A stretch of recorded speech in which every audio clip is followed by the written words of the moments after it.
I mean, again, he doesn't know who Gabriel is, right? Because he didn't come from an Abrahamic faith. The people of Mecca were pagan. The Quran has mentioned if this book was from other than God, they would have found in it many contradictions. If a book is without contradictions, that has no bearing on whether it comes from God or not. I've had phone books that are inerrant, but I certainly don't think God gave them. That we believe without understanding.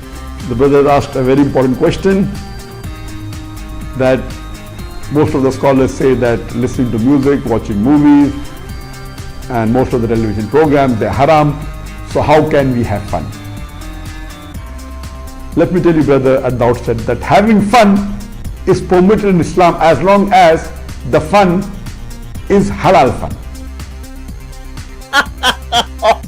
That the standard narrative has holes in it. The Prophet tells us because Satan or the devil sleeps over our nostrils. Those who oversleep and not pray Fajr on time, Satan urinates in their ears. I really do think Jesus was crucified and that he really was dead and buried. He thought that he was a son of God in the sense that he was specially chosen by God. I think Jesus really did think he was going to be the Messiah, the future king of Israel. I mean, that is, after all, why they crucified him.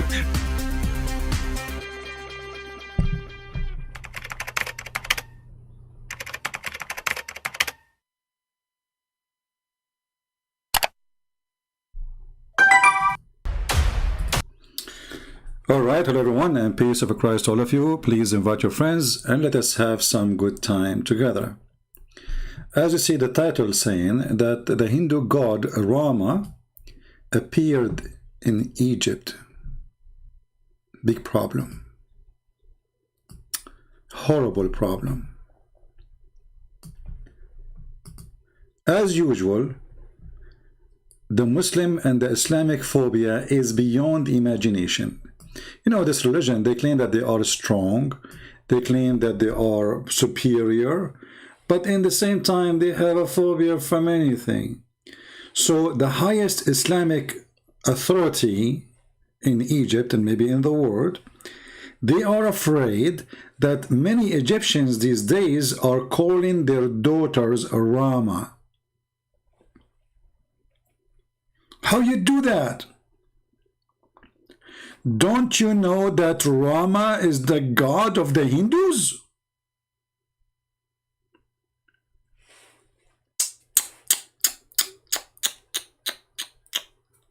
How in the world you do that? And here you notice those potatoes, cowards. Just 2 days ago, they have a celebrations for the gods of Egypt in the heart of Cairo. Just a few days ago, last week. Do you see how silly they are? They promote for it, they broadcast in satellite, they post the video everywhere, the army celebrating, the president was there. So celebrating the gods of the Egypt, the pharaohs, is okay. And calling your daughter Rama is a problem? That's deep. What about Muhammad Salah calling him the Pharaoh? Is it okay to call him the Pharaoh? Isn't it the Pharaoh who went to go and kill Moses? The Pharaoh? How come nobody complained?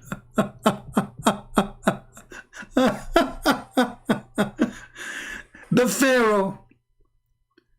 I mean, you could not find a name better than this, the Pharaoh. Not the Egyptian king, the Pharaoh.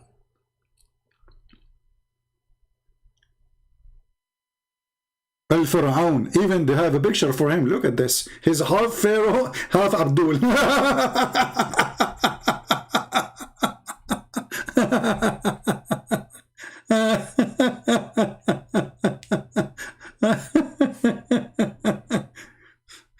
What a hypocrite cult, man.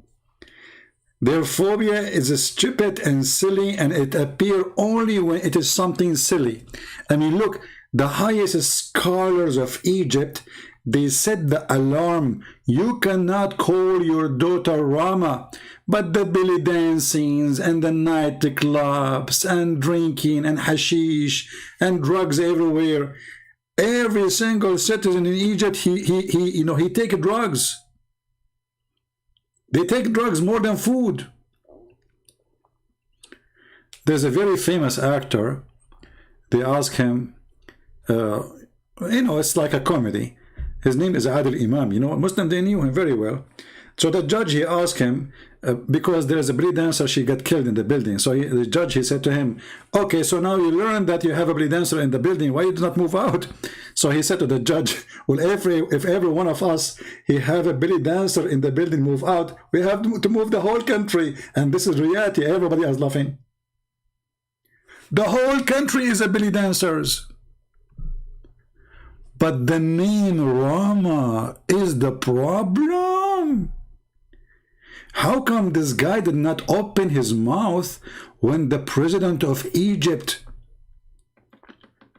just 5 days ago, he marched in a majestic Egyptian kuffar. This is the throne of the Pharaoh, celebrating the gods of Egypt. How come none of them open his mouth? Who dare? Look at this. I wish I can play the video. Millions of Muslims around the world. What isn't it? Those the Egyptian, the kuffar, the one who don't want to fight Allah. You see, Egypt was beautiful before Islam, and look what happened to Islam came. Look what happened. What happened? Where it was Egypt and what Egypt is today. The grand opening, blah blah blah, dallallah, Allahu Akbar. What is that, man?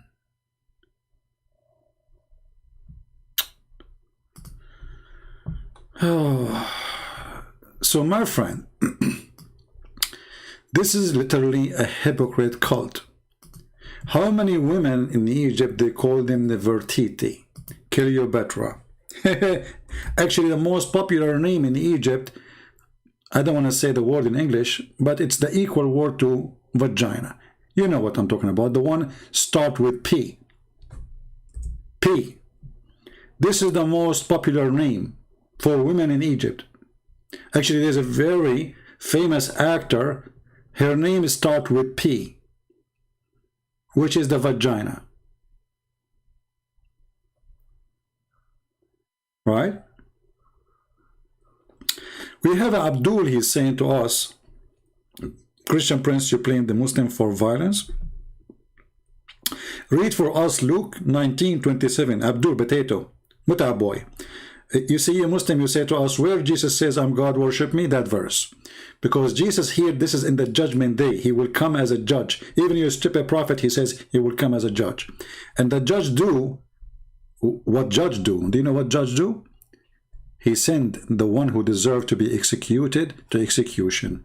The one who go to heaven, they go to heaven. So you idiot, you're saying to us, read. And this guy, by the way, he changed his name. He come back, he will post the same thing. The same guy. And look, read for us 19:27. Don't you want to learn, like read the one before it? And no, just this one, because here it says that Jesus will come as Lord with the glory of his angels. His interesting is only 19:27. Don't read 26. Don't read 25. Don't read 24. That is not what I don't want to read that. Okay, please don't go there. Just a 27, right? Oh boy. Cowards, potatoes. Your God, Muhammad, he attacked nations just for the sake of vagina. It's not even for God. Your God, Muhammad, he says, attack the Romans so you can get the blondie girls. Here the verse you are quoting for me, you coward. This is Jesus ordering his angels, saying to them, bring them, those who disobey me. Bring them. Not anyone who says to me, Lord, Lord. You don't want to read that, right? Anyway, potatoes. So here you notice that Muslims are really hypocrite people. Actually, I just received a message from a Muhammad and Abdul. Let me give you an idea what he sent me in Skype. And by the way, my Skype is open in case a Muslim would like to contact us. Everything in Islam is a cult. Read what this guy he just said to me. His name is Beni Hashim. You know, the funny, you call yourself Beni Hashim, and this is the most corrupt family ever. This is why they work for the Mossad and they work for the CIA, starting from the King of Jordan. Don't be fooled by the name. I am also relative to Prophet Screw him. I mean, what kind of a Muslim he called Prophet Screw? SCU? What is that? I just wanted to let you know that you cannot attack Islam based on liberal standard made by European just 100 years ago. Potato Abdul, who attack Islam based in any European standard? Actually, we are against European standard. And actually, you know, when a Muslim, he says, according to European standard, you cannot attack Islam based in a... Abdul, when we have a God, you don't remember which one he created first, we laugh at Islam. When we have a prophet, he is a decent man, but he is a child molester, we laugh at Islam. When we have a prophet, he teach people that any woman, she want to give herself to the prophet so he can F her, we laugh at Islam. So you are talking about liberals. Liberals are more conservative than Muslims. All your religion is a hippie religion. Isn't it your prophet who taught you to do muta? Isn't it this is what the hippie is about? And here continue saying, just because you live in liberal democracy, standards doesn't mean we have to do the same. But Abdul, just to let you know, Potato, the one who protect Muslims believe in those democracy is Twitter, Facebook, and YouTube. Trust me. You see, I cannot even collect donation here. Why? Because YouTube don't allow me. But if I'm a Muslim, I will have. I never saw one Muslim, they take the donation down from him. So those liberals, my friend, they are with you in the same underwear. We just saw how your sister Mimi Hijab inviting an atheist to attack a Christianity, and you know, in the process he got Muhammad busted. It is you who side with atheists, and atheists they side with you. They are against us, not against you. So you are a hypocrite again. And then he says, everyone to fight us Muslims, the atheists want to fight us, Christians, Jews want to fight us. This is because you kuffar are jealous. Yeah, because we are jealous, Allah will make your penis endless, and we are so jealous to the point we cannot say a sentence to become a Muslim. I mean, do you see how easy to become a Muslim? Do you see how easy? We are jealous. If we are jealous, you're an idiot. We say a sentence and we get all what you have, and actually I will get more blessings supposedly because I used to be Christian. Do you see how much jealous? Maybe we are jealous because you do muta. Maybe we are jealous because you drink camel urine. Maybe you are jealous because you know, you have I mean, the technology, and you have the intelligence. And you know, you are the one who come with everything. Your prophet, he come with the vaccine of everything. He says the najla seed have cure for everything. So obviously we are jealous. And then he says, Christian, we was meant to die because it is fake and has no laws. Where are the Christian kingdoms? Hey Abdul, all the kingdoms in the world are Christian kingdoms, including yours. Shall I prove it to you? All the kingdoms in the world are Christian kingdoms, because everything dated in this earth is based in Jesus. Your salary, your computer, your timing, your clock, everything. Even the medicine you take, look at the cover, you will see the date of Jesus. So all kingdom in the world, they go by Jesus, not by your stupid Muhammad.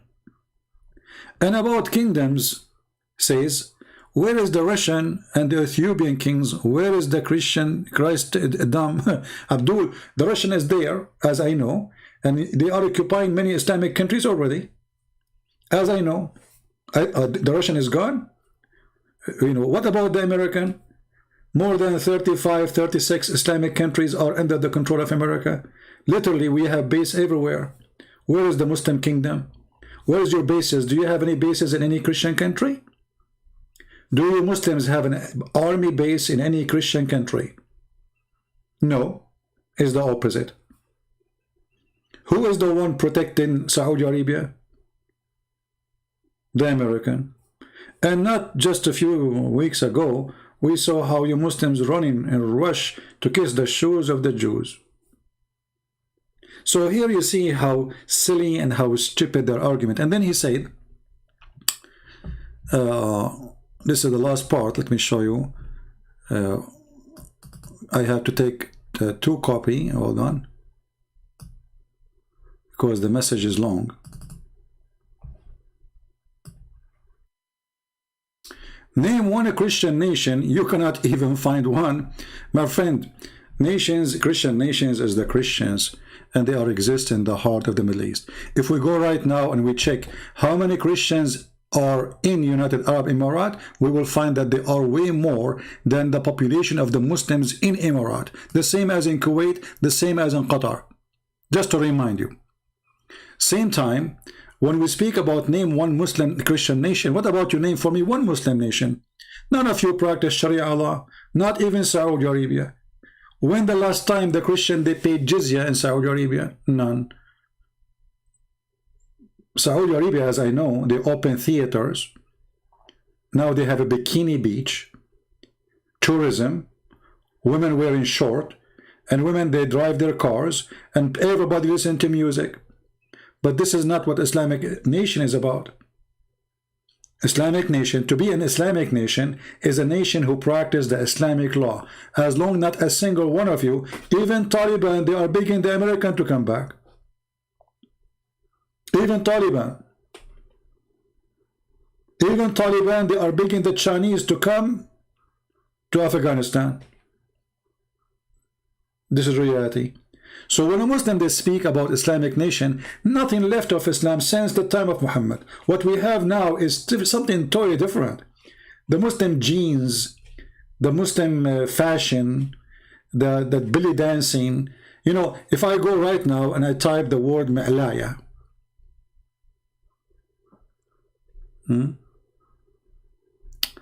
how did you like when I exposed you 2 days ago? Yeah, Abdullah, you exposed me 2 days ago very well. Aren't you the one who called me? And this guy from Indonesia, is that the guy's guy? Why you don't call me now, Abdullah? Call me so we can laugh. If we go right now and we type the word Ma'laya, just the word Ma'laya, we will find that every Islamic countries, the top notch prostitutes countries in the world, way beyond Thailand. But those people, you know, they speak too much about honor, but there's no honor. If I type right now in YouTube Mawlid, you know, Mawlid usually is the birthday of Muhammad. Let us try. Let me find you something. I can't even show because it's disgusting. If I play it, people will vomit. Abdullah, you know, text me so we can laugh.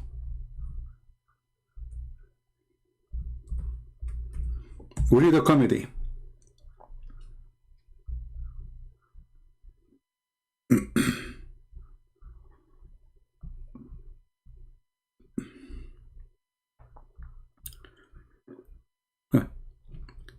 This is what they do in the street of Egypt. Shall I zoom in? I'm not going to play because it's really stupid and disgusting.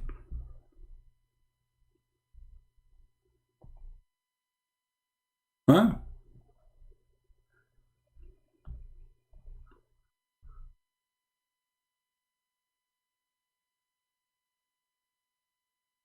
Let us see. Hold on. Let us put the right word.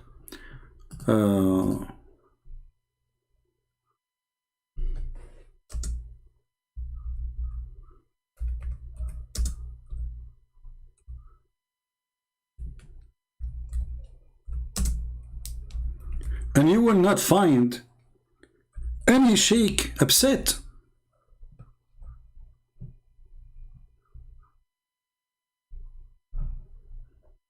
This is Egypt, my friend. This is Egypt. I can't even play for you. It's disgusting. It's disgusting. This is Egypt. Naked women on the stages. Literally naked. Look at this. This is Egypt. This is halal. This is not secretly. This is in the street. They make a stage in the street. Everybody is welcome to watch. This is not private party. Don't think this is like the club. This is in the street in Egypt. This is in the street in Egypt. This is in the street of Egypt. Same. This is Egypt, my friend. I just searched for 2 words. Yet nobody speak about honor and dignity, and they are Islamic nation. Egypt is like 100 million. This is the biggest, supposedly they call themselves Arab, the biggest Arab nation who is a Muslim. Shall I take you to Indonesia so we can see the nightclubs there? So they talk too much about honor, about dignity, but how much they have of it. Let us see the Abdul who is texting me.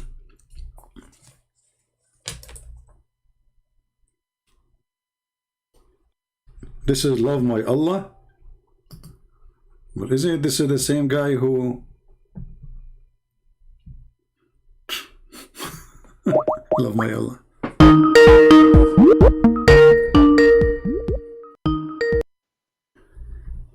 Hello?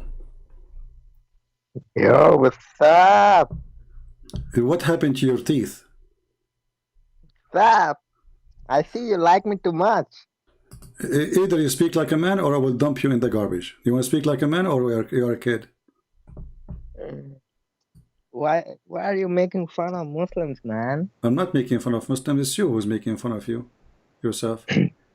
You know, let me ask you. They asked Zakir Naik about having fun, as long as you mentioned the word fun. He said, they said to him, well, music is haram, art is haram, chess is haram. So what is halal? How we can have fun? Do you know what the answer is? Yeah, what it is. He says that you can have fun only what is lawful by Allah. So I'm asking you now, what is lawful by Allah to have fun? If your music is not fun and it's not is forbidden, art is forbidden, you know, singing is forbidden, chess is forbidden. So what do you Muslim do for fun then? For fun, we can do some sports. Ah, this is like, for fun. Like what? Yeah. Like what? Belly dancing? Like belly dancing? Like whoever, like the videos you are showing, those are filthy people. And you are not filthy? I'm not like them who publicly sin. Okay, so you do it like privately. You don't do it publicly. Why do you want to know what I do? Okay, I'm asking you now, do you do muta? I don't do that. Why not? Isn't it fun to rent a woman for sex? Is that filthy or this is decent? You asked me what halal to have fun. Okay, so I'm asking you, do you do muta? This is Islamic halal fun. Do you rent women for sex as your prophet you order you? He then forbid as well. Okay. Explain to us if it why he forbade it. Was it bad? He forbade it. Okay, why he forbid it? How he promoted, how he ordered it, and then why he forbid it? I don't have too much knowledge on that. So you are the one who exposed me, but in 2 minutes you have no idea. Is that what you do? Is that what you did last time and the time before it and the time before it? Each time I ask you a question, you say I do not know, and then you go and chat and you say I expose you. Yeah, I exposed you. Okay, then answer, idiot. Answer. Why your prophet he allow you to do muta? How in the world he is a decent man, as you claim, as you Muslim claim, and then he allow you to rent your sister to someone else? How much, by the way, you charge when you do muta? There's like a Islamic price, or it's up to you? I don't know what they used to do. Well, can you ask your like somebody from your family if how much the charge these days? You can ask Shia actually, you know. What do you mean ask Shia? You are not a Yeah, Shia? because I think they do that. Yeah, Shia, they do that, true. And the Muslims need to do that, but they should just change the name. Today they have something called al-urfi, which no, there's no witnesses. They have zawaj a friend, which mean marry a friend, which mean you don't take her home, you take her to the hotel, you do boom boom, and everybody go in his direction. So you Muslims Sunni do the same, but you change the name for it. So why your prophet he allow prostitution? This is prostitution. You rent a woman for a day or two, and you pay her. You have to pay her. So why he allow that? Tell us. Like, I don't know why he allowed that at that time, but eventually Allah said, like, even alcohol was permissible, right? But Yeah, it was forbidden slowly, just like the same with Muta. That's how it's it was forbidden done. slowly. Okay, can you show me where it's forbidden slowly? No, I'm not saying like, I'm just giving you an Okay, is example. Like, alcohol bad or good? yeah, it's bad. It has damages. Are you sure it is bad? Yes, because my Lord said there is more harm in it than benefit. Your Lord, he says that? Yeah. I don't know, but I know that your Lord, he says the opposite. Here we go, chapter 16, verse number 67. Your God, Allah, he claimed that alcohol is a miracle of his own. Okay. It's a great benefit, and it's a sign from Allah. When somebody gets drunk, this is Allah making a miracle. Read it.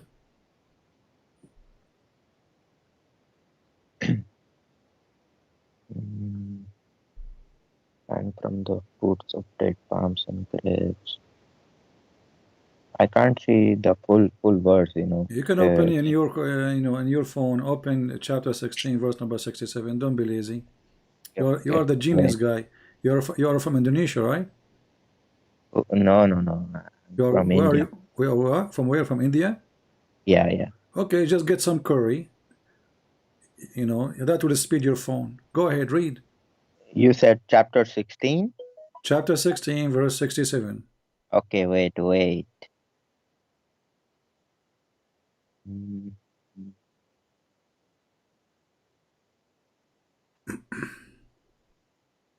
And from the fruits of the palm trees and grapevine you take intoxicant and good provision. Indeed, in that is a sign for a people who reason. Yeah. Why? Yeah, what? So, you know, my God is saying you guys make that drink from date palms and grapes. So Allah is saying, you see the sign, What how you sign? can What make sign? stuff. So if somebody get drunk, this is a miracle from Allah? Not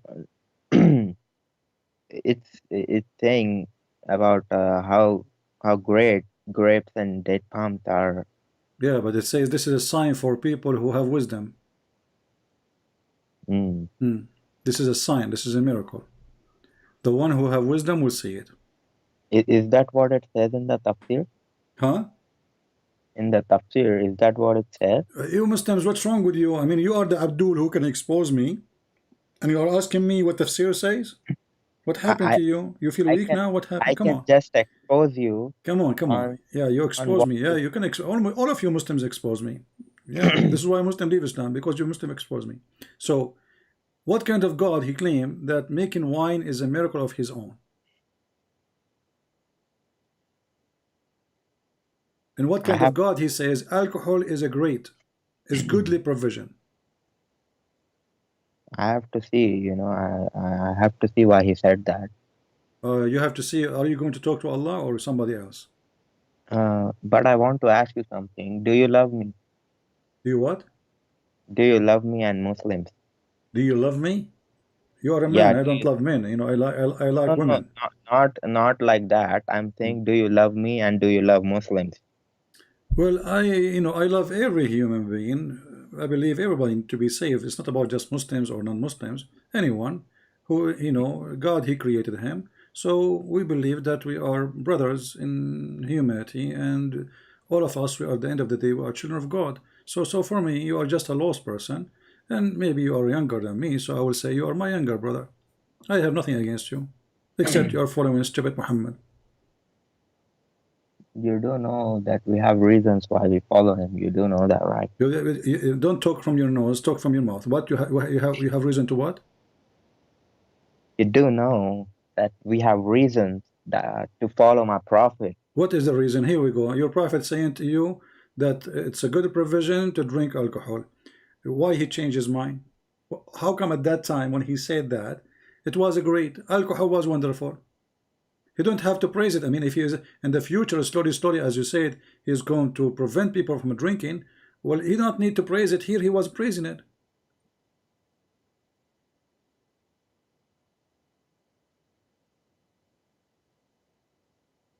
I have to say, but I will read about it. You know, Yeah. why I said that, and I No, wanted he's a to ask, hypocrite. When Muhammad, Muhammad, when he got sick, he cannot drink no more.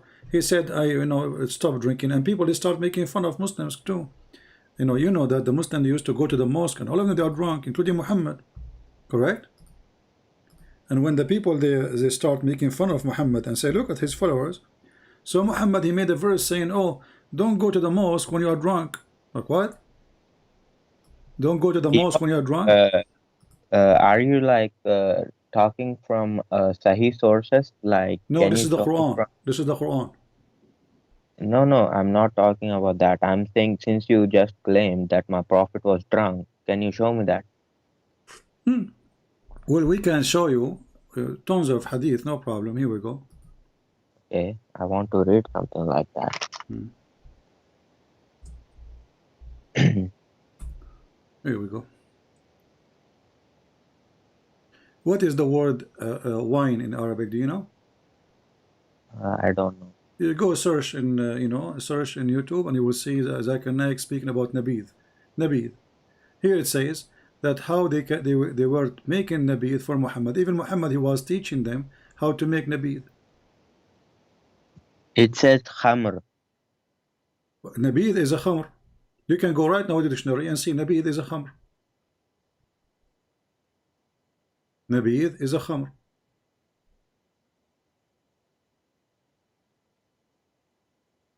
Yeah, wait, let me search. He drink in the morning, he drink at night, he drink 3 days a week.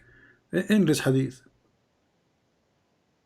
Oh, it says non-intoxicating. Well, who said so? This is nabid. How it can be intoxicating if it's not, if it's nabid? This is what the Muslims saying here. Nabid. It says nabid. Do you say nabid? Here we go. Go to call Zakir Naik and tell him what nabid mean. Go right now.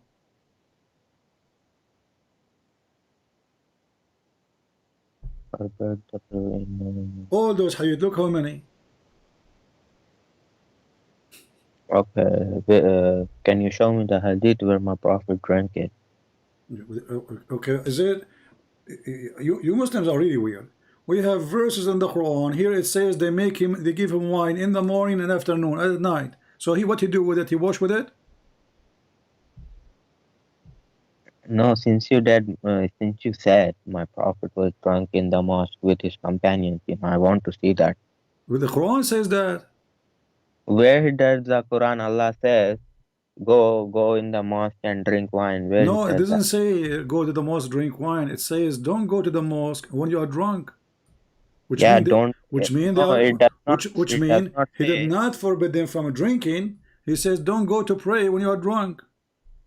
No. Yeah. Yeah. It says You don't say even do go there. you say don't go to the mosque when you are drunk unless they are drunk? It does not say mosque. It says salah. Well, what are you praying in the bathroom? My prophet said this whole earth, my Allah has given. So if the whole earth is a masjid for me, so why he have the Kaaba then? That's mean the Kaaba is a fraud. But mosques are made for just for the purpose to remember Allah. Ah, for remember. Okay, it's a, yeah. Okay, so it's like to remember. Yeah, I see. So And I want to ask you, so hold on, hold on. Let me. So your prophet, when he made the verses that don't go to the mosque when you are drunk, he was talking to nobody. Nobody was drinking, or Muslims were drinking, including him. not including him, there were companions of my prophet who had the habit of drinking, and he used to punish them with slashes, you know. Hmm. And once a companion said, "Lanatullah on this person. He is the companion of the prophet, yet he drinks. That means my prophet did not drink." And Hmm. and so my prophet said, "Oh Umar, don't curse him like that. Indeed, he loves Allah and His Messenger." Hmm. You see, my prophet said he's getting punished for that, for Who? drinking. Yeah, but this is after he forbid it. But Oh, all the time, he was, he was drinking. Why Allah? You see, you are avoiding. You are talking like a kid. But I will go with you because you are the only kid we have for now for fun. Why Allah? He says alcohol is good, if it is bad anyway. You just said that your prophet he forbid it, and even he cursed somebody for drinking wine, correct? my prophet didn't curse somebody. A companion was cursing that drunk person. You live in the companion of No, prophet. your prophet he cursed. You're a stupid liar again. I have to call you stupid. Okay, you can call me whatever you want. No, I'm not calling you. This is who you are. Because your prophet, he cursed all over. Your prophet even said that the woman, she take hair from her face, she is cursed. Just for taking hair from her face. Oh, okay. Do you know of a hadith where a companion Let us said, focus now with the wine. So did your prophet drink wine or not? and I don't think he ever drunk it. So what we will That's why do? I told you to show me proof. Here we go. I will show you. In front of you. Let's see.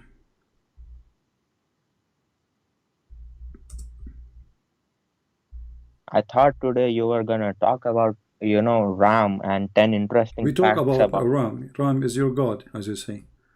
Here we Oh, go. really? Here we go. This is your prophet. We were with the prophet, may Allah peace upon him, and he asked for something to drink. A man from the company asked, should we give him nabid? Between two brackets, a drink from the date. But still, this is a khamr. They use the fruits to make khamr, alcohol. He replied, yes. The man, he went quickly and brought a cup of nabid. He bought what? Do you see it? Can you read? Yeah, wait, Okay. I will read it. So he brought for him a cup of what? Remember the word, nabid, right? Yeah. Okay. Between two brackets, it says drink made of date. Remember that. To drink. He replied, yes. The man quickly brought a cup of nabid. So again, the same, nothing. The Messenger of Allah said, why did you not cover it up, even you put in a piece of wood on it? This is your prophet teaching them how to make nabid. This is number one. Let us go to the second one.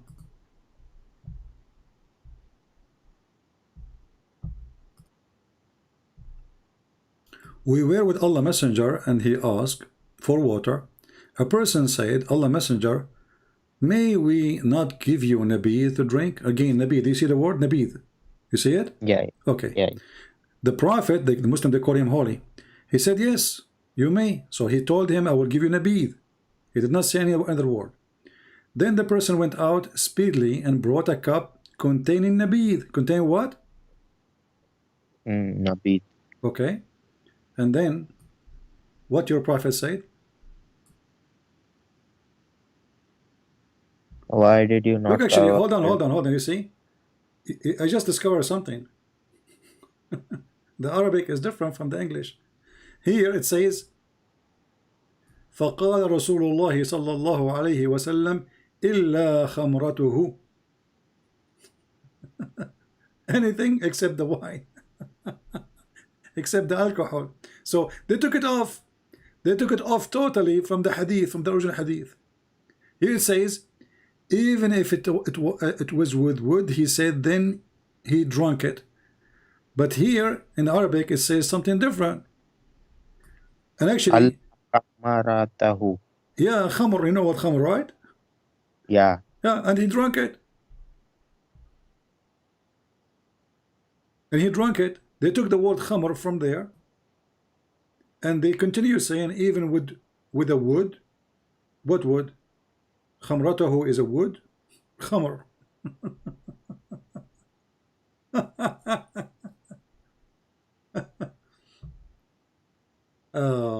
Let us see. Let's see. Here we go.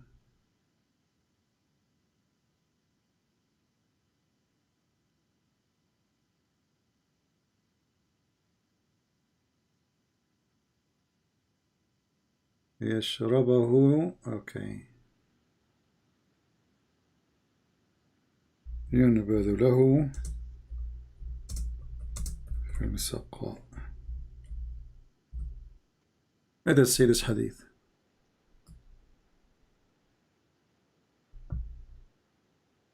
How many times he drink it, your prophet? They make the nabith for him, and he drink it in the evening. He drink it.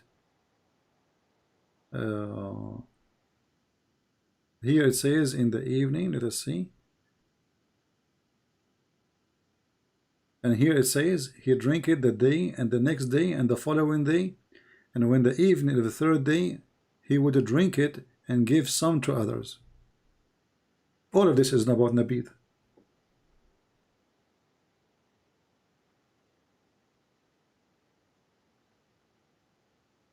Even Aisha, there's a hadith about your prophet, he was doing wudu with nabith. Really? Yeah. Can you give me that so I can show Muslims that? Aren't you a Muslim? You are saying show Muslim. I thought you are a Muslim. I am a Muslim, but by Muslims I mean knowledgeable Muslims. Yeah. Oh, okay. Let us see.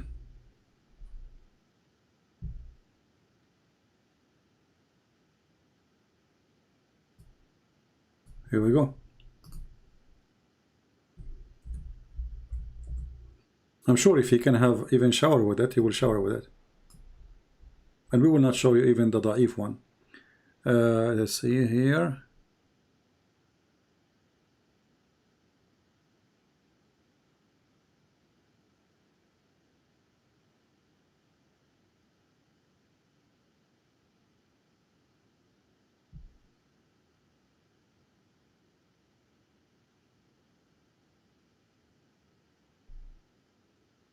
Let's go straight. Here we go. On the night of the jinn, the Messenger of Allah said to him, do you have water for ablution? He said, no, I have nothing but nabith. Do you see it? No, I think wait. I have nothing but nabith in a vessel. He said, good date, a pure water. Wait, let me read. I.e. there's no harm in mixing too. On the night of the jinn, the Messenger of Allah ﷺ said to him, do you have water for ablution? He said, no, I have nothing but some nabith in a vessel. He said, good dates and pure water. Wait, there is no harm from the mixing of the two. So he performed ablution with it. Okay.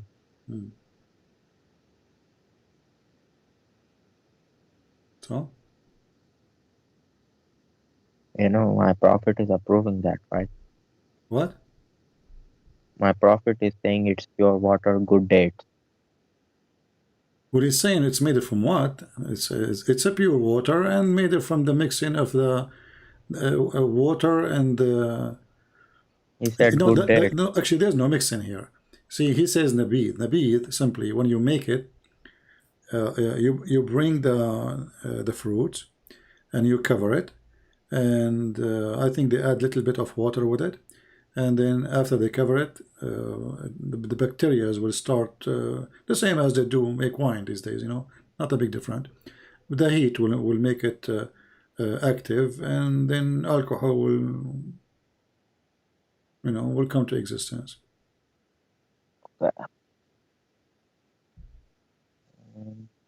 Can I ask you a question? Hmm.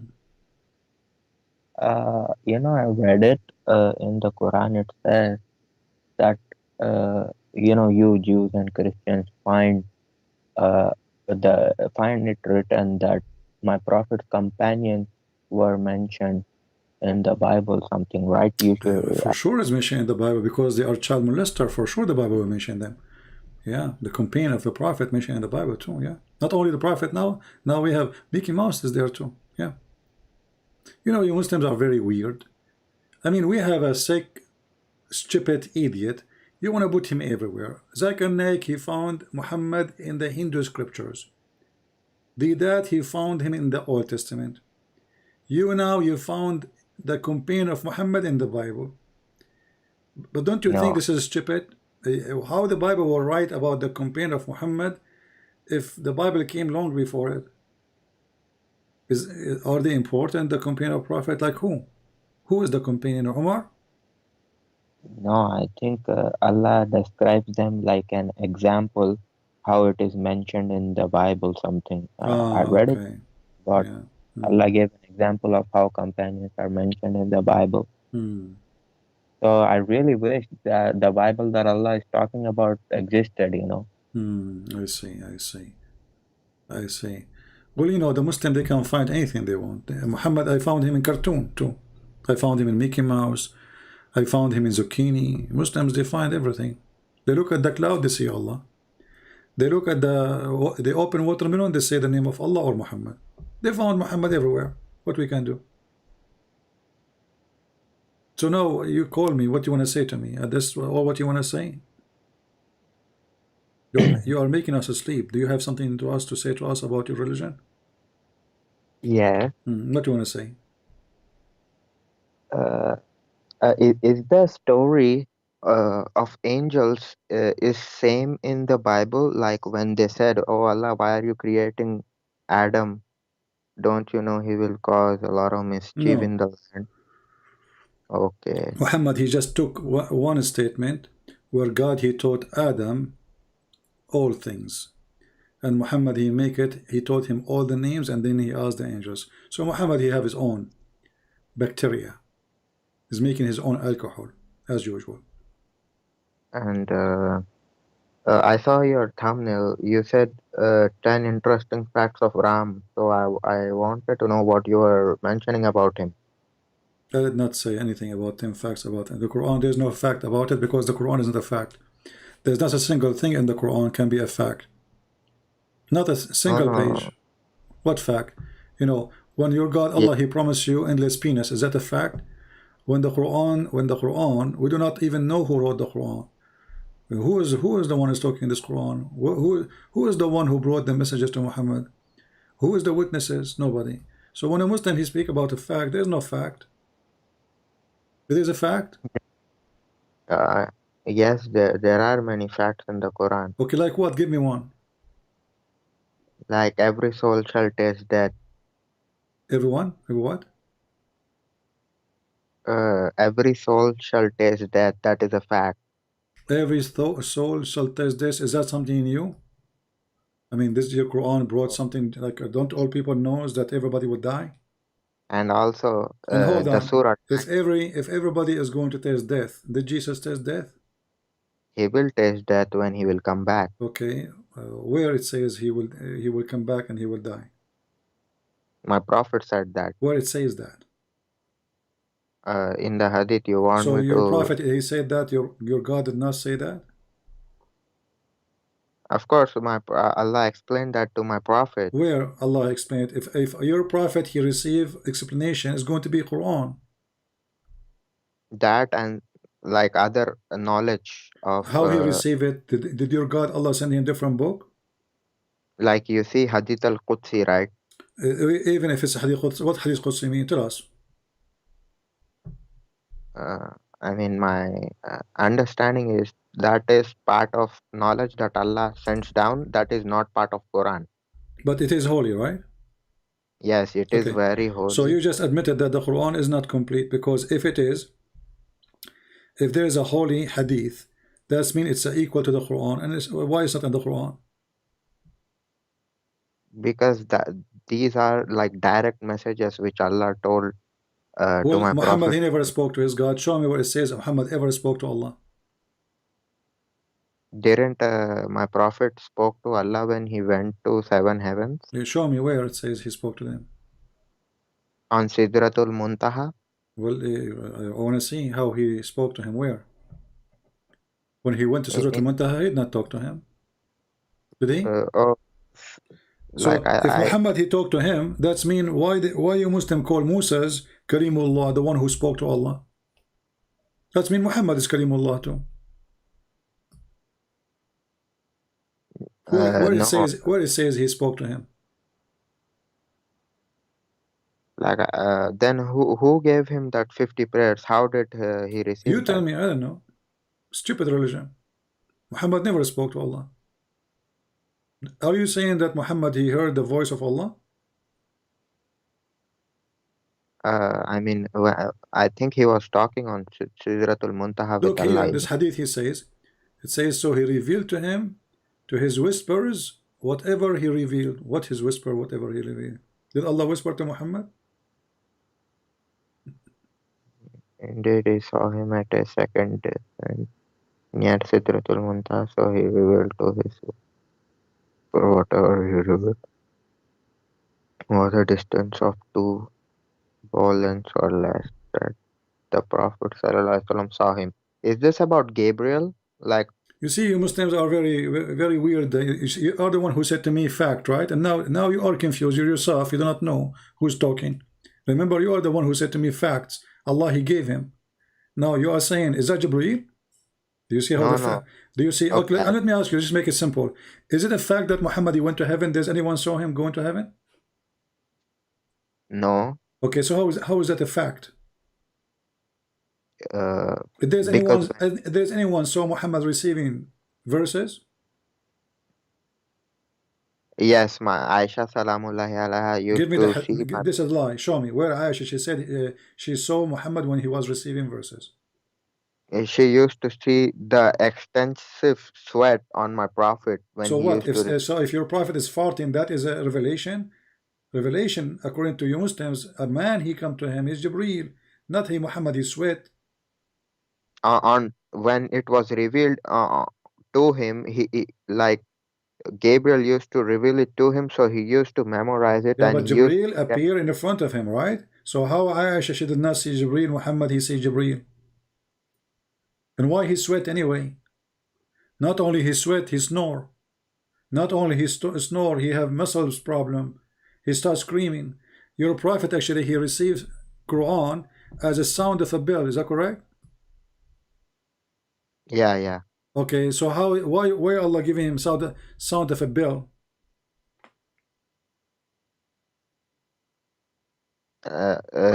Like he can hear it, like a sound of bell. Only he can hear it. No, this is another question. Why Allah giving him Quran as a sound of a bell? I don't know. Like that's Allah's choice. Did Allah give Muhammad Arabic Quran or give him music? Look, I don't know why that sound was. Okay, you are the one who mentioned fact. Let us see the fact. As long your prophet he says that angels will never enter a house, have a sound of a bell. So how Allah sending an angel speaking to him in the sound of a bell? Angels hate bells, as you see. This is the hadith. Angels will never enter a house which there is a small bell. Your God Allah, his angels have phobia from the Christian bell. So how he have a phobia from bell and he will never enter a house, have a bell, and then your prophet receive Quran as a sound of a bell. And then how the Quran and the sound of a bell became Arabic? Did Muhammad he took it to translator? Your prophet says the bell is a musical instrument of Satan. So who is the one who do play with bell, make sound of a bell? Shaitan. So your prophet received shaitan, not Muhammad, not God. Because the musical instrument of Satan is the bell. Read it in front of you. Yeah. Angels do not accompany. Okay, but yeah, the bell is the musical instrument. Okay, so why your God, he sent him Muhammad, musical instrument of shaitan?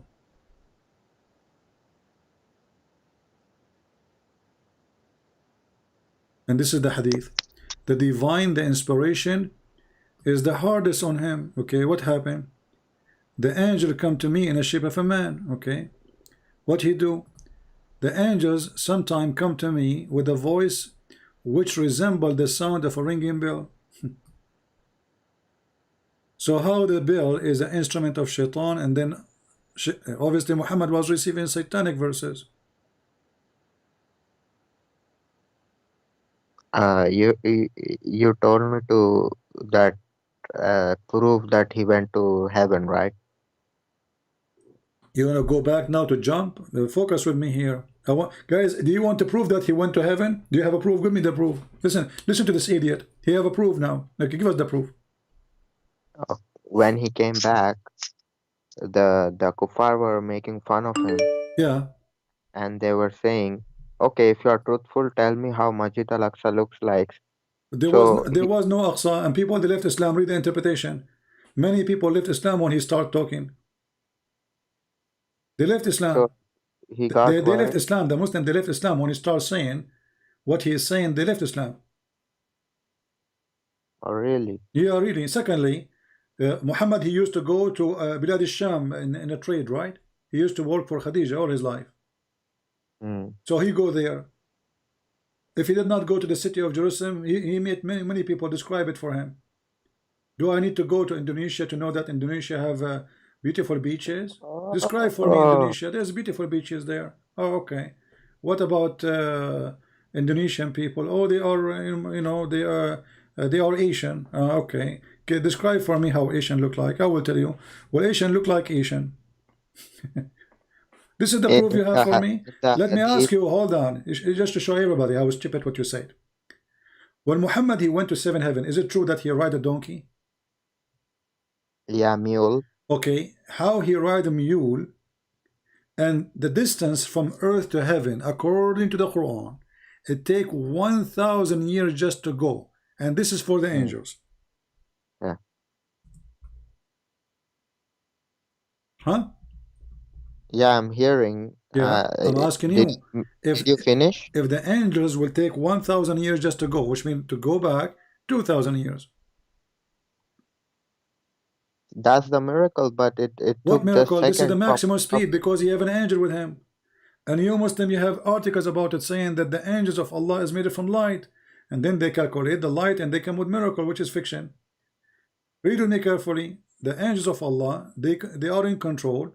It takes them 1,000 years of our time just to go. So Angel Jibreel is riding with Muhammad. So Jibreel cannot pass the 1,000 year time zone. How Jibreel went with Muhammad? Huh? Then how did Gabriel came to the earth so many times? How did he exactly came? That's another stupid fact. If it's going to take him 1,000 years just to go, and then 1,000 years to come back, then how he was coming up and down every day?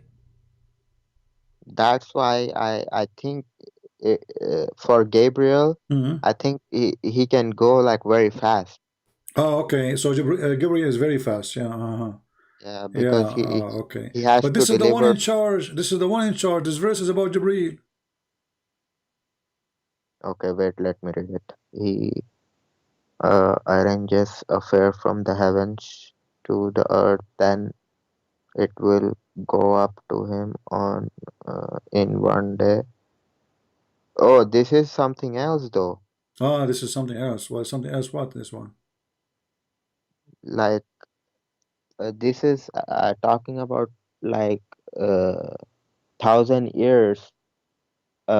Like same in the Bible it says, right? In God's one day is 1,000 years something. Muhammad is taking a stating a verse from the Bible. You are right, but that Muhammad he changed it. Now it doesn't make the same. because when the Bible speak about 1 day for God is like 1,000 years or time, the Bible is not saying really it's 1,000 years. It's saying time mean nothing for God. For you it's so slow, for him it's nothing. Here it is literally 1,000 years, because this is how they manage the earth for him. His managers, the angels, starting with Jibreel. He is the one who keep coming up and down. He's in charge. I think it's how you described it, you know. I think you described it perfectly. Hmm. Like in the Bible as well. I think that's how it is in No, the no, Quran. because here he arranges every affair from the heaven and to the earth. Then its affair will go up to him. Do you see? This is not just about timing. This is about timing and distance. And that will measure speed at the end. Because in order to get a speed, you need time and distance, and then we can find the speed. Same, we can find any of them if we have to. So if we have the distance and we don't have the time, we have the speed, we can find what is the time. Very simple math. So here he's talking about going up to him. So they are moving from point A to point B. It takes them 1,000 years. From where? From the earth. To where? To the heaven. How Muhammad he went there in a few hours and come back.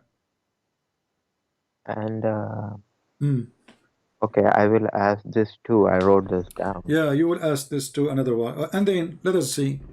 When your prophet he arrived to the Kaaba, sorry, to the Surah Al-Muntaha, before he arrived, the angels they ask Jibreel, who is this? Correct? I cannot hear you. Can you repeat that? The angels, when Jibreel he came with Muhammad in the top of that flying donkey, they ask him, who is this? Yeah. He said Jibreel. Yeah. Why the angels do not know who is behind the door? I think that is a protection, you know, because jinns try to hear stuff, so the Okay. gate of heaven is No, closed. that is false, because according to Quran, the genie cannot go to that point, because Allah will shoot their ass when they are going up in the sky. They will not arrive to the door. With meteoroids, Huh? like Muslims say meteoroids are mentioned in the Quran. Abdul, here it says that when a genie he tried to steal information from your God Allah, which is very funny, Allah will shoot his ass. And the Muslim they made those verses based on their deception that this is about the atmosphere. So they say that we made the sky protected roof, but they will not recite the rest of the verses. The protected roof is about if a genie or a shaitan he tried to go out of the earth, Allah will shoot his ass. So shaitan will not go to that door. He will never even reach that door. And here we need to ask ourselves too, how shaitan he can even spy at Allah? Let us say shaitan he went up. I mean, is that how stupid Allah is? Anybody can spy at him? What do you mean shaitan he can spy at him? You have a bad security, so we have to close the door.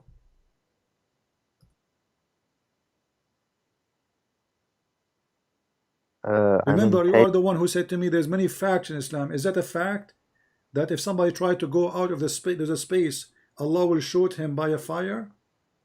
Is that a fact?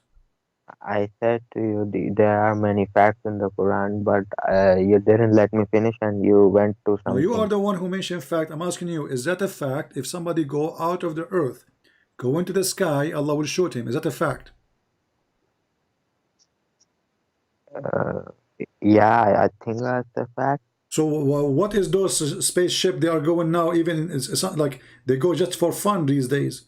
So what is this? We have even spaceship in the space 24 hours, 7 days a week, 365 days a year.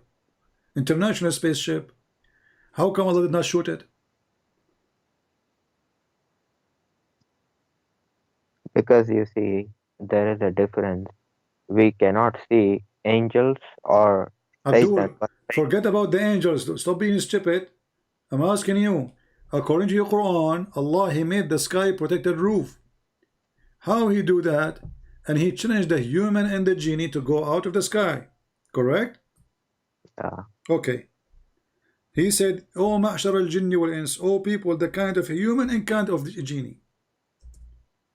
Okay, so now try to go out of the zone of the earth, and you cannot. And if you try, Allah will shoot you. He challenged them, and nobody can go except the one who have a permission. Who is the one who have permission? The angels. So Allah, He challenged everybody. Can you go? We have somebody saying his name is Millati Ibrahim Hanifa. Even your name is stupid, because the word Hanif in Aramaic mean kafir, mean pagan. So when the Muslim they say we are Hanif, because they are funny people copying without knowing. Hanif is not a believer in God.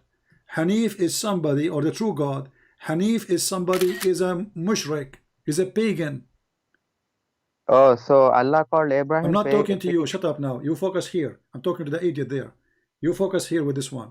Can a human being go out of the zone of the earth or not? Beyond the zones of heaven and the earth, then pass, but you will never be able to pass except with authority. And who is the authority? The angels and Prophet Muhammad and Isa. Only. And whoever Allah wills.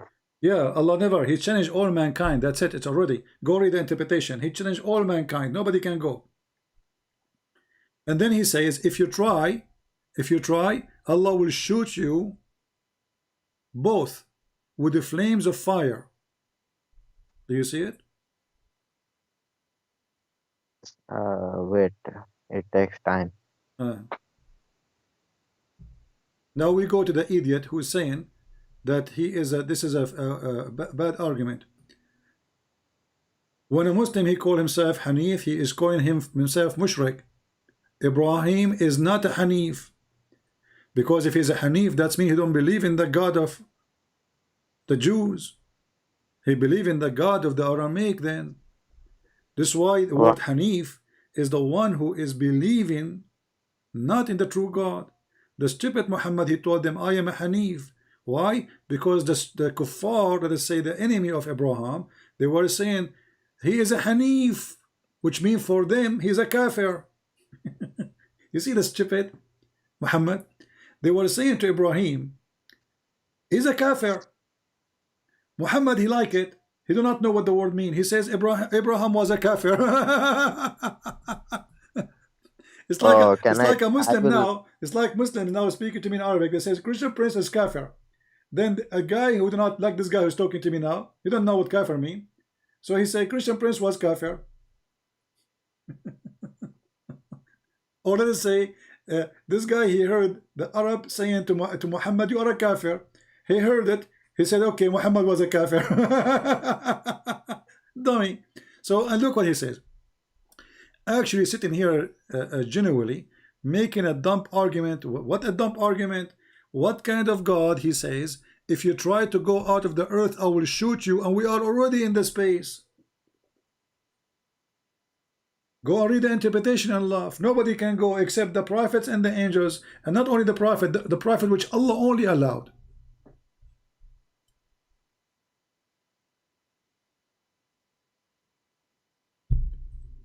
Isn't this a proof that Allah is a fraud?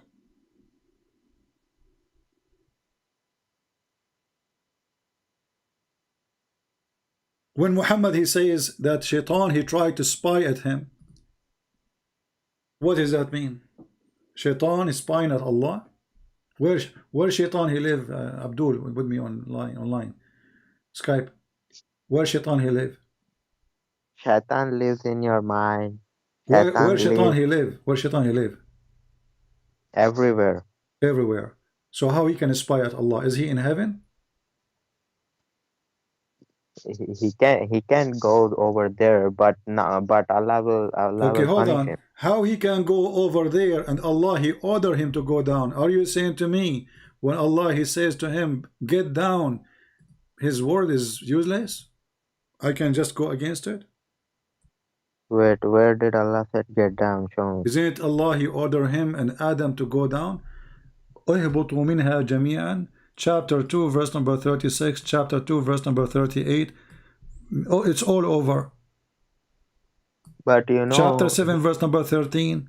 Chapter 7, verse 24. What's wrong with this religion? Chapter 20, verse 123. So Allah, He orders Shaitan to get down, and Shaitan still he can go up? So are you saying now I can go back to heaven even though Allah, He ordered Adam to get out? no. Like Shaitan, what he can do, he can just go until the gate now, but he will be shot with missiles of Allah. Okay, missiles, Star War. Let us assume that, but Allah, He told him go down, so how he can go up? That's Because mean he's a filthy that's pig. mean he can go against Allah order. And to Muslim, you say if Allah wants something, He say be is going to be. Here we go. He said to him, get down. How come he's up?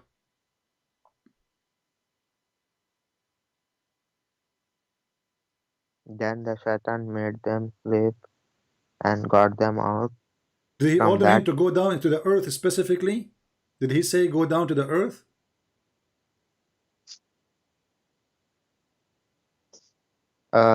Get down all with them and make it between you. When it says get you down, is Allah telling Adam and Satan? He said to him, get you down, both of them, Adam, Eve, and Shaitan, between you, enmity, and yourself, on the earth. So Shaitan, he mislead them. Then Allah, He said, get down. He said to them all, get down, all of you. To where? To the earth. So how Allah, He orders Shaitan to get down to the earth, and then Shaitan still can go up? He tries to, but I don't think he can. What do you mean try to? You just said he arrived to the first gate. That's not trying. He arrived already there. There's 5 centimeters between him and going inside. This is heaven. This is not in the earth no more. Then I think I'm wrong. Secondly, when the angels, they saw Jibreel, and you said because there is a security, so the doors work against the angels too? Those doors? Jibreel don't have a key? Yeah, he has to ask angels to open the door. Okay. So when he asked the angels to open the door, why they said who is there? Can the angels fly and see from the top of the wall? That gate, that is a very security, that's very security. Yeah, nobody can see through. So okay, so the gate is very security. Cannot they make a hole in it so they can look with the eye? Nah, that kind of stuff. They don't have it. They are stupid. They don't know how to do that. Okay, so is it usual, like supposedly when somebody comes to the door, like is that usual that there is somebody passing by there every day? I mean, who can go to that door? Is that like normal? Somebody walk by, knock at the door, the angels say, who is this? Maybe this is a delivery from Amazon. I mean, who's going to be there anyway? Yeah, angels will be there, because we have multiple hadiths that angels come down to the earth. Okay, I will go with you. The angels, they cannot know who is behind the wall because it's a very good security, right? Yeah. Okay, how they knew that there is somebody with him? They did not look yet. Maybe my prophet was talking to Gabriel and they heard him. Oh, so Jibreel and Muhammad, they were talking and they heard them before, right?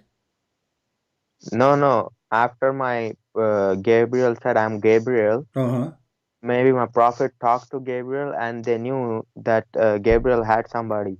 Okay. And your prophet was talking and now they knew that there is somebody. And right. And then, okay, hold on. Jibreel, he said, I am Jibreel. What is the proof that he is Jibreel? What if he's not? What kind of angel? They open the door. You said this is very good security. Yeah. Okay. And you said that maybe they heard your prophet, but did your Jibreel, he said, open the door? Yeah. Okay. They didn't know the voice of Jibreel? The angels, when they said to them, open the doors, the angels, they never heard his voice before? Look, new angels are created every day by Allah. This is not the question. This is Jibreel. This is the most important angel for Allah, supposed in Islam. So this is Jibreel saying to them, open the gate. How and why they need to know who is this? Didn't they hear his voice? Is that like a normal voice like everybody? Maybe they don't know Gabriel. So how he came out? And this is their captain. This is the boss. Or maybe, you know, Allah told them to ask. You know, Allah gave them that rule that they have to follow. Okay, guys, Allah, he told them to ask, no problem. But Jibreel, he said to them, open the door. Why he did not say, I am Jibreel, open the door? Why he said, open the door? Obviously, you know, I cannot answer you. Obviously, I thought you are the one who called me to get me busted. Let us continue then. Jibreel now, he said, open the door. They asking him, who are you? They did not recognize his voice. Maybe because he have a flu, you never know. Or maybe have a corona, you never know. Maybe he drank so much coffee, you never know. We will let it go. But Jibreel, who is in the front of the front door, and now he's asking the door to be open, and they ask him, who is with you? They said, Muhammad. How they knew who is this guy, Muhammad? Who is Muhammad? Everybody knows who he is. So they do not know who is Jibreel, but they know who is Muhammad? Muhammad meaning, I think they, Muhammad, like they were told about him. Like I cannot tell you why they knew him or anything like that because I don't know. That is the knowledge of unseen. Oh, okay, unseen, yeah. All right. All right. When your prophet he arrived, let us continue. So the first door opened, second door, third door, 10th door, whatever door. And then he opened to a tree. And this tree, each branch of it is like a 100-year travel. Is that correct? Wait, let me read it where it said that. Not here. I'm asking you, don't you know? It's 100-year travel. Yeah, I know that. Okay. And the leaves of this tree is made from gold, and they look like the ears of elephants. Okay. Okay. Why? What do you mean, why? Why gold? Is your God a gold worshipper? Why he's a tree? He's a tree where his house is, because he's a monkey, obviously. Why his tree is full of gold, and then the tree hang on it jewelries. That's the beauty. Okay, hold on. Don't you Muslim, you say that the Christmas is pagan?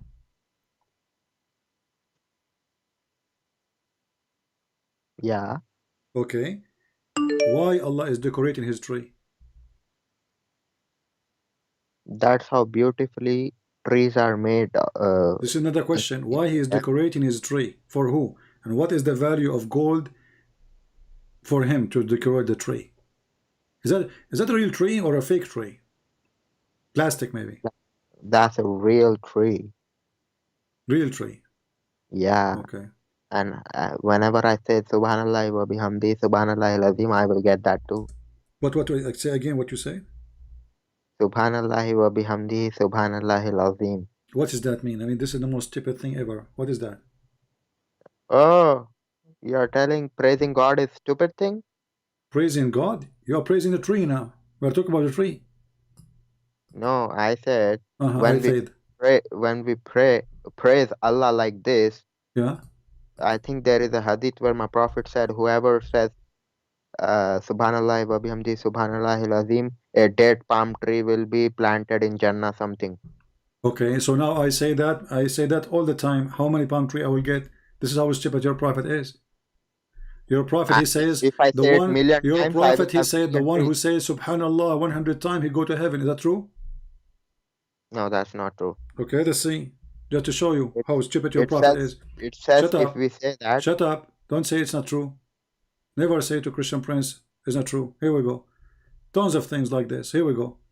I seek forgiveness for Allah. Repent to him. If he recite it 100 times in Arabic a day, he will go to heaven.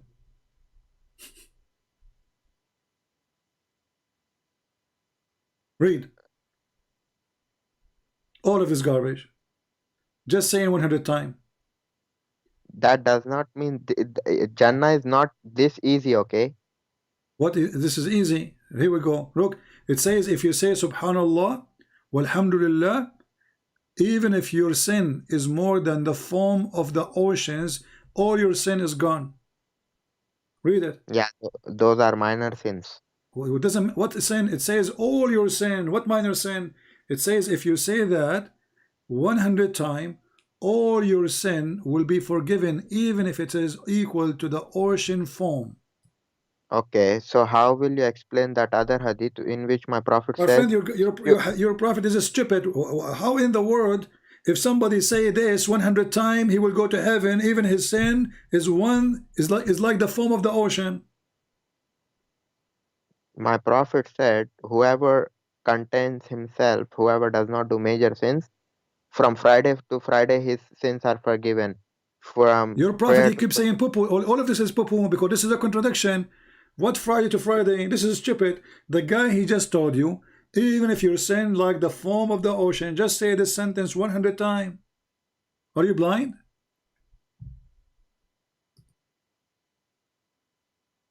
This is why you Muslim, you commit sin as you wish, you know, because you just go and say, either you kiss the black stone. If you touch the black stone, it erases your sin. If you say Alhamdulillah 100 times, you know, your sin is forgiven. I mean, it's a joke.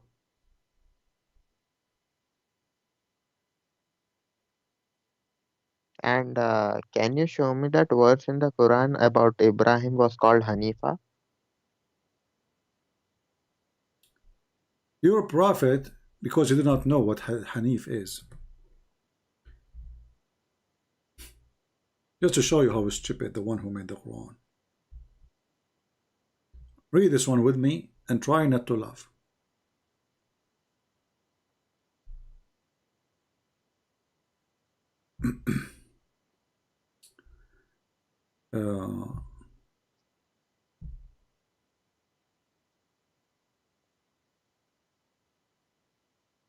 Let's see this one.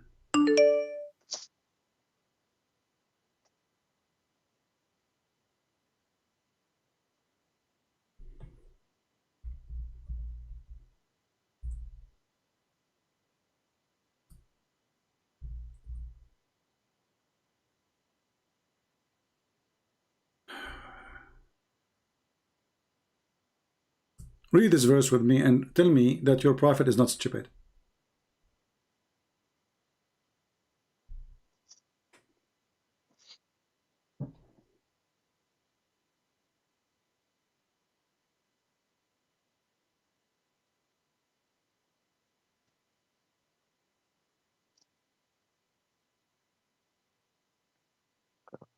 Or say you that Ibrahim, Ismail, Ishaq, Yaqub, and Al-Asba, is it Al-Asba?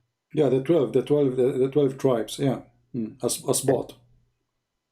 Were Jews or Christians? Say, do you know better or does So Allah? Jacob is not a Jew. Isaac is not a Jew. Even their children are not Jews.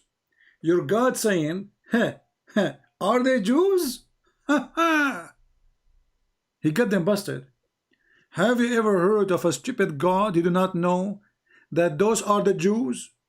So if Jacob and Isaac are not Jews and the 12 sons of Jacob are not Jews, so what are they, Hindu? When you're a stupid prophet, he keep calling them the children of Israel. Who is Israel? Where is the word Hanifa in this? This is not in Hanif. Focus with me now. Just to show you how stupid your God is. Your God claiming he's challenging them. Are you saying that Ibrahim, how Ibrahim will be a Jew anyway? That's stupid. This is really stupid. Secondly, he continues saying, Isaac and Jacob and their children are Jews or Christians? Have you ever heard of a stupid God? You do not know who is the Jews? So in Arabic, by the way, it says Yahud, not Jews. Yahud. You know, this is how stupid this God is. So he do not know why Jacob, his name became Israel. He do not know that his children are children of Israel. He do not know that the children of Israel are Jews. And he is saying, are you saying that Isaac and Jacob and the 12 are Jews?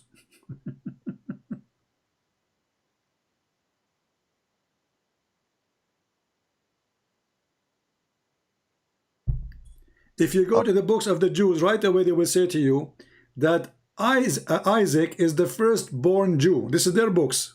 I'm not the rabbi. And Jacob is Israel. And those are his children. So if those children are not the Jews, so who are the Jews?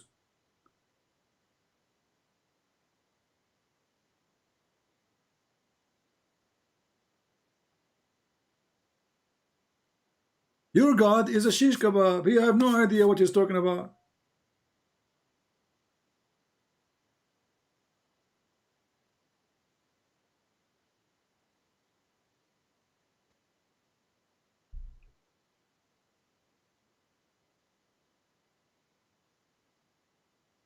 Are you there? Yeah, yeah. Can you go to that other verse What other verse? about Hanifa? Hey, he's stuck with Hanif. Okay. Here we go. Hanif is not an Arabic word. This is why the Muslims are, they thought it is something else. All those verses speak about Abraham. The sect of Ibrahim is Hanif. Ibrahim, he was not a Jew, neither a Christian, but he was a Hanif. How stupid is that? All right, let us see.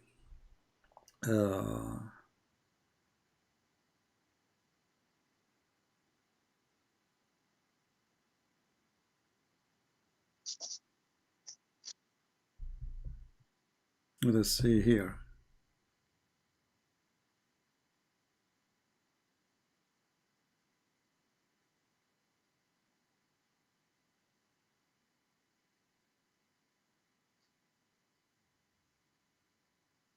Here it says, say Muhammad, truly my Lord has guided me to the straight path, right religion of Ibrahim, Hanif, i.e. the true Islamic monotheism. Do you agree with that? Wait, please, let me see. Okay. Say, O Muhammad, truly my Lord has guided me to a straight path, a right religion, the religion of Abraham, Hanifa, to believe in one God, to worship one God, and he was. Oh,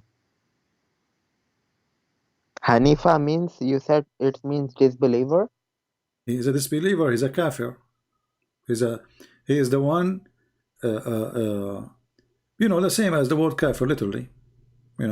So, pagan. He's a he's a pagan for the religion. Let us say, Abraham, he was worshipping stars according to Quran, correct? he was worshipping stars? Stars, the moons. This guy, he worship everything in his way. Don't you know? No, I don't know. Okay, this is the Hanif. So Abraham, in a certain time, he was a pagan. He was a Hanif. Wait, but Allah in that same verse, didn't he say Wakana minal mushrikin something? Wakana. It says here, read carefully, that when he saw the night, when the night came, he saw a planet. He said, "This is my God." He worshipped him. And then he saw the moon rising. He said, "This is my God," and he worshipped him. Then he saw the sun. When he saw the sun, he liked it more. He said, "This is my God. This is my Akbar." Akbar is the sun, the God of, the moon God is Allah. Akbar is the sun God. Allahu Akbar, Muhammad merging two gods to be one.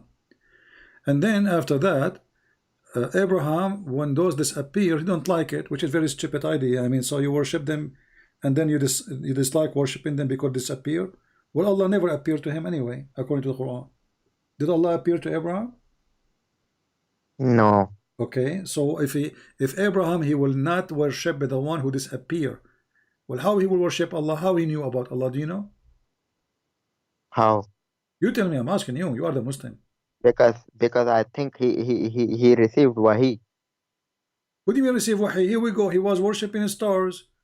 Suddenly, he said, okay, you know what? I am Hanif. Do you see it? Between two brackets, they say Islamic monotheism. Liars. What does have to do? Why you are putting bracket there? It says, I am Hanif. Wait, I don't see it yet.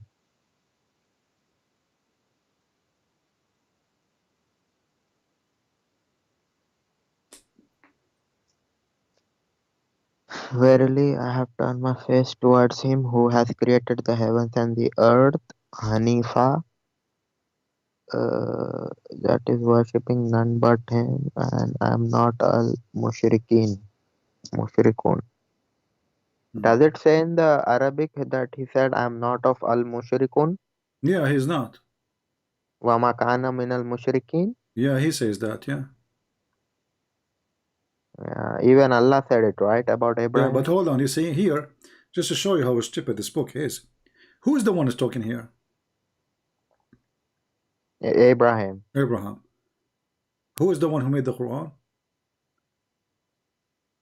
Who revealed the Quran? No, Allah. who is the one who made the Quran? What do you mean by made? Like who wrote it down? Okay, isn't it you Muslim, you say the Quran is the word of Allah?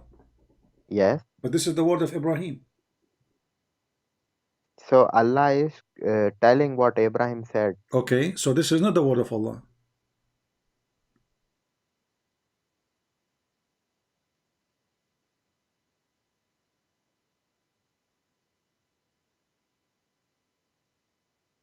Allah is giving his message. This is not the question. Who is talking here? You said Ibrahim. So yes. how the Quran, how you Muslim you say this the Quran is the word of Allah? That's a lie. And when you Muslim you say nobody can make Quran like the Quran of Allah. Well, isn't it Ibrahim? He made Quran already. Isn't it this is Quran?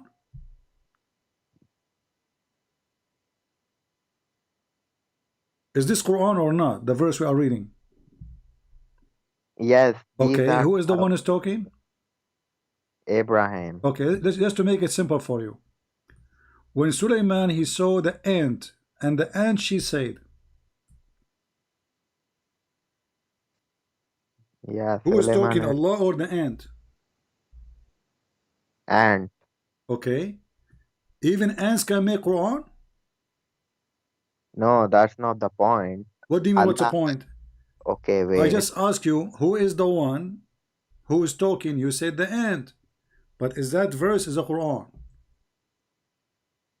Yeah, Allah took that and added in the Quran. Okay, so Allah is copying Quran of the ant and he is putting it in his book. So Allah is a fraud. Allah is not making his own book. This is the ant making Quran. Allah take her words and he put it in his book, and then he says, who can make book like this? Allah is doing that because to guide humanity, to guide people like you. My friend, the one who's guiding humanity is the ant now. Is that Quran or not? If there is something good that Allah found in the ant. This is not the question. You Muslim, you say Quran is perfect. Nobody can make Quran like the Quran. And now we find that Allah is copying an ant.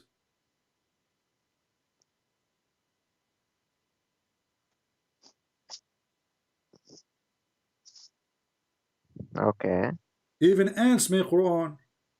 So look what happened. The Quran is the book of Allah. We ask the Muslim, is it a fact? They say it's a fact. Then the second we start checking, we find that the Quran is not the word of Allah. It's the word of the ants, and the word of the cockroaches, and the word of the spider, and the word of the chair, and the word of the tree, and the word of Jibreel, and the word of Sulaiman, and the word of Dawood, and I mean the word of everybody except Allah. Here we go. Here we have a chicken.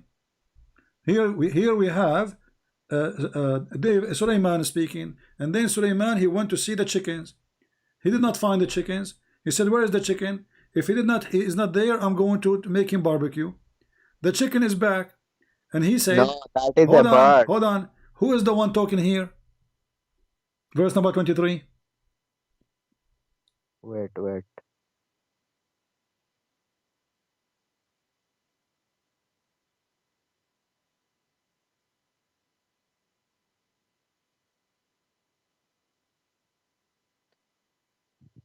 Yeah, this is the bird that used to give news to my prophet Solomon. Ah, he given news. He's a spy. Yeah. CIA. So who is talking here, Allah or the bird? The bird. Okay. So who is making this chapter, Allah or the Suleiman and the ant and the bird and the chicken and the afreet, etc.? Look, Allah chooses whatever He wants to choose to be in the Quran. Then it becomes the Quran. So Allah, He chose what He liked to be in the Quran, and then it become a Quran. Okay, I want to ask you something very easy. If you look with me here, it says, as an example, لا يهتدون. So the last letter is in. The verse after it, the last letter is in. All right. Who is the one who is making them end with in? Is that the ant? Is that Suleiman? Is that the chicken?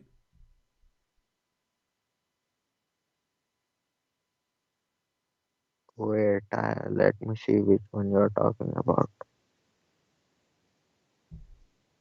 There's somebody trying to make a rap song, which is funny and stupid, and he is trying to make the last word fit with the last word before it.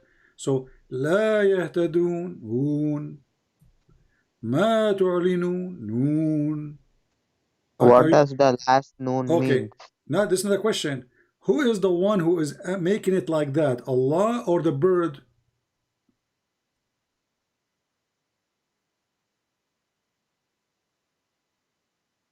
Uh, I mean, it's for me like it's hard to explain, you know. Ah, it's hard, yeah. I mean, this is the hard part now. You guys, the ant speaking, he can explain it easy. And Suleiman, he heard the ant, it's very easy to explain too. And Suleiman, he checked the chicken, it's easy. And Suleiman, he have his army 3,500 mile long, it's easy. But this one is hard. This one is the hard part. I'm sure knowledgeable Muslims can answer you like Okay, in let me hang up on you. So a knowledgeable Muslim, he can call us. Take Okay, care. let's see. Mayday, Mayday. We need a knowledgeable Muslim. Actually, there's somebody trying to call us, a Muslim, I guess. Let us see.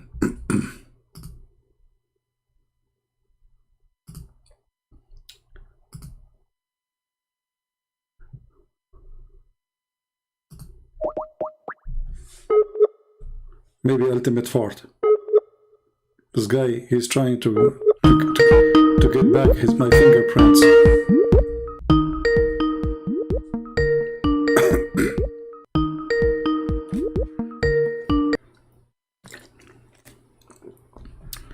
Go ahead. Ultimate Fart. You know that. Yeah, see? I know it's Ultimate Fart. This person, he feel like he been raped and he don't know what to do. I did not rape you. I just made you shish kebab. Coward.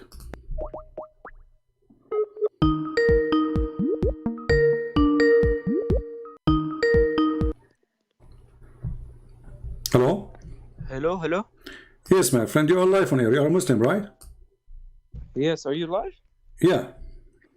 How are you doing, man? I'm fine. I don't know if you hear us, what we were talking about. No, I wasn't. Okay, we were talking about who is the one who made the Quran. Who made it? It's the eternal word of God. Okay, so if we go as an example, chapter 27. One sec, though, before we start, I need to grab my charger. My phone's about to die, so just give me 1 minute, inshallah. All right. Okay.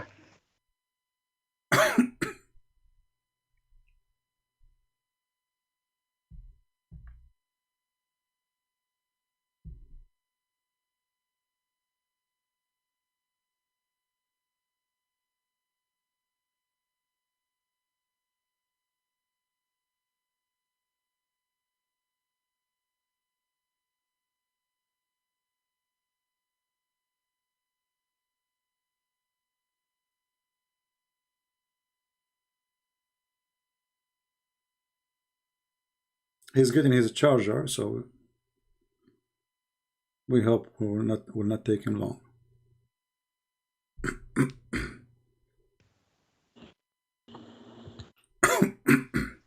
Hello, can you hear me? Yeah, I hear you. Go ahead. First, would you like to introduce yourself? Yeah, I'm just a Muslim guy. Okay, a Muslim guy. Do you have good knowledge in Islam, or you are just an average person? No, I'm just an Arabic layman. You speak Arabic? Yeah, alhamdulillah. All right. So we were talking about that will help us a lot. We ask you, who is the one who brought the Quran? Who is the one who's speaking in the Quran? It's Allah's word, so Allah speaking it, and okay, it says it's Allah's words. But the chapters in front of us says not true. Chapter 27 as an example. Chapter 27 as an example. Which ayah? Chapter 27, the chapter of An-Naml, verse number 18 says that when he came to the valley of the ants, one of the ants said, "O ants, enter your dwelling." Who is talking here, Allah or the ant? Allah is quoting the ant. Okay, so Allah quoting the ant.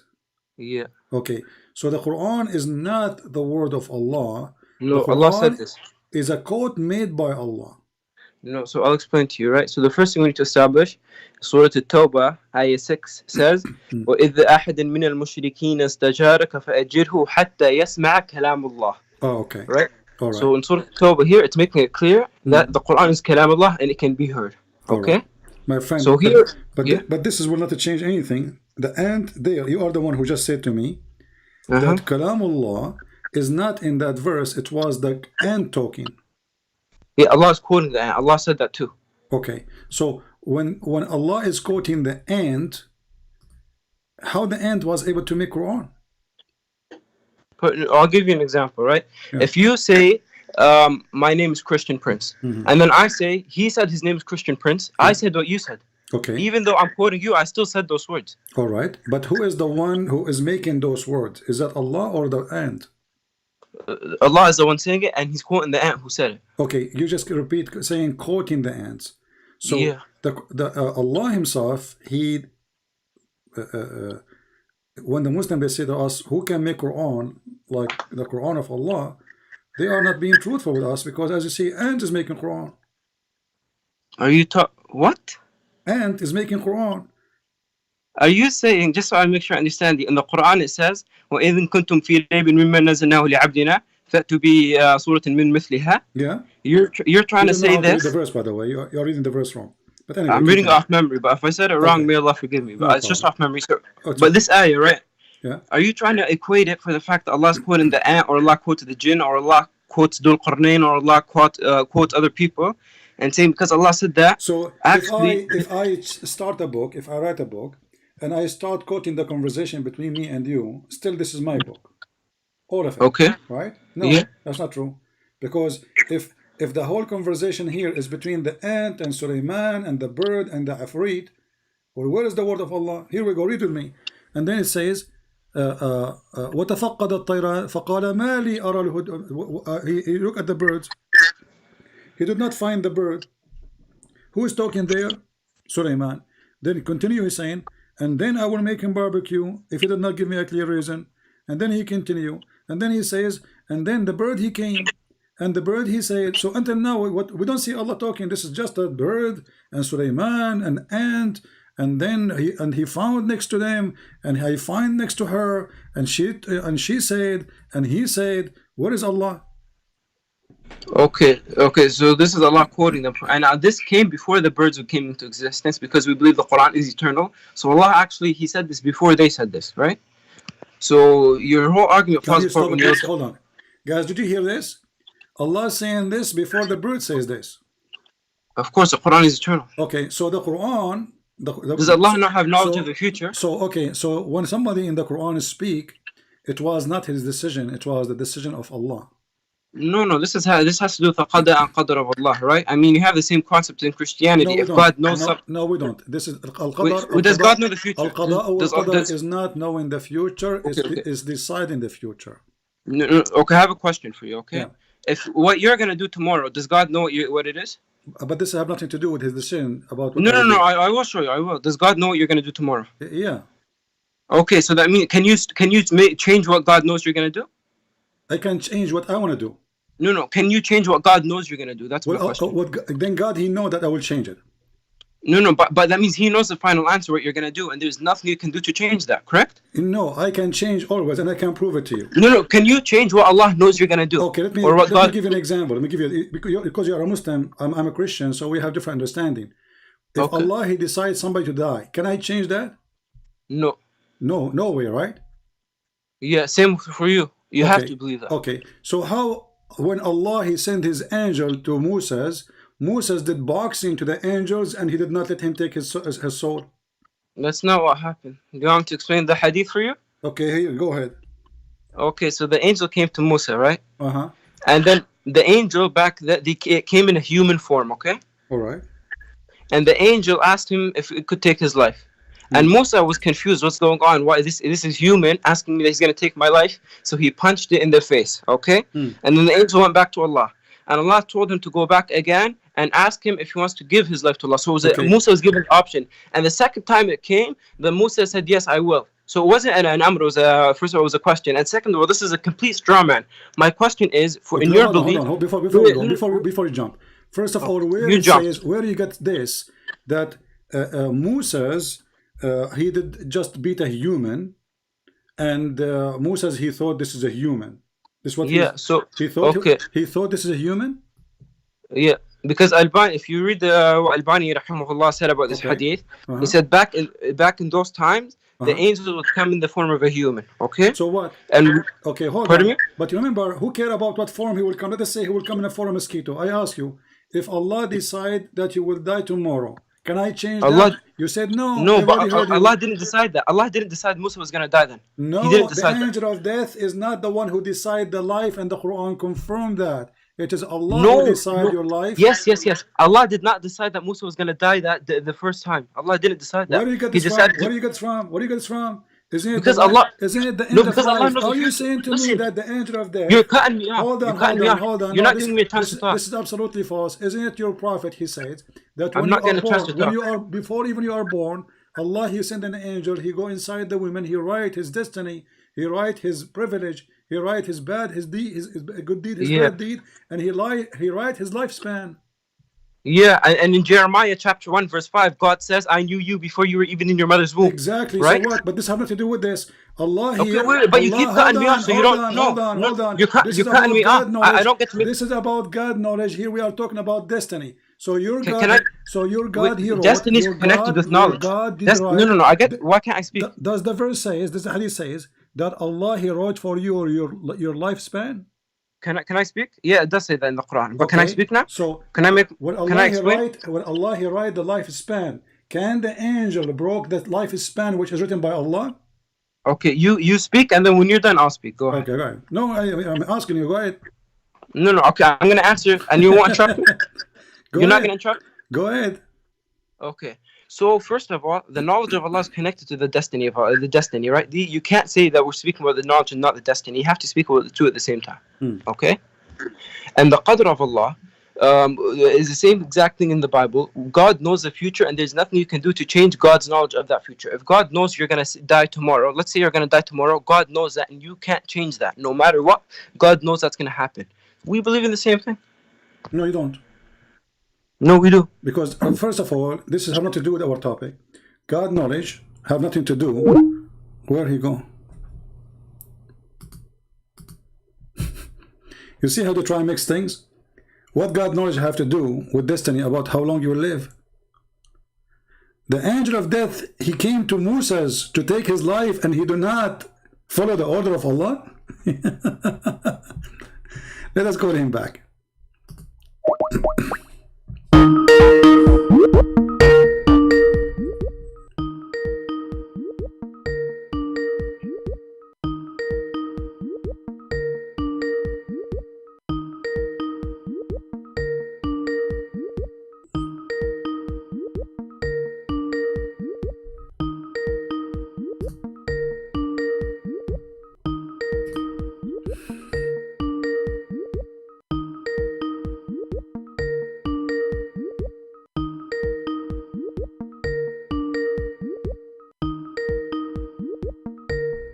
Give me an answer now. Maybe his phone died, but he said he put the charger. Okay, maybe he's trying to call it. Let's see.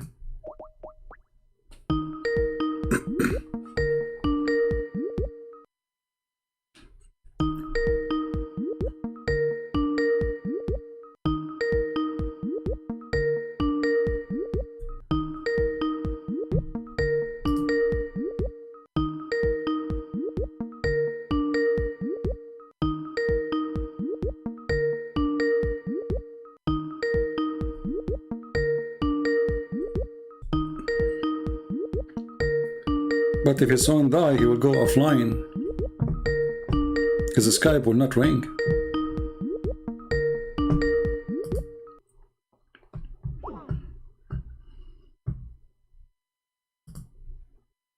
Let us text him. Remember what he said. He said that the first time the angel came, Allah did not send him.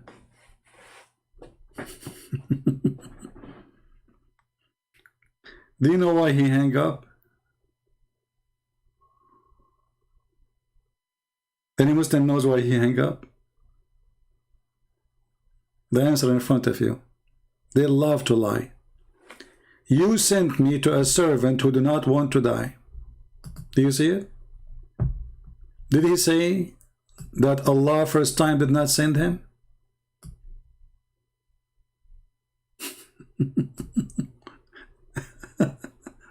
They love to make things up just to cover the problems of the stupidity of their prophet.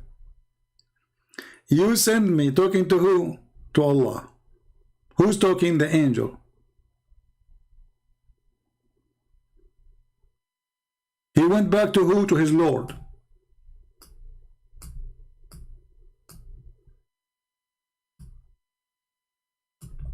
The angel of death came back to the Lord. So first time before he was with the Lord. It's the Lord who sent him. And then he said, you send me. So do you see how they lie? Can you change the order of death happen made by Allah? Yes, I can. Because your God is a potato. What kind of God? By the way, he's watching now. What kind of God? He sent his angel, and the Muslim, they claim that no, you cannot change the knowledge of Allah. You cannot change the destiny of Allah. Here we go, you can. The guy even, he beat the angel. And the funny, he said that the angel came to him in the form of a man. He did not tell him I'm an angel. The angel of death, he come in the form of a man since when?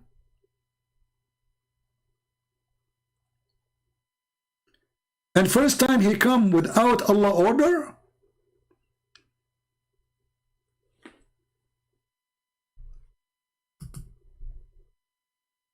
Do you see, silly? This religion is. But how they can explain such a stupidity? Let's call him again. I think he will not answer again. That's it. He noticed. He noticed that this topic is not going to be fun.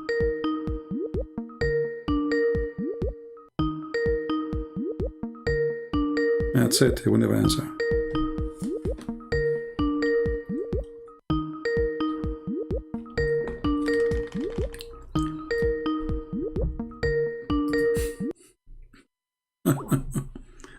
This boxing match did not last for long. You send me to a servant. He said to us, Allah did not send him first time.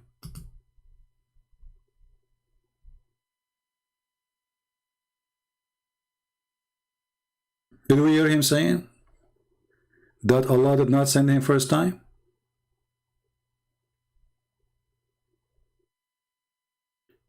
And if Allah did not send him first time, who is the one who decided how long people live then? Who is the one who sent him first time? But as you see, it says, you send me, speaking to Allah. The angel of death speaking to Allah. Angel is an angel. He don't take order from anyone. So he said, you send me, speaking to who? To his Lord. He came back to his Lord. Why? Because his Lord is the one who sent him.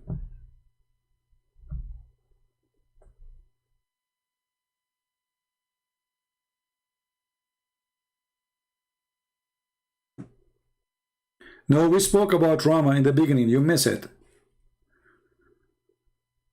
What was stuck with RAMA? RAMA is just a news. The Muslim, they have a phobia. A lot of girls in Egypt, they are calling their family, they are calling their daughters RAMA. The Muslim, they want not. Phobia. Hypocrite people. They say because this is a god of a pagan religion, but they call Salah the Pharaoh. They call their daughters Nefertiti, Cleopatra, Venus, all kind of names. Suddenly RAMA is the problem.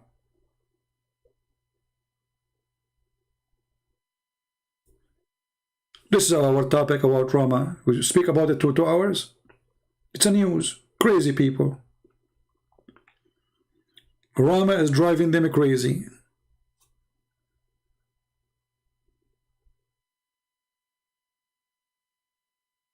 What happened to the Abdul? So here you see that this religion from the beginning to the end is stupid. Did you hear this guy saying Allah is quoting the end? Allah is what? Quoting the end.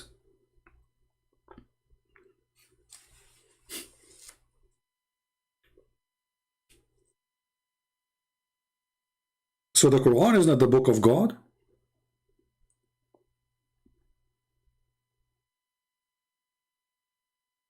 The Quran is a quotation of the ant, of the cow, of the spider, of the chair, of Jibreel, of Muhammad, of Sulaiman, of David. So this is not word by word of God as they claim. And this is not what they claim that nobody can make like it, because as you see, the ant making like it, actually, the ant, she made it first. If we go to the hadith, I assure you he will never call. You know, this guy, he knew that he's going really in wrong place.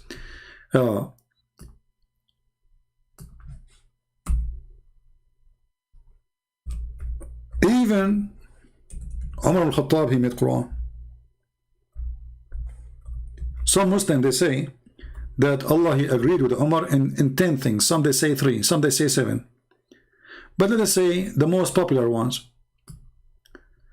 Umar, he says, my Lord agreed with me, or I agreed with my Lord in 3 things. Okay, what are they? Who is the one who chose the Kaaba for Muslim to pray? Umar, not Muhammad. Who is the one who made the women wear hijab? Umar. Who is the one who made the verses about divorcing the wives of Muhammad? Umar. And not only that, the funny is, it says that Allah, he sent the verses as I said.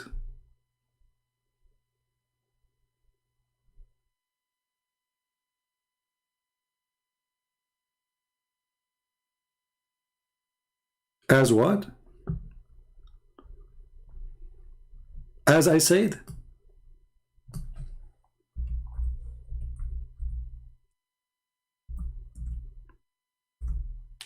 Umar al-Khattab, Allah taking what Umar he said word by word. Read carefully. My Lord agreed with me in 3 things. I said this, take the station, Abraham station, they took the station. Force your wife to wear hijab, force his wife to wear hijab. Then may Allah divorce his wife. Exactly. Read carefully. It says, once the wives of the Prophet made a united front against the Prophet, and I said to them, it may be, who said that? Omar. It may be, between 2 brackets, the Prophet divorce you all, that his Lord will give you instead of you wives better than you. So this verse came as I had said. Do you see it? Who is the one making Quran?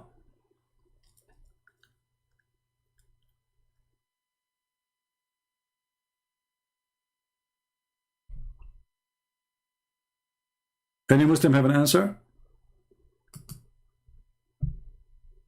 Very stupid, confusing cult. In one hand, they believe that Allah is the one who decides everything. Suddenly we find that Allah have no idea.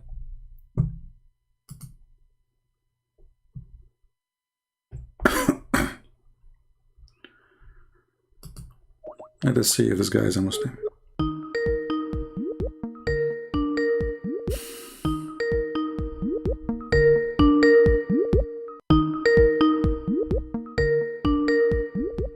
I'm trying to lower the sound of the ringing until he speaks, so it doesn't bother you.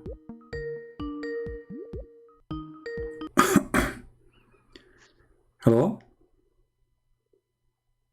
Yeah, hello? Turn off your camera, please. Okay. Just a click at the camera, it's going to go off. And now tell me, what do you like to say, my friend? You are a Muslim? Yeah, I'm a Muslim, man. All right. What do you want to say to us? The other guy who called make a good point that everything was destined.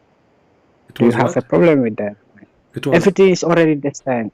Yeah, everything is destined. Exactly. It's what the Quran and the Islam teach. And you said you said you have a problem with that?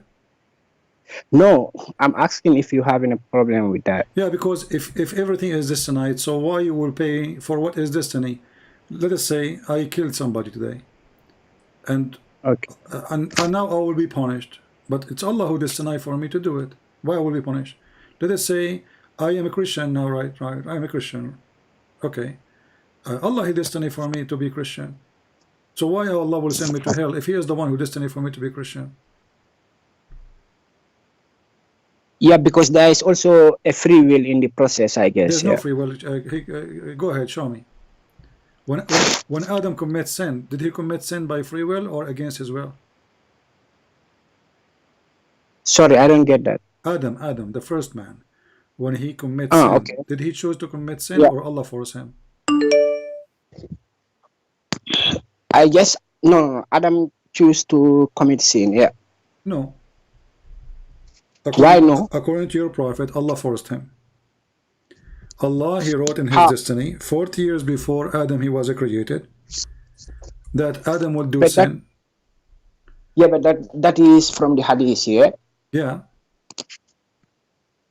So, and you already know, because you are a landed man, that most of the hadiths cannot be trusted. Well, this is Sahih Bukhari. This is the most trustworthy. This is more important than the Quran. Yeah, most important that can be correct, but even Sahih Bukhari can get things messed up. Okay, so you Muslim, you say to us that we Muslims we lie about our prophet, correct?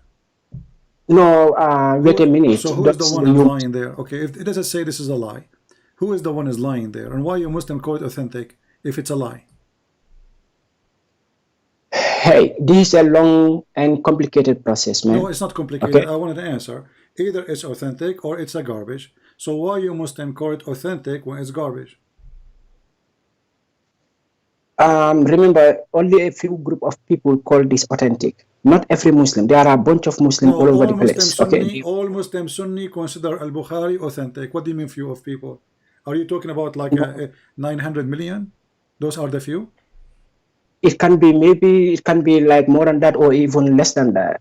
You know, okay, so like okay, so is that a few people or this is the majority of Muslims then? The point is, it's not all Muslims who claim this. That's my point. Yeah.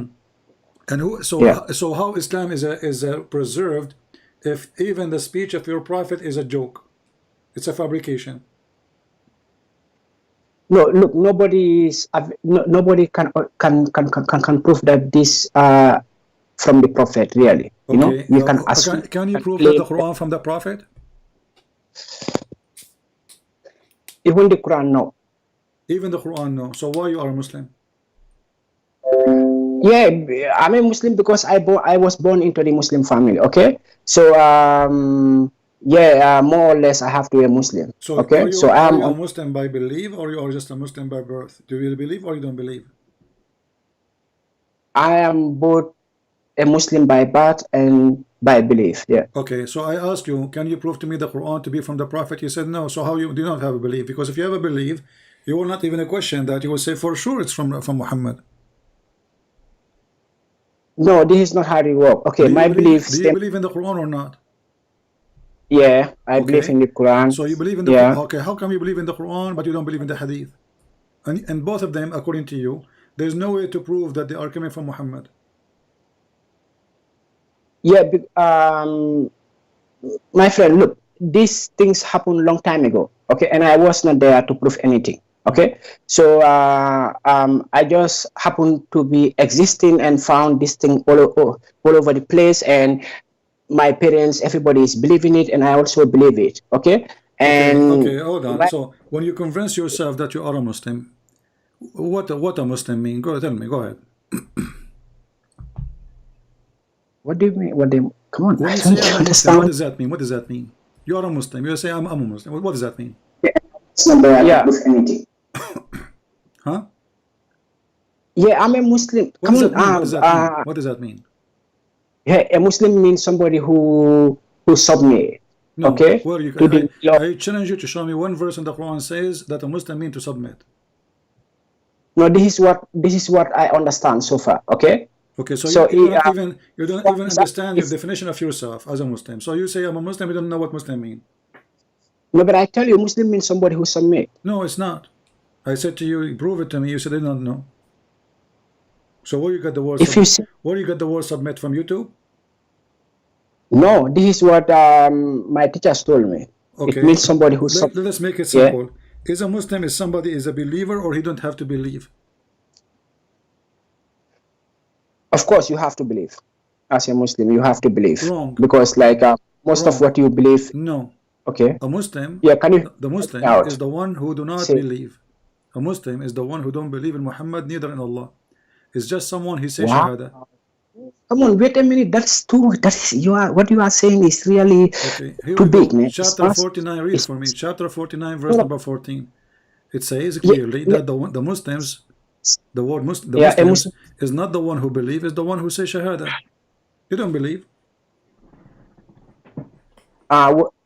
Yeah, but Shahada itself is signifying belief, Uda? It's another question, my friend. I ask you what Muslim mean, you says you submit. I said to you the word Muslim, the Quran explain it. Chapter 49, verse number 14 is those who say Shahada. They surrender to Allah, but they don't believe. A Muslim is not a believer. A Muslim is somebody, he says Shahada, because if he don't say Shahada, he would die, he will kill him. So it is to surrender, but you do not need to believe. And the verse in the front of your eyes, read it. Where is the verse? Chapter 49, verse 14. Okay. The Bedouins say we believe. Say you believe not, but you only say we have surrendered in Islam. For faith has not yet entered your hearts, but if you obey Allah and His Messenger, He will not decay. Yeah. So what's your point here? My point is the Bedouins. My point is how they are Muslim. It says here. You see the word surrender. This is what Muslim mean. Surrender, not submit. So they say we are Muslims. This translation for Muslim. Surrender. We are Muslim. No, he said to them. Okay. He said to them, you can say you are a Muslim, but you cannot say I'm a believer. Believe never enter your heart. Never enter your heart. Yeah, but remember, I did not say a Muslim is a believer. I said a Muslim is somebody who surrender, who submit himself. No, you see, submit. Yeah. Submit is a believer, because when you say submit, it's somebody doing it willingly. Surrender is not willingly. Here we go. Muhammad, he told them, either you believe or I will kill you. They say, okay, we will become a Muslim. So he said to them, okay, don't say we believe, say we are Muslims. Why? Because faith never entered your heart. So how they became Muslims and they are not believers? What kind of religion accept a person to say he's a Muslim? Muhammad, Allah saying to them, say we are Muslim, don't say we are believers. What kind of God he accept hypocrisy? Saying to them, say we are Muslims, but don't say we are believers. No, it says that we have surrendered, not we are Muslims. That's what he said. My friend. Uda? My friend. You are saying it. I'm just being patient with you. You don't speak Arabic. Here it says قولوا أسلمنا. We became Muslims. أسلمنا. We become Muslims. This was surrender means. So he's saying, say, they are not the one saying. They are saying we are believers. He said to them, no, don't say that. Say, we are Muslims. Don't say we are believers. For heart never enter your heart. So Allah is telling them what to call themselves. Call yourself a Muslim, but never call yourself a believer. So it is not required in Islam to be a believer to be a Muslim. All what is required is to surrender to Allah and say Shahada or die. We will kill you. Tell My us. friend, as far as I can see, this verse 14, did not talk about Muslims here. It is belief It's and not up to surrender. you. Okay, the verse in front of you. Don't waste my time. Here it says Aslamna. Aslamna. Do you know what Aslamna mean? No. Muslims. We become Muslims.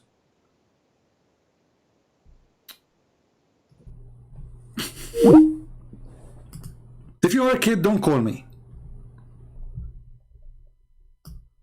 This is why he says we have surrendered between two brackets in Islam. We become Muslims. We have surrendered. This is your Muslim translation. We have surrendered between two brackets in Islam. What does that mean? Surrender in Islam. What does that mean? We become Muslims.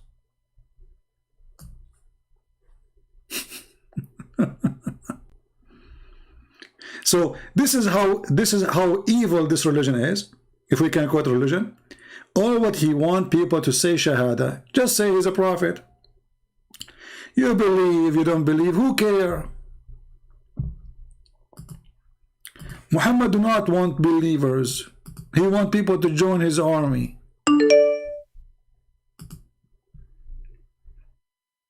Maybe this is ultimate fault. He changed his name.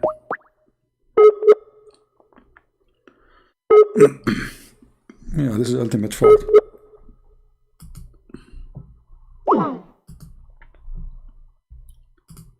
Who's next?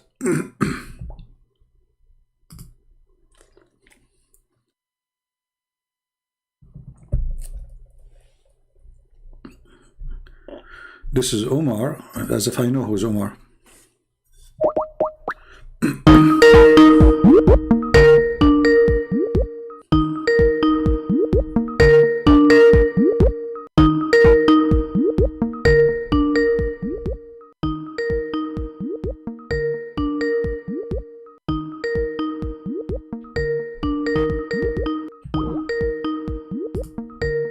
Okay, well, we called him, didn't answer.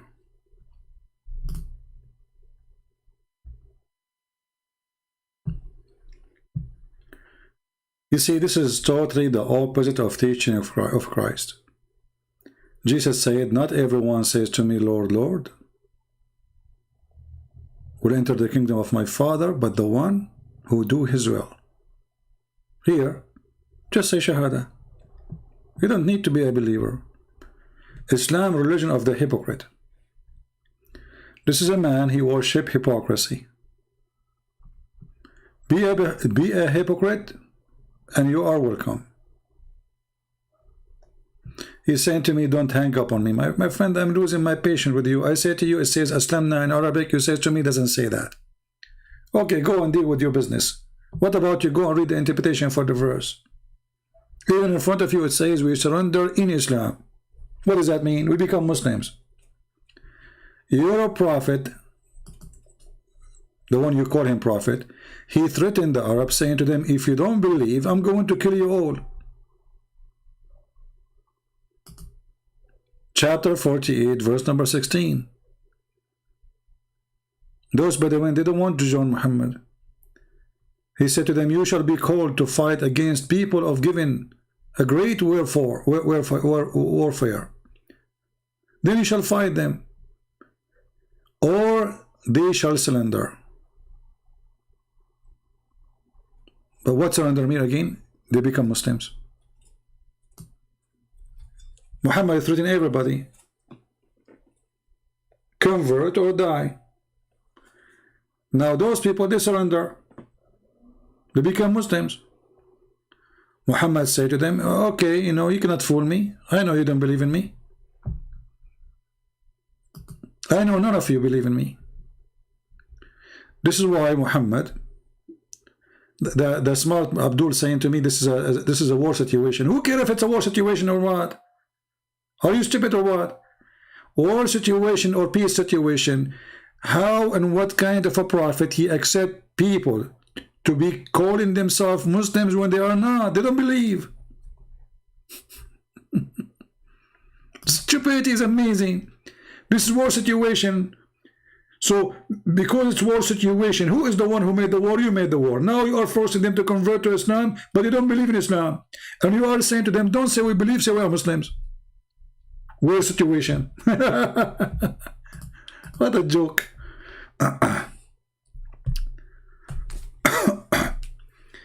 If you have a question, ask me in the chat, not in Skype. Otherwise, I will block you.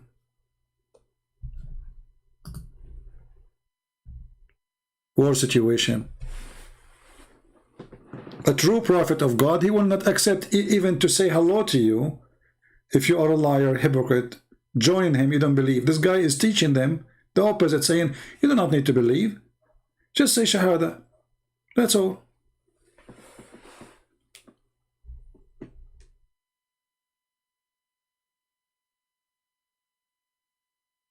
Abdul saying, CP cannot debate those Muslims who they are confident. Do you see how confident this guy? He said that he is not sure even the Quran from Allah. You see how confident he is?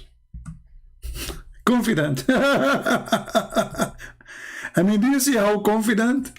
Isn't it your friend? He said, I don't know even if the Quran is from Allah. I don't know even if the Hadith is from the Prophet. And this is what you call confident? Potato. That's a lot of confident.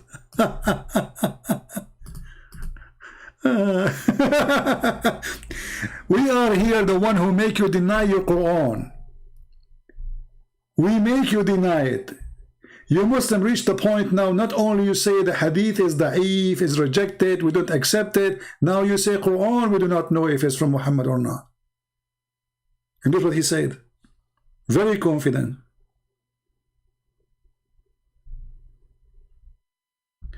Another Abdul saying, Christianity and Hinduism both are polytheist. You see, first of all, when a Muslim he speak about monotheism, that make me laugh, because the hadith says that Allah said to stupid Muhammad, if you have a doubt about what you know, go and ask the Christians and the Jews. So how we are not monotheist, and then your stupid God asking your stupid prophet to ask the Christians who they are not monotheists what is the true belief is.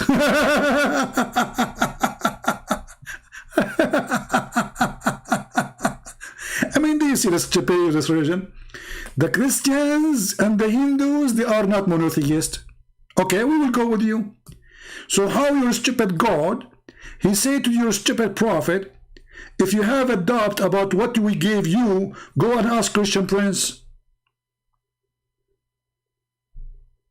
Are you there, Abdul? That means your prophet is not monotheist then. Because if we are not monotheist, and then your stupid God saying, go and ask the people of the book, the people of the Torah, and the people of the gospel. When I say that this God, the additional proof that the God of Islam is a stupid is his followers. Look at their answer. So we are not monotheist, and then the stupid Allah, he said to the stupid prophet, ask the one who they are not monotheist. How stupid is that?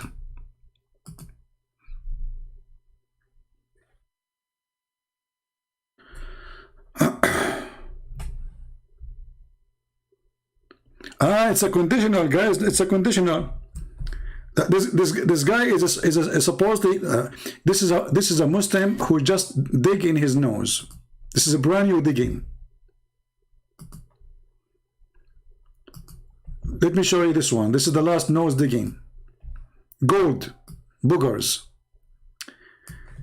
Armin, try to understand the verse, chapter 10, 94. God told prophet, if you are in doubt, conditional. So are you saying to me that your God, Allah, he do not know if Muhammad, if or he is? Isn't it your brother who called me and he hang up and run? Is the one who says Allah, he knows everything? So what conditional? This is conditional can work if I do not know. I can say to this person, if you need to go to the bathroom, go, because I do not know if you need to go or not. This is God. And you just said it's a conditional. So Allah is making a condition. If you have a doubt, Muhammad, because Allah is not sure, ask Christian Prince, Muhammad, if you are. But who cares if it's conditional or not? Your God is making it clear. The only one you can ask is not Rama, is not the Hindus, is a Christian Prince. Conditional. Okay, we will read tafsir. Here we go. You know, just to show you how Muslims, it's like a monkey, you know, like a monkey in the circus. You know, the monkey in the circus. Where is this guy? Here we go. Read tafsir. Okay, read tafsir, brother. Don't read your own. Okay, I will open tafsir. Are you sure? Abdul, are you sure you want me to open the tafsir? Because if I open the tafsir, you will say to me, I don't accept tafsir. Okay, you said open the tafsir. I will open the tafsir.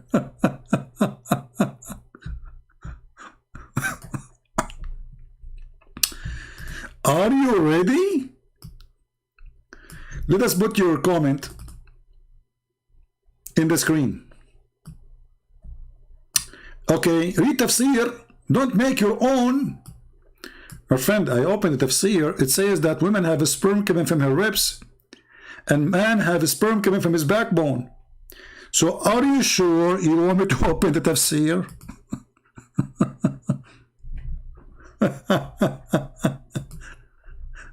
Open tafsir, okay? Don't read as you wish.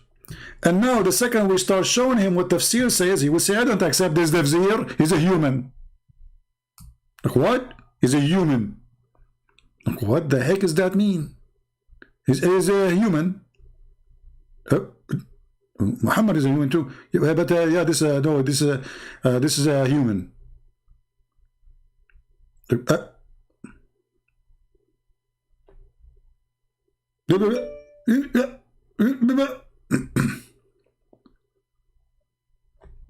يخرج من بين الصلب والترائب, meaning the sexual fluid comes from the backbone of the man and the ribs of the women. Are you enjoying tafsir?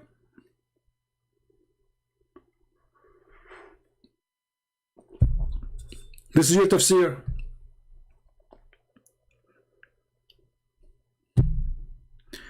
Do you remember the video of Idawa? We made a video for them. They said the word solb means penis. Like what the heck?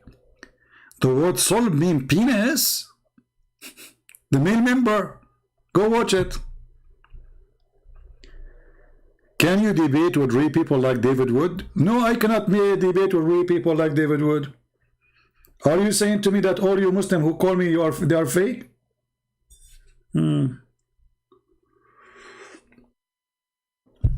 Can you? No, I cannot. Still, I am the one who make Muslim leave Islam by thousands. Me. You like it, you don't like it, face it. And now, sperm is coming from the ribs of your mom. Don't cry. It's in front of your eyes. I don't want you to go now to the bedroom and see what your mom and dad do in the bedroom, just to prove the point that your mom, she will have orgasm from her ribs. Genius, Muhammad.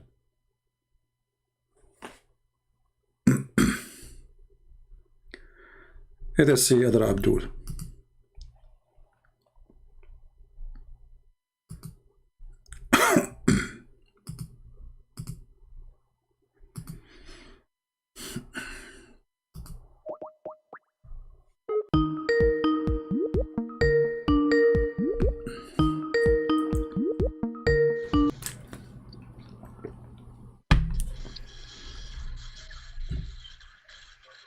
Go, we hear you.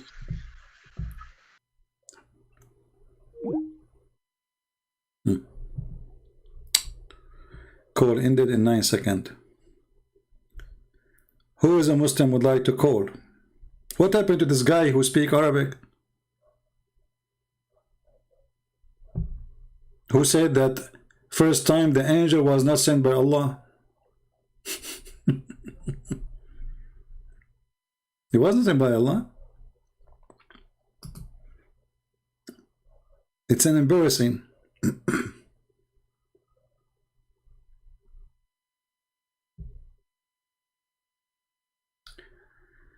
I am a Muslim.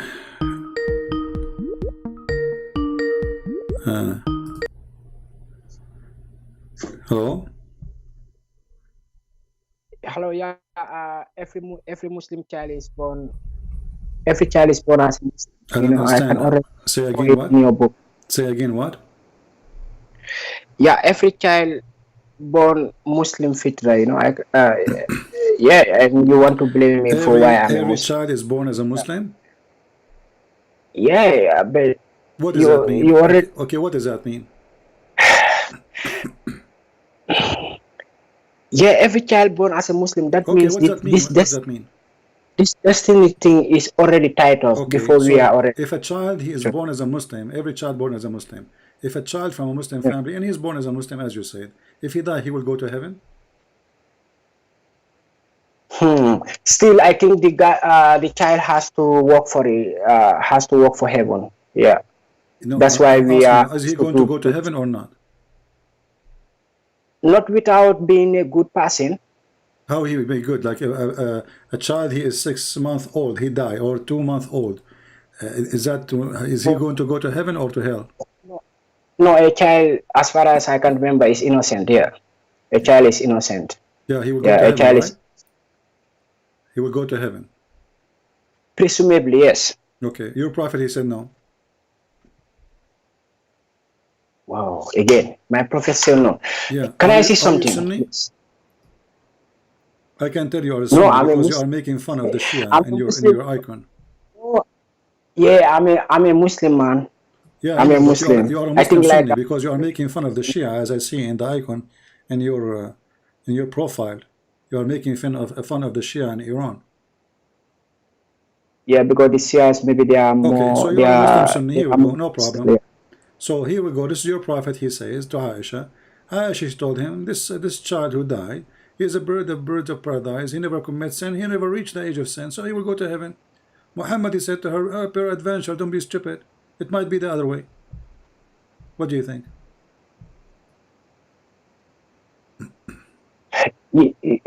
These scriptures are complicated. We have to take our time very, very well. A second before ago we it was can. very easy. A second after it's very complicated. What is complicated? The child he died. He is an infant. He did not reach the age of sin. I asked you, if a child he died, he is 2 months old or 6 months old. He will go to heaven or not? He never commits sin. You said he will go to heaven. So it was very easy for you. Now it's complicated.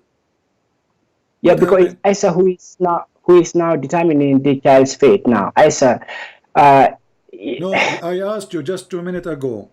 If a child is an infant, he is 2 months or 6 months old, and he die.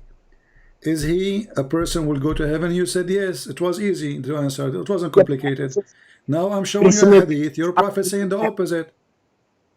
Yeah, but this was according to my own understanding. I told the girl, the child is innocent. How your own understanding as a Muslim is against your prophet understanding? How does that work for you? I thought everyone is born as a Muslim. So how you are born as a Muslim but you do not understand what Islam means? I am trying to understand what Islam means. Okay, but you are born as a Muslim, so Allah, He put it in fitrah. Fitrah means that you are born with it. This is what fitrah means. Do you know what fitrah means? You Muslims, you copy Arabic word, you have no idea what it means. Fitrah means you do poo-poo. Fitrah means that you piss. Fitrah means that you creep like a child. This is fitrah, things were born with us. So how we are born as a Muslim, that is stupid. Because if you are born as a Muslim, then you should know from the day of number one in your life what Muslim mean, and you do not need anyone to teach you because you are born with it. So you Muslim, you are like a recording machine. Fitrah. Nobody knows what fitrah mean. If I am born with this fitrah, I will not need even a prophet because I'm born with it. You are really a very complicated man. I'm very complicated. Have you ever heard of a duck? She need to take a class of swimming. She's born with fitra. Born with fitra. What is the fitra? She swim. Right away, she come from the egg, she swim. A duck. She do not need to take a class of swimming. Her mother, she will not take her to the classroom. Let me teach you today how to swim. They don't. They right away come from the egg, they swim. So when you say fitra, learn from now. Don't be stupid like the rest of the Muslims. When you say a fitra, that means you are a duck and you know how to swim and do not need anyone to teach you how to swim. So how come you are born as a Muslim but you do not know what Islam is?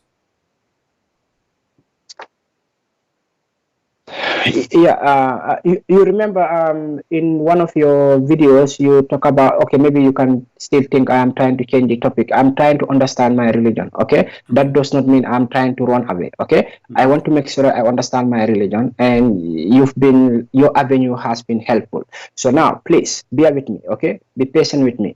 You talk about Prophet Muhammad being born 4 years, if I am not mistaken, 4 years before.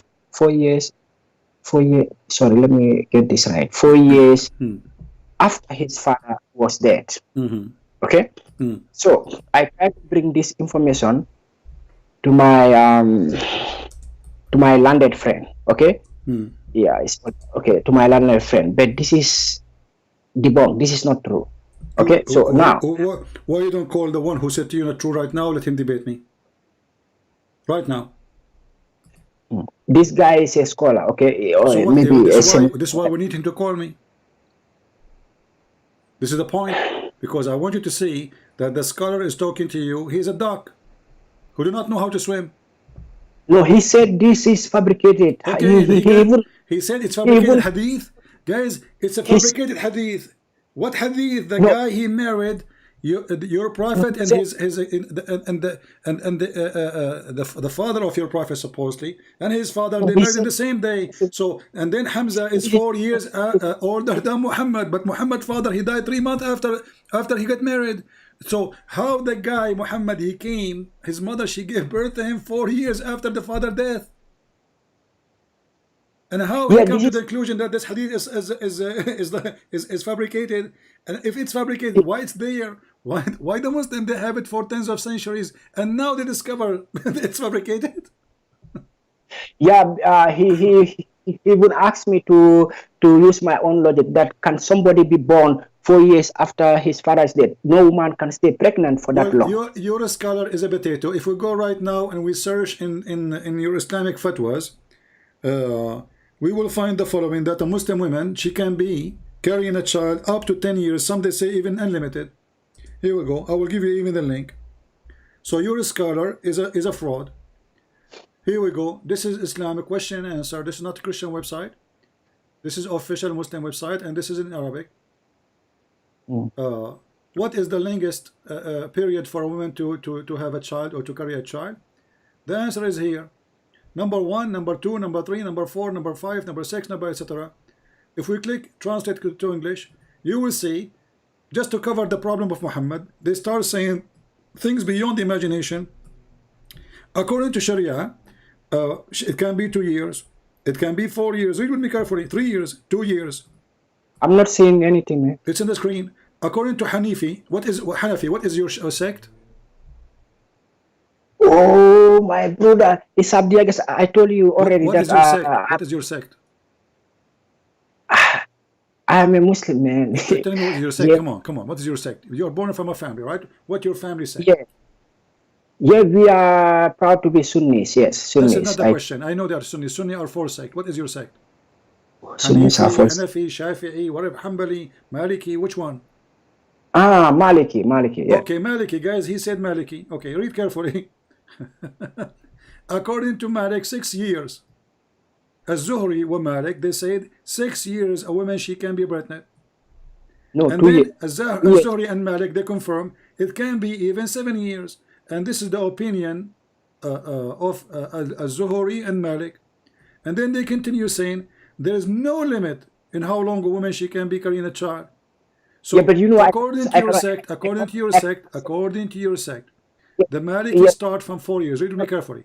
The Maliki says, read the screen. 4 years. According to who? Shafi'i and Hanbali and Maliki. Those are the three majors of the Muslim Sunni. Three major. Shafi'i and Hanbali and Maliki. They say start with 3 years. Then Imam Malik says it can be 5, it can be 6, it can be 7. And then there's other opinion, which is not al-Maliki now, saying it can be no limit. Yeah, but that is not possible. Like, my friend, those are your scholars. Don't tell me this is not possible. Yeah, but brother, you are a very landed person. You know that no woman can stay pregnant forever, man. Listen, I'm not talking about this is impossible or not. I know this is stupid. This is not a question, but this is your religion. When you're a scholar, he said this is not true. He's an idiot, because if he has to belong to one of those sects, you're a scholar. So if he is a Hanafi, if he's a Maliki as you, will he have to agree with 7 years at least, between 4 to 7? This is what Maliki says in front of you, and I can give you the link. Yeah, I brought this 4 years timeline. Yeah, to my scholar. Did you ask yourself why those scholars they come with this 7 years and 8 years and even unlimited years? This is no, honestly, I'm in this 6 or 7 because years. Muhammad was born many years after his father's death. They are trying to cover up. Otherwise, nobody. I mean, there's no reason. How stupid is that to say 6 years, 7 years? What is that? You divorced your wife 5 years ago. She called you tomorrow, says that come to the hospital to pay for the baby I gave birth yesterday. This is stupid, isn't it? Yeah, I agree. It's stupid. Okay, so what is your religion? Yeah, okay. So now, this Muhammad's father is Abdullah. What is the second name for Abdullah? First of all, there's no proof that his father's name is Abdullah. And I will prove No, it to that's you. what Because if his father... Okay, let me ask you. His father is in hellfire or in heaven? Sorry, take it easy. What Muhammad's did father, is he in hell or in heaven? No, come on. I was not. I don't know. I suppose maybe. I don't know. I just don't know. Well, Muhammad says, my father and your father in hellfire. And this is Sahih, as you see. He was speaking to a man. He said to him, my father and your father are in hellfire. So how his name is Abdullah, slave of Allah, and he will go to hell? Yeah, because this Abdullah, this Allah name has been circulating or been in use before Muhammad came into the scene. You know, in one of your videos, I had to confirming that also. So maybe it makes sense why his father's name is Abdullah, because a slave of Allah has been around in this geographical area before. If a person is born from a pagan family, is he noble in Islam? If a person is born from a pagan family, is that person a noble person? He's a noble man if he is born from a pagan family. Is his father pagan? No, this will have to depend, of course, if the father or this person is already a good man. You know, in your nobility depends on your character, I think, your attitude. Yeah, you know, nobility. Yeah, I know that families can inherit it, you know, but yeah, for me, my logic will be, you have to earn it yourself. Yeah, I don't know. I don't think you are listening to me. I want to focus with me, please. Okay. Your prophet father, is he from a good family? Yes, that's what I am told. Remember, I was not there, but that's what I'm told. His family is a good family, okay? From the beginning to the end. So the good family are going to go to hell. You know, remember, it depends. At the end of the day, you have to be judged before you can enter this paradise. You have to be judged. So here in the world, people can say you are a good man or you come from a good family, but in front of Allah, you did not pass the exam. You know what I mean? So yeah. Okay, but isn't it the Quran says وَإِنَّمَا الْمُشْرِكُونَ النَّجِسِ? No, my Arabic is really not good. I don't understand. Means filthy. Okay. So your prophet is a son of a filthy man. Yeah, this is also possible. Muslim, they say to us that Muhammad is born of a noble family. If the Quran describe anyone who is not worshiping Allah truly, he is a najis. Not only filthy, he is filthy to the point you cannot wash him. So filthy here will mean like It's a filth you cannot dirty. wash. It's not a filthy you take a shower and you are done. No, this is filthy. That means satanic, you know, evil. Yeah, but that still does not mean you cannot go to paradise. You know, So still be filthy, but you can enter paradise. Like, okay. is there any reference that says that if you are filthy, you cannot go to paradise? Probably no. If you are filthy, okay, this is not topic now. Listen carefully. Muhammad is a son of Abdullah, correct? Yeah. Okay. Abdullah is filthy. Okay. His mother is filthy. Do you have references for all these Muhammad claims? is what? If the Like you father said, and the son, and the father and the wife, the husband and the wife, they are filthy. The son is what? yeah, I know you want to say that the son will also automatically be filthy, but the son can otherwise be something else. Cannot be filthy also, you know, like filthy, these parents have to undergo some kind of uncleanliness while they are filthy. For example, the son can come over and then he can go to the opposite direction. This is also possible. Uda? So like you telling me, okay, because the parents are filthy, yeah, of course, yeah, the child also must be filthy. Yeah, but this can turn out not be the case also. Okay, so What do you but let us go with you. If Muhammad's Okay. father, he was a pagan and his mother was pagan, Muhammad, what he will be? Muhammad will also likely be a pagan until Muhammad. Exactly. So Muhammad was pagan. He was a filthy for 40 years, right? Yes. Okay, so guys, so Muhammad was sorry. okay. Muhammad was filthy for 40 years. All right. Maybe I already committed sin by saying that. Let me withdraw that. I cannot say. No. Hold on. You don't need to withdraw anything. You can withdraw. Who cares? But you know, you have to confirm something very easy to know. If Muhammad is born from both parents who don't, you know, they are not true believers, well, Muhammad will be like them, because even your prophet, he says, the one when you said to me, you are born with the fitrah, and then there's the continuous says, and then your parents will make you a Jew or a Christian or etc. Correct? Yes, like okay. in my case, so I was this will born be the case for family Muhammad too. This will be the case for Muhammad too. So Muhammad is born as a Muslim by fitrah, as you claim, and then his parents will make him pagan like them. So Muhammad was a pagan for 40 years at least, correct? Yes. That makes him najis. The Quran says he's a najis then. So he was a pagan for 40 years, he's najis. Question, do Allah choose a najis person to be a prophet? Najis, what does najis mean? Filthy. Filthy. Dirty, okay.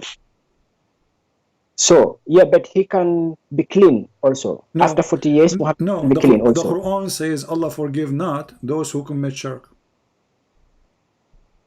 But did the Quran also not says that Muhammad's sins past and present, even the future is already forgiven? Allah forgive not. No, the Quran doesn't say Allah forgive the past. It says may Allah forgive. But Allah, he says, Allah will not forgive those who do shirk. Inna Allah la yaghfiru an yushraka bihi. Chapter 4 verse number 48. Chapter 4 verse 116. Chapter 5 verse number 72. We already forget. He's a prophet. He is having a special privilege, and this is why. So, hold on. Are you saying to me that your God is not justice? So Allah, He will forgive only Muhammad, and the rest will not forgive them? That's not fair. Secondly, where you get this privilege from? If Allah says, I will never forgive anyone who take partner with Allah, He never said, I will forgive some and I will not forgive. You're adding things now. Yeah, but because he is a special, in fact, this whole world was created because... Show me the special. It says here, chapter 4, verse 116, one of the funny verses, Allah forgive not. That's it. He did not say forgive not for some. He said forgive not to everybody, to anyone. So if you ever have... Allah does only those people who associate partners with him. And as far as I know, Muhammad never associate any partner with Allah. But okay, you just told me, you just agreed that he was a pagan for 40 years, you forgot? Yeah, but pagan only, the definition of pagan means having a different belief, having a different... No, pagan is someone he believes in different God. As simple as that. Those are not communists. He believes in different God. So he is born from a pagan family. He was a pagan for 40 years, and you agreed with me. And then Allah, he says, Allah forgive not those who do associate with him. And anything else, he forgive. The verse is so clear. There's a qualification here. If you die while you are associating partners with Allah, then this sin cannot be forgiven. Okay, so don't forget the qualification. Hold on. While you that is very silly. That is very silly. Because this is what I love. Hold on, my friend. Hold on. Wait. So if you die, Allah will not forgive you. But this is how the justice will be anyway. Because if Allah will judge when? Will judge in the judgment day, correct? Yes. Okay. So, but Allah did not say if somebody he commits shirk and he did not ask for forgiveness before he died, then I will forgive him. He said anyone who commits shirk. He did not make a limit or conditions. He said anyone commits shirk. Any other sin I will forgive. So he made it clear that this is a sin you will never be forgiven. After death, before death, who cares? You will never be forgiven. Otherwise, show me where it says that if you commit shirk and you ask for forgiveness. I guess there are explanations for this particular verse. Sure, Muslims will come with explanation. This is easy for Muslims. This is very easy for Muslims to make explanation. That's not a big deal. Okay, let us make it simple. Let us make it simple. So Muhammad was a pagan for 40 years. What he was praying for? He was a pagan. That's what we know. He was a pagan, but he was not worshiping any idols like you may suspect. Yeah. Wait. Around the Kaaba, there's more than 360 idols, and those what his family they worship. This is why his uncles, all of their names is the slaves of one of the idols. Yeah, but all of the idols, one of Al-Muttalib is one of the idols. All those names, is names of idols. So all his uncles, they are slaves of idols. Okay, but this is why we see that Muhammad's name is not one of the names of the idols. This is not his name. Muhammad, he changed his name because there's no way his name Muhammad, because simply. Also, I saw. No, my friend, hold on. Muhammad cannot be his name because the word Muhammad means the praised one, and that is a title will be given only to God. So this man is a madman. He wanna make himself God on earth.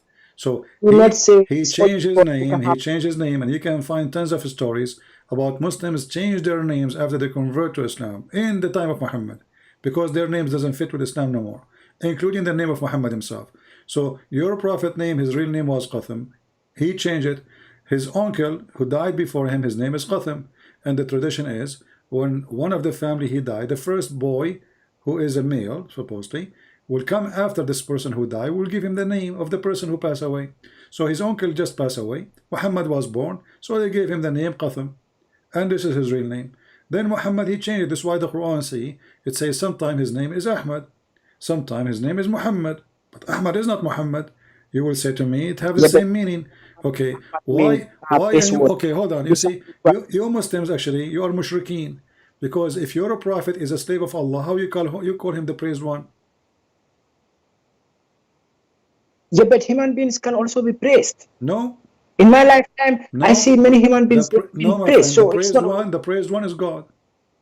Anyone praise any human, he's not praising. He's a pagan. He's a mushrik. You praise only God. We Christian, we say praise God, praise the Lord. We don't say praise Paul. We don't say praise Peter. We don't say praise anyone. We say praise the Lord. So when you Muslims, you call your prophet praise, his name is the praised one. So if he is the praised one, who is praised to Allah? That means Muhammad is number one, Allah is number two. So who's the God? My friend, please, praise, human beings can be praised.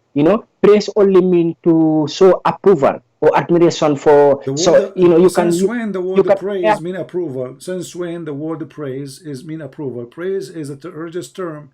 You say it only to God. You know, okay, let me say, do you say praise be to Allah? Do you say Yes, praise? yes. Okay. Have you ever say Yeah. praise be to Jibreel? No. Why? Why? Because there was never any need for me to Okay, say show me any praise. person, show me any person in Islam, you Muslim, you say praise be to this person beside Muhammad. No, no, I will only show you my friend. I have friends that I praise. When we play football and then they did wonders, I praise them. Okay, because I admire what they do. And you know, I You see, think they, yeah. praise is not about admiring. Praise is an act of worship.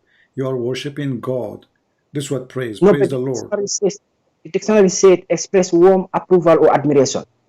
That's what praise can also mean that.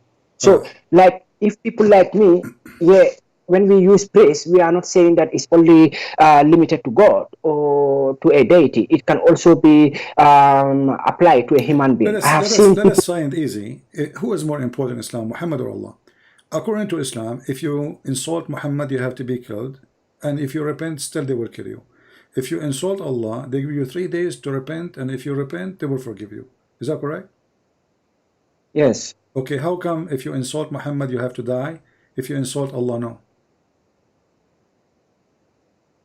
No, I never see that. Yeah, squeeze Okay, it, squeeze so it, squeeze more, squeeze more. What? Obviously, Muhammad is God, because the you insult said should be more serious. The insult should be more serious if you insult Allah, not Muhammad. Should be the opposite. But if you insult Allah, they give you 3 days. Think about it, 3 days. But if you insult Muhammad, we have to kill you. That's it. What kind okay. of This who is more important then? Who is more important, Allah or Muhammad? Obviously, Muhammad. no. I think Allah should be more important. Allah is How always is more more important. important? But you give me 3 days to repent. If you insult Muhammad, that's it. How is it more important? You just agreed that if you insult Muhammad, there's no forgiveness. If you insult Allah, it's okay. Check this out. Muhammad, this whole world, yeah, this whole world is created because of this man called Muhammad, the praiseworthy. Okay, Exactly, so guys. if Did you hear what he said? Repeat again, please, what you said. no, come on, bear with me for a second. Like this guy is so important that we are all here because of him. No, Okay, no, no, so no, if no. you Just say what you said. You said the whole world is created because of Muhammad, correct? this is what I learned. Yeah, this is what I learned. So Allah So created you the can, whole world because of Muhammad. Why? that shows you how important this guy is. So if you are leaving everybody to insult him and there is no consequences, then come on, then he's not important anymore. The significance is gone. So we have to keep people from insulting and then demoralizing him. Okay. Yeah. So But this is my okay. own personal opinion. So now Yeah. everybody heard you, because the whole world is created for the sake of Muhammad. So there is a consequence, but the whole world is not created for the sake of Allah.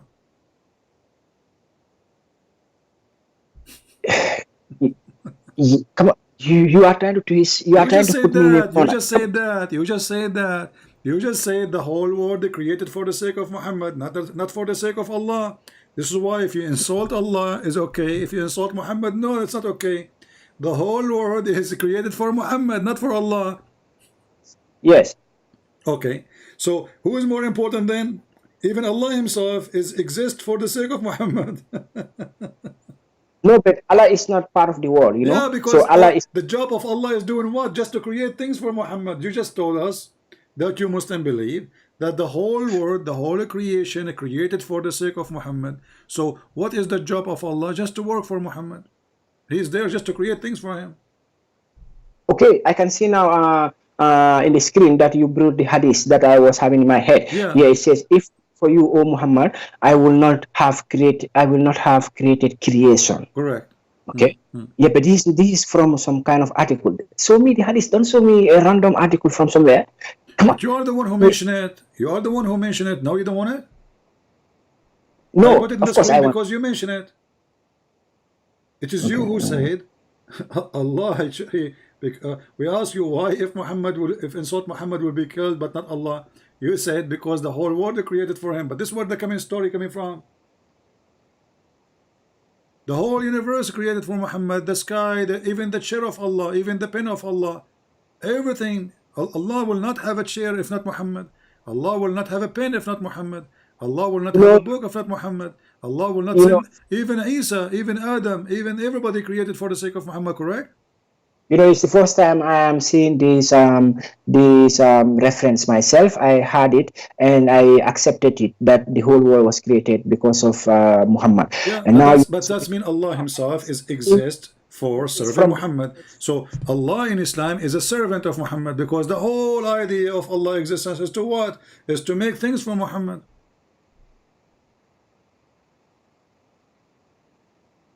there are many hadiths to this effect. Hadiths, yeah, but this okay. So what is the problem? Do you have any problem with this?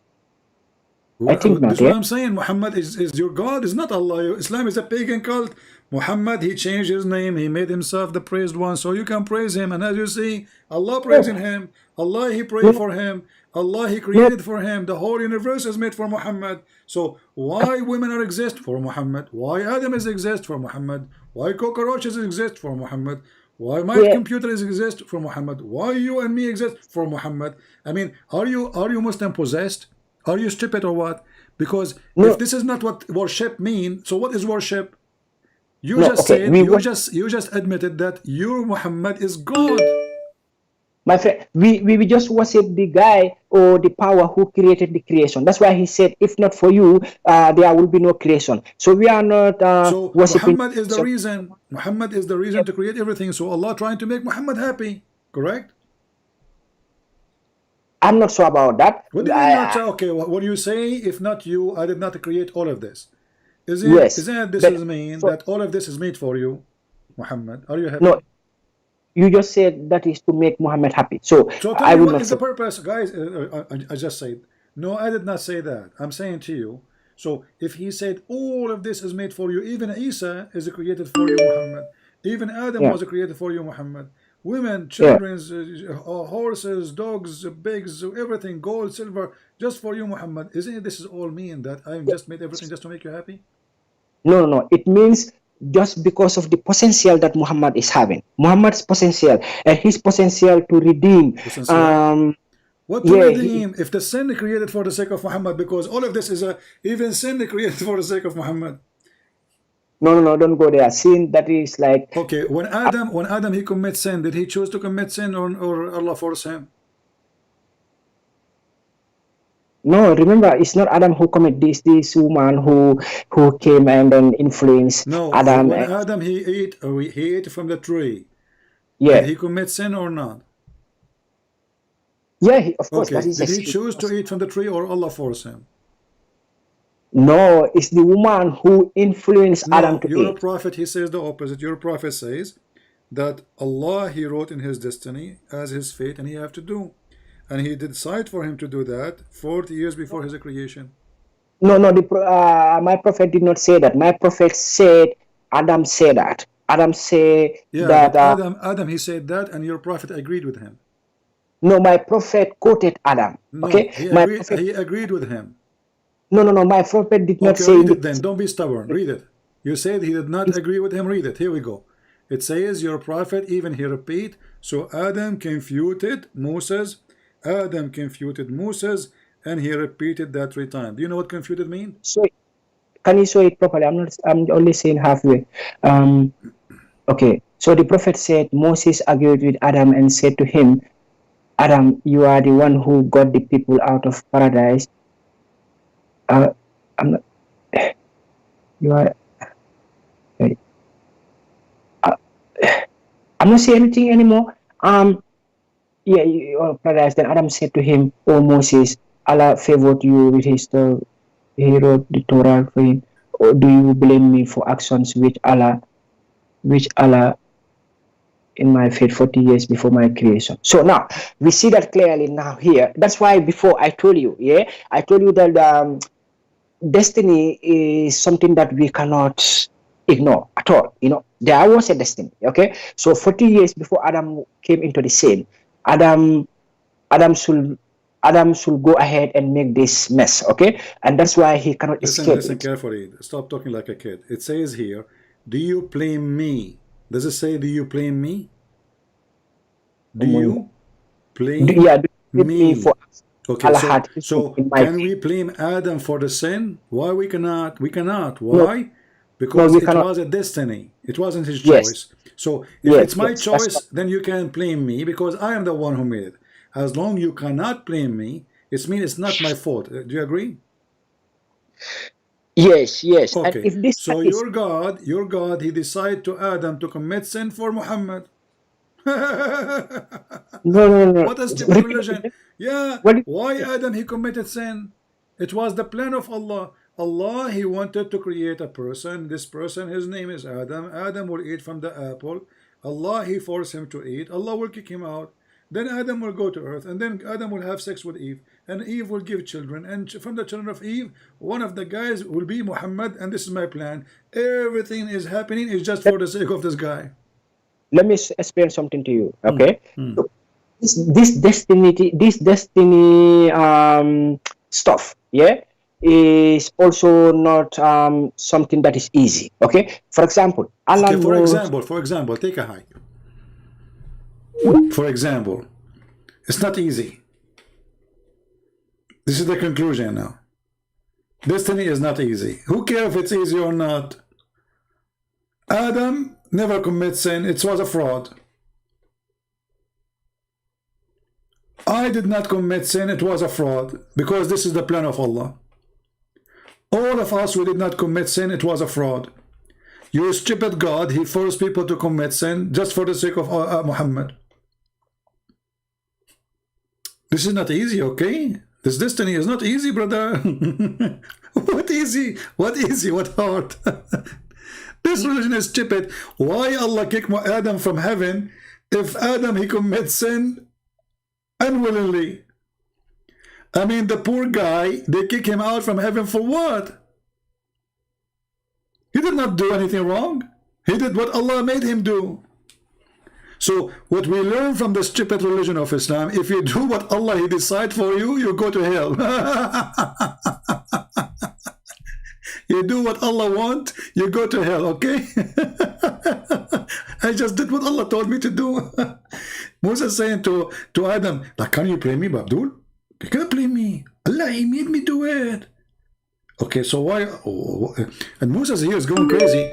Okay, if look at the question. Moses said to him, Adam, our father, you made us disappointed. You know, because of us, we turned away from paradise, brother. Adam, he said to him, Moses, Habibi, Moses, don't be stupid. Okay, first of all, I'm a grandfather. Don't ask me how we met. This is a different story. Do you blame me for destiny Allah he wrote for me? You cannot blame me. 40 years, brother, 40 years. Allah, 40 years before he created me, he went to his office. He said, I'm going to create someone. His name is Abdul Adam, and I'm going to make him eat from the tree. And then I said to him, don't eat from the tree. But because I want him to eat from the tree, so I can kick him out, because I need to find an excuse. What a fiction story. Even Mickey Mouse is better. Mickey Mouse make more sense. We have a guy, his name is Palestine 1. Hey, Palestine 1, why you don't call me and show me the word Allah in the Aramaic Bible? Is that fair, guys? Call me and show me the word Allah in the Aramaic Bible. We will go for it. Just to show you how stupid what you said. As long you said the Aramaic Bible, so why your stupid God, he called the Greek Bible? Because your God, he never named the Aramaic Bible. He says Injil, and Injil is a Greek word. So your stupid God, he was quoting the Injil, the Greek book. But as I thought, the Muslim, they say that Isa was sent to the Hebrew. So he was sent to the Hebrew and his book was a Greek book. That is deep. It's very expected from someone like Muhammad. So I am sent to the Hebrew and my book in Chinese.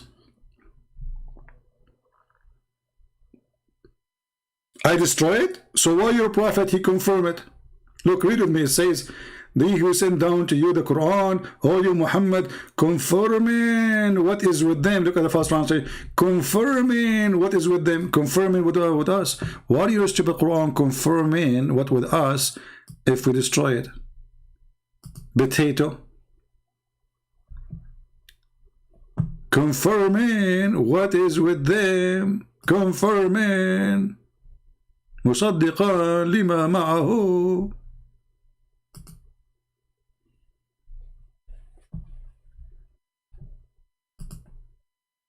So we destroy it. Allah, he says, no, we did not. Who is the stupid liar here? Who is the stupid? One of you is lying. The Quran confirming what we have with us. We did not deny it. So Muhammad, he came 600 years after Jesus, confirming the book with us, which means 600 years after Jesus passed, and still the book is confirmed. You have a sheikh with you? You can text me in Skype, my friend. Just text me, tell me I am the guy who... Text me in Skype.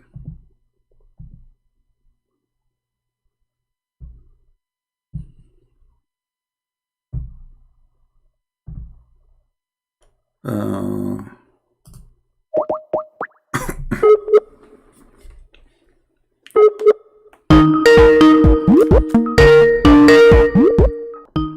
will try to lower the ring sound when I call.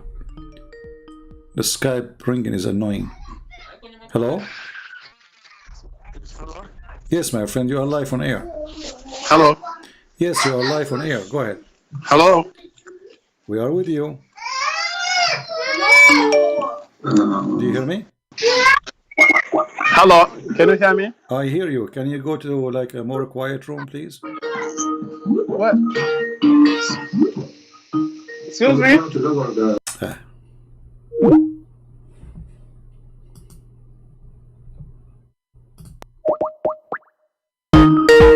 Let's see, other Abdul.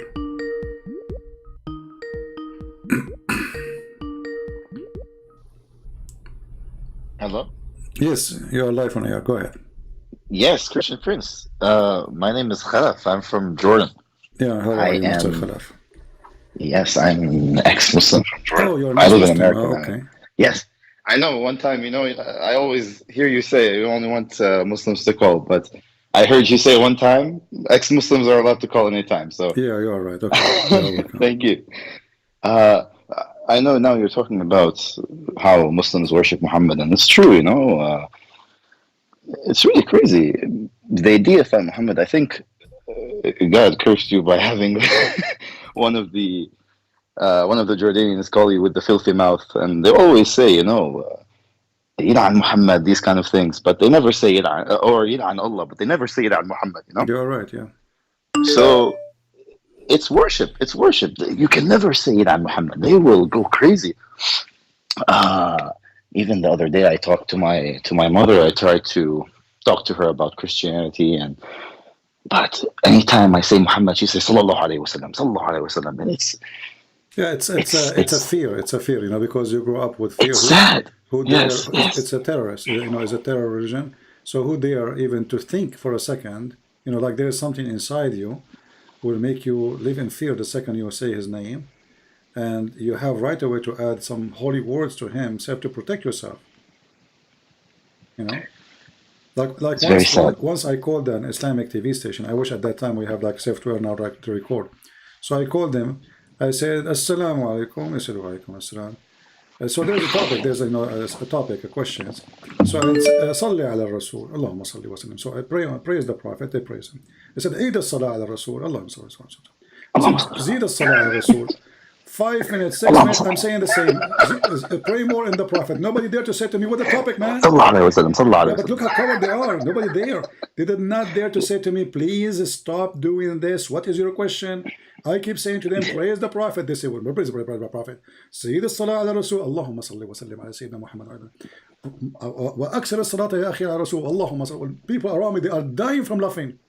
5 minutes, Nothing 6 changed. minutes, and not a single one of them he said to me, please, what is the question? Because who dare to say stop? They don't dare. So I have The to continue. conversation never And progressed. then at the end, I lost my call supposedly.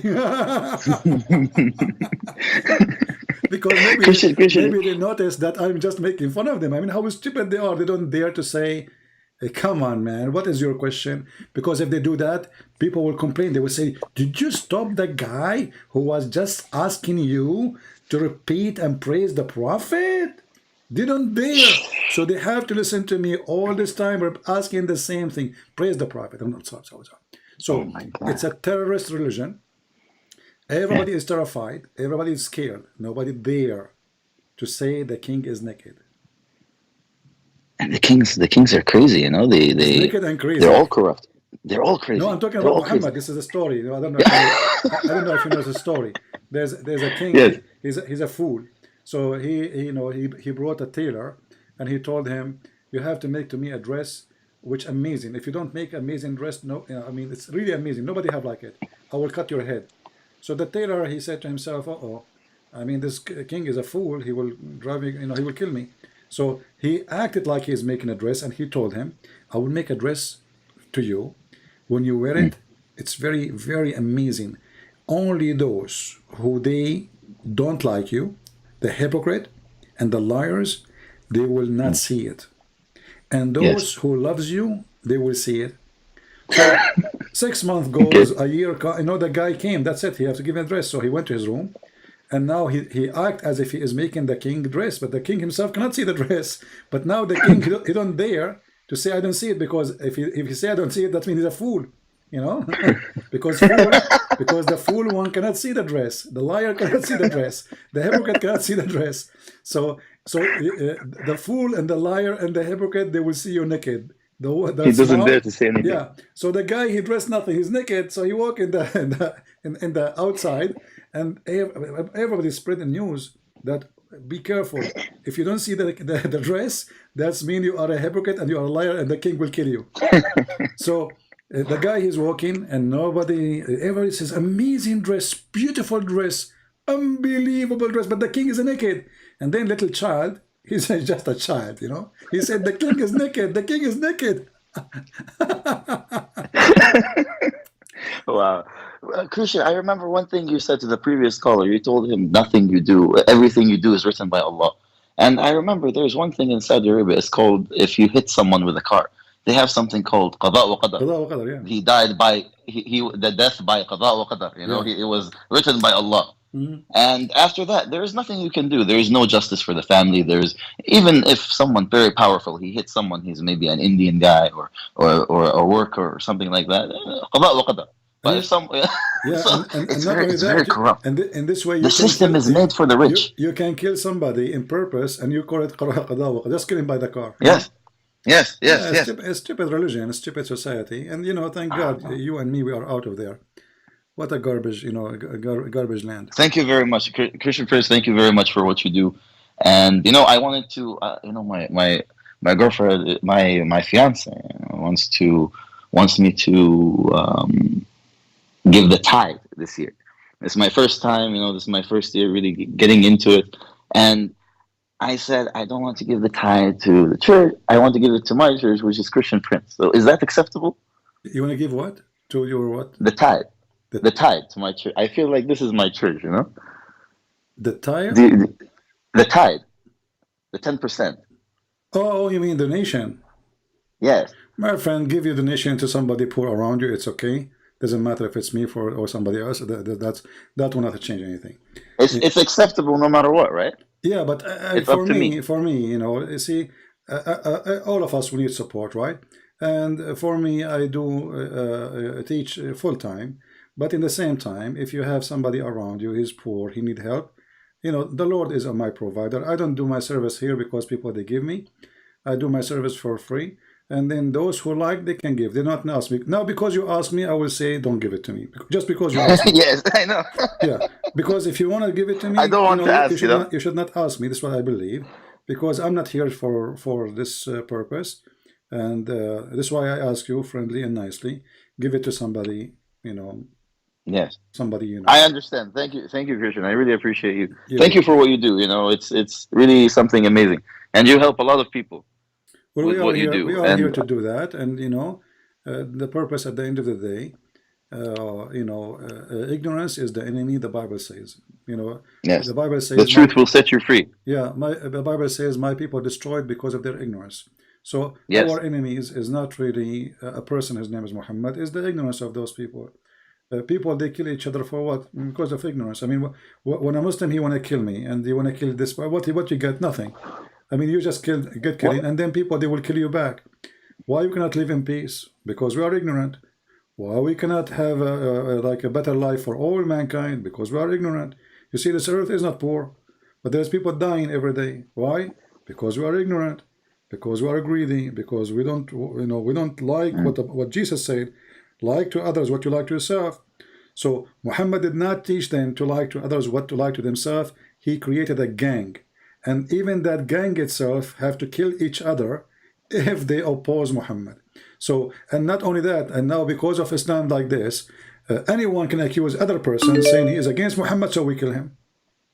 This is why Al-Qaeda call ISIS kuffar and ISIS call Al-Qaeda kuffar. Yeah, that's true. Yeah, that's crazy true. religion. Christian, how do you recommend maybe ex-Muslim to deal with his family who became Christian? Like, how can you approach the family? You know, my family is very, You are very religious Sunni. always you can maybe you can make them listen, or maybe you listen to me first and you give them the ideas you learn, in your own way, because sometimes I'm tough, I'm a person, I don't sugarcoat things, I say it as it is, and it works. Always it works. They always shut it down. They shut it down and they don't accept it. They just don't accept. Well, what you can do then, I mean, if somebody he don't wanna hear, he will never hear. What you can do. Yeah. You see, never feel sorry, even if it's your family. I'm telling you. It's very sad. No, for me, it's not really sad. You see, I will tell you what. Let us say my father isn't a believer, but he is a believer. But let's say he's not a believer. What's my business? Nothing. People, they make a choice. If you make a choice, I did not choose who is my father. I did not choose who is my brother. I did not choose who is my cousin, correct? Yes. But I can choose who is my Lord. So those who make a choice, due to their choice, they will be rewarded or they will be punished. So why I want to be sad to them? I will be sad for no one. I spend my time staying for hours, talking, losing my voice. My throat now hurting me. If somebody don't want to believe, his business. Christian, I feel like it's an ego thing, because I feel like I always was controlled by Muhammad, and I hate to see them also controlled by Muhammad. I don't want Muhammad to win. I feel like if they stay Muslim, that Muhammad is winning. I hate Muhammad to win. I want Jesus to win. No, always there is somebody. You see, there's the winning and the lose here is the judgment day, because Muslims, they think it's a war in this earth, and they want to gain land and they want to get government, because this is satanic, demonic religion. For us, salvation is the target. It's not earth and government and gold and silver. But if a Muslim, he want to believe that there's a God. If you believe in him, he will give you a lot of women who they are naked for sex. I mean, that alone is a proof that he is mentally ill. Islam is a mentally ill religion. I mean, what kind of God are we talking about? Pimp? Are we talking about? I told them Kawaiba Atraba the other day, and they said, "Oh no, Kawaib means cups."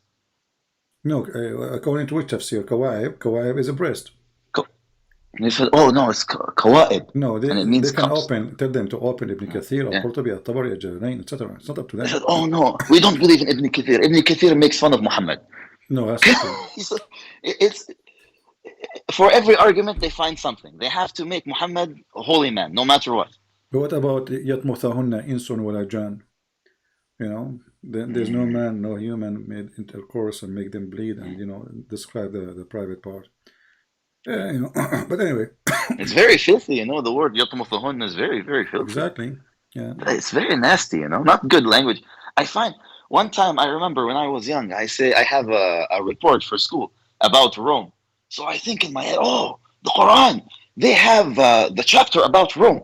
The Quran is a good book. They have everything. Okay. I will go to the Quran. I will write my report from the Quran. I open the Quran. I read. الروم هزمت الروم في فلك something. Well, I don't remember that. It's Yeah. nothing about Rome. It's only Yeah, about the Rome but defeat or not only something that. silly. Not only that, it's not only silly, it's stupid. You will see that the Muslim will rejoice when the Roman be victorious. But I thought the Roman are kuffar. Why the Muslim will rejoice? Stupid, you know. But at that time, Muhammad, he claimed that he is from the Roman. He claimed that he is from the Roman, which means from the Christians. So when the Roman will be victorious, the believers will be rejoicing. But a few years after, he want to kill all the Roman. Wow. Crazy ill person. Anyway, my friend, thank you He for changes his calling. mind all the time. Thank you so much. Thank you so much, Mr. Prince, for taking my call. I appreciate you. You have a good day, sir. You're welcome. Bye-bye. Thank you. Bye-bye. All right, I think we have enough for today with calls. As you see, Islam is just a stupid religion, and I'm happy to hear this gentleman from Jordan.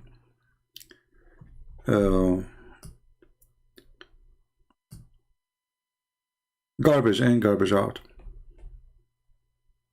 Garbage in, garbage out. Very simple method to know if any religion is from God or not. When this God, he promised you vagina and penises, I mean, do you need even to think about it? Imagine Muhammad, he exists today. He come to your door, he says, I will give you women who you can see the marrow of their bones, and each time you do if them, excuse my language, Allah will make them virgin again. Isn't it this is enough for you to know that this guy is making fun of you? Not only is filthy, I mean, this is a joke. And why does God, he promised me in heaven what he forbid me to have here supposedly. You see, the Muslim, they say fornication is haram, right? But in heaven you can have whatever you want, including having sex with men. So it should be the opposite. It should be in heaven is a place where you should not do wrong. So if it's not wrong in heaven, why it's wrong here? Muhammad, he said that the one who drink wine in earth, he will not drink it in heaven. Okay, hold on. Why? Is it, are we not drinking wine here because it's bad or because it's good? If it's bad, then we should not drink it in heaven too, because it's bad. So this guy is mentally stupid ill person. He said to you, don't drink wine here, drink it later. But what difference is going to make?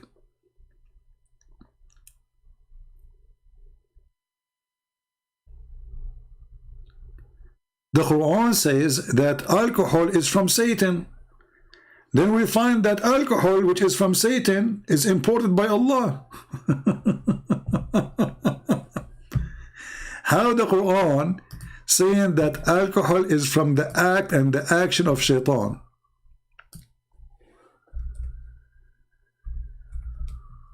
And by the way, in this verse he was copying Paul.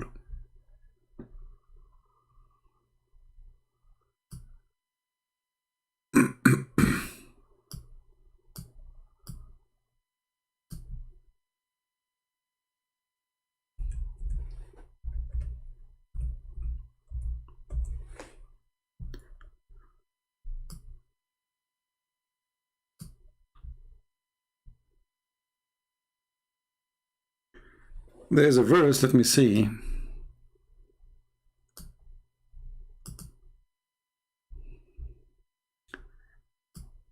Once a person, he says to me, do you really accept what Paul says, that the one who do gambling, he will not enter heaven? Do you, some people, they don't, they like Muhammad, they like the religion of Muhammad. He like gambling. So I want to do gambling. What's wrong with gambling? You see, gambling is not the reason for you to go to heaven or to hell, but the reason to be stupid. Because when you go and gamble, you start with $1, you end with all your money. Then what you do? You commit crimes. Go and see how many people they shoot their own family because of gambling. Go and see how many people do crimes. See how many people lose everything they have. There's a guy, he owned gas stations, 3 or 4, I forgot. He went to Las Vegas, he started gambling. He took with him 100,000. He's making a lot of money. He's living very wealthy. I mean, 3 gas station or 4 gas station, he would live like a king. So he took with him a lot of money, he lost them.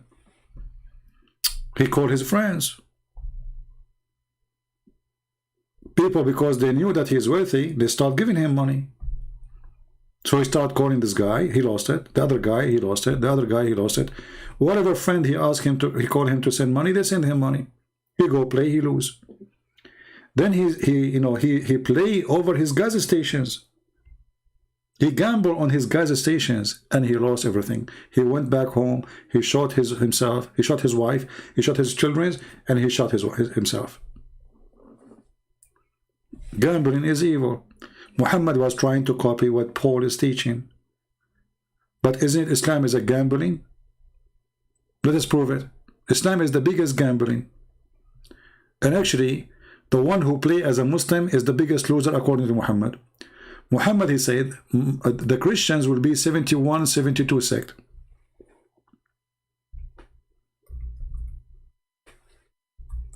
The Jews are the same. The Muslim will be 73. So who is the biggest loser?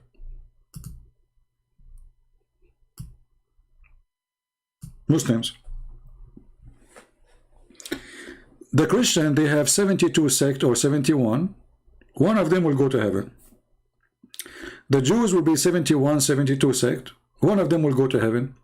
The Muslim will be 73 sect. One of them will go to heaven. Gambling. You see the stupidity? Just a gambling. So which one is better to play the card of a Christian or the card of a Jew or the card of a Muslim? The Christian game, they have 72 cards. One of them will make you win. The Jewish game have 72 cards or 71 cards. One of them will make you win. The Muslim game 73, so which means your opportunity or options to win is way less in Muslims' religion. And finally, the Muslim, they say to you, how come, okay, if I want to become a Christian, what I will become, Catholic or Protestant or Orthodox? You see, for us, we don't believe in this garbage. What Catholic and what sect? And Jesus said, whoever believe in me. He did not say Catholic, he did not say Protestant. Jesus said, from their fruits you shall know them. Your church name doesn't even count for him. But this guy is saying the opposite. He's saying what count is sect, is not individual. You have to follow a sect. You cannot be an individual believer. With Jesus, you are an individual believer. You shall know them from their fruits. The fruit of every individual.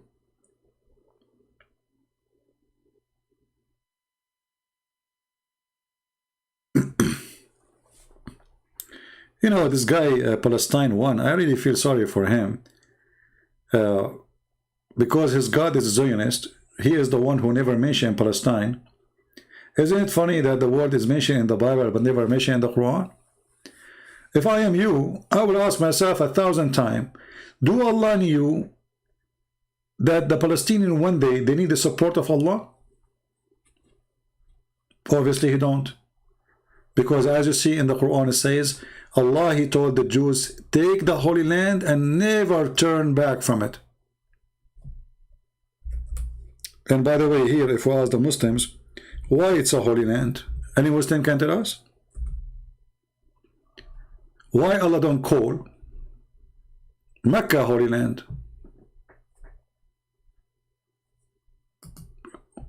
Any Muslim can tell us? Why the Holy Land is Israel? Why it's not Mecca? Is Mecca a dirty land?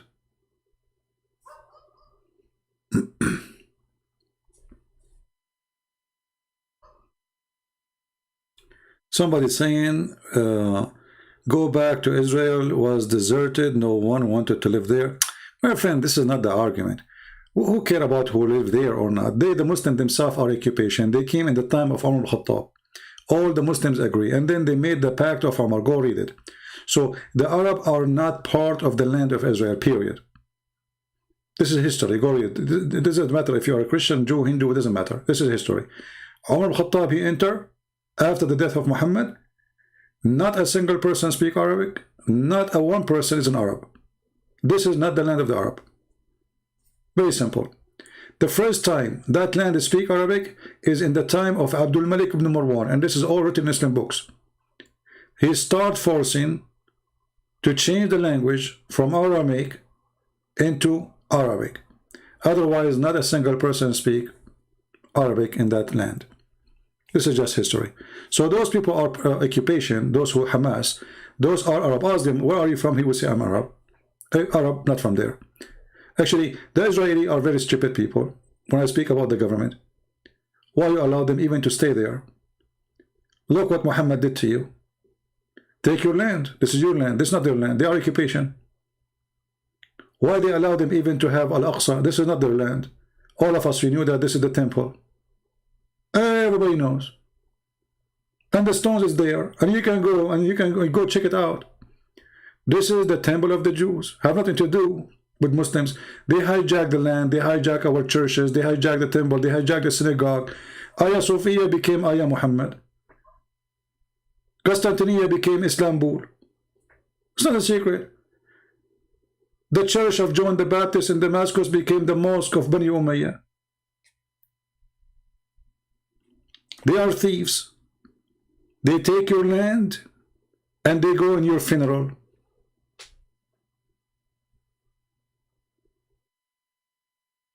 This is what they do.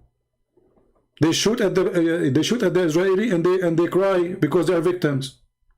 Just yesterday, they burned a car of a guy just driving by, just because he's a Jew. Today I was listening to the news. An Arab guy, he's an Arab, just because he's driving a bus, which is owned by Israeli company, they start shooting at it.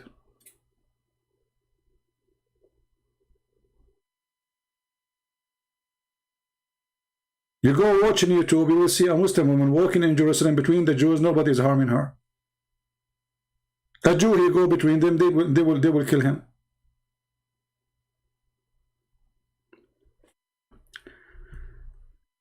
You stole Spain and Portugal from us? Yeah, exactly, guys. Spain is from us. Do you see? Do you see? Spain is the land of the Muslims. And Portugal is the land of the Muslims. So this is how they are. They occupy your land. When you take it back, you stole it from us. Just wait, my friend. We will steal all the land then. I am very sure. I'm very confident that Turkey will not exist. Actually, I'm going to make a video soon about countries will not exist in the coming 100 years. One of them is going to be Turkey. Maybe some of you will say this is unbelievable. You will see. Actually, Turkey is collapsing today. No, what about 100 years? Go and see the currency. If not those stupid American, Turkey is gone long time ago. Each time Turkey collapsed, the American, they give them money. Because to make a state, to make a country, you need money. It's not enough to have a president, because you have a police, you cannot pay them salary. You have an army, you cannot pay them salary. You can't even pay for any mission. This country is bankrupt. So these countries, they will not exist in the coming 100 years, and even not even 50 years, some of them. Today, Emirat, they were celebrating the 50 years. 50 years country old. This is what Emirat is. Is this country will exist after 50 years? I adopt it. I don't think so. Qatar will not exist. Bahrain will not exist. Yemen will not exist. When I say will exist, doesn't mean the land will disappear. It means somebody else will take it. It's going to be different. So all Muslim lands is going to be something big will happen. You see, those countries are created by the rich intelligence. Otherwise, they are not qualified to be a country. Have you ever heard of a country, the population of it is less than the one who work in it? 1 to 10? You go in Emirat, you see 10 foreigners, you see 1 citizen. Which means the foreigners, they can take over the country overnight if they want.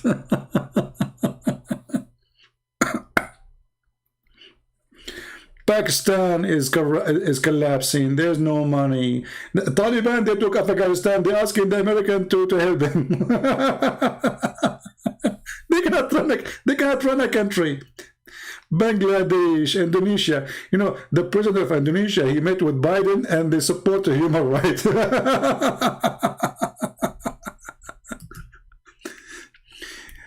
Do you remember Indonesian a few years ago when the Muslims, they attack a territory in Indonesia and now it become a new country? Do you remember? That what will happen in other territory in Indonesia. It's going to happen. Because the most they are obsessed with their terrorist profit, the more people they will seek their own land. So those Christians and Buddhists, wherever they are, who live in majority in many territory in Indonesia, they will be separated. And that will happen for sure. I guarantee it. This is what happened in Timor. The Muslims, they went there, they start killing those people because they are Christians. And then what happened? Now we have a new country. A new country. Sudan, they start killing the Christians in south of Sudan. Now we have a new country, it's called South of Sudan. Things will change. Islam is collapsing and Muslims are fighting each other. Yemen, every day, 500, 2,000, 1,000 get killed. Every day. Why? Because the love of Allah is spreading everywhere between Muslims. Shia and Sunni, they are terrified from each other. The Sunni are signing agreement with Israel. They are buying weapon. Morocco, Egypt, even Iraq, Emirat, Bahrain, you name it. Even Erdogan yesterday says we will get closer to Israel. Why? Because his country is collapsing. He needs help. Turkey is against Saudi Arabia, against Emirat. Suddenly he's in love with them because he's bankrupt. All those countries will disappear. And when I say disappear, doesn't mean the land will disappear. But the countries will disappear, which means government, system, borders, everything will change. Everything will change. And time will talk. All right? Anyway, I think I should make a video about it so people see with details why you know I'm saying those things, that those countries will disappear. You know, do you know that Turkey lost the value of the currency just in 1 month, more than 27 to 30%, I think, in 1 month?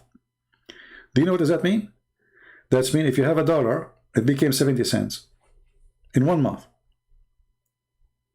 If you have $100,000, it became $70,000 in 1 month.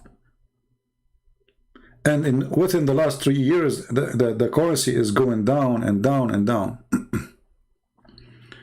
So for how long this country will exist? The first earthquake will happen, this country will collapse. I saw, you know, I don't wish, by the way, bad things to happen to anybody, but I saw a dream, and now I don't know if it's true or not, but I saw a dream of a horrible, scary earthquake.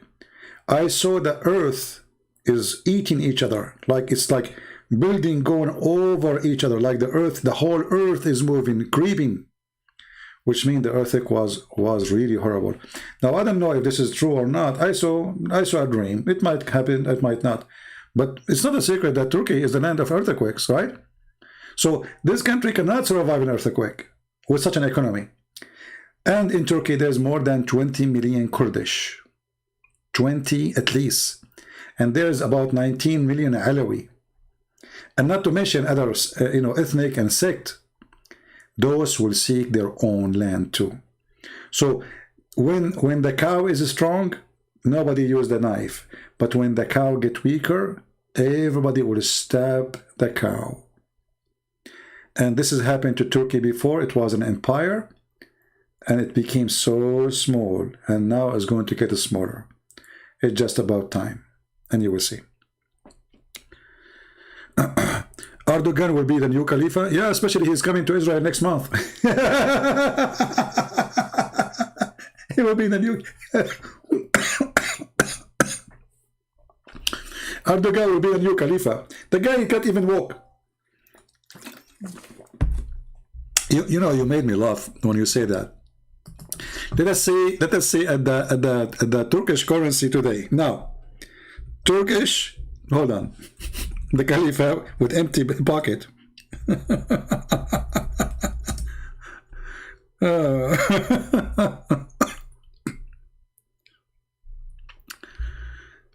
Yeah, this is how you make Khalifa.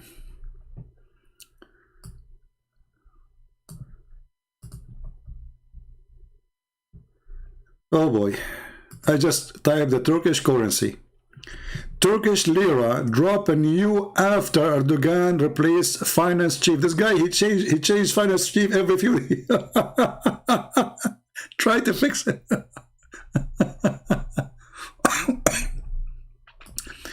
Our money has no value. Frustration rise in Turkey. Let us see this one. You see the Khalifa? The Turkish themselves, they will eat him alive soon. Just wait. Every day, the chicken price is different. Yesterday, you can buy, like let's say, half a chicken. The day after, you can buy a quarter of a chicken. The day after, you can buy no chicken. Our money has no value. Frustration rise in Turkey. At lira crisis, President Tayyip Erdogan incentive directly monetary. Look at the people. Look at the Khalifa. Man, a lot of love there. Istanbul lines away outside the bread stores. I mean, do you see the Khalifa? They don't have even bread. They can't even afford to buy bread. There's a bunch of Syrian refugees, they start making fun of them about banana. A Turkish woman, she said, the Syrian refugees are eating banana. So a bunch of Syrian boys, they start making banana video to make fun of them. The Turkish police, they arrested them. Do you see how much freedom of speech? The Syrians, they are eating banana. We are not eating banana. Istanbul lines out bread stores, gas stations, spread around Turkey. Opposition parties called for the series of... My friend, people are hungry. And you are telling me the caliphate? I hope that your caliphate, he will become a caliphate for true. Because if this is what caliphate do, I would love to see the Islamic world controlled by such a caliphate. That would be the best news ever I heard. What a wonderful news. Imagine this guy became the caliphate. You know, the funny is, just to show you how corrupt this religion is, the Mufti of Oman, you know, Oman, the kingdom of Oman, not the Oman in Jordan, the one next to Yemen, he said, praise be to Allah, Erdogan, he is fighting interest. You stupid. He did not fight interest. He lowered interest, which means he approved it. Still you have interest. He's trying just to fix the economy, supposedly. So the stupid idiot, he heard that Erdogan lowering the interest. So he thought, because he's donkey, he thought that Erdogan, he stopped the interest. He did not stop the interest. Banks take interest. Everybody take interest there. You know, nightclub, I don't want to talk about it. Don't mention the word nightclub, because that will remind me of Harun Yahya. The caliphate. They asked the minister of religion in Turkey, why Erdogan, he don't close all those nightclubs, prostitution, you know? He said, if we close it, who is going to pay for your salary?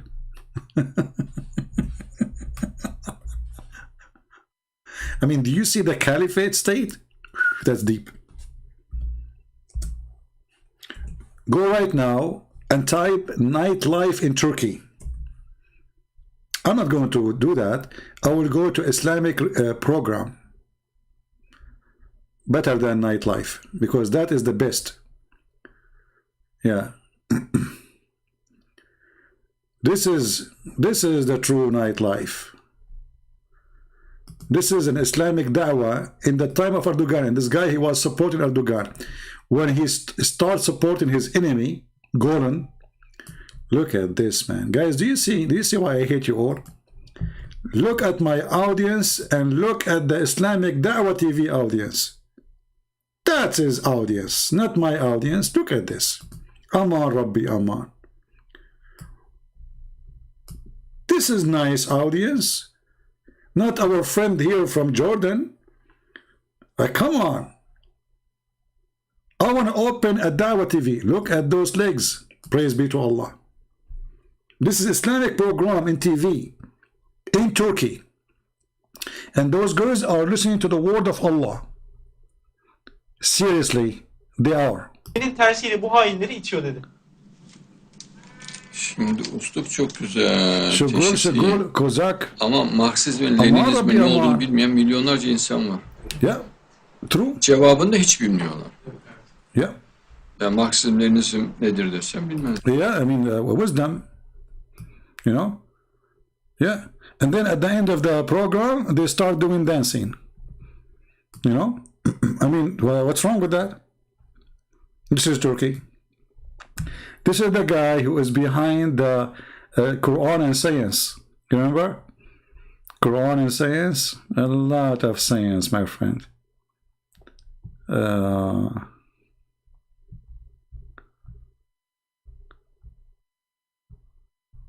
Yeah, look at this. The Caliphate, Erdogan.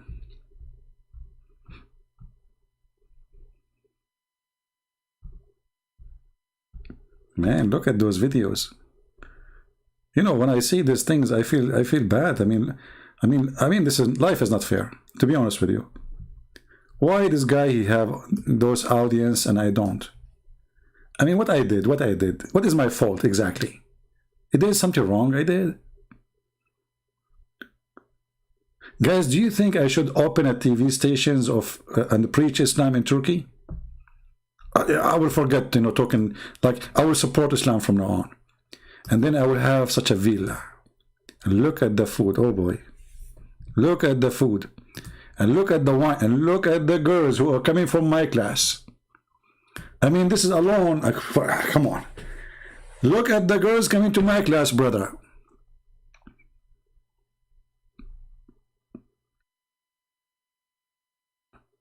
Isn't it? I'm so grateful, Allah.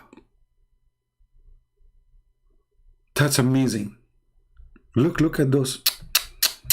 I want to be teacher in Turkey. I am moving. I am really moving. I mean, I'm moving from inside out to Turkey. The teacher came. Look at the teacher. Yeah, hello. Assalamu alaikum. Teacher, thank you for, look, and all the students are girls. Look at this, man. I mean, come on. This is a clear classroom, not my classroom. A bunch of dudes.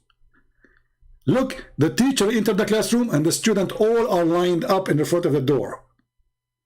Beautiful. Look at this. A picture for memory. You know what? I want this guy to be the caliphate. He will do better than anyone. Look at this now, romantic time with Allah. Now he is teaching her about the Prophet.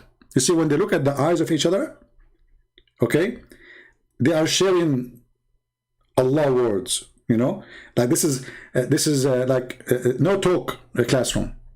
Look at my eyes, but look at here, look here, yeah, look at here. Oh, now he put his hand over her cheek, he's blessing her. MashaAllah, MashaAllah. And look, and now he put his hand over her shoulders. Yeah, he's like he's healing her. This is healing. Yeah, and he's healing her too. A lot of healing in this program. And look how she is. And look at those lips. What's wrong with those eyes? I mean, they are not using makeup. Those is not makeup. What? Your hands. Be careful. Where are you going? Stop. You're getting so close. Oh, now time to talk about Allah. That is the deal. Forget about Christian Prince and look at this. How beautiful it is. Allah, you are so beautiful. Allah, I never saw you before in orange or yellow. This is the first time Allah I see you in orange or yellow. Allah, you shake so good. MashaAllah, MashaAllah. And Christmas tree behind it too. You are very Islamic, like Muhammad Salah.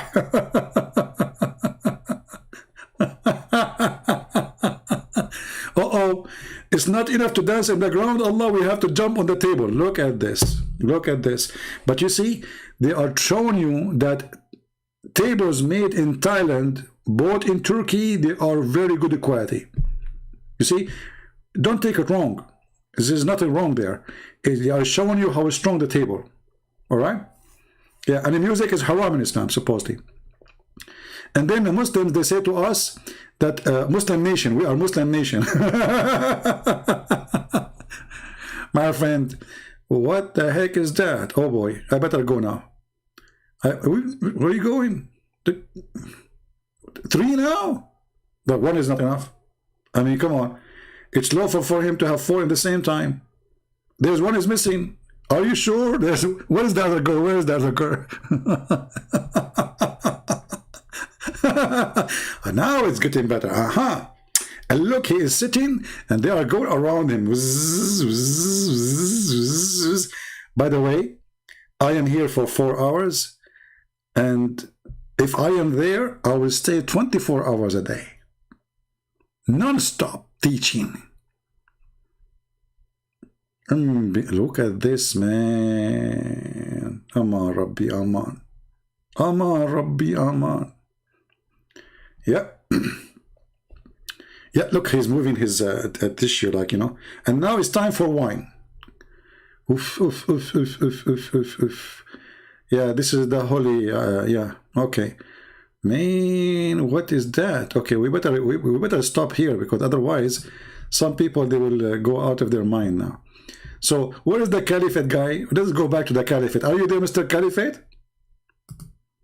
Are you there? This is your caliphate, the country, Turkey. This Erdogan, he makes speeches about Islam and read Quran. You go down in the street, you see nothing about to do with Islam.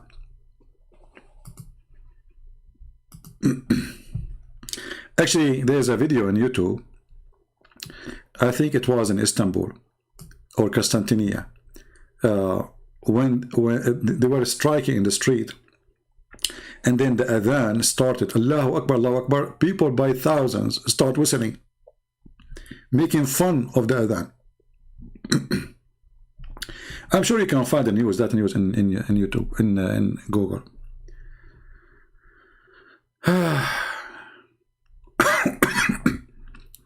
Mr. CP in disappear? What do you mean disappear? Would you guys, you think I like those things? No, I'm a good Muslim. I like those things only in heaven, brother. Yeah, you know, like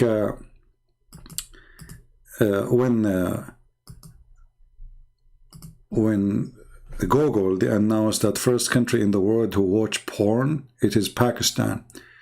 The Muslim, they said, you have to apologize for saying the truth.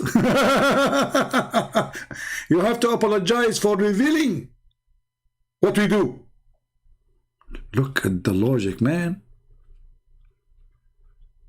So why you are saying that the first country in the world who searched for porn, and not only porn, sex with donkey. Sex with donkey? I mean, what make it attractive for you to search for sex with donkey? I want to know. I mean, donkey, why not like a turkey, chicken? Donkey, I mean, you Muslims, I mean, you are looking for the right direction.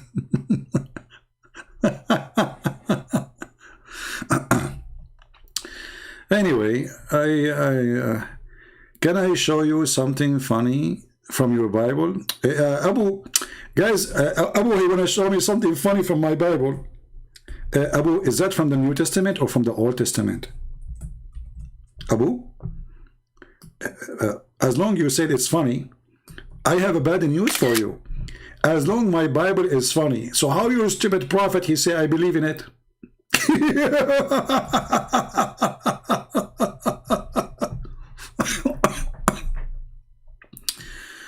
Can I show you something funny in the Bible? What do you want to show me? That shaitan, he fart when you say the name of Allah? As your prophet said? Or shaitan, he round himself around your penis? Oh no, maybe you meant this. Hold on, hold on. You want to show me something funny? Okay, hold on. That we believe without understanding. The brother asked a very important question, that most of the scholars say that listening to music, watching movies, and most of the television programs, they're haram. So how can we have fun? Let me tell you, brother, at the outset that having fun is permitted in Islam as long as the fun is halal fun.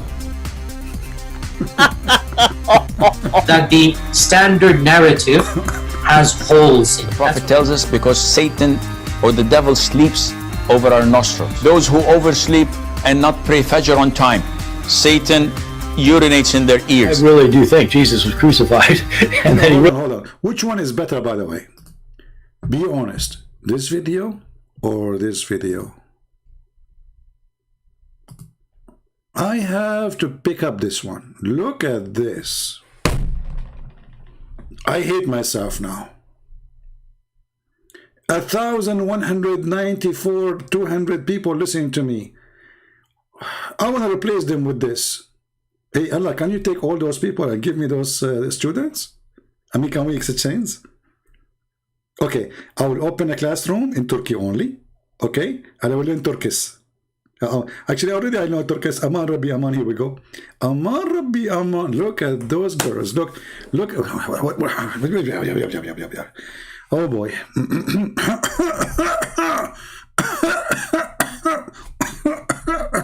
I don't know what I did to swallow. I'm not sure. What is that, man? I mean, it's too good to be true. Islam is so good, and they say to you, Islam is a terrorism.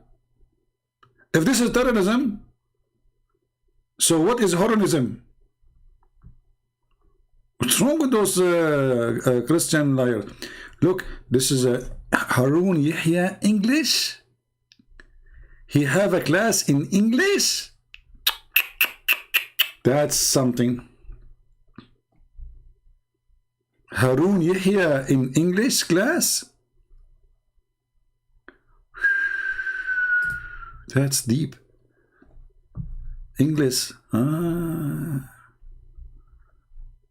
Look at this English one. That is the good English one.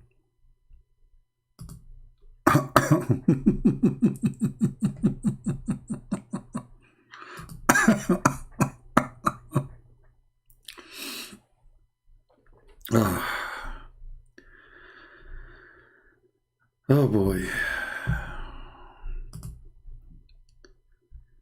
Okay, I think guys, you have enough for today. I'm going to go and watch the rest of the video. I will tell you I have to go now and eat, and then I will go and watch Harun Yahya series. I want to learn from today, from now on, I want to be his student. Student. Isn't it really so beautiful?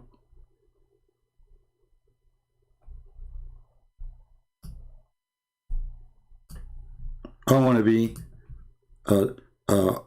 if there is anyone here from Turkey can help me to register in this classroom, how I can join? Like, if there's a membership I need to do or something.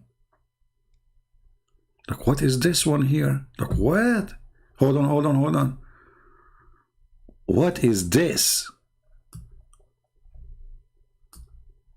This is his official channel. Look, what she's wearing? No way. What?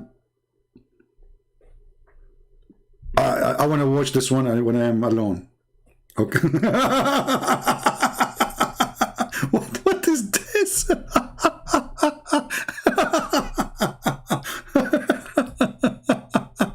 That is not. I mean, this is the kind of burqa which I like very much. This is the kind of burqa which Allah He ordered the Muslims to wear. And they say to you, burqa is not a freedom for women. This is burqa, brother. There's burqa on door and there's burqa outdoor. This is in, look at this one. What is this one? I mean, why the clothes is shrinking up? This is a pant? What? No way.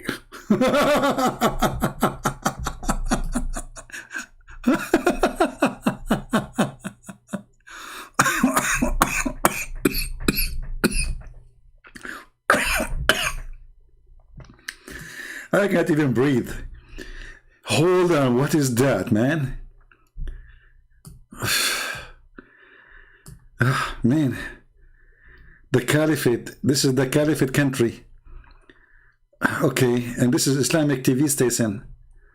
This is a zebra. I was wondering, I saw her before. Where? This is Miss Zebra. Look at this. Praise be to Allah. My zebra herself is in the TV stations. Wow, zebra. All my life I wanted to have a zebra at home. You know? Come on, you put your Twitter now. Are you serious? He put his Twitter in the way. No, okay, thank you. Finally. Yeah. Praise be to Allah. Look at this. Is she a zebra or she is a cheetah? Listen. I think I am choosing the wrong religion. I think Islam is better. It's time to change. I want to switch to zebra religion. Now I understand why Muhammad, he says, attack the Romans so you can get the blow on the curse. It's time to understand.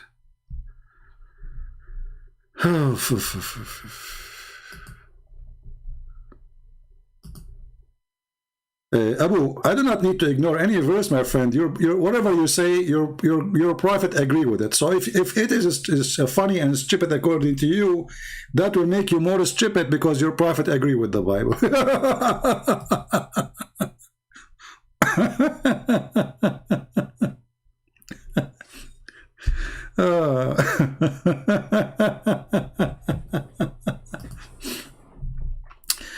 Abu, you know, when you say Mark 12:19, I have a question for you. Your prophet, did he agree with Mark or John or Luke? Which book he agree with? Do you know? Do you believe it that he said he agree with whatever have with them? Brother, amazing. The man married the widow and rise up the offspring. Okay, Abdul, in the front of everybody, what if I show you that you Muslims, you do that?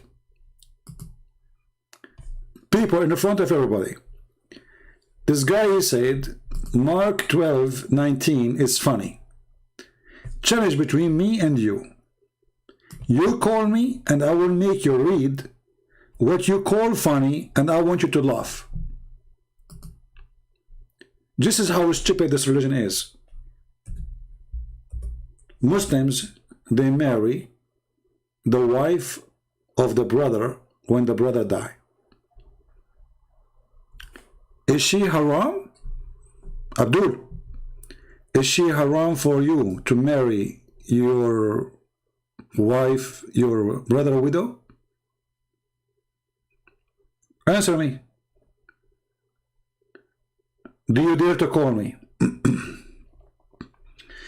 This is why the Muslim, they get scared to speak to me about anything. They are text terrorists. It's in your religion, you coward.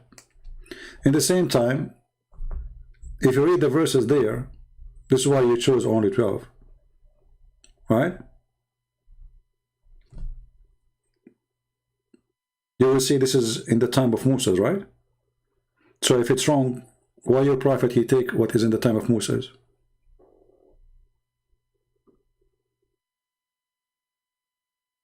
Are you there? Potato, potato, potato, potato, potato, potato, potato, potato, potato, ta ta ta ta ta ta ta ta ta ta ta ta. So, are you going to call me or what? So we can show everybody, because you are the one who said it's funny. If we go to Mark, actually, you will see that Jesus saying to them that you are not going to inherit women. You have a wrong understanding of Musa's teaching. So the woman she married, this is a parable, it's not real. A woman she married to a brother, and then the other guy, he died, and she married him, etc. So who is going to, this woman, she will be with him, with who? Of the husband. She will be the wife of who? Jesus, he said to them, he and she, they will not get married. They will be the same as angels. And here you see that Jesus teaching us that whoever teach you that in heaven there is filth, he is from the devil. Whoever teach you that in heaven is going to be prostitution, he is from the devil. Whoever says to you there is women, they are made just for sex, he is from the devil. Here it's just a wife. This is not a prostitute. This is not a whore like we see in the screen. This is a wife. Still, he and she will not get married. They will be the same as angels. So what you are making it as a joke. This is what you Muslim practice, and you are going to inherit wives. And I can show you right now the fatwa of a Muslim who marry a woman, and then his brother, he marry the same woman, and then etc. Who is the one who's going to have her? Now, do you want to call me? Are you there? Because if you are a Muslim and you make fun of something like that and you follow it, that means you are a donkey like your prophet. So are you willing to call me or not? Jesus, he allowed criminals to go to heaven in the cross. Yeah, well, that is Jesus proved that. Don't you Muslims say, show me where Jesus says, I am God, worship me? Here we go. The guy, he says to him, I believe in you, Lord. Jesus, he said to him, your sin is forgiven. Same time, you stupid son of Muta. Isn't it your God, Allah? He says, Allah forgive not shirk, and he forget any sin else. Which means you can be a criminal, you can be a child molester. You can be literally a child molester, you go to heaven. You see how stupid they are? They are potatoes. Potatoes. Allah forgive not those who do shirk, and anything else he forgive. Anything else. So when you say Jesus, he's allowed the criminal to go to heaven, well, all of us, if you think about it, we are criminals. Because anyone who commits sin, he commits sin against God, and that is a crime. But in Islam, even if you are a child molester, you go to heaven. In Christianity, no. Jesus said, those who hurt the little ones, it's better for them to put a milestone in their neck and throw themselves in the deep ocean, which means a child molester like Muhammad will be in the deep hell.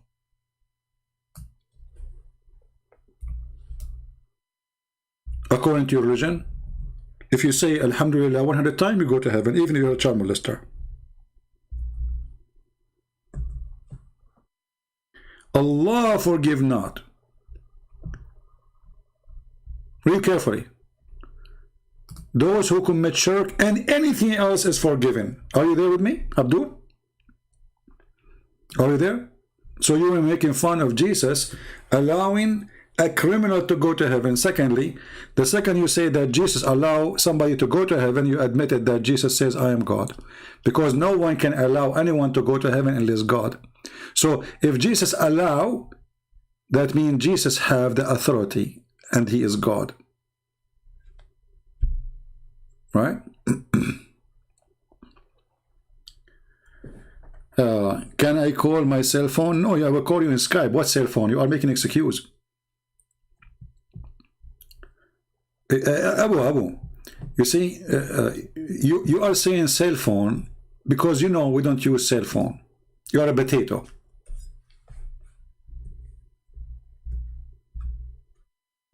You are a potato. Everybody knows that we don't use phone. Why you don't want to call me in Skype?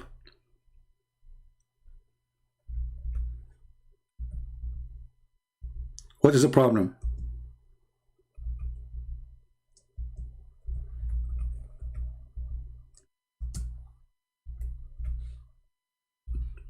Is that a problem for you?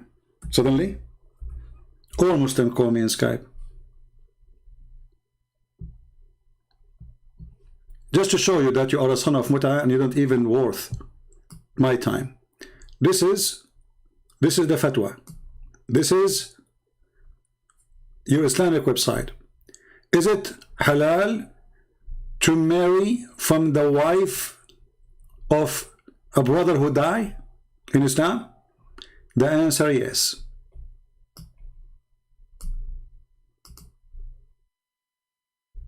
So if it's funny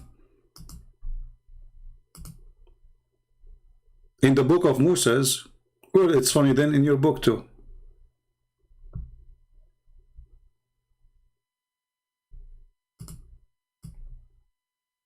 Do you see it? Potato, potato, potato, potato, potato, potato, potato, potato, potato, potato, potato, potato. And here there's videos, and we have tons of fatwas, and you Muslims like it. And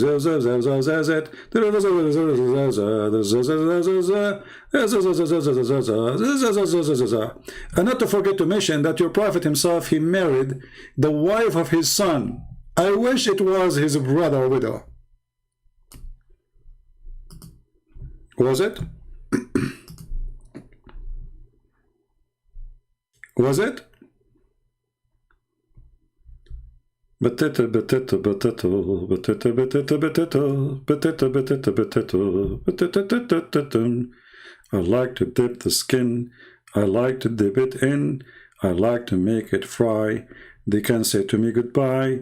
The Muslim run away, and I tap everything, and the Muslims all say, and nobody understand what I'm saying. Well, because I'm saying Quran. Potato, potato, potato. You don't understand. Your God, He command you to marry. He force you. He forced you to do it. Read the verse. No, He did not. You coward son of Muta. Why you don't call me and read the verse for me and show me where my God He forced me to do it?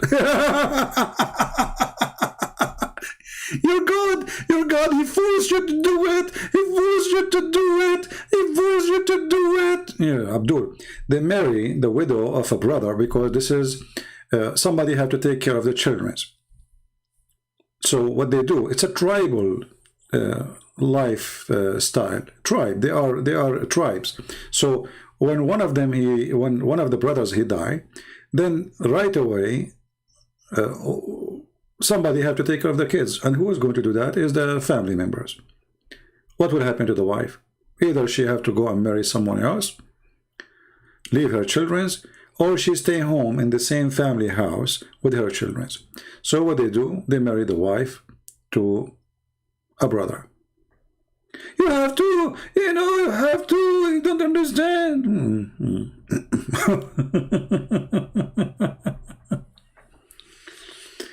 As you see, it's lawful for you in Islam to do. And Muslims, they marry even their cousins. And Muslims, even they marry their daughters. What about marrying your daughters? Is it lawful for you to marry your daughter, Abu? Here we go. This is the Quran. It says, وَجَعَلْنَاهُ نَسَبًا وَصَهْرًا. نَسَبًا وَصَهْرًا. Chapter 25, verse number 54. Open Al-Qurtubi, and it says, if you have a sex with the girlfriend, you can have sex with your daughter from adultery. Not marry. Abu, are you there? Not to marry her. No, no, no, no, no. Haram, brother. You can have sex with her. Your daughter from your blood. Are you there?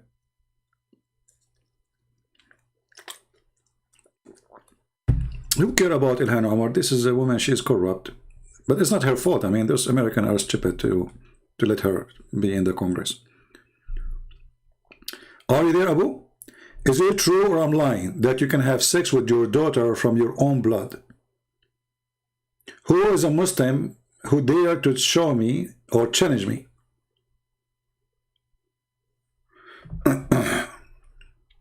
Okay, let us say for the sake of argument, he must marry his... so? Get lost, stupid. He must, you don't understand. He must, you don't understand. He must. You must. You must leave your wife to the Prophet so he can have her. You must. They are getting married at least. They are nothing illegal. It's lawful for them to marry the widow. What's the problem? You're a prophet. He allow you to have sex with your daughter if she is a daughter out of marriage. Why you don't challenge me? You are repeating yourself. That's why I'm going and I blocked you. You see the potatoes, they repeat themselves. They have nothing. They have bankrupt. This is what you have. We have a prophet. You're a prophet having sex with his own wife, his own son, wife. And we have a book of God saying that you can have sex with your daughter if she is a daughter out of marriage. So you have a problem with the brother marrying the wife, the wife of his brother, the widow. And you have no problem with having sex with your daughter just because she is daughter from adultery. Look how decent you are. I blocked you so you can call me because you are a potato. You don't understand. You don't understand. He have to. Let us say for the sake of argument, he have to. So, and he is marrying her. He's not sleeping with her. And your prophet, he sleep with women he never married. Your prophet, he went to his own son house and he flirted with the wife. And remember, when the Muslims, they write in their books, he flirt, it means he have sex with her. There's no way. There's no way. The man, he went there. The women, she like it and nothing between them. But this is, you know, they decide to make it public when they have enough waiting. You know what I mean? They are having sex already. And look, the filthy Muhammad, he go to the house of his own son when the son is not there. Ask yourself, if it is forbidden for a Muslim to enter a house when the husband is not there, how he enter? He enter because he is the father. Okay, so he have excuse. He's the father. He's trustworthy. But when you are a father, you do what father do. What Muhammad he do when he entered the house? According to Muslim books, he flirted with the wife of his son. And the wife, obviously, she is a whore. How we know? She did not complain. There's not a single decent woman. She will let a father of her husband flirt with her without kicking him out. Do we agree, people? If you have a decent wife and somebody come to your house, not even your father, a friend, and he flirt with her, what a decent wife would do? She will spit at him. She will kick him out. She did not do that. She was proud. And not only that, look how filthy she is. She said that after the prophet, he flirted with her, each time her husband want to have sex with her, Allah, he make his penis swell. The only miracle Allah he did to Muhammad, it was making the penis of his son swell. Why? Because Allah don't want him to have sex with the wife no more. What say you? A swelling penis?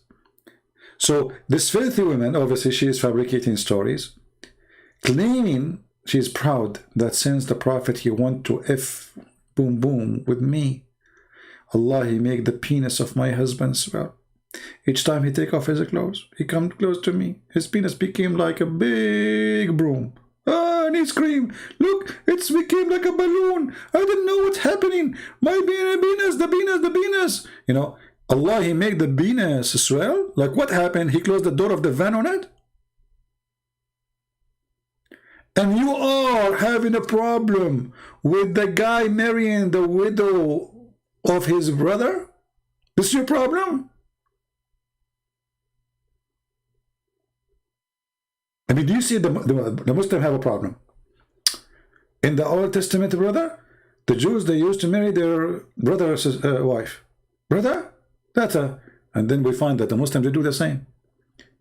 And then we find that the Prophet, he married his own son wife. Not, he did not even marry her. She asked him, what is the witnesses? She went to have marriage. He said, Allah and Jibreel is my witnesses. So I can take a woman now to my bed. And she said to me, but we did not marry. I said, who care? Allah, I'm Muhammad. I'm Muhammad. Allah is my witness.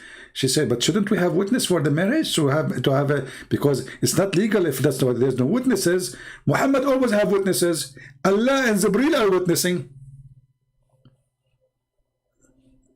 Is that correct? Allah and Jibreel witnessing? Who is the witness for the marriage? Just take her to the bed. Let us go to the bed. Let's go to bed. But Muhammad, shouldn't you marry first? Why? Because we need to get married and have witnesses. Oh, Allah and Jibreel is my witness. Just take off your panty, okay? Easy come, easy go.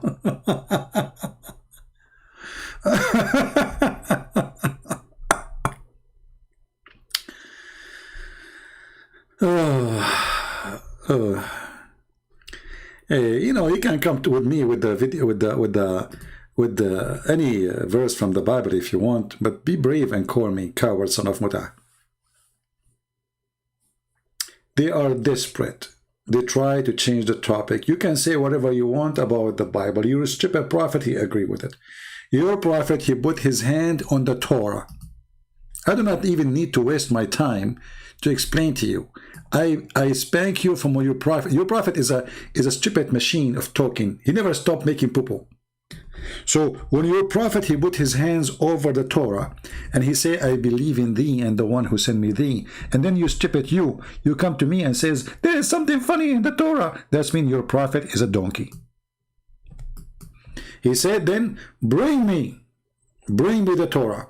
They brought him the Torah. And he took it and he placed it over the pillow, the cushion. And then he placed it, which means he put his hand too, and he said, saying, I believe in thee and who revealed thee. So the more you make fun of the Torah, the more we laugh at your prophet, because you're a prophet. He said, I believe in thee. So I want to waste my time even to explain to you. How come Muslims, they make fun of a book? Their prophet says, I believe in thee. So you can make any accusation you want. And this is my advice to the Christian. Don't even try to waste your time to explain to them. Just show them this hadith. Because this hadith will burn their blood. Literally. If their filthy prophet, he says, I believe in thee, and they are making fun of thee. So they are making fun of Muhammad too. And are they going to say this is a weak hadith? No, it's not. And not only the hadith says, I believe in thee. The Quran says, I believe in thee. The Quran says, I confirm what is with thee. And then those Abdul, desperately, they come to say, okay, there's the verse here says this, and the verse says, you see, if you are a Hindu, I might have a hard time to explain to you. But as long as you Muslims, you have a prophet who's a thief, and he confirmed what we have, then my book now become your problem, not mine. Do you understand, Abdul? My book now is your problem. I can take now any verse in the Bible, and I can say, how your prophet believe in this? As an example, when Jesus says, I am the Son of God, and your stupid prophet says, I believe in thee and the one who sent thee. And your Quran says, believe in what is with them. Who? The Christian and the Jews. I now will question you how you can believe in that. Do you understand, people? It is us who should ask you, how in the world do you believe in that? Muhammad must be stupid.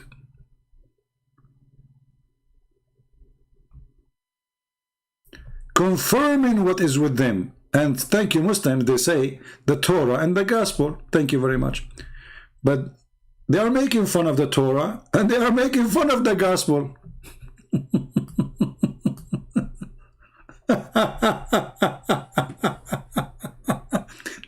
So Christians, learn. You do not need to explain to them. Learn how to get them busted. This will burn their blood. If you try to explain, you open the Bible, read for them, they are not even listening. They will come second day and they will ask the same question. They will come even after 5 minutes and they will repeat the same question. Don't waste your time with the lizard. Don't cut his tail. Go to the head. The head in front of you. Go with him. Say, okay, so this is funny for you? So how you stupid prophet? He says, I confirm what is within.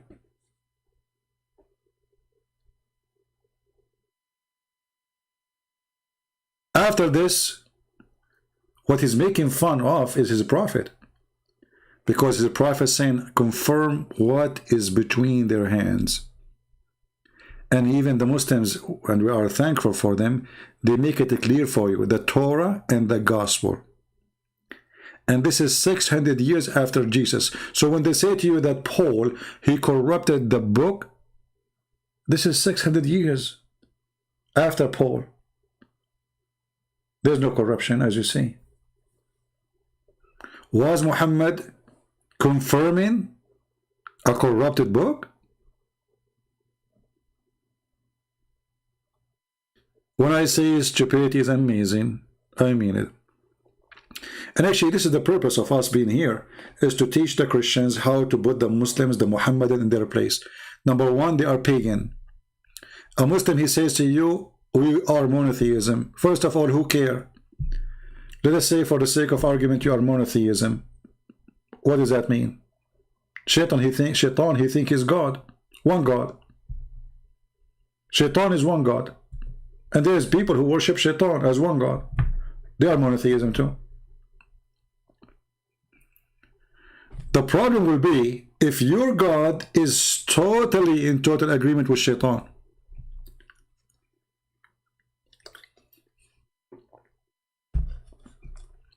Actually, according to the Quran, Shaitan was deceived by Allah. He's a victim. Can you believe it? Which means Shaitan is a good guy.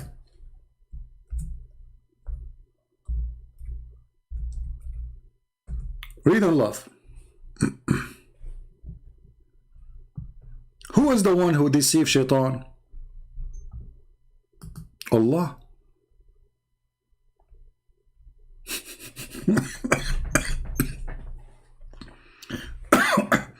The Quran says that Shaitan said, Iblis, because you deceive me, Allah will deceive them. Okay, there we go.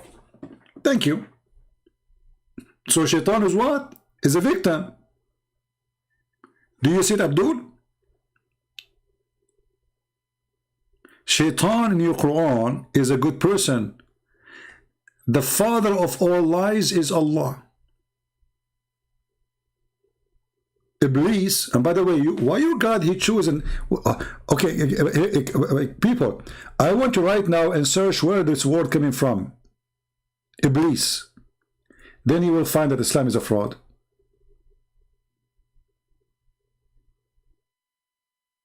Just search it. Because this is how Allah, he named Shaitan in the Quran. He called him Iblis.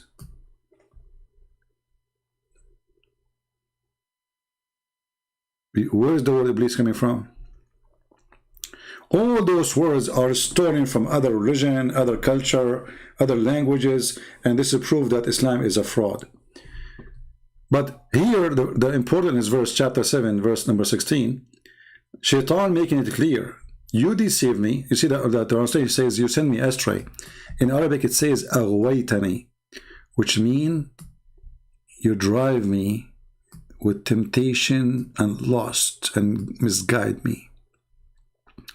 Riwaya is deceiving somebody in a very extreme, like a power of control. So he have no control of himself. Like, you fooled me and you made me stupid, believing in you. So Allah, he made Shaitan believe in him. And now Shaitan, he discovered that it was a trap. And now because of that, Shaitan or Iblis is going to seek revenge and do the same as Allah did to him. Do you see it?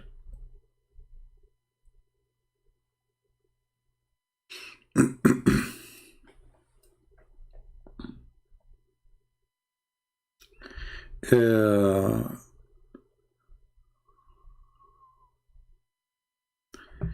we have any Muslim want to say anything? Like this guy GP, stop crying. Do you have anything to say? Why you don't call me GP? Why Muslims are, all of them, they are heroes here in the chat, but they don't, you know, you want to call me, even I'm here for many hours, I can take you for 15 minutes. Do you want to call me GP? I want to see how smart you are. You sound like you are a smart person. The most logical, Allah Arabic Quran, Allah Aramaic Gospel, Allah Torah Hebrew. Okay, GP, I'm going to block you. I want you to call me and show me Allah in all those books. Is that fair, guys? I want you to show me Allah in the Aramaic. I want you to show me Allah in the Hebrew. I want you to show me Allah in the Greek. If you cannot, I have to call you son of Muta. So, are you willing to call me or not? Because as long as you are saying Allah is there, then it is there. We open and we read. Can you?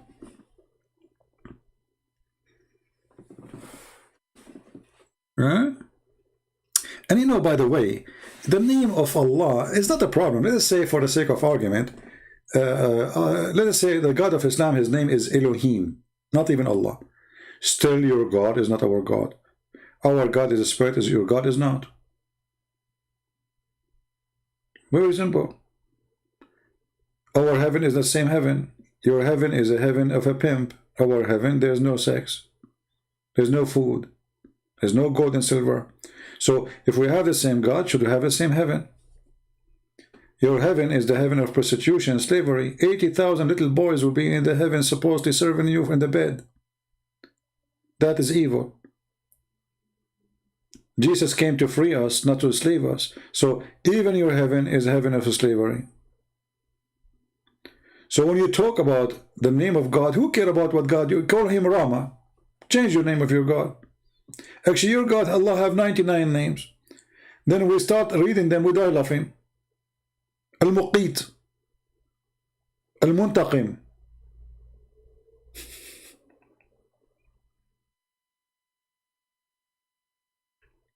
There's a, you know, guys, you know Father Zachariah, the Coptic priest? This guy is very funny. I like him. He challenged the Muslim to show him the 99 names of Allah.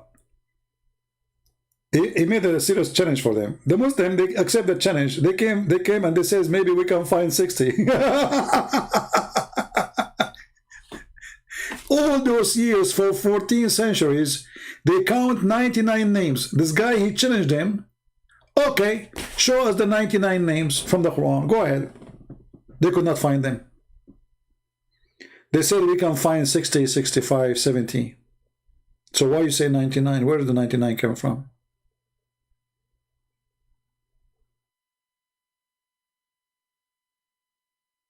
You know? Yeah, you know, I mean, and they are upset from him because he's a priest, you know. Actually, this is how priests should be. This is how real priests should be. Not the one who says we worship the same God. You know, those are not priests. Those are satanic priests.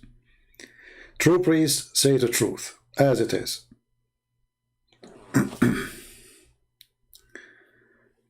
Okay, Job, why you don't call me and let us read together the word Allah in Deuteronomy 32:15? Do you dare? Let us see where's the word Allah. Potato. As long you are sure, why you don't call me and I will make you read it and we will laugh at you. I guarantee you that you do not know even how to read it. However, in front of everybody, are you willing to call me and read it and make victory for Allah? Can you? I will put it even in the screen for you. And not only that, we will play audio from the Jewish Orthodox website to see if Allah is there. Is that fair, guys? Coward. Potato. Potato. We need to find Allah in Hebrew. You know, I found a video of Muslims saying, you know, Jesus says, Allah, Allah, lima sabaqtani. Abdul, he did not say Allah. He said, Ili, Ili, Ili, Ili, Il. It's not even the name of God, you stupid. Il is a word meaning God. Potato.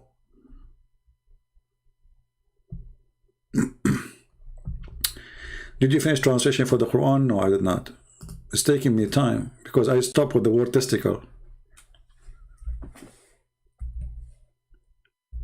You know, when you see someone like Ibn Battuta, and he is the biggest Islamic historian, he went to an island. I don't know, it wasn't the Philippines, my friend. He found an island, have only women, and they have 3 boobs. You know, once a Muslim teacher, he says, you know, those historians, the kuffar, they know nothing. We are the first people who discover a lot of things in the world. So I said, sir, like what? Like who? He said, Ibn Battuta. I said, are you? I said, okay, is that the same guy who discovered that there's an island full of women have 3 boobs?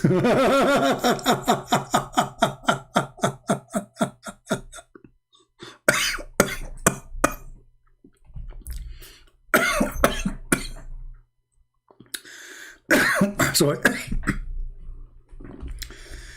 I'm going to die one day laughing at this stupid religion. He's so proud and so sure. And, you know, yeah, Ibn Battuta, yeah, I mean, this is true. There's an island somewhere. And the funny, he says to me, and what is the proof you have that it is not true?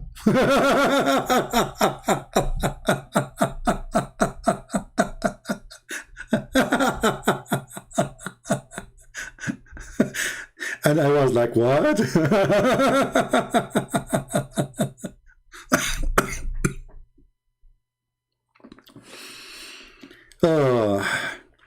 You know, the funny, this guy, he is, what his name?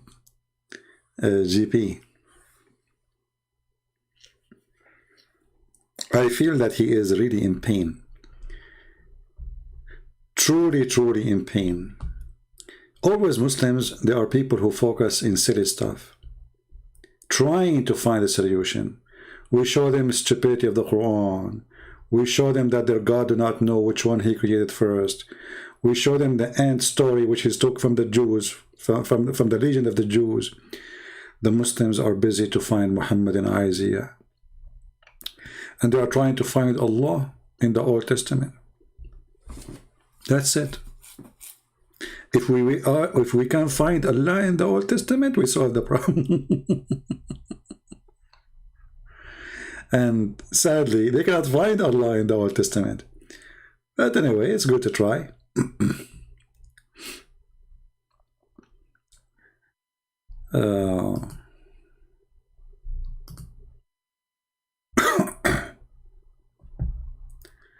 Do we have any Muslim want to say anything?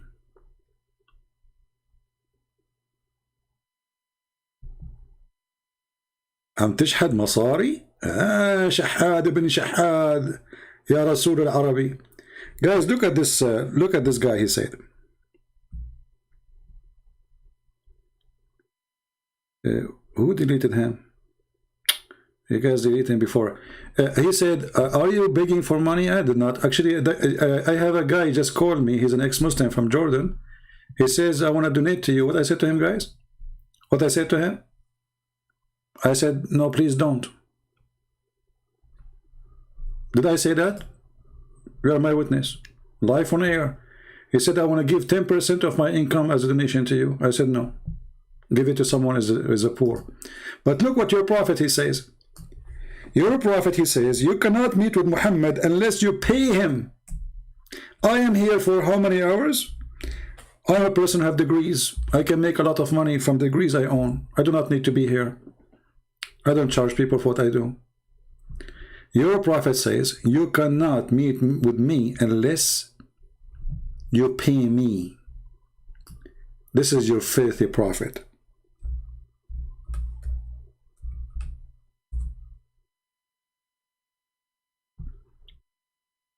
You cannot meet with Muhammad. Why? Because he is doing a business. Let us see what is the verse. Hold on. صدقة.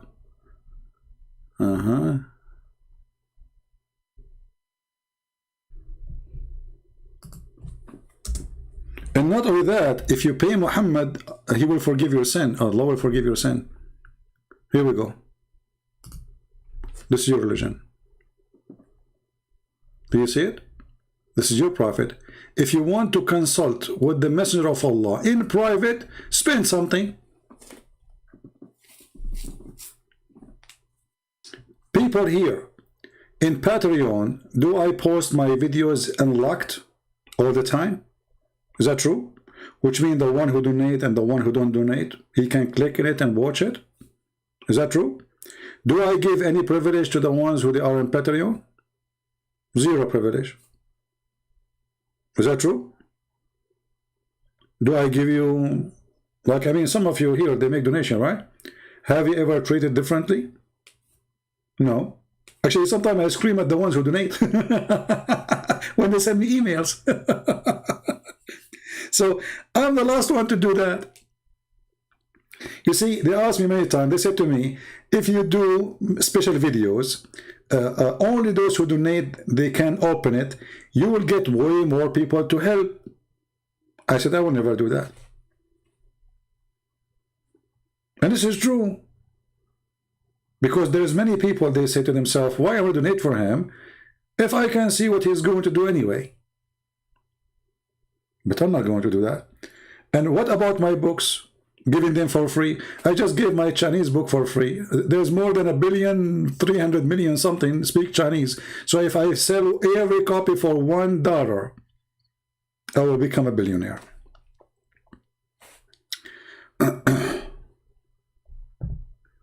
Well, you can, search Ibn Battuta. Search in Google, maybe we'll find it. Ibn Battuta and the island of women have 3 boobs.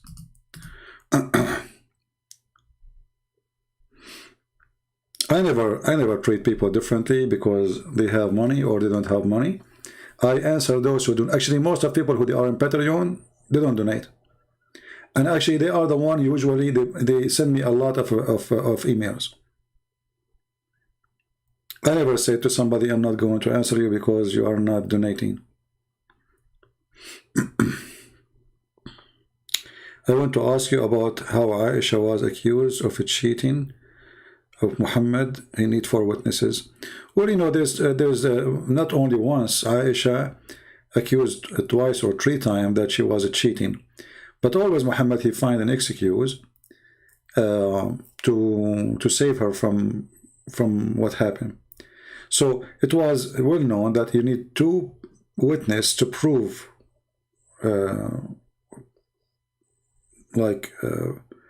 cheating of a wife or a husband. Just because of Aisha, Muhammad, he changed it to 4. And here, actually, by the way, I was not talking about this. This is how stupid this religion is. How I can bring 4 guys to see my wife sleeping with somebody. They have not only have to see her sleeping, they have, Muhammad described, they have to see his private part going in and out the same as the pen go inside the inkwell. Can you believe it? How you can find 4 people to see that? So if your wife, excuse my language, having sex with a guy in your house, and you enter the house and you find your wife in the top of him wearing her dress, you cannot see anything. Even if she is naked and you're alone, you have no proof. You can't do anything. You need to call 4 people, and the 4, they have to put their head down and they have to see his private part going in and out. So if they are naked in the top of each other and they're still moving, still there's no proof that she is fornicating. Can you believe it? And I challenge any Muslim to say I'm lying. What kind of religion this religion is? You can't prove.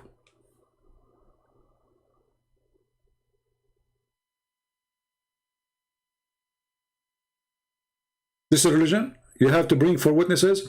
There's a story about three people they saw, I think maybe three or four, I forgot.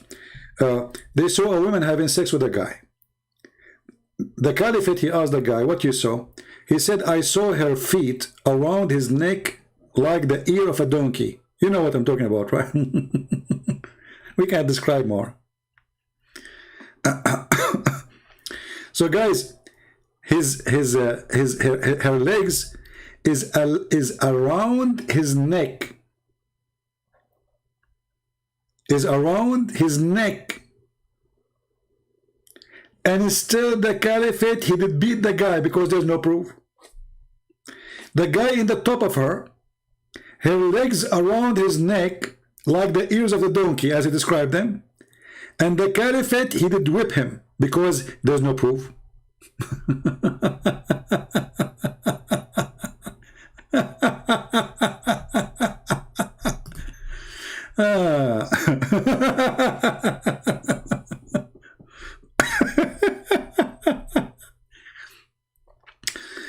Oh boy. Potatoes. You know, this guy, his name is Shampoo. I'm not going to wish you that your wife, she will cheat on you, but I want to know how you will feel when you get inside the house and your wife, she is sleeping with Mimi and her legs around his neck and you can do nothing about it. What a stupid religion. You cannot even accuse her for a second that she is cheating. You cannot.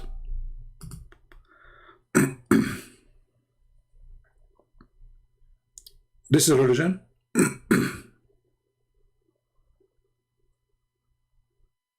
What kind of justice the justice is? Yeah, my friend, we pray for Ethiopia that the war will be over. This is what happened when you have a prime minister. He's a Muslim. He's a war. He like war.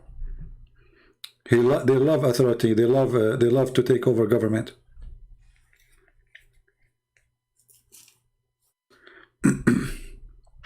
Anyway, this guy, anytime he comes, just block him.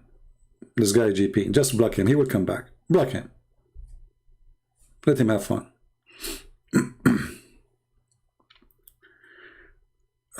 When we show the Muslims that Paul is a messenger of Allah according to a stupid prophet, they deny it. We show them from the Quran, they refuse to tell us the names of those messengers.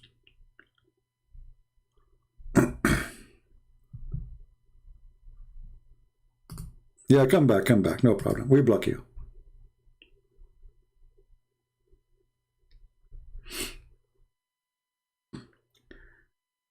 Mentally ill people. Do we have any Abdul?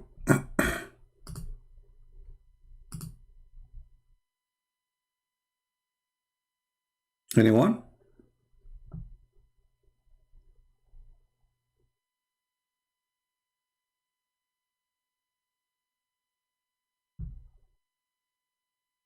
Hey GB, come back. We are having fun. Come on, we don't want to be bored. Come back, buddy. You remind me of Ultimate Fort. You know, instead of flooding the text, why you don't call me and make victory as long as you are sure of what you say? Why you don't call me? I mean, what's your problem? Is it hard? Well, the Bible is ill, according to you, according to the Quran, it is not. This is why the Quran is saying, I believe in thee, and I confirm what was thee. Get lost. If the Bible is ill, and you're a stupid God, he says, I confirm what is with them. Who is the stupid here? Live with it. Is the Quran is ill then? Obviously the Quran is ill. If I show you how many times your stupid prophet in the Quran says, he confirmed our book, and then you're stupid, you keep saying, I don't confirm your books.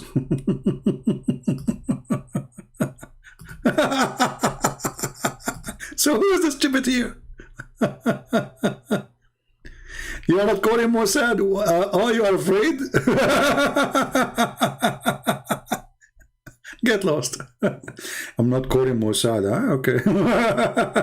Your prophet, he go inside the house of the Mossad and he said to them, I believe in you and whatever is in you. I'm not calling Mossad. Well, this is a proof that you are a potato, and you know what will happen if you call me. You know, we are not against you to say to us, what do you want? We want to hear you. But you are a potato. We want to show everybody that what you are saying is absolutely false. Okay, I have an offer for you, JP. What about you call me for 5 minutes, just 5 minutes? I'm not going to do anything. Is that fair, guys? 5 minutes. Me and you, we would have an easy conversation. You read for me the verses you are posting, and let us see if this is something wrong. See, I do not block you, because until now you keep posting things we do not know even what you want to say. You are just a stupid mentor. You are literally suffering from something.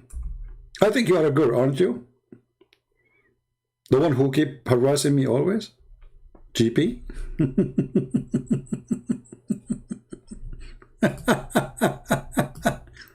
Horny girl. We Muslim girls are very decent. We just harass Christian prince. We want to talk to him. Yeah. So what the verse with the Thessaloniki? The verse here confirmed that Muhammad is a fraud. It says that the Jews, they killed Jesus. It says even they killed the Lord, the Messiah, Yeshua. And is that something? Guys, this guy, he is desperate. Can you show them this? Can you show them that? Like, what is that? The Jews, they killed Jesus.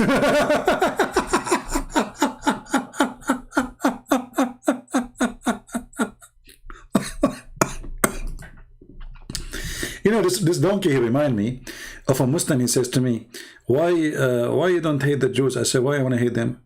He said, didn't they kill Jesus? I said, I thought they did not.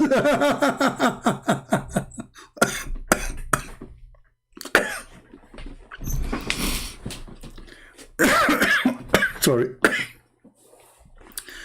This is the best comedy ever. And you stupid donkey. Does it say there the Lord Jesus? Our God Jesus? So what is the problem?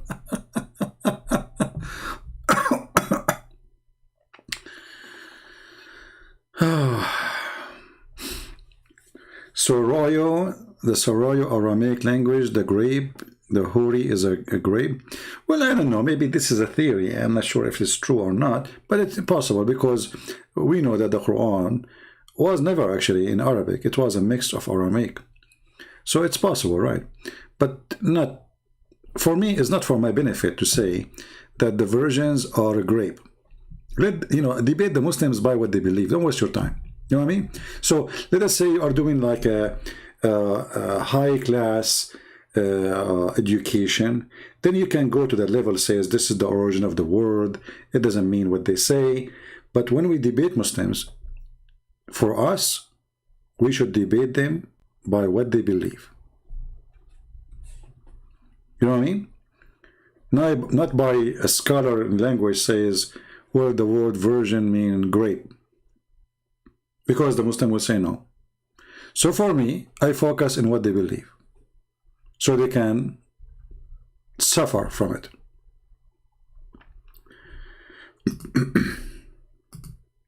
So are you happy, GP? The Jews, they killed Jesus. You remind me of Mimi Hijab when he asked Rahman Borat. He said to him, well, I believe they killed him. Yes, and they buried him too.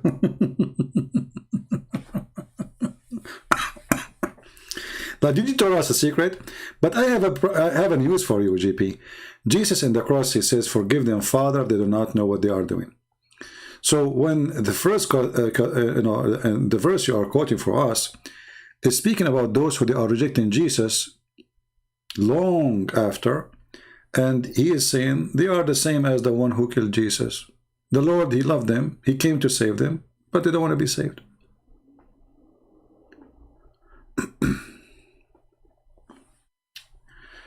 Request for theme المشي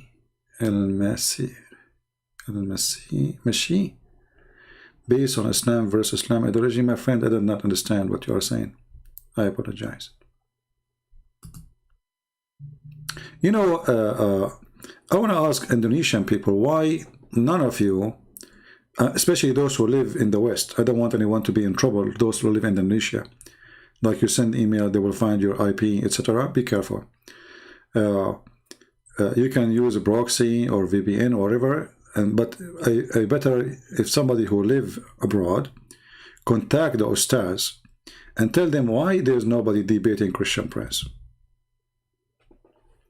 Why nobody is coming to refute him? Do you know how many Muslims live in Islam every day?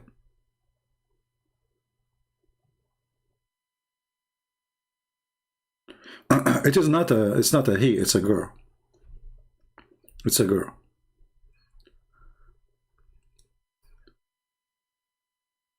You know, even when the Muslim, they go and seek help from an atheist, trying to disapprove the Bible. But that will not help them anyway, because even those who they are against the Bible, they agree that all the Christians and the church father, they believe that Jesus, he taught that he's God. Like when they brought this guy and he said, yes, Jesus, he taught, and he thought that he is the Son of God. He did not only say that the church father, they taught that, Jesus himself, he taught that, which means he confirmed what the scripture is saying, that this is what the faith was based on, and nothing changed.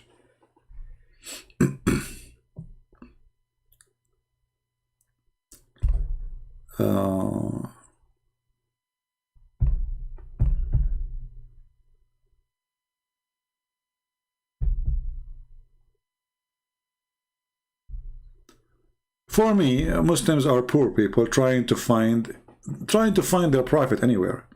You see, when your prophet is a whore, then you have to seek honor to the whore. You will not find a Christian trying to attach Jesus to somebody else. We do not need anyone to give him honor. He's enough to give honor to himself. The Father glorified the Son, and the Son glorified the Father. Muhammad, he have even no father. He was born 4 years after his father. We do not know, he's a bastard. Muhammad, he is a son of a pagan family, and the Muslims just called me today, and he agreed his prophet was a pagan for 40 years. Muhammad is a child molester, criminal, liar, thief, and as you see, he will not even meet you unless you pay him. Right? GP, you just admitted that I have knowledge, that you're stupid.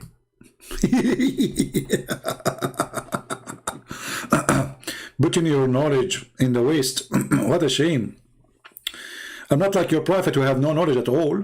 They ask him, what do you think about Zulqarnain? He said he's a prophet. Alexander the Great became a prophet.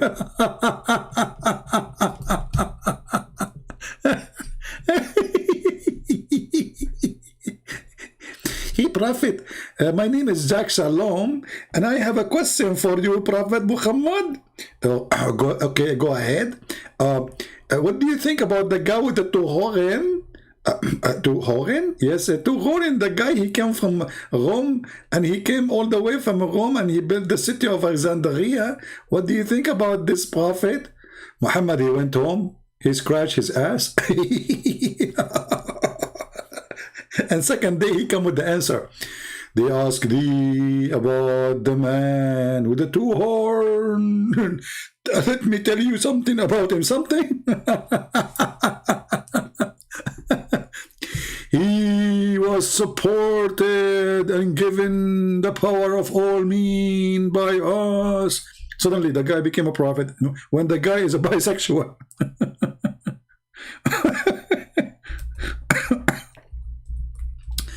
And then he took away and he found where the sun set. Like, what the heck? He found where? And they are asking you about Dhul Qarnayn? I mean, have you ever heard of a guy, his name, the guy with the two horn?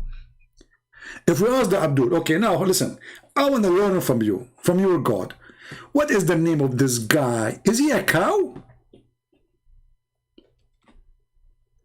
A guy with a two horn? What is that? Any Muslim can help us? Like we heard of Prophet Moses, we heard of Isa, we heard of Saleh, we heard of Muhammad, we heard of Abraham, but it did not even say the guy. It says Dhul Qarnayn, the one with the two horns. What is that? A monkey? Cow?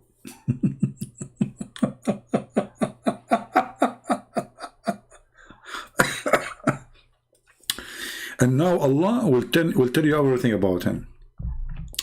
I will tell you something about his story. Okay, Allah, go ahead. Verily, verily, we established for him in the earth, and we gave him the means of everything. Allah, he gave him victory. What you can say? So he fell away. Like suddenly, that's it. He fell away. What does that mean? I mean, where he was. Zulqarnain suddenly exists, and he fell away. Like what the heck? Hey, Zulqarnain, did you fall away? Yes, I fell away. Which did you fall away or two ways? I fall only one way. Allah said so. This is the story. I mean, this is book of history, brother. He fell away. That's deep. You know what? I'm really surprised he fell away. I thought he fell halfway. And supposedly he will tell us information now about him. He fell away. That's it. Where is that way? Where is that way? Where he's born, what his name, what his language, which year, which century, what the heck? And then he continued. Until when he reached the sitting place of the sun, he found it sitting in a spring of bloody water. Like, what the heck? He found it sitting there. And then the Muslims, they try to fix the poo-poo of Muhammad. They say, brother, he did not say that Allah said that the sun set in a spring water. This is how Zulqarnain who saw it. Really? Yeah? This is him from his perspective. Abdul, it says he found it. It says enter when he reached the sitting place of the sun. Where is that?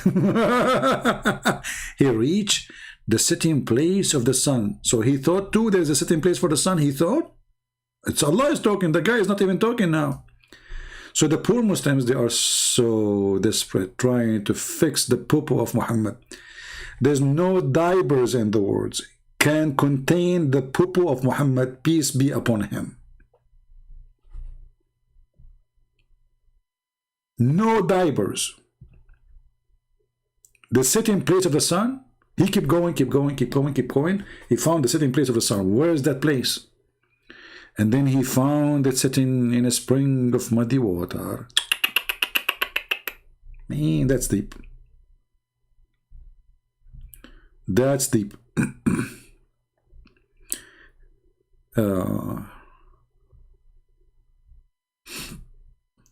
Let us see.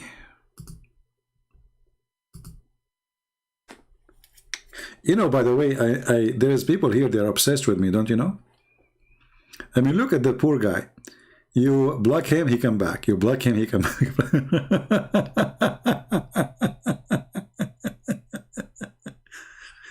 GP, I want to be honest with me. If I don't go live on air, what would happen to you? Do you feel depressed?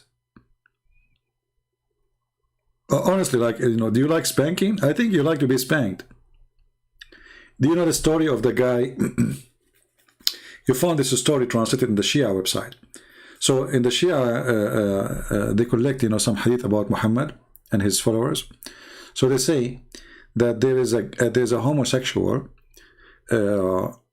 He heard one of the companion screaming, saying, if I know the one who killed Uthman, I'm going to, excuse my language, I'm going to do this boom boom to him.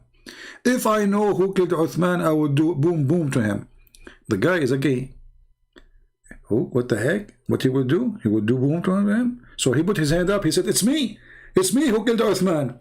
So the guy, the other guy, he put him underneath and he started doing boom boom. Then the homosexual from underneath, he said, if I know that the killing of Uthman will give me this, I will kill Uthman every day. And this is GP.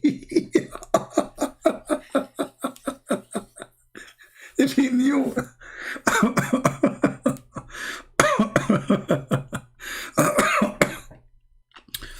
Like, what is the punishment? Are you serious? I killed Uthman. Oh boy. What do you mean who's Zulqarnain? He's a very famous Zulqarnain. The guy with the two horns. There's too many of them in the street. Just walk in the street, especially in the Middle East. Everybody have a horn. Everybody have a horn. You know, in the Middle East, we are very friendly people, by the way.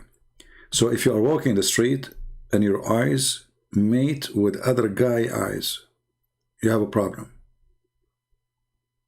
One of you have to say to the other one, what's problem? The other one says, what's your problem? The other one says, no, what's your problem? And in 2 seconds we will have a fight. Roosters, the land of roosters.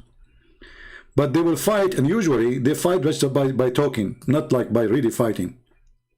I will kill you, I will do this to you, I will, you know, etc. And okay, you know, and as long as there is somebody separate between them, they will kill each other. The second nobody between them, they are fine, they are peaceful. I mean, the hormone increase when there's somebody to separate them. They enjoy it, you know. Like, let me, don't hold me, please. I wanna beat him. Okay, just tell him. Okay, go and beat him. The second you say that, he says, no, it's okay. I'm going to go home.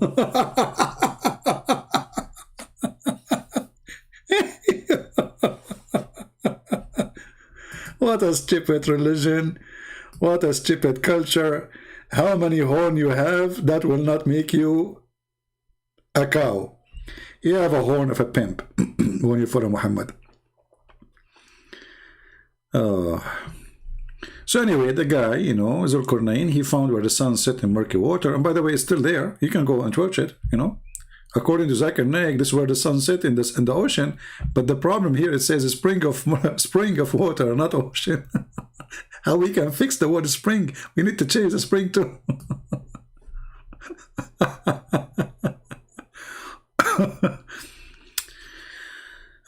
And you know what is funny? That there is people of Gog and Magog and nobody can find them. And the Gog and Magog people, they are the percentage of them is 1,000 to 1. Which means if we are 7 billions, they are 7 trillions. You know what I mean? 1 to 1,000. So from every human of us, there's 1,000 of them, at least.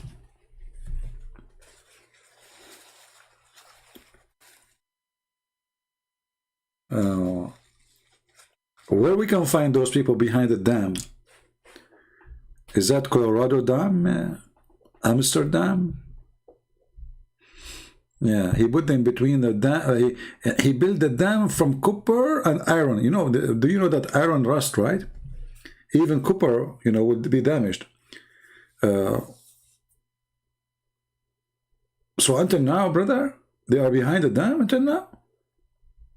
Like this is like thousands of years already. They are there. They cannot come out.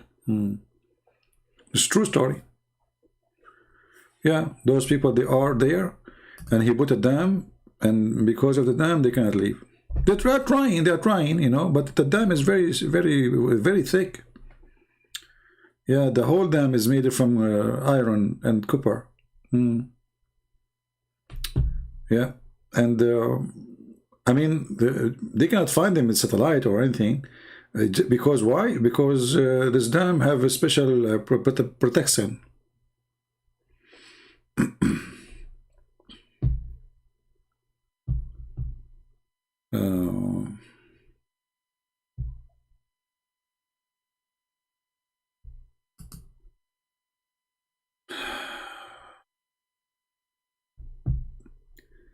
Do we have any Abdul?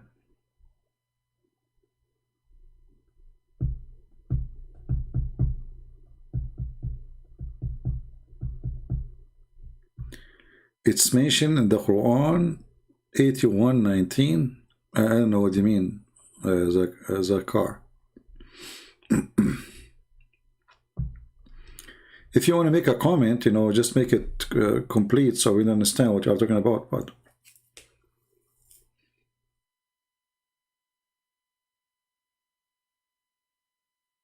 yeah, actually, there's a website. I can give it to you. Let me find it. It's called Shia Pan. They have collection of translated stupid, crazy Sunni stories.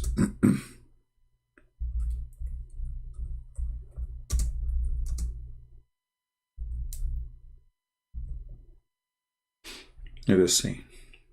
Yeah, here we go. But be careful, there's a lot of dirty, filthy stories there. But anyway, they have reference for everything.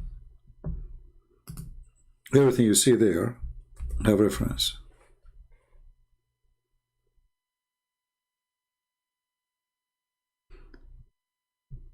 And I think the story I told you in that page, I guess.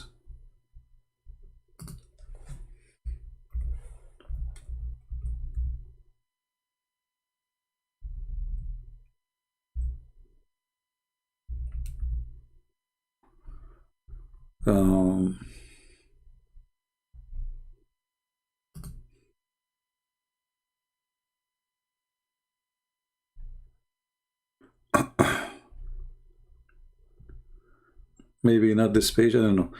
But for sure it is in that website. You can find it in that website.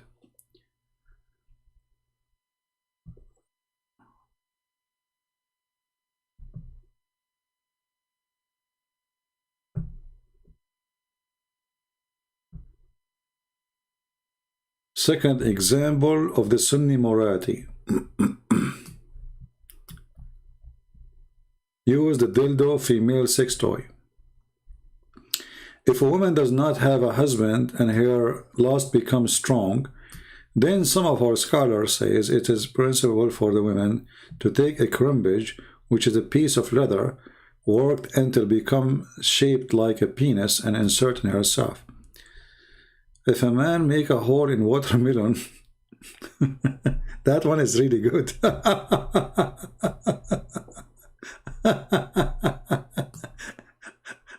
This has happened only in Islamic religion. Making a hole in a watermelon or a piece of dough, you cannot eat the bread from them. Be careful, they will have sex with the dough. Or a leather skin or a statues. Don't take a Muslim to the museum and he has a sex with it. Then this is the same as we have said before, type of masturbation, i.e. halal.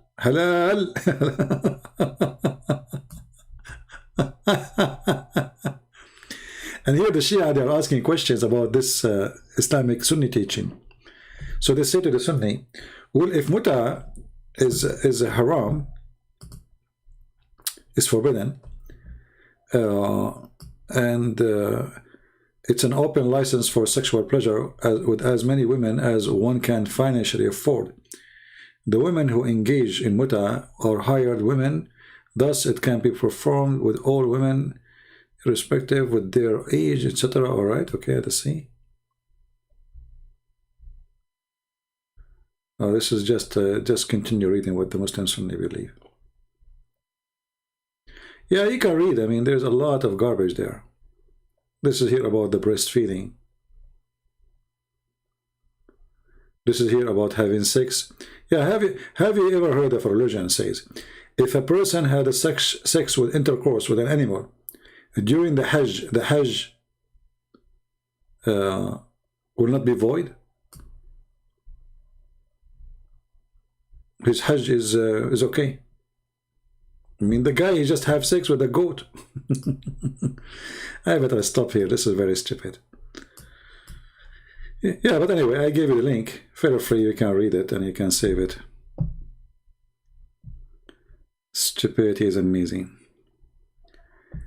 And nobody speak about morality as those people do. But the second you go in little, details, you will see that this is the last ever religion can even mention morality. What is moral in this cult?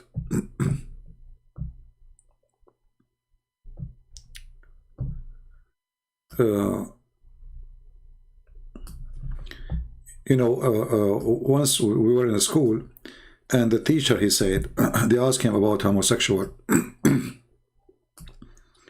He said, me, myself, I don't like to associate with homosexual, even if they are really good looking, because it's tempting.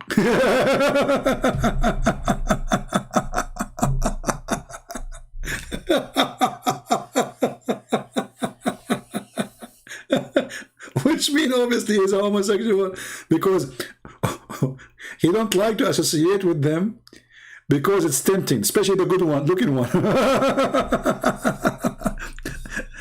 One of the students said, sir, I mean, only the good looking one? He said, yeah, because it's more tempting, you know. And supposedly he's the Muslim sheikh, like, haram, it's haram. So brothers, sisters, he's talking, are just boys. We, you know, me, myself, I don't like to associate with them, especially the good looking one, because it's very tempting.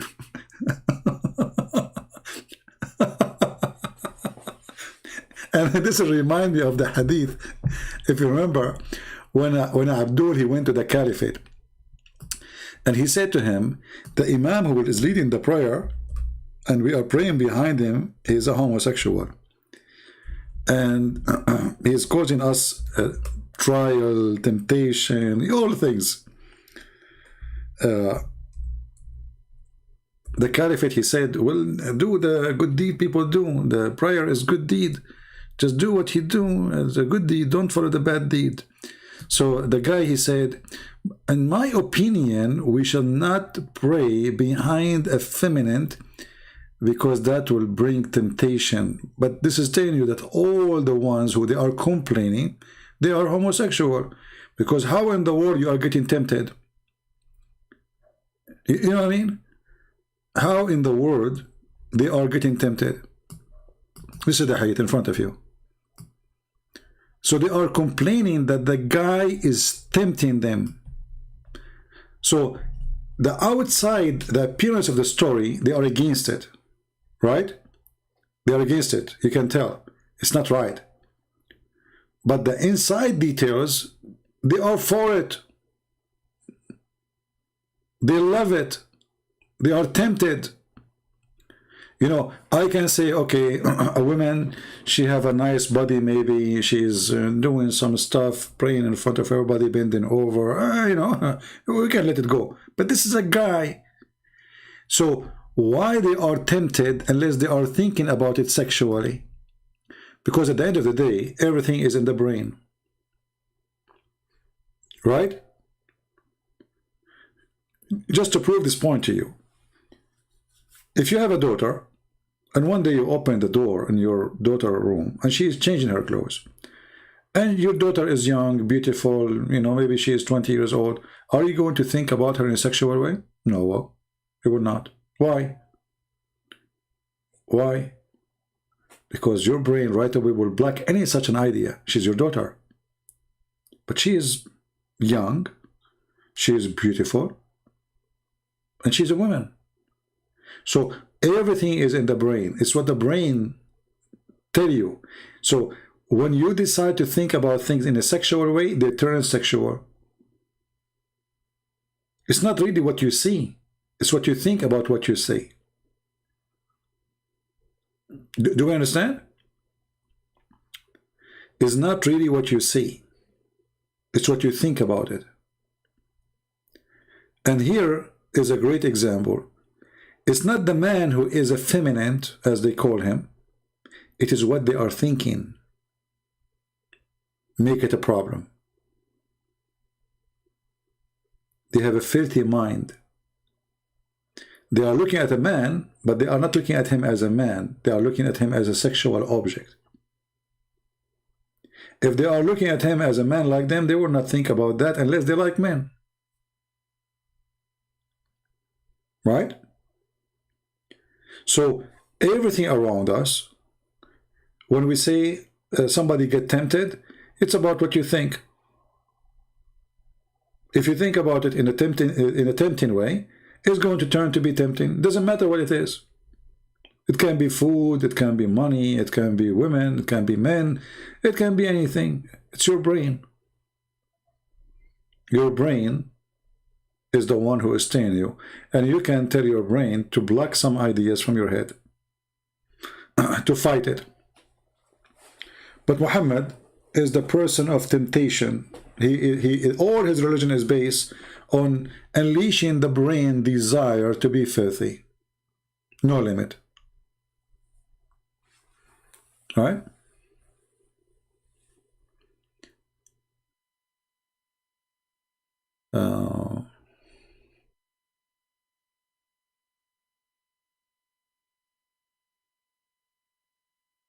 Anyone have a comment?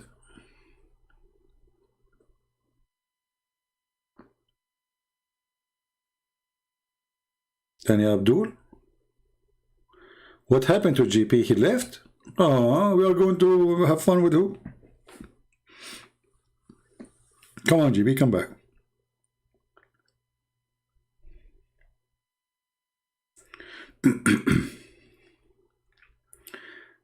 You know, like somebody talking about Buddhas.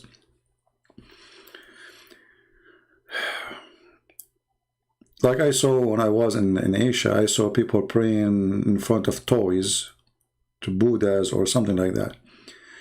I don't know much about this belief, but for me, I always ask myself a very simple question.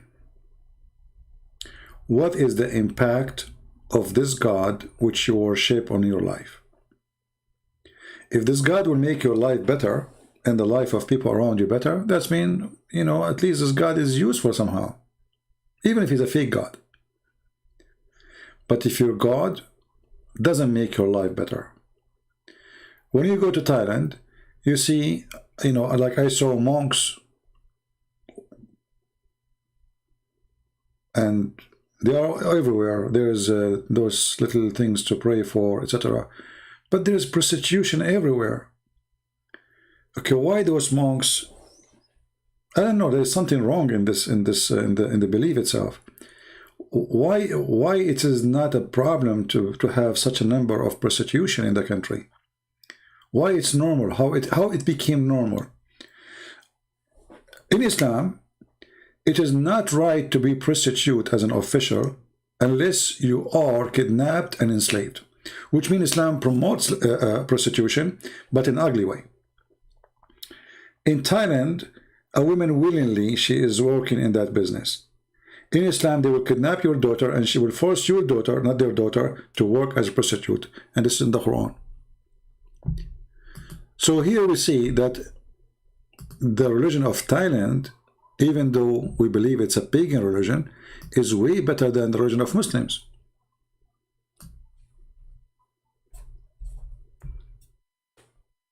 You will notice that in Thailand, generally speaking, they don't look down at women who work as a prostitute. Muslims, they look down at women who work as a prostitute. But this is not really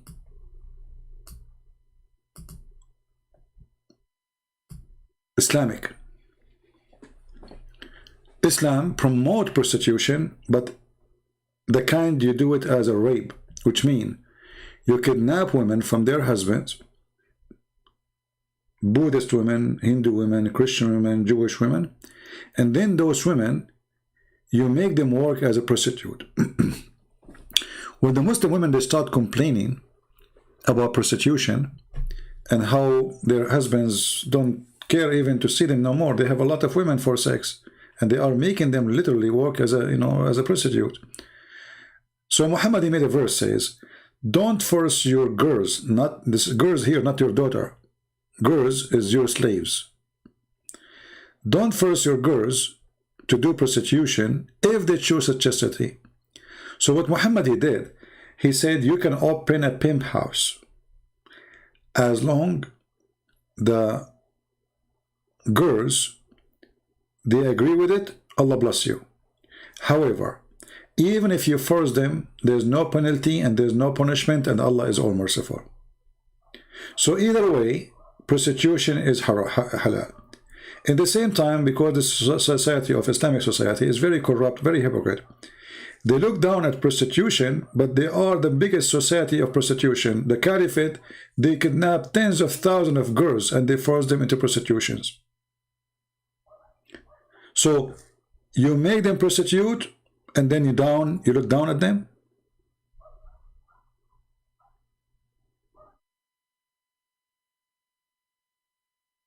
Right?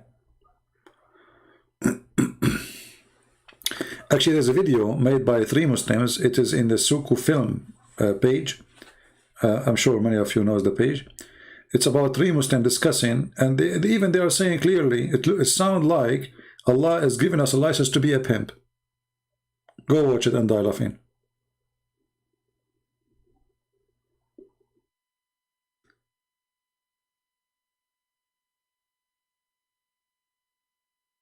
And look here, when a Muslim he says that the muta in Islam is forbidden. Well, first of all, why we have muta anyway? I mean, this is another form of prostitution. A Muslim woman, she offer herself, and then they call it marriage. So what Islam does, they cover up prostitution, give it a title of marriage. You go and you rent a woman for a day or 2 hours. And by the way, a muta is one of the biggest business in Iran. A lot of women who cannot afford making living, prostitution is haram, brother, but they can do muta. But this is prostitution. She offered herself to a guy to stay with her for 10 hours. According to Iranian government, this is not prostitution. This is muta. Muta means sexual pleasure. You see how awkward? So in Thailand, women, they do it. People don't look down at them. They have different culture, different belief. In Islam, muta is prostitution, but they give it title of marriage. Everything in Islam is awkward, is upside down. Stealing is haram. It's forbidden in Islam to steal. But if you steal from non-Muslim, it's okay. You know, there's a website. Let me see if I can find it. They were asking, is it okay to steal electricity from the government or from the company so we can heat water and do ablution? He said, yeah.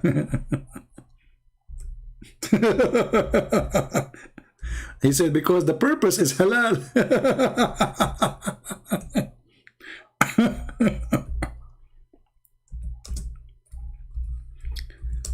Let's see if I can find it. This was many years ago, I saw it.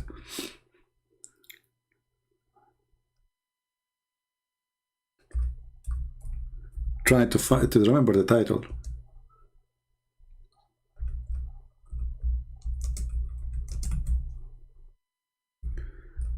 So it is halal as long, because the purpose of your stealing the electricity, because brother, you want to do ablution. Oh, come on, all right.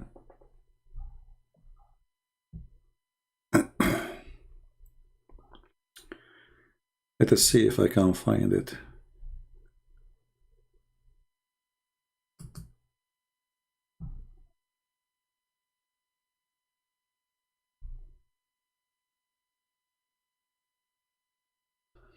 Yeah, I need to remember the title exactly. Yeah, anyway, the answer was, yeah, it's okay, you know. Because supposedly the target is halal. So if you steal from Christians, the target is to make the Christian poorer, and they are the enemies, so it's halal. They are not protected too.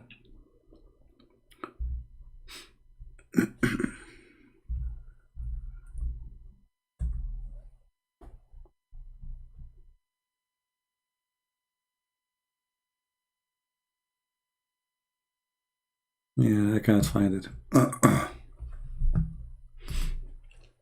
That was many years ago.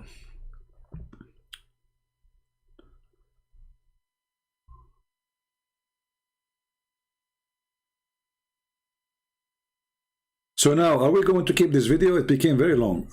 What do you think, guys? 5 hours, 29 minutes? Shall we keep it? Or take it down so people, they can focus in the video before it? now I know the Hindus, you know, they will be interested to see about Rama appear in Egypt. They will say like, what? Rama, he appeared in Egypt? Like what? Are you kidding me? No way. What are you talking about? He appeared in Egypt? Yeah. For sure he appeared in Egypt. Yeah, you know, I want to keep it, but after we played those videos of those women dancing, I don't know, I think because now I'm going to lose some students and people will join the classroom of that guy.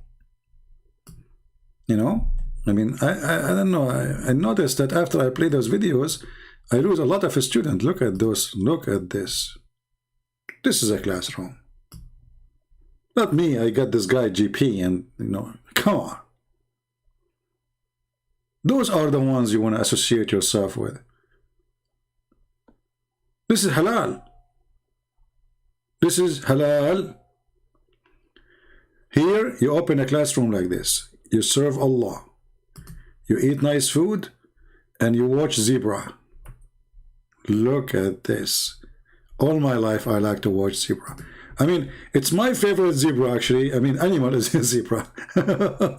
What is that? Just to stop. That's it. Okay, don't go down. Don't go down. Don't go up. That's it. And look how many iPads you have in front of them. And look, those iPads, each one of them, how much expensive. Look how big they are. I mean, this guy, he get the biggest size of iPad. I mean, to buy a little tiny one, it's close to like, I don't know, how much? $500? The small iPad? Do you see how big the iPad in front of him? All of this from the Muslim Indonesian to do dawah. He's doing dawah. And trust me, a lot of people watch his programs in Turkey, praising Allah. Alhamdulillah, aman rabbi aman. Yeah. You have us. Hey, what I would do with you? You have us. You give me a break. Hey, look at this. You have us. Yeah, right. Look at this. Are you kidding me? Us? Forget about us. Look at this. You know, each one of them is like with a, like, what the heck is that? I better stop this. I have to delete the video. I mean, this became so crazy. That's it. Look, what is it? The zebra show? Look, there's no other, no one else want to dance. That's it. We are stuck with the zebra. Okay, I mean.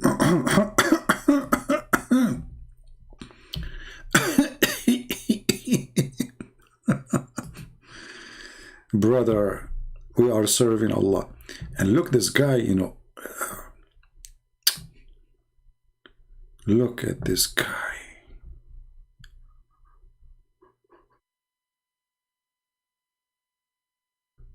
And they invited him in many countries. President, they want to meet with him.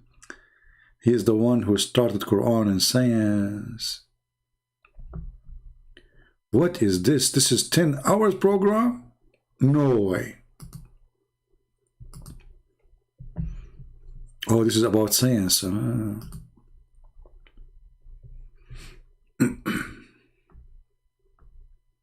don't know. If you ask me, to be honest with you, I think this is the best education program ever like to be exist.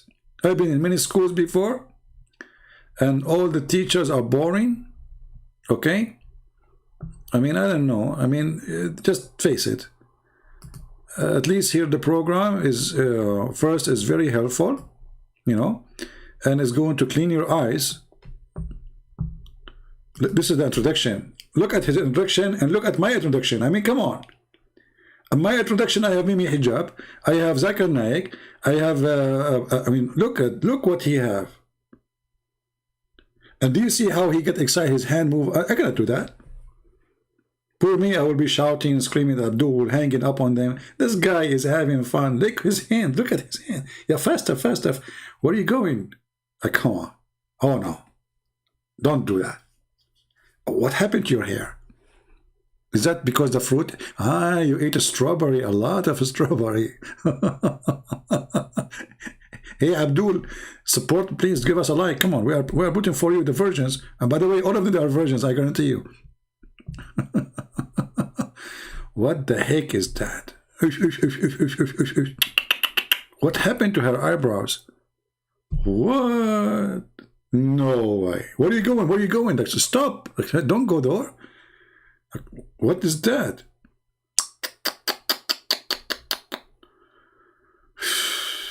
Oh boy. Yeah. What? Where are you going? She's in the ground now. Is that like is that an Islamic thing? Like, you know, is that I think this is kind of evolution. Yeah. And look how his hand is moving. Like, can you change the move of your hand, you idiot? Come on, do something else. What? Aman Rabbi Aman. Yeah, if we play music, you guys, you will go dance. Look at this. Yeah, this is halal. This is halal. Look, where are you going? Look, what the heck? She's jumping in the table now. Like, what? No, no, no.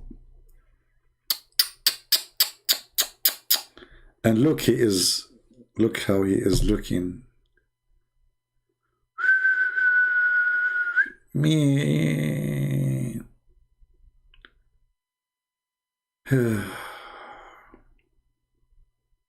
Poor me.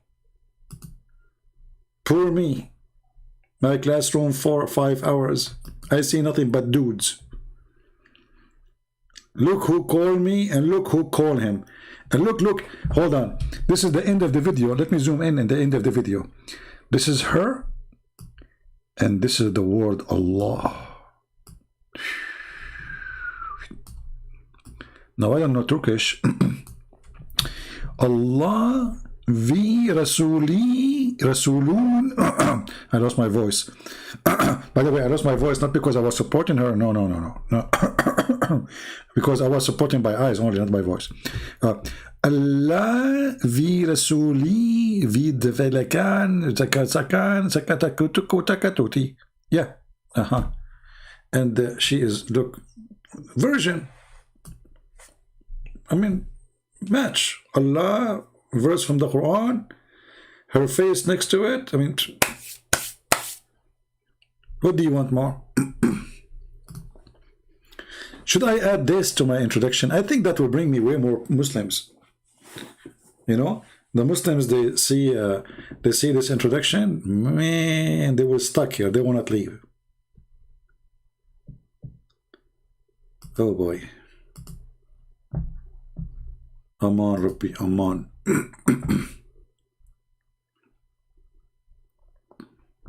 And what this guy is doing, not only girls we have boys too. Look, what the heck? Look, what's happening? Look.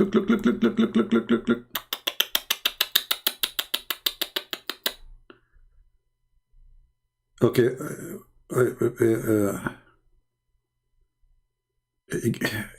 guys, I just found guys are dancing, but the teacher is not there. Like the teacher, he attend only when the girls are dancing. Good teacher. Man, I will lose my voice for the coming week. No, I have to delete this video. I mean, this is horrible. Look at this.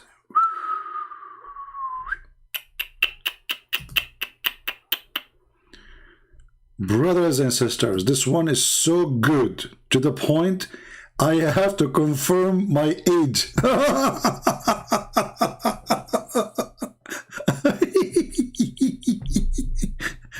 Yeah. I mean, do you see how much decent?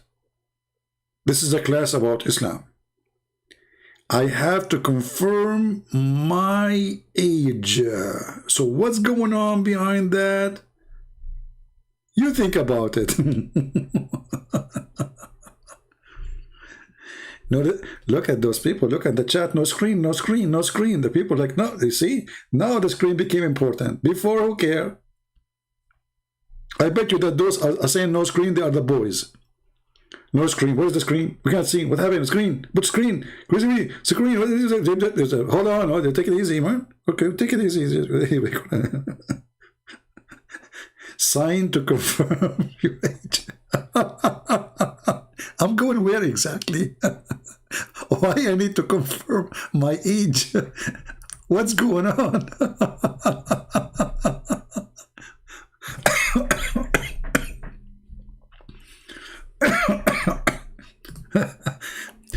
And if I confirm my age, what will happen next? I'm being curious now.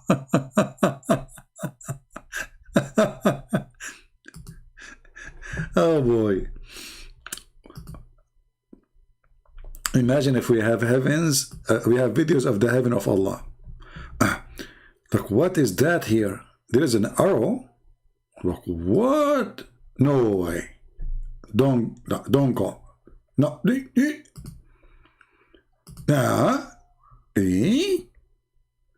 Now people are going crazy with my comments, you know, like, where is the screen? Where is the... Brothers and sisters, I have to delete this video. That's it. I mean, this is garbage, really. This is messed up.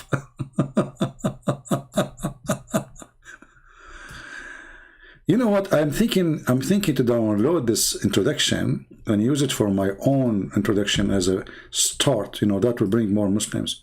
Look at this introduction. Look at this. That's what I need. And I was wondering why I'm getting like 30,000, you know, after 2 days. With this, I will get, Allah knows best. Look at the legs. Man, and there's a microphone next to her face. Wow. Yeah, okay. I mean, you have a future, by the way, in the heaven of Allah. A lot of work waiting for you. The Abdul are waiting with sharp teeth. Yeah, and she have to look at the teacher. You see the duty? They have to dance, and they don't look anywhere except to him. You have to look at him.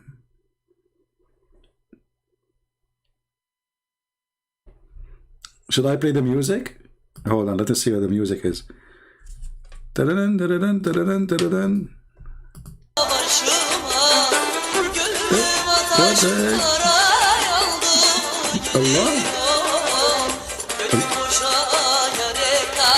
Allah.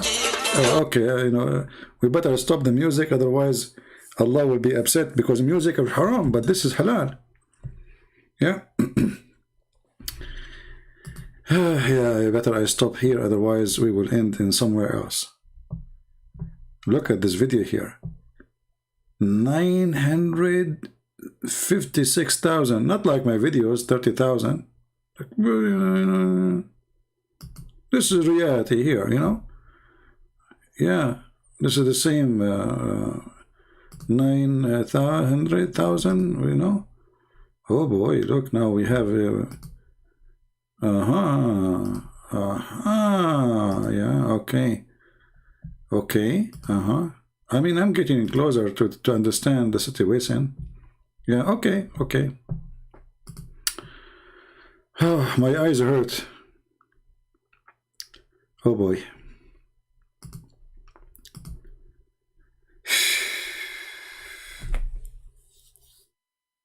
You know, this cult is really garbage, and I hate to talk about it.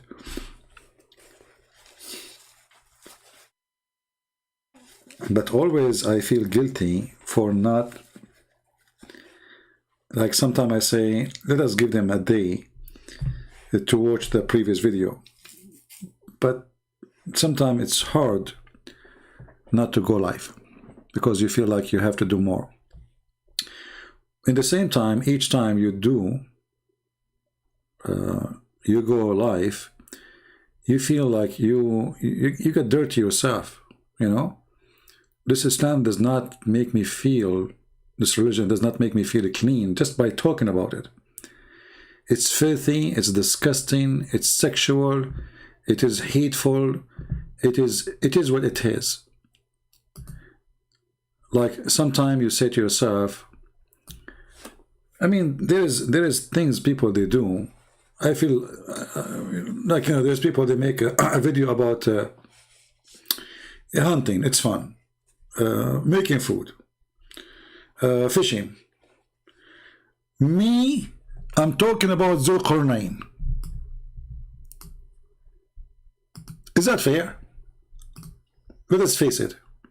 Is that fair?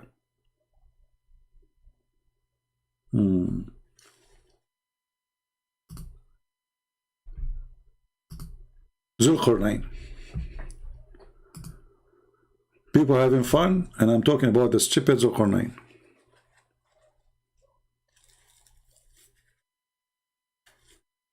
First, GP, you know, I have enough of stupidity.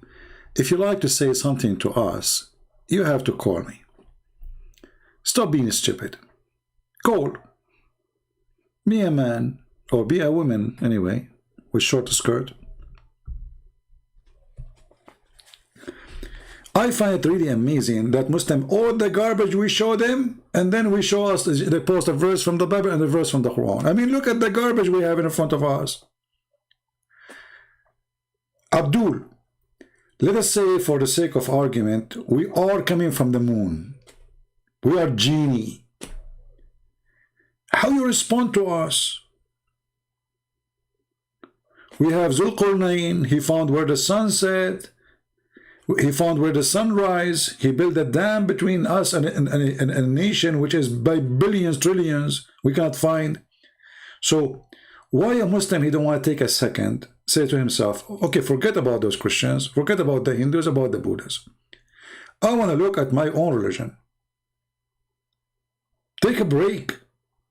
Think for a second how stupid your God is, if he exists. Or what is making you worry? Is the Christians? Let us say the Christians, they have a wrong belief. Do you have a good belief?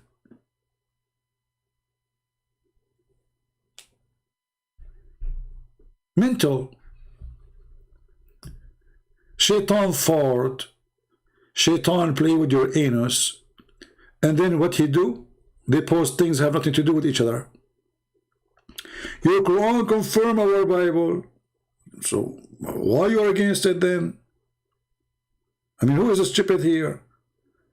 You see, if we are Hindus, then you say, okay, my book did not confirm your book. But your stupid book confirm our book.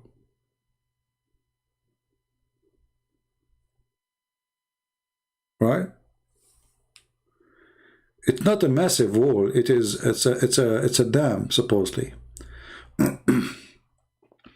And those are by billions, because the percentage of them, according to the hadith, 1,000 of them to one human. Sorry, 1,000 to human. So every human, there's equal 1,000 from the other side. And each one of them, before he die, he will make 1,000. So if you think about it, they will reach maybe billions of billions, not trillions of trillions. So all this garbage, the Muslims, they don't have a problem. They are just, the Bible is their problem. And remember here, my program is not about the gospel. I'm not here teaching the Bible. I'm here to debate Islam. So why Muslims cannot take the fact that here we talk about their stupid God? You see, if the Christian Prince, he is opening a challenge to debate about the Bible, I will say, okay, well, this is what the topic is. We are talking about Islam.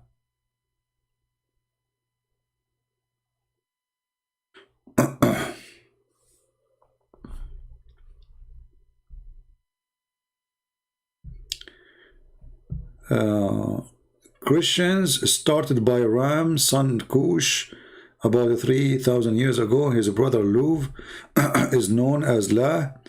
With L, it become Allah. I don't know what are you talking about. Allah knows best.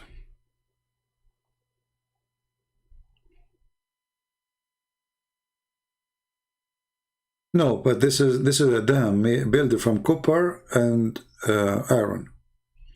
So it's not the Great Wall of China.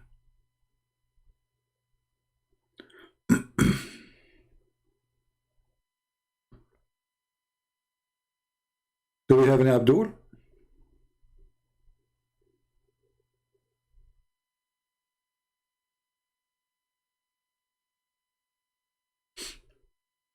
And no, this is not a two tribe. Simply, this is a fiction story written by a person from Syria. He is a Christian bishop. No, sorry, not Christian bishop. The Christian bishop is the Seven Sleepers. This one written by a Syrian author, long before Muhammad for sure, about Alexander the Great. So the person is real. The person is real. The story is fiction. So everybody knows that this is a fiction story. But the stupid Muhammad, as usual, he take fiction stories, he put them in the Quran. The same as the Seven Sleepers.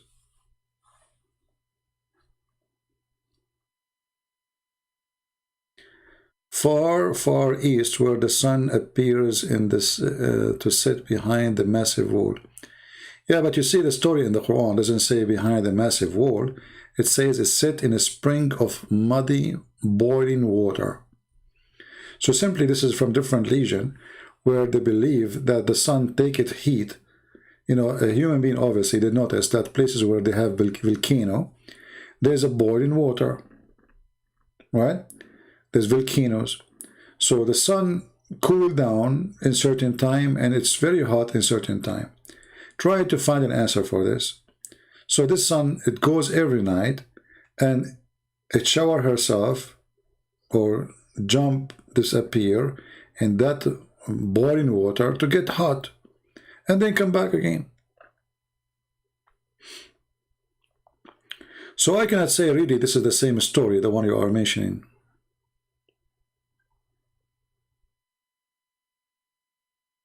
All right.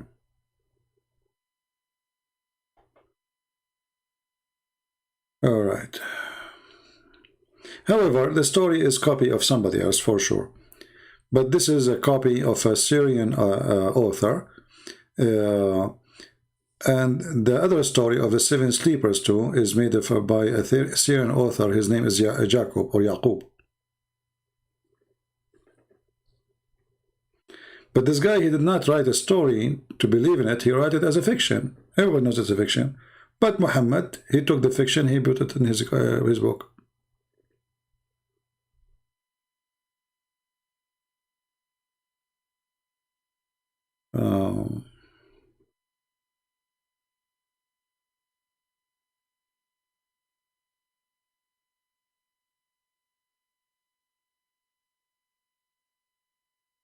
Let us see, trying to read the comment.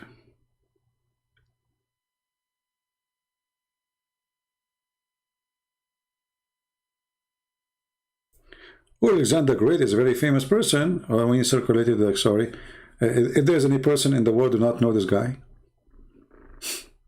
come on. Especially, you know, he is in the heart of the Middle East. He built the city of Alexandria. So he's not only known, I mean, this guy, he built cities but with his name wherever he go.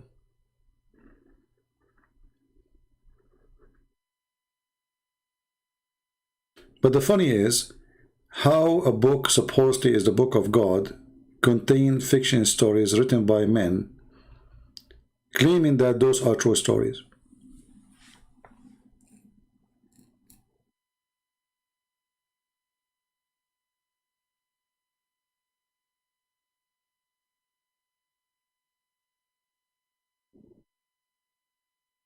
I'm sure that if a person like he study legions, he will find, like, you remember this guy, the atheist, he speak about that the Bible have legions too. You see, the Bible is a book of books, which mean there are things written from God, and there's things people speak about. So let us say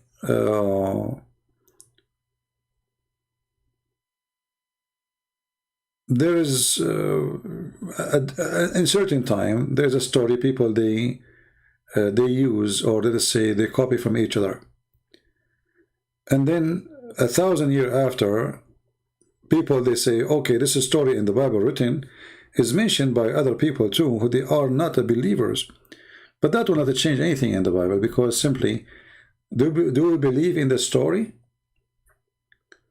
in the legend? Are we copying it? Like, you know, you see some people, they say that story of Jesus is mentioned the same as a Krishna, but then we study Krishna, we find there's a huge difference between them. Krishna have brothers, his mother, she's married, they had sex. He's not a person born a virgin. Even the Muslim, they claim that it is, but when you go read, you will find that it's not true.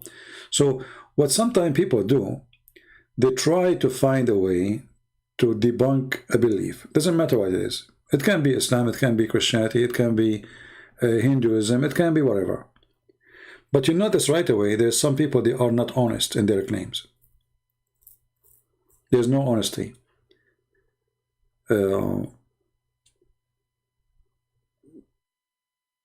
Just because this religion is against your belief, or let's say you have problem with it, you try to make a story fit with a story.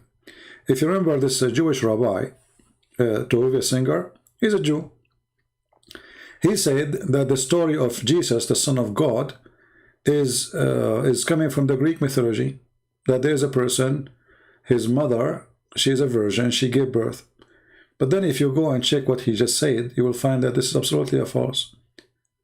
So those claims can go and work with people who don't read, people who don't search, people who don't study.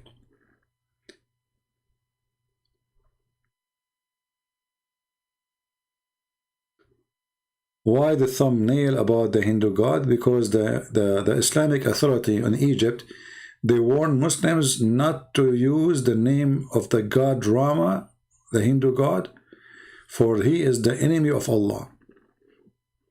And if you go from the beginning of the video, you will see we talk about that. So some Muslims in Egypt, they're calling their girls, their daughters, Rama. And the phobia of Muslims made the alarm that we cannot do that because this is the enemy of Allah.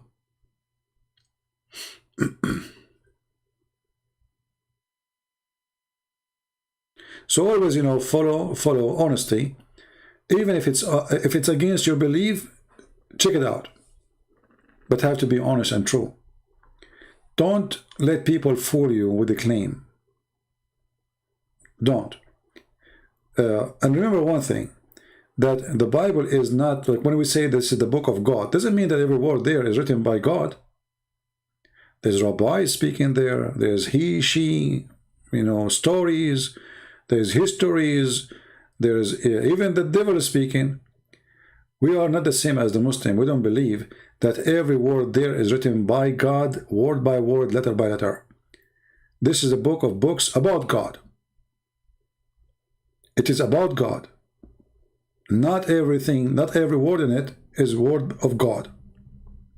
So when Shaul he say something, this is Shaul talking. When Moses he say something, this is Moses talking.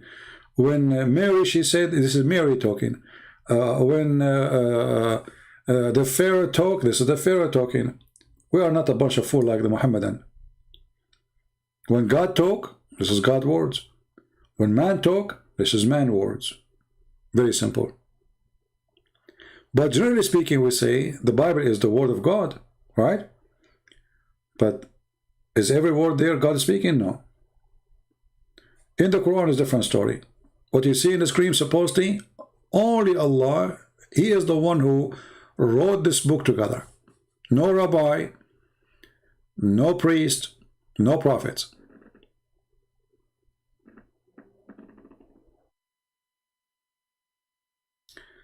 Okay.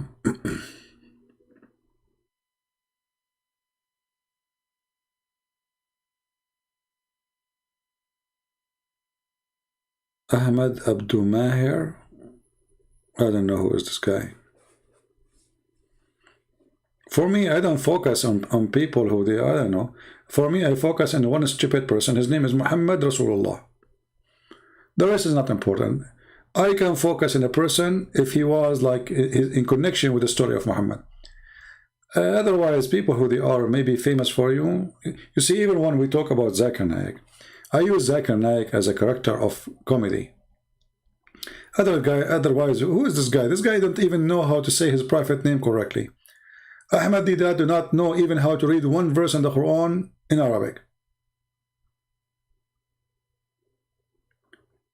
So for me, you know, when I study the cult of Muhammad, I don't waste my time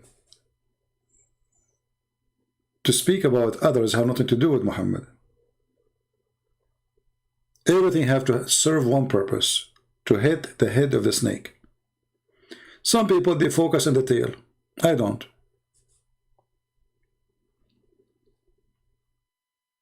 Well, you know, the Bible is, Jesus, he said, that to wish to yourself what you wish to others, and that is the law. See how simple it is? To wish to yourself what you wish to others. That is the law. Which means the whole book, the whole Bible is this. The whole command of God is this. To be decent and don't be evil. Wish to yourself what you wish to others, and wish to others what you wish to yourself. That's all the Bible. I told him, my friend, I don't know who is this guy.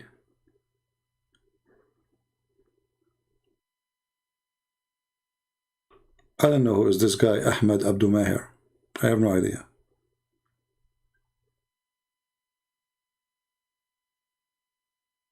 Any belief, any religion did not fix a society, there is no need for it.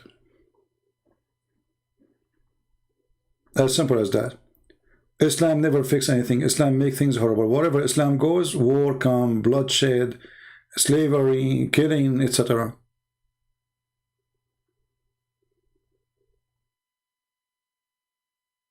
What is the percentage of ex-Muslims? Are they increasing? Well, yeah, they are a lot, but you see the problem is when somebody leaves Islam, they don't go and make videos of themselves because they will be at risk. This is very evil cult, terrorist cult. When somebody convert to Islam, the Muslim, they will make 1,000 videos for him. But yes, a lot of Muslims leave in Islam. We just have a Muslim from Jordan, he called me today.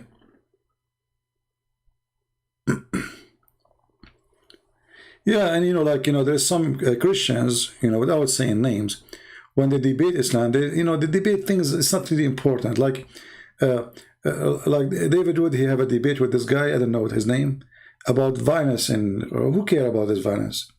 Focus in something very important, more than violence, because even violence can be justified. Yes, it can be justified.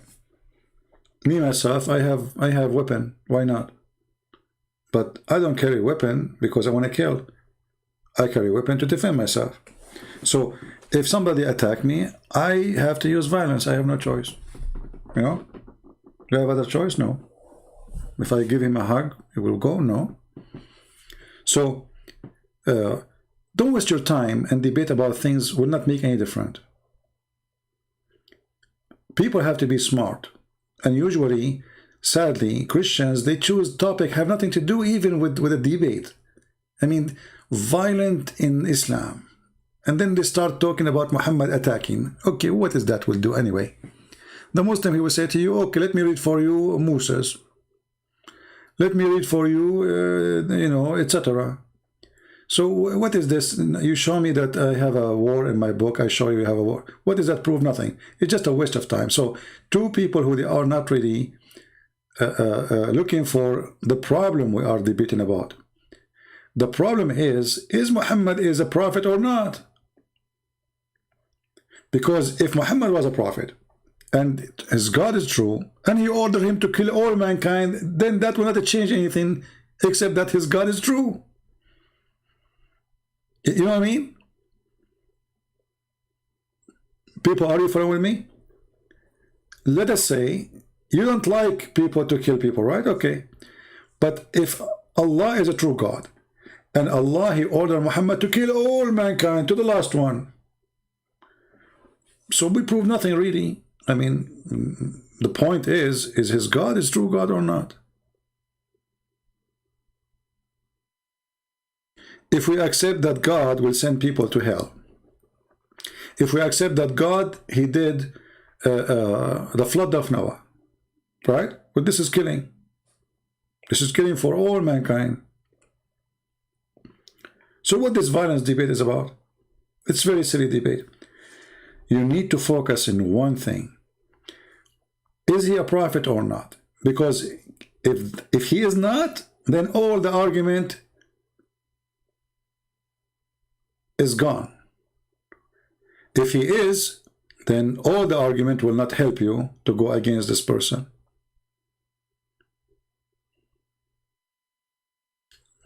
Do you guys understand what I'm saying? This is why when I debate Muslims, if I want to focus in violence, I don't focus on violence as violence. I focus on violence of stupidity, of ethic. So when Muhammad says, attack the Roman and get the blondie. So Muhammad is not really attacking the Roman to spread Islam as he claimed. He's attacking the Roman to get the blondie. So here is not the violence itself. It is the purpose of it is the problem. This guy is not really fighting for the sake of God. He's fighting for the sake of penis.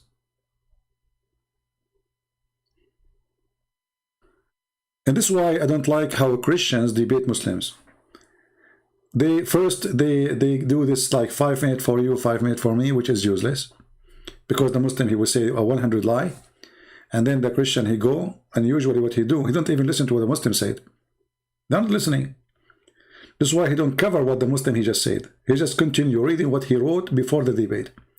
So debates between two individuals, one is a Christian, one is Muslim, usually is debate between two articles written a month ago. There's no real debate. Listen carefully to what the Abdul is saying and hit using what he just said.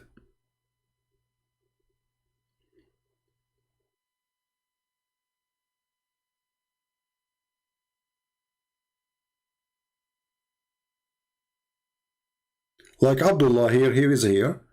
Abdullah, he called me. He saw all the stupid things about his religion, and he have no idea what to say. For how long Abdullah is going to stay as a Muslim? If Abdullah decides to use his brain, he will leave Islam right away. Each time we show them something, they say, I do not know, I need to check that, I need to ask this, I don't ask my sheikh. But why those people, they are keep saying to us the same thing. Abdullah, he was here last week. He was here 2 weeks ago. I mean, this guy here forever. How come until now he did not ask his sheikh? So what Muslims do usually, they see stupidity in their book, and they don't go really to check it out and find a solution. Either we leave Islam, or this is what he is saying is not true. So what I see with Muslim usually, that the person, he surrender to the stupidity, and he find that stupidity is more comfortable. The truth will hurt. Truth will bring problem. Leaving Islam, my family will hate me, society will not like me, friends will not stop talking to me, and God knows what else. So let me stay with the stupid Muhammad better than being with the smart Christian prince. Stupid Muhammad is more comfortable.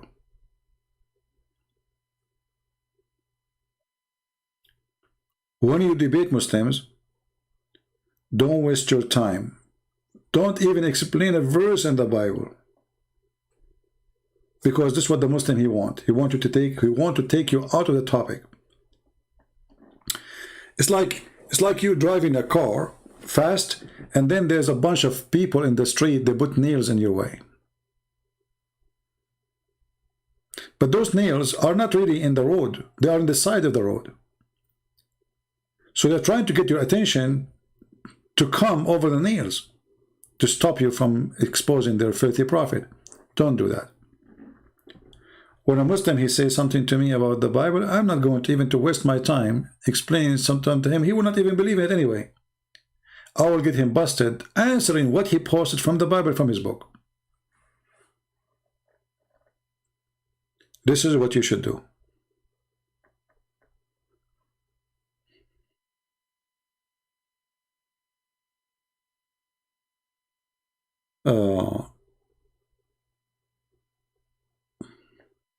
Allah said, my slave, if you come to me, you see, Abdullah, you are being stupid again. We just showed you that Adam, he commit no sin. What my slave walk to me? What the point of this walking to me and I walk to you? If Allah decide your destiny anyway, what walk to me, walk to you? You are like just a, you know, you sound like a turtle. A turtle. she bought a ticket of walking to Hawaii. She want to walk to Hawaii, and she's hoping one day to be there. What walking to me, walking to you? We just showed you that it's a destiny. So my slave walking to me, even if you walk to him, Allah wrote it for you. So it's not you who decide to walk to him and he walk to you. This is stupid. Your prophet is just a dumb person. He keeps saying things doesn't make sense. Always Muhammad, he tried to copy Jesus. Jesus says, come to me, knock at my door and I will open for you. I am the way. I am the resurrection. Muhammad trying to copy. Jesus used the word 70. Muhammad put the word 70. Everything, you will find that everything Jesus said, Muhammad, he copy, claim it's his God teaching. I will give you an example.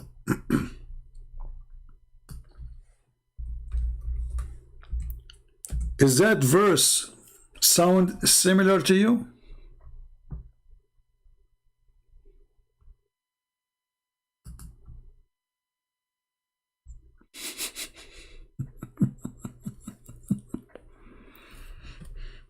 A thief. Even the prayer you pray, Al-Fatiha, is a theft.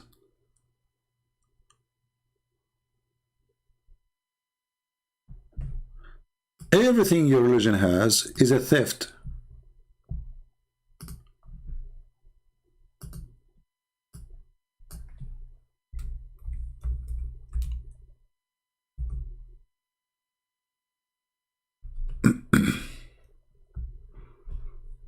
Is that verse similar to you or familiar to you?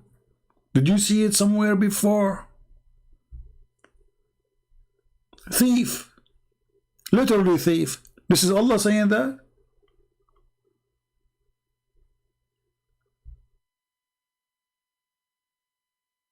And look how he changed it just to cover.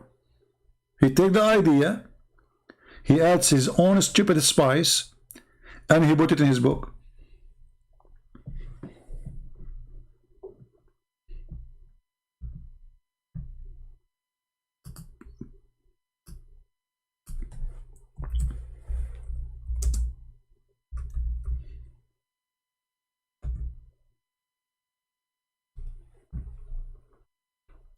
Do you see those verses?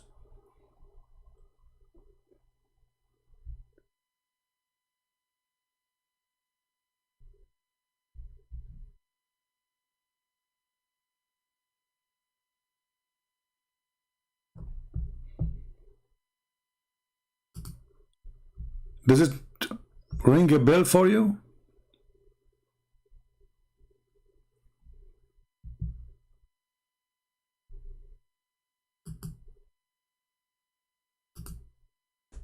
What do you think?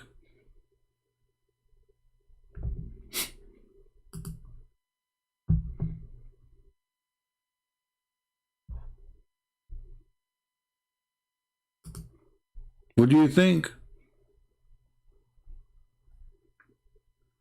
Thief. Thief with no dignity.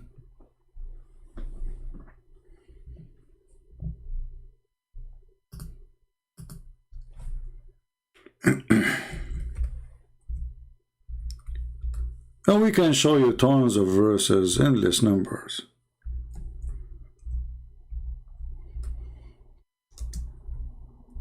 Let us see if we have anyone. For how many hours we are live?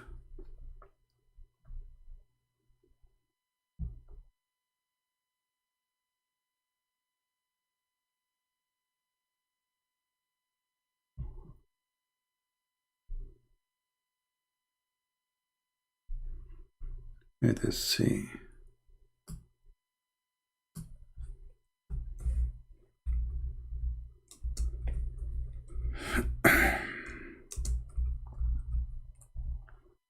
Actually, there's a book, it's called Priest and Prophet. You will find very good study actually about Muhammad stealing verses.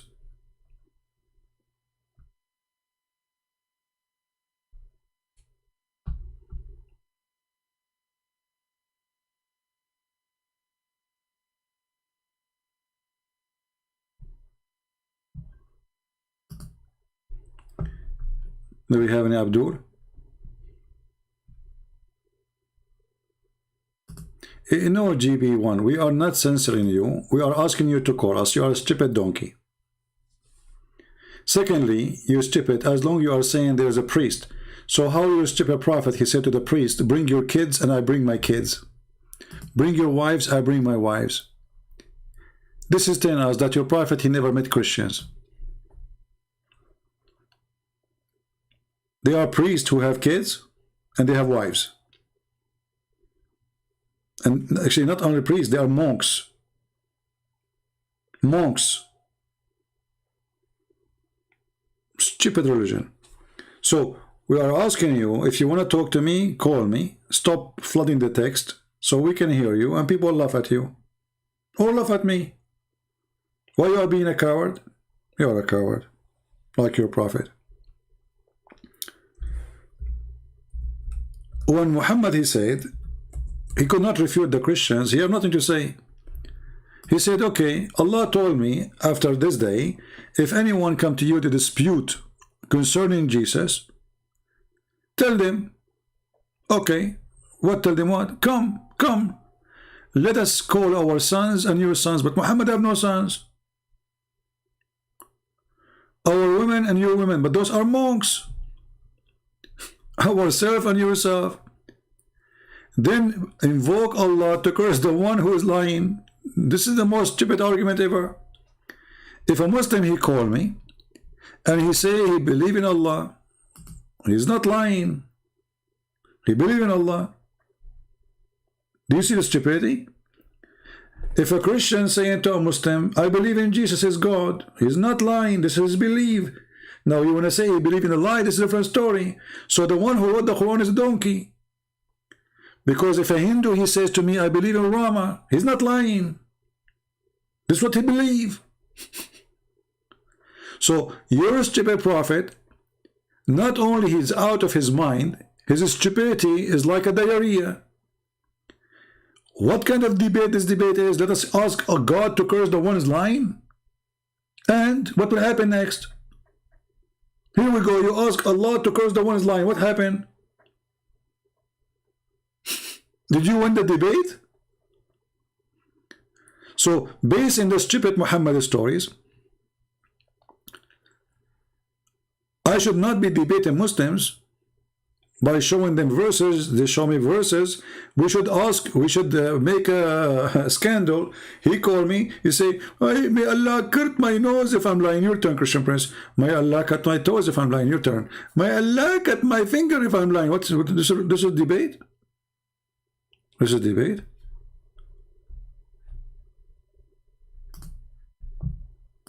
This is a stupid religion. Because that will prove nothing.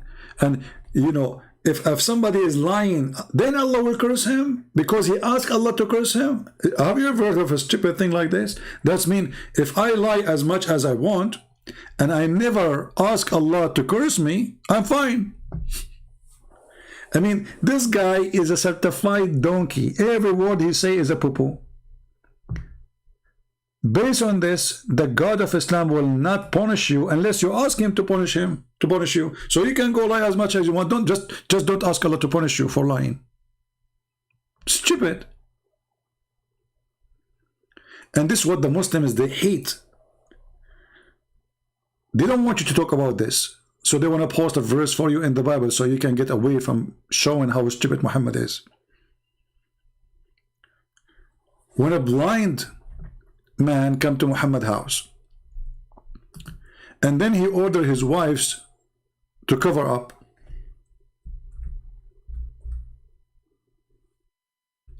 and the wives, they said to him, but Prophet, this guy is blind.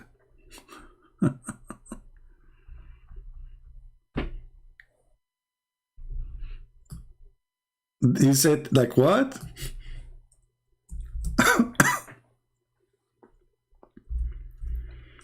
They said to him, the guy is a blind.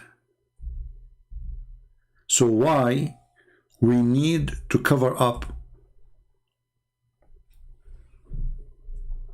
What a stupid prophet. Muhammad here, he need to fix it. So look what he said. He said, well, I know he is a blind. Are you? Like, what the heck? This is alone proof that Muhammad is a certified idiot.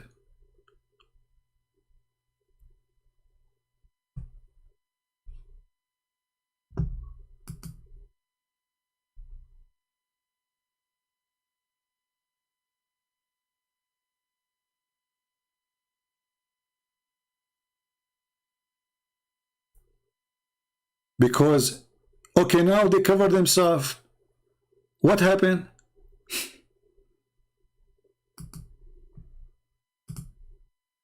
Are you following with me, guys? Let us go with Muhammad. The wives now, they cover themselves. And stupid. The guy is blind, nothing changed.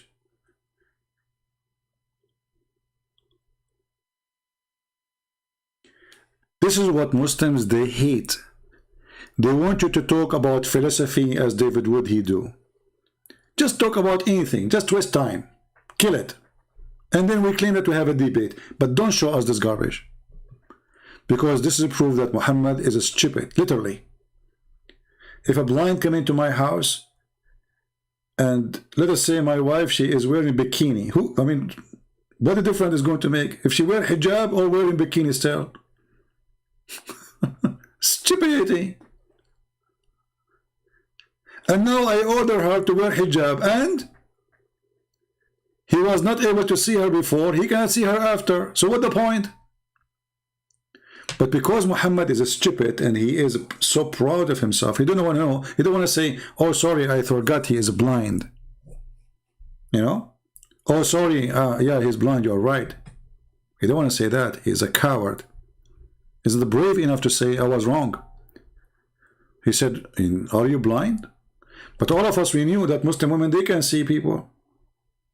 They can look with their eyes. And the guy is not coming naked, and he says, are you blind?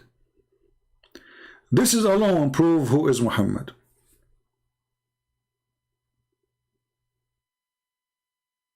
Because this is Muhammad, who is inspired by God, is fixing a problem. And what is the problem? Blind is coming home. A blind man coming home. And Muhammad don't want the blind man to see his wives. And now he is asking the wives to wear hijab, and that supposedly will stopping them from seeing the blind man.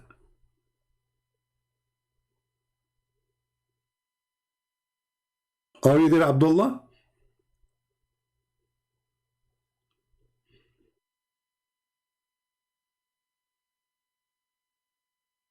This is a prophet of God.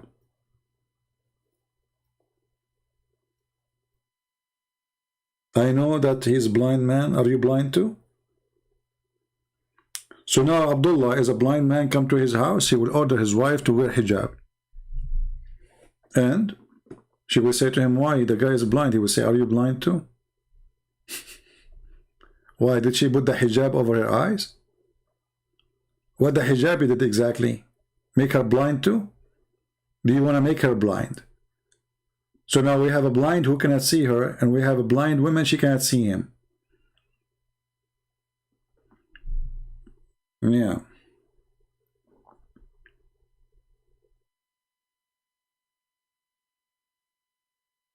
You know, don't ask Abdullah to call me. This guy is a genius. Whatever I say to him, he said, I don't know. And he called me, he said, I got you busted. I will ask my sheikh later. I mean, those Muslims, they got me busted left and right. Each time I go live, I got busted. I don't know what to do. I mean, that's it.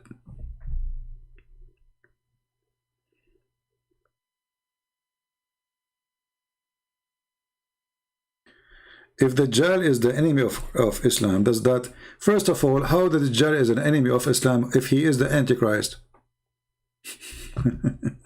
He is not anti-Muhammad.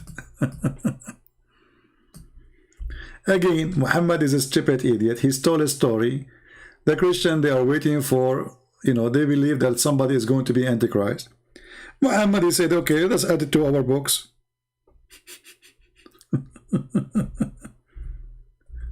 And then he start adding his own spice and paint, you know. If you read the Muslim Hadith translation, it says the Antichrist. So this guy, Muhammad, he keeps saying to us, Jesus is just a messenger. So why this person is Antichrist, not anti-Muhammad? I mean, why he's Antichrist? This is the devil himself. This is a person, according to Muhammad, he will cut a human being 2 pieces and he will put him together by one order. At the Dajjal, according to Muhammad, he will order the dust to turn into gold. Can you imagine how powerful he is? He is anti-who? He is anti-Christ. That means Christ is God. Because this person is anti-God. This is the devil himself. The second they say that they believe in the Antichrist, they just admitted that Jesus is God. He's not anti-Islam. He's anti-Christ, which means he's anti-Christianity. And that means that Dajjal is in the team of Muhammad and he is Muhammad.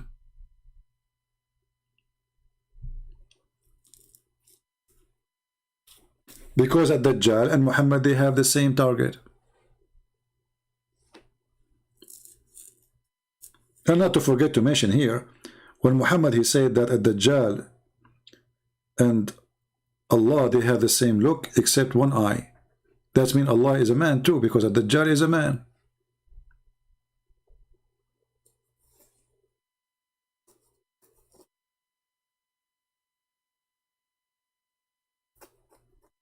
Anytime Muslims they speak about Antichrist, that means they are saying that Muhammad is a fraud and Jesus is God.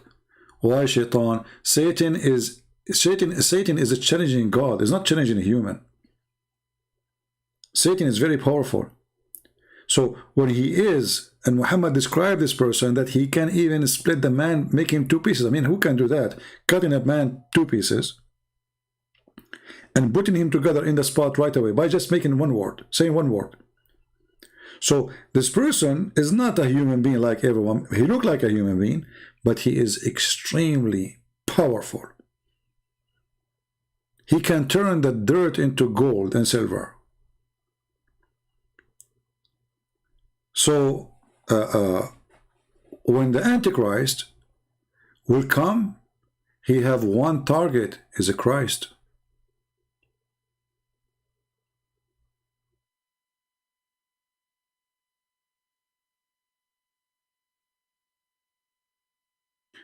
Katie, are you asking me to block you? What? Look what the Christian Prince is talking about. Look what Katie is talking about. Is my windows, my car windows, are they manual or they are automatic? Okay, Katie, I just blocked you. Thank you for being here. Obviously, you are very deep thinking about what I'm saying. So 6 hours I'm talking and she is thinking about my car. Are they automatic or manual?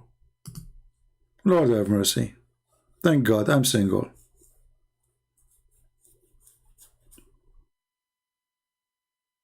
This is what is worrying you? My car is automatic window or talking about the Antichrist? What do my car window have to do with Antichrist?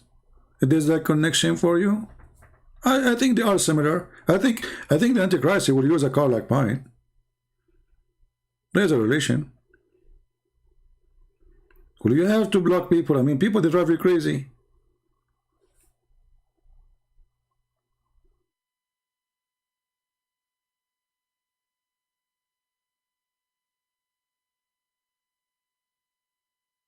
I mean, I appreciate that she is worried about me, safety, but don't you appreciate to talk about the topic we are talking about? Do you think I'm driving now? And why in the world car with manual window is safer? Since when? Why is that? Oh, have mercy. Talk about Imam Mahdi. There is no such a thing. This is just a joke. Mahdi. Your prophet, he said, already the Mahdi should be here because Antichrist already was in his time. The Mahdi is a person who prepared for the Antichrist. But Muhammad, he says Antichrist was there. There's a group of people, they went to an island and they found the woman, her name is a Jassasa, and they spoke to Antichrist. And he have a chain, and he asked them, هل جفت بحيرة طبرية? Did the lake of Tabaraya dry? Why? Because I will be going there soon.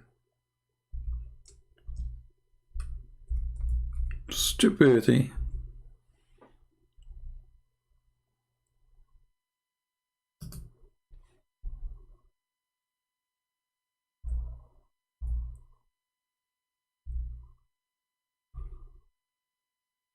Read and laugh. What happened? A guy, he came to Muhammad, he told him this story. Muhammad, he heard it, he go out to tell him that this has happened. I mean, can you believe it?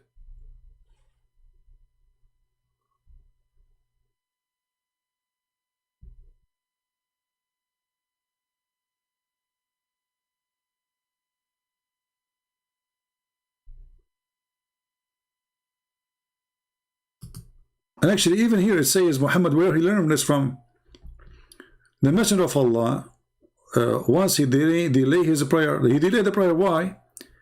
He came out, said, the talk of Tamim ad-Duri detained me. Okay, what he's saying? He said, he told me, he informed me about a man in an island in the sea.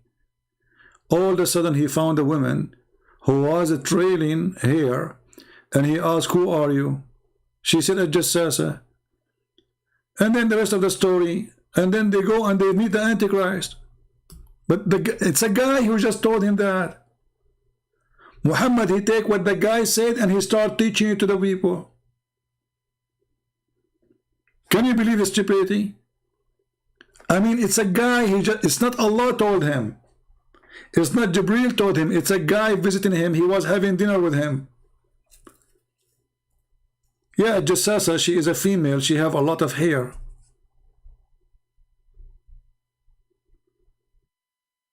Welcome, Daniel. Welcome here. From Kenya. So do you see? He just learned it from the guy. He came out. He even delayed the prayer. He liked the story. And now he started teaching it. And now it became part of Islam. He just learned a story from a guy.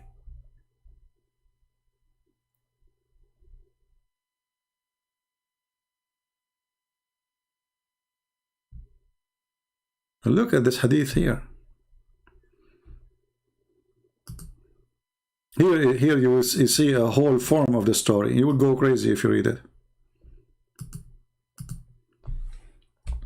So this guy is a mentally ill. He hears a story from people, he added to his book. So now he have Antichrist. Why? Because a guy, he told him there's an Antichrist, he's in an island, and he is in a chain, and there's a woman, she is his spy, her name is a Jassasa, and she is very hairy to the point you can see, you cannot differentiate between her front and her back.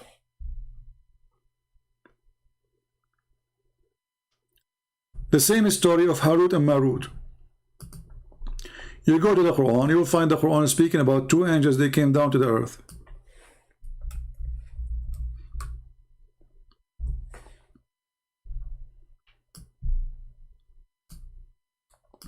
There's a legend that the one who taught magic, the first one who taught magic was God. He sent two angels, and those angels, their name is Harut and Marut, and obviously the story telling you that this is legend coming from, all the way north of Iraq, like Persia, they're from the Persian mostly, Harut and Marut. So those two angels, Allah, he sent them down to the earth, and they ask Allah, supposedly, they said to him, you will send Adam, he will do mischief, man. Allah said to them, well, you know what? You think you can do better? They said, yes, we can do better. So he made them have the form of a man, both of them, and he sent them down, and then they saw Venus. Venus. The Venus, the star, the goddess of the Greek. So they saw Venus, and Venus was so beautiful. And then they asked her to have sex with them.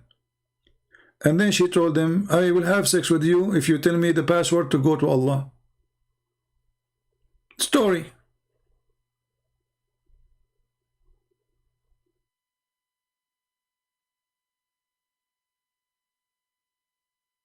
And then those two angels, they came down and they did what they did. And then Allah, he ordered them to open a school of Harry Potter to teach magic so a man, he can divorce his wife. Let me see if I can find the reference for this Venus story.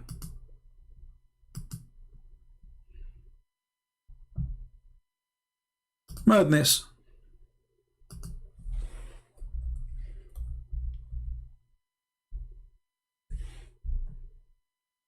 Never say a story in the front of Muhammad. He will add it to the Quran. If Michael Jackson was in the time of Muhammad, he will make a chapter. It's called Michael Jackson. I'm telling you. This guy, whatever you say to him, go take a dinner with him, tell him a story, he will put it in the Quran. Especially if it's like a lot of action in it, like angels flying, flying horse.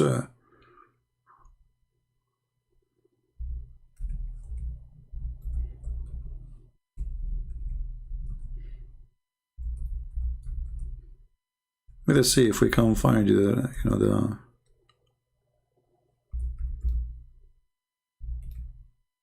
But in the same time, we are really grateful that Muhammad is stupid. Because if he is not, that will make it harder for us to show people how stupid he is. Here we go. I found the page. I think this will solve the problem. And I will give you the link actually. Let me post the link for you.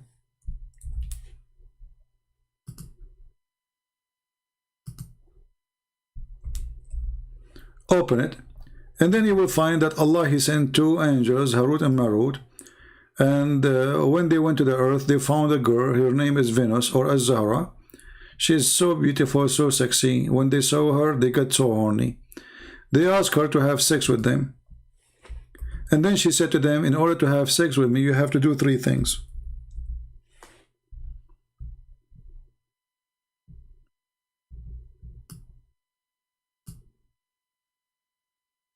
You have to do three things if you want to have sex with her. She requested that, Venus. So anyway, she made them do those three things. One of them to kill, one of them to drink wine, and the other one to have sex with her. No, to bow down, sorry, to her gods. Okay. And then she said, I will not take off my panty unless you tell me the password to go to the heaven. They told her the password, she ran away, she did not sleep with them. Okay? And then she uttered the words taught by them, and at once she reached heaven, like she said, Chakakuku, Kakakuku, Rakakuku. She right away she's in heaven. Because now she have the password, like come on. While the two stood wide-eyed, like, what? She's gone. Like they gave her the password right away, she said it and she ran away. And now she is in heaven. But brother, Allah is watching. Allah, he turned her into a star. And then we will find what is the name of that star. They will say to you, it's Venus. True story. Muhammad, he heard it. Here we go. Have fun. This is a true story.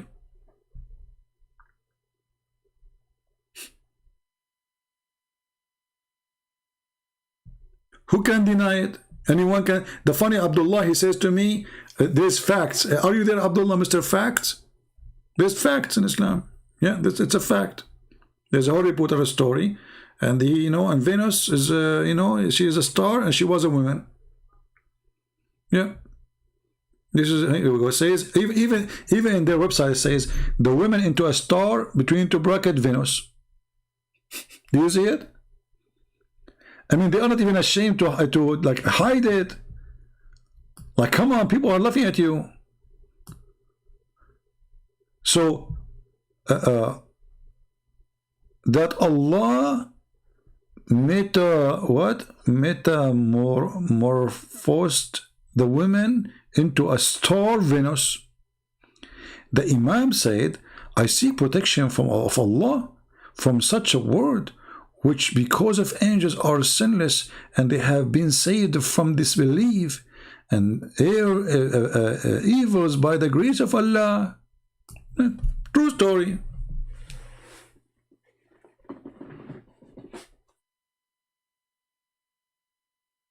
Well, you know, according to them, it's a star.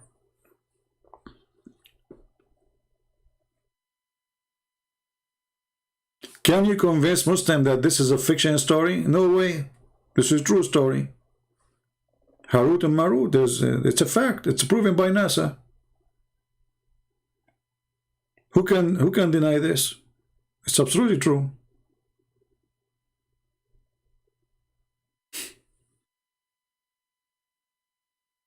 And then you will find them. This is why when you debate with Muslims, don't let them go out of the topic. The topic is Islam. Don't waste your time trying to explain the book of God for people who worship in this garbage or believe in it, because you are wasting your time. Before you go to the Bible, you have to convince them that this is stupid. After they agree that Muhammad is a fraud, then we can go and read the Bible together.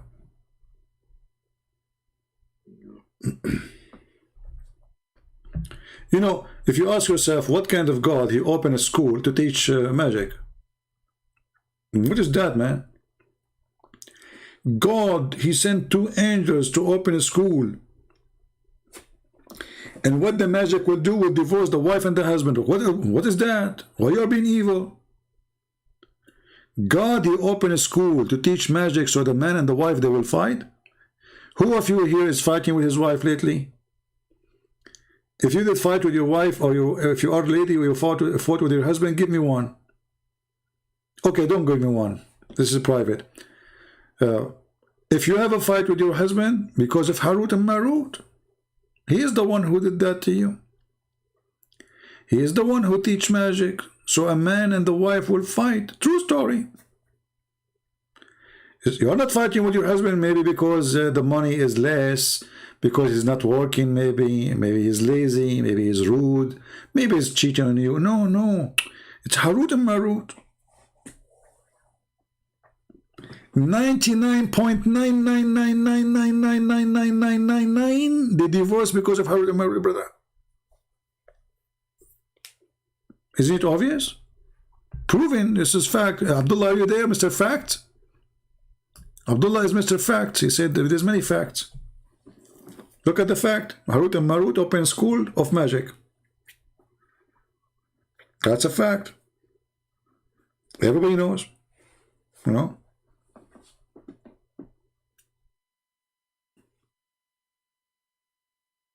And you know, if Harut and Marut, they want to cause you to get divorced, that's it.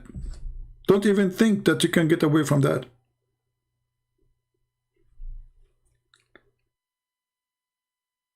Venus.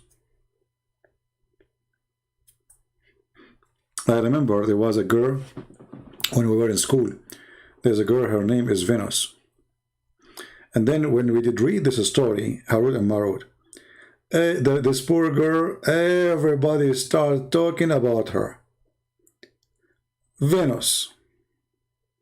Don't teach her the password. So each time those boys, they see her, say, did you learn the password? Her real name is Venus. Poor girl. So, and you know, and the Islamic teacher, when he teach, he's serious. This is a true story. You cannot laugh. Like, can you even laugh? This is a true story. What's wrong with you? Who they are?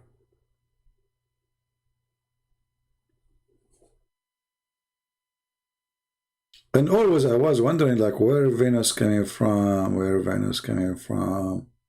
And then I said to myself, I mean, this is the only beautiful girl in the world, and Allah make her a planet?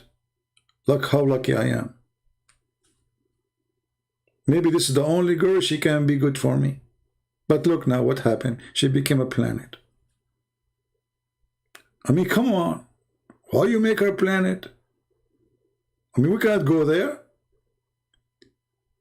And Allah, as long as this girl, she was trying to go to heaven, to the sky, why you kept her in the sky? I mean, what the point of making her? She's in heaven already, so it worked.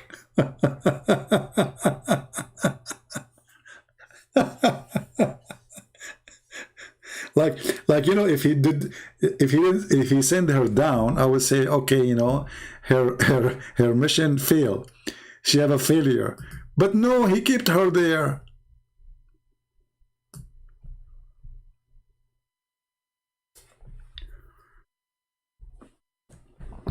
And look, even they give you verses, you know, because they want to give you reference, brother.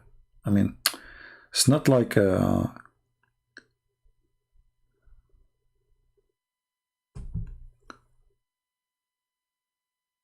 narrators have said that the same people ask Imam if it was true that when the Holy Prophet specifically declared the imamate with leadership of the Emir of al-Mu'mineen, you know, that would mean the one who will lead the people, presented by the leader to the angels, many of them did not accept it. Like, what the heck? The angels did not accept that. Some of the angels, many of them. And Allah turned away of them into frogs. Like, look the heck? Allah made many angels into frogs. Why? Because they did not approve the family of Muhammad to be the leadership. See what happened to you? Okay, how many of you watched the cartoon of a guy, he was a prince, and then they turned him into a frog by black magic, and then the lady, she come and she gave him a kiss, and he became a prince again? Frog. Allah, he made the angels, many of them, into frogs. Did you see it? Are we making things up? Do we have any frog here? I mean, any Muslim here? Frog? Allah made the angels a frog? I mean, come on. Don't tell me that this is not from the cartoon. And why frog? I mean, what about chickens? Do you see how easy you can lose your rank in Islam? You know, he was an angel, second day he turned to be a frog. Oh boy.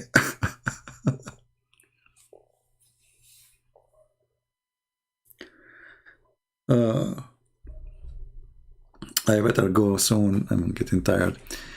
Surely my great-grandfather has taught the elders. Yeah, you can read it. I mean, have fun. A lot of fictions, a lot of madness, stupidity.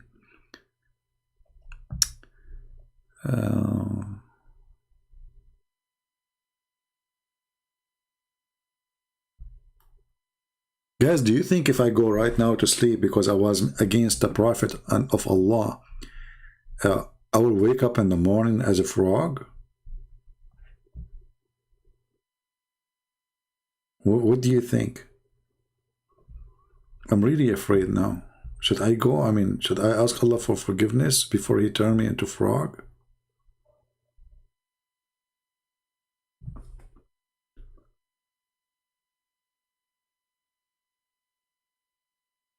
You know, sometime reading. When I was like, you know, high school, and then I went to university, I used to read a lot. And then, you know, after you read too much, you feel, you know, like you reach a point you don't want to read no more. Especially if what you are reading is stupid and garbage and madness. You ask yourself, how in the world this has become a religion? How in the world that you live in a country, you can't even dare to ask them, how is this? Who dare to ask question? They will kill you immediately. But this is the religion.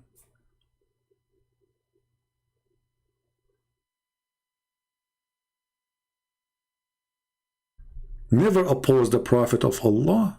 Allah will make you a frog. So if this is the case, I mean, why you want to go and do war and jihad? Here we go, Allah will make them fraud. If he made the angel frauds, I mean, is it hard for him to make the human?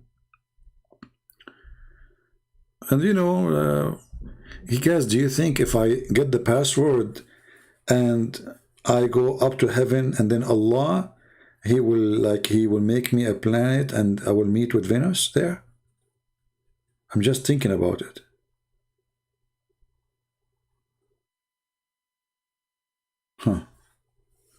Because I mean, it makes sense, you know. Venus. I know Venus, by the way. I mean, we used to be friends, but you know, since she did vote for Joe Biden, she is liberal, obviously. You know, she is very open. You know, I mean, she sleep around. Even Harut and Marut. I mean, guys, she slept with everybody in town. This Venus. I mean, come on. Even Harut and Marut. What the heck? So like, she cannot hold herself together. Yeah, so like we used to be friends, you know, and then she did vote for Joe Biden, and you know, and then when Joe Biden became president, she sent him like 1 million boxes. They are not, nobody knows they are coming from where. I think they are coming from different planets, which is Venus, I believe. And then Joe Biden, he won the election, and this is a true story, you know. Otherwise, how in the world he won? I mean, this guy, he can't even remember his name. We're going to vote for him.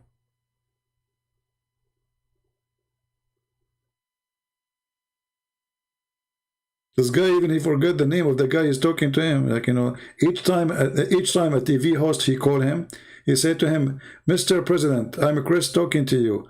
And then he said to him, thank you, Michael. Like, I told you, Chris. Okay, Michael, okay. Mr. President, my name is Chris. Okay, Michael, nice talking to you. That's it. I mean, you cannot make Joe Biden. That's it. You are Michael. If he said you are Michael, don't even try. You are Chris. Who care? You know? Yeah. And then he said to him, well, I am no problem. I am Michael. He said, okay, thank you, Chris. When the guy agreed to be called Michael, you know, Joe Biden, he switched to Chris. Unbelievable. Yeah. Everything is possible. If Joe Biden can be a president, Muhammad can be a prophet. Why not? You know, dump. It cannot be more than this.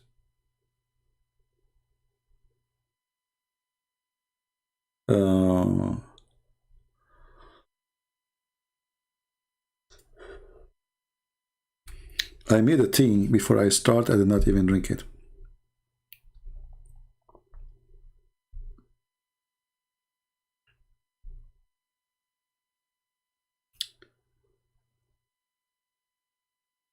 And you know, Joe Biden, they talk about the virus. He said, I'm not going to take any action for now. Like, what the heck? What action does that mean? I mean, what those guys, what they are talking about? It's like, you know, as this guy, he have a box, he can put the virus in his box, and that's it. You know, action, and which is that? What's wrong with you? Nobody can stop this virus if it's a virus. That's it. I mean, just face it. Action. What you would do exactly? I want to know. Take action against the virus. You know what? I'm thinking to send this virus to Venus. In one hand, we make Venus sick because she was trying to cheat with Allah. In other hand, we get rid of the virus from this earth. What do you think? Or you know what? I get better idea. What about we ask Allah to curse the virus and make him a frog? This way, the frog will eat the insects outside of your yard, and we will solve the problem. What do you think? Yeah. I mean, you made the angels a frog. You made me upset now. Was Jibreel one of them? Oh, there's a video. I wish I wish you speak Arabic. You will die laughing. This is a Shia video. There's an angel. His name is Futros. I suppose I'm going to go like an hour ago. I hate you all.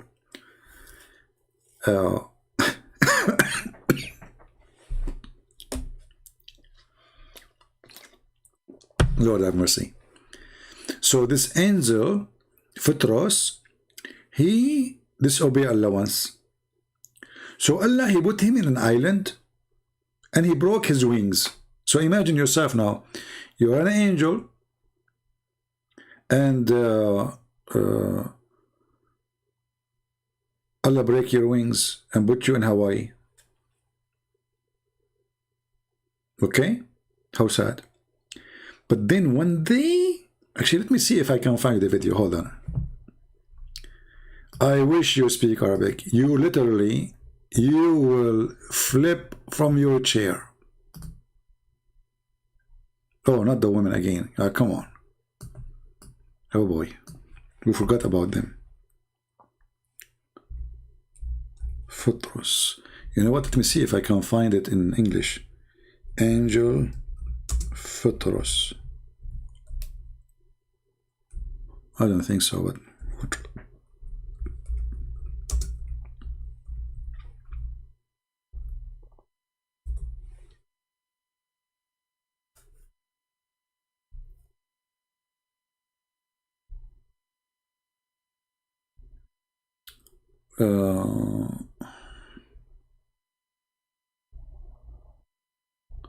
I think I found it in different language, but this is not English.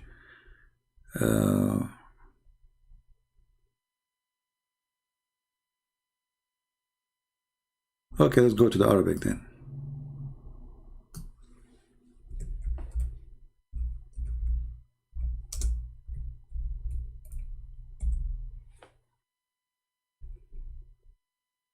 Yeah, look how many videos about it.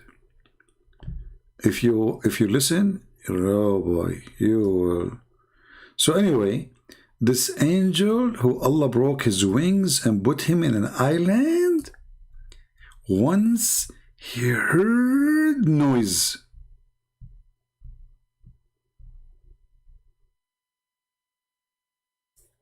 He heard noise.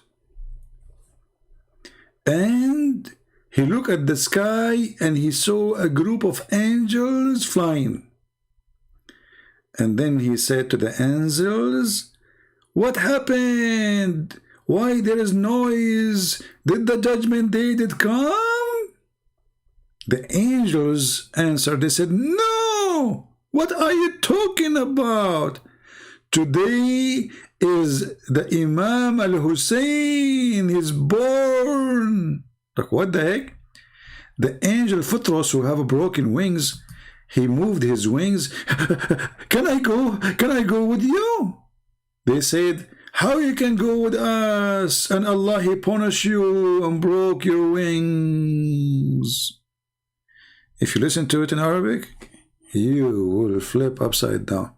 And then the angels, to make the story shorter, they go to Allah and they ask him, please, can you give him permission to go with us, because he is really, he want to see the grandsons of a Prophet Muhammad. Please, please, please, please, please. And then Allah, he fixed the flat tire of the angel of the angel wings, and the angel he go. And then the angels, one after one, they go inside the bedroom of Hassan or Hussein, and then they this guy. He do what he do? Like he move his wings in the top of his bed to like a fan. فطرس هذا من ملائكة الله كما في الرواية اللي يرويها المرحوم الشيخ الصدوق أعلى الله في الفردوس مقامه. الملائكة معصومون لا يعصون الله ما أمرهم. Angels are, they don't disobey Allah. I mean, those Shia are really crazy stories. You just told us that the angels, they became frogs, and the angels, they are not the one who disobey Allah. So, madness. لكن عن الإمام عليه السلام أن الله تبارك وتعالى أمره بأمر فتلكأ. The Imam, he said that Allah, he ordered Phutros to do something. Phutros, he did not do it right away. See what happened to you when you don't do it right away? Do you see what happened? Here we go. Allah broke his wings.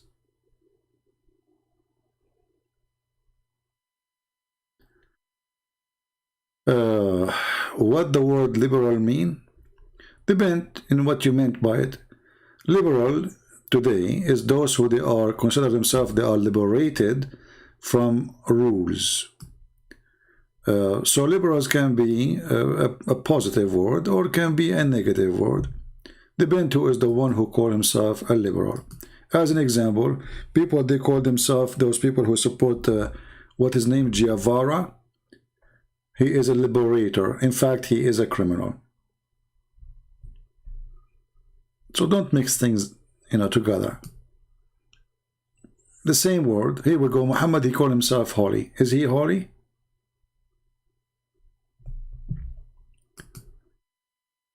One of the things I don't like about people is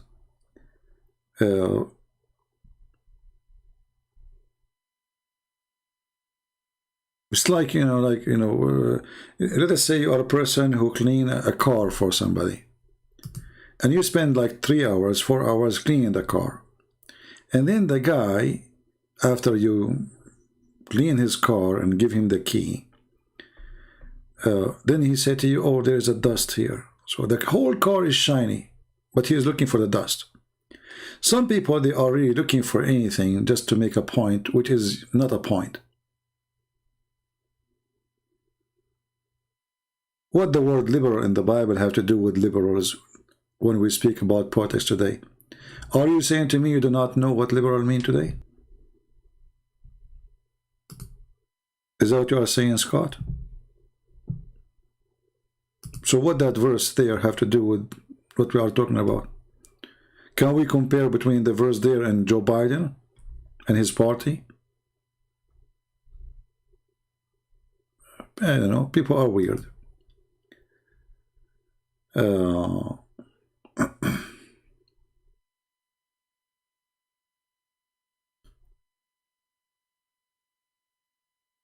Anyway, the story of Photros here in front of you, it's very funny. And anyone who speaks Arabic, he can just search it. Just type the word Photros in YouTube and you will find the videos.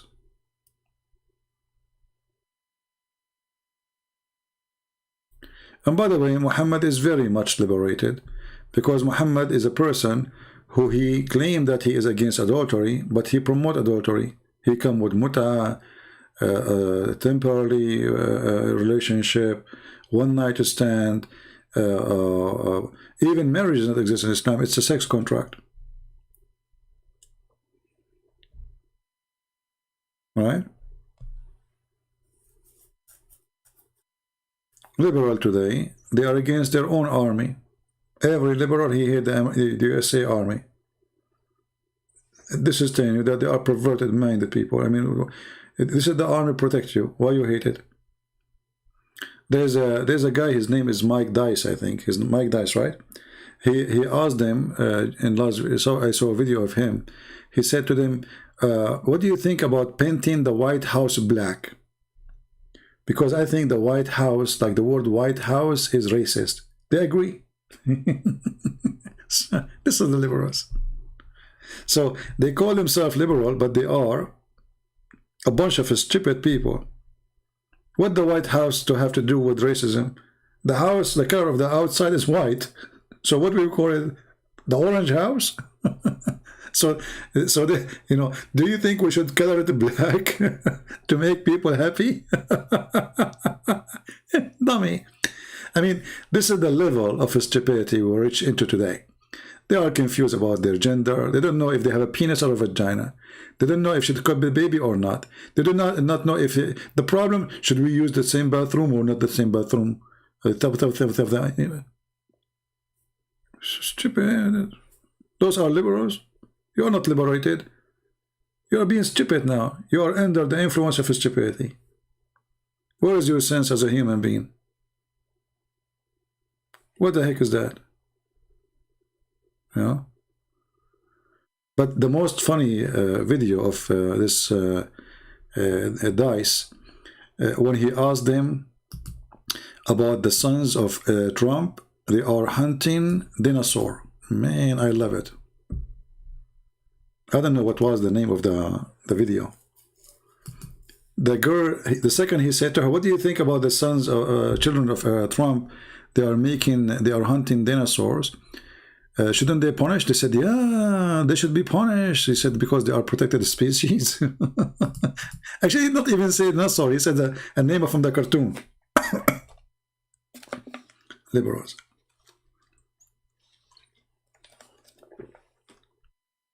A bunch of weirdo. Weirdo.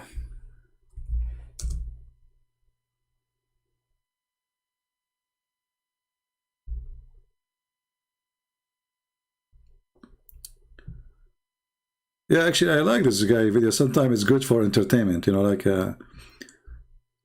he go and the funny, I mean, they knew him. Pop quiz. They knew him, and still they are stupid. I mean, they knew that this guy is coming supposedly to show how stupid they are. Still, the stupid ones, they are stupid. What you can do?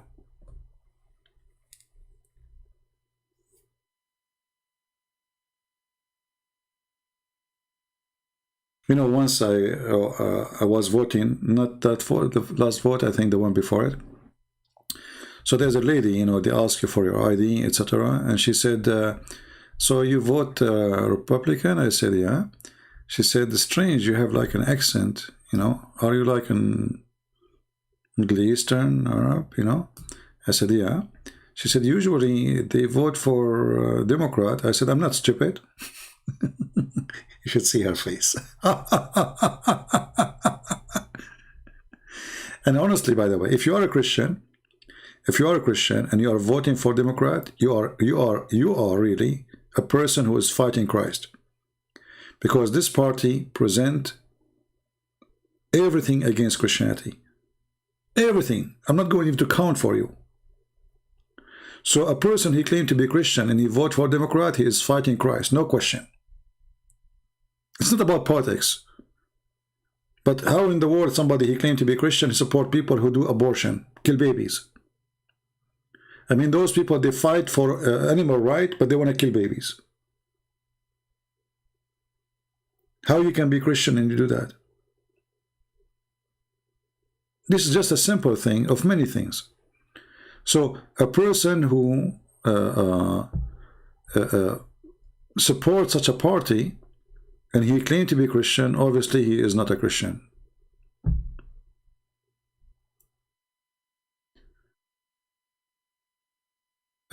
Saronique, maybe next time, my friend. It's getting late for me to go.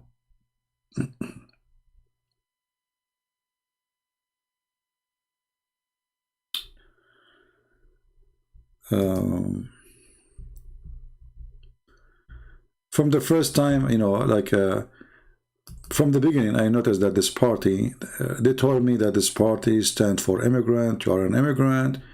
You know, if you love your country, you will never vote for Democrat. Only people who they are angry from the country they are living in, they will vote for Democrat. And look, those people are angry. It doesn't matter.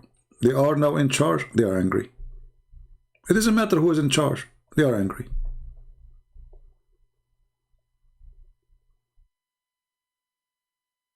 A bunch of weirdo.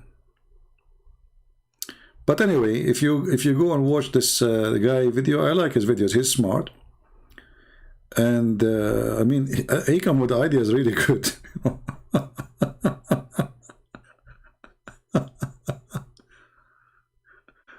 Oh boy. Yeah, but the one about the dinosaur is the best.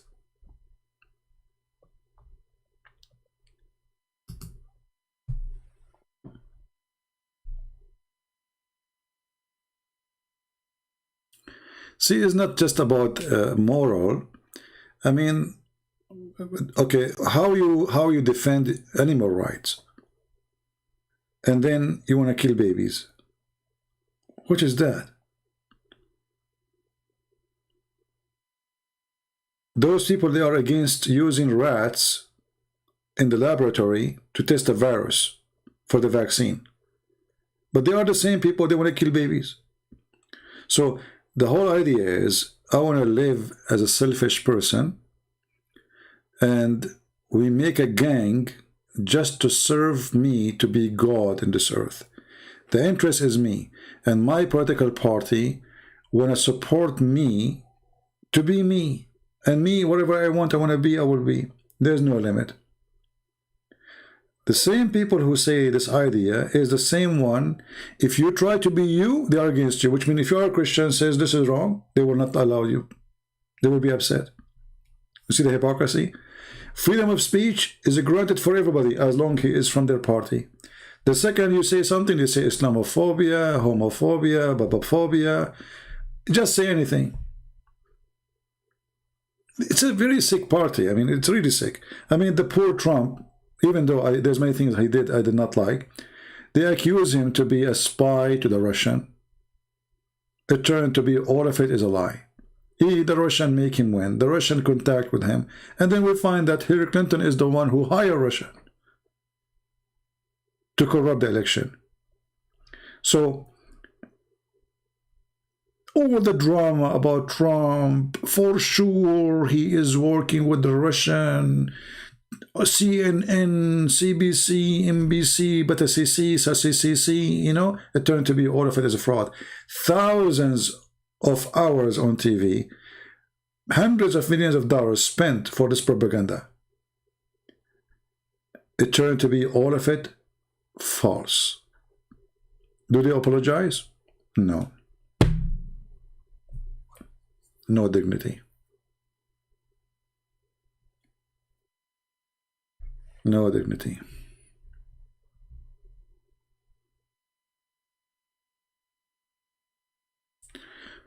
Whenever a Christian prince comes to Africa, he should be careful because his video has caused a lot of death. I'm not sure what you mean, Mr. Patrick. My video caused a death to who? How my video caused a death? I'm not sure what you are talking about.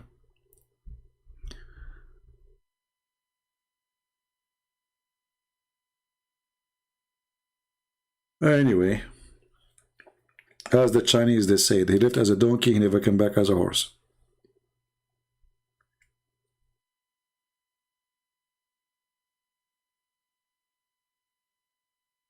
And now, you know, like, what his name? Hunter. I mean, all the scandal, I mean, look at them. I don't know, you see, sometimes you lose trust in your government. The FBI, they have his computer, and they have all this garbage. The guy is still in the country. The guy, he have deal everybody. The guy, you don't even have money. Where is this money coming from? If you don't pay your tax, they will go after you for a penny. How come those people, they do all those disasters, and not until now, nobody even investigating the guy? They have his computer, they have his emails, they have his asking for bribe. He's, you know, he is the one who behind the deal to sell the biggest company in Africa for battery component. Nobody check it. But if a Trump son is doing that, you will see. But you know, I have to say, Trump was a fool. Trump was a fool. He wasted his time when he was a president in order to do what he need to do. He wasted his time going on TV to answer them. Instead of going making law, conquering their stupidity, taking their lies down, and not to give them ability later to fabricate election. He was busy with the stupid things. Many things he did I don't like, you know.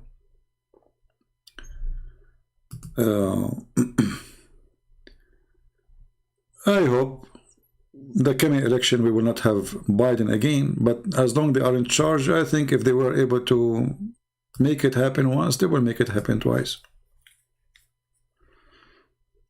And you know, those American, you see, I will tell you something maybe some people don't like to hear. Before I come to the West, I used to think that Western people are very smart.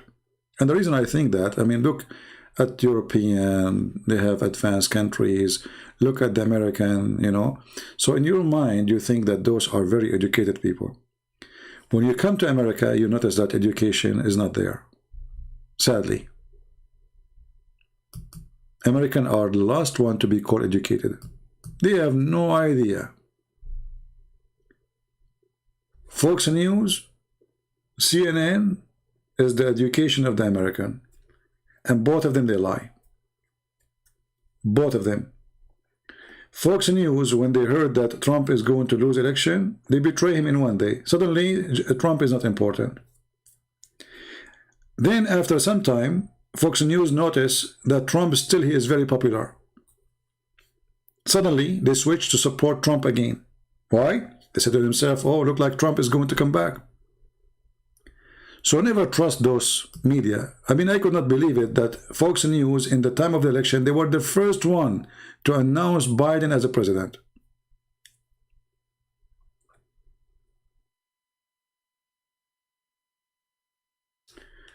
Musa is saying, Christian praying things wrong of Asians who do most invention now. Hey, my friend, Asian who do most invention, not Asian, doesn't matter. At the end of the day, you and me, we cannot flourish unless we are in the West. Right? So, an Indian engineer, he don't flourish in India, he flourish in USA. Me, myself, I will not be able to talk and say what I'm saying now unless I am here. Are you getting my point? So, if you are an engineer and you are a genius, let us say from Bangladesh, you will stay in Bangladesh getting $300 for the rest of your life. So, it's not about Asian. You know, when I say the West, I say the West. When I said American, I say American. I did not say white person. I said the West. The West were able to accomplish. And yes, in general, it was the white who was establishing the civilization here. But now it's a mix, you know, country of everybody, including me and you, if you are here. But you need to remember that you don't flourish in your land, you flourish here. That means there's something wrong in your land. People, they want to deny it. People, they want to say this is the truth. You fail there. You are the same person. You go back to your country, you are zero. That's the truth. Because in those lands, they kill your dreams. Anyone who want to use his brain, either they accuse him to be a kafir or a crazy. I mean, they will accuse you of something. You can't use your brain there. Right? This is why you see all the smart ones in Asia, they go to America or they go to Europe. Why do they stay there? So you want to remember yourself to be Asian just because you are coming from Asia? No, they are coming, they become American. They don't want to be Arab like me. They don't want to be Asian like you. They just want to become American because this is where they can flourish. Right?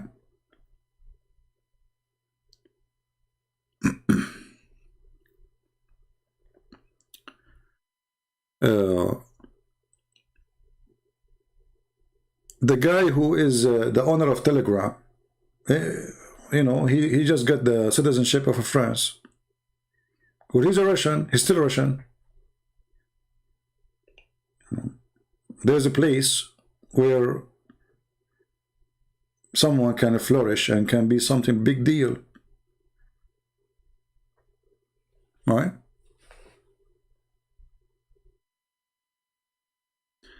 Call Scott. I do not need to call Scott. Scott is an idiot. Why want to call him? Don't waste your time. You see, there's people that are seeking attention. This is the same guy. He changed his name. You need to learn something very, you know, very simple. There's people, they come to seek attention, not people seeking knowledge. Let me call in. We can divide the word of the truth. How you can divide the word of truth? That is a stupid statement itself. We can rightly divide the word of truth. Only this is the devil work, to divide it.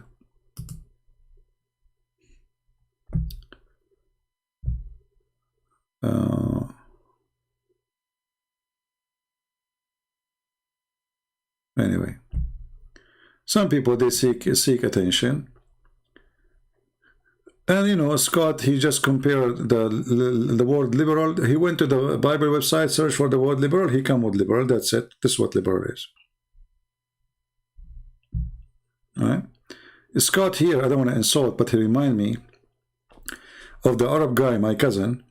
He went to the philosophy school and he asked, he attended a logic class, first time.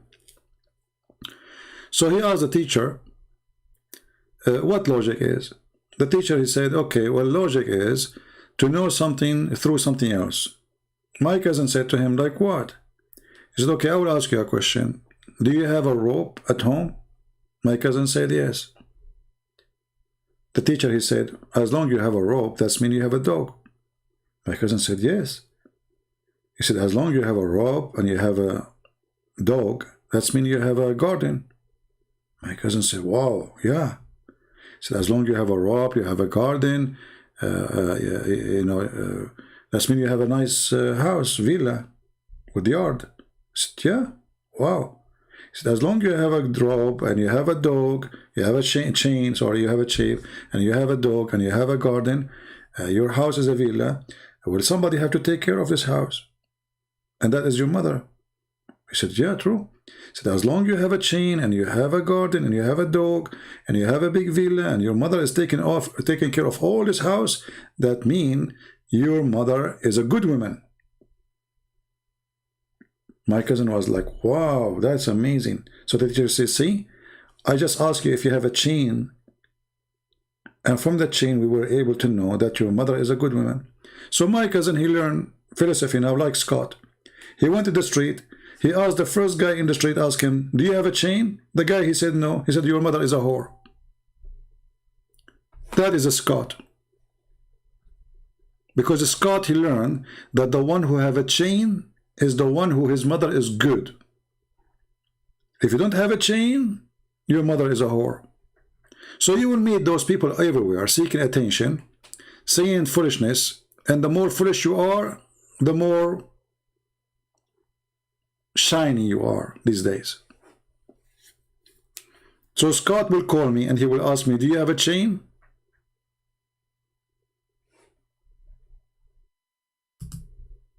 Right?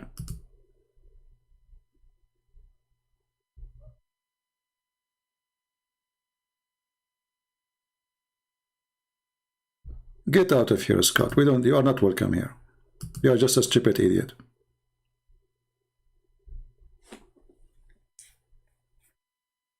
And right away he started accusing people left and right. We are people who believe in the Father, the Son, the Holy Spirit, and you are obviously the devil. You see, you will not find a person who can come against me, and I am the one who make thousands and thousands of Muslims leave Islam to accept Jesus as their Savior, and yet accusing us that we are not the true followers of Christ, unless he is the devil. You are jealous. You know why, Mr. Scott, why you don't open your channel and show us how good you are? Why you are here? Why someone like you, genius, here? Why you are under the shoes, touching the shoes, saying, I want to prove something to you? Open your channel, let millions of people can hear you. As long as you are a genius, you can make it. But obviously you are just a dummy, seeking attention. And by the way, I am sure that your mother, I'm sure that you have a chain in the house. And your mother, she is a good woman, but you are not.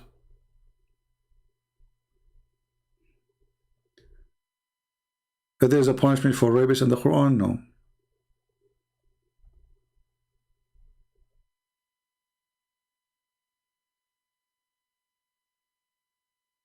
Yeah, you know, those who seek philosophy, they have nothing to say because philosophy is a circle. Circle of saying nothing, talking about nothing, wasting time. Never waste your time with a stupid idiot.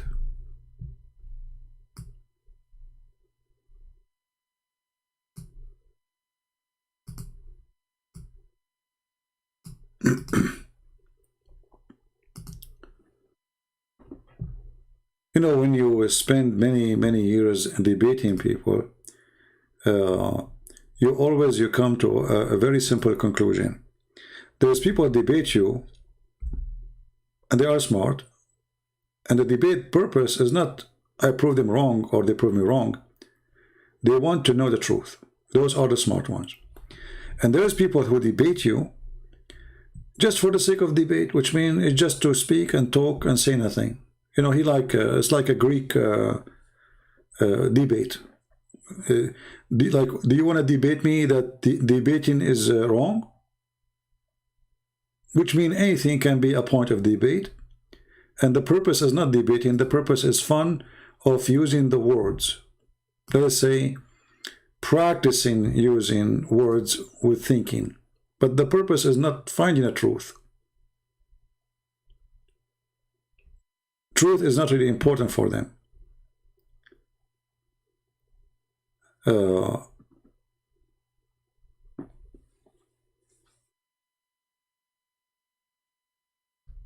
Let me go here.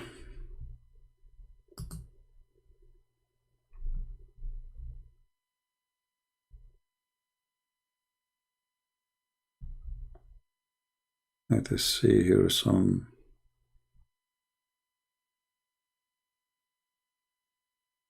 Yeah, so never waste your time. Even some people, they try to make even the Bible complicated. Remember one thing, that Jesus, he spoke to people who have even no education. They don't have high school. They never been in a school. Jesus, he did not say to them, you have to be a philosopher. This is why Jesus, he spoke to them in parables, because so they can understand so easy. God is not the God of confusion. So you do not need to be a philosopher, and those who try to make philosophy out of the Bible, they are not Christians. They are not. Because the Bible never was and will never be a book of philosophy. And it's not the purpose of it to be.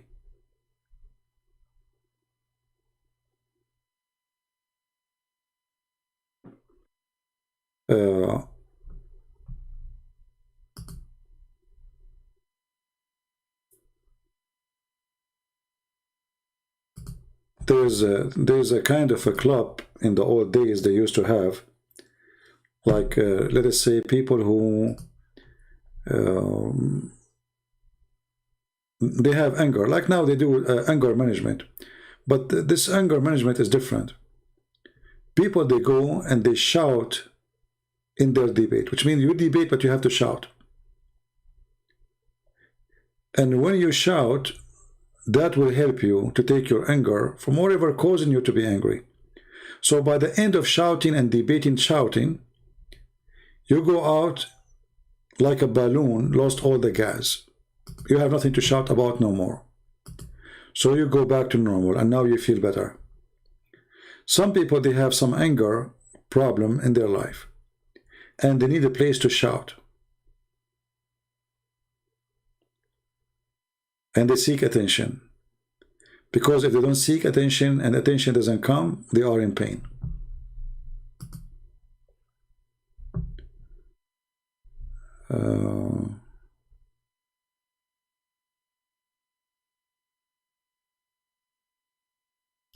You know, when somebody says to you, I have a PhD in the Bible, you ask yourself, for sure, I'm not against anyone to have a PhD, even more degrees, no problem.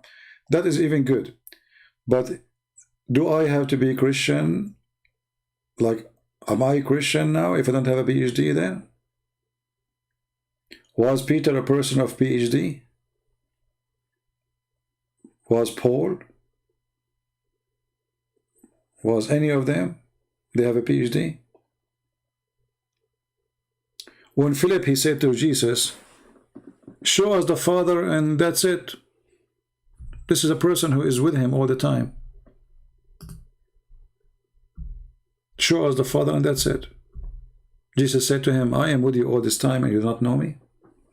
So you can be next to Jesus, hearing Jesus every day, yet you do not know who is Jesus yet. And you will find those people everywhere.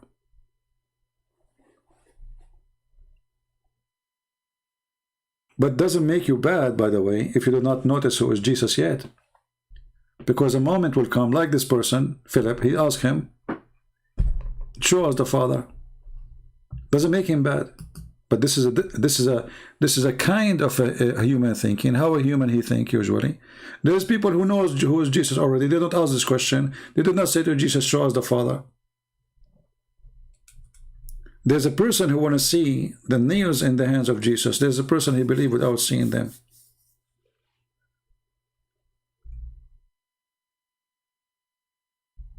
There's a person who will betray Jesus. But all those, none of them have PhD. The good and the bad. The believer and the disbeliever. The one who was decent with Christ and the one who betrayed Christ. So never think about Jesus that you need a scholar to know who is Christ. Any religion, if we can use that word religion, need a scholar to make you understand it. Obviously it's not coming from God.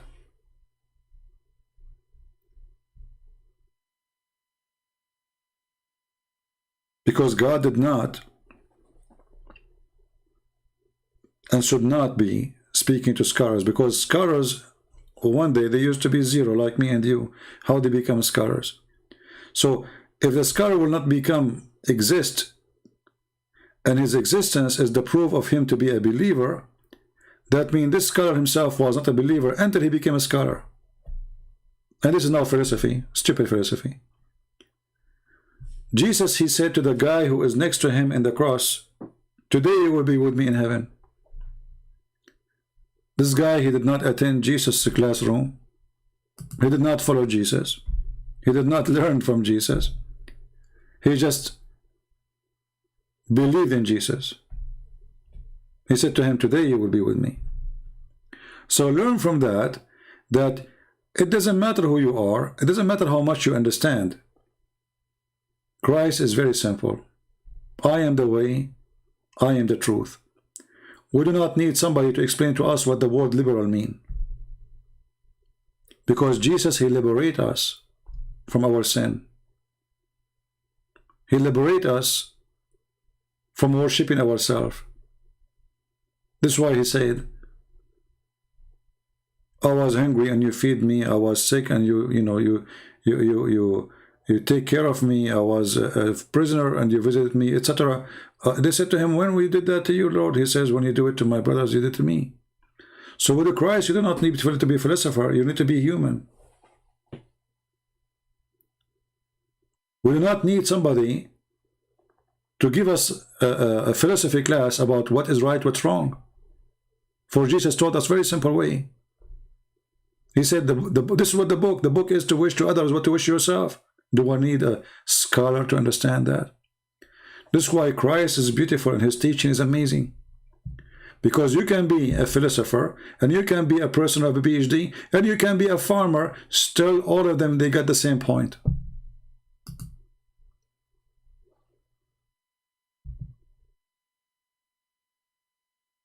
Do you understand? You do not need to be a scholar to know Jesus.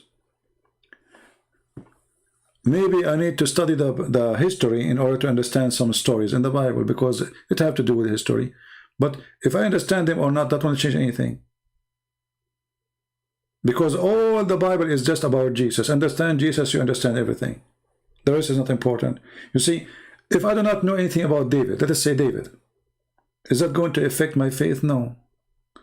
Let us say there's no story about David in the Bible. Nothing will change. What about Solomon? Nothing will change. Adam and Eve, nothing will change. For we, as a Christians, the point of salvation is Jesus. It's not David. It's not even Moses. It's not even the Old Testament. It is Jesus. The Old Testament is to prepare for Jesus. Jesus came. So let's say I'm not reading the book, but doesn't mean I'm going to throw it away. But this book is just to tell me what happened about people who came long before, preparing for the Messiah to come, waiting for the Messiah to come. But the Messiah came already. This is what Jesus says to Martha. He says, Martha, Martha, you are busy with many things, but the important is one. And the foolish ones is the one who try to make philosophy a religion, or a philosophy a belief.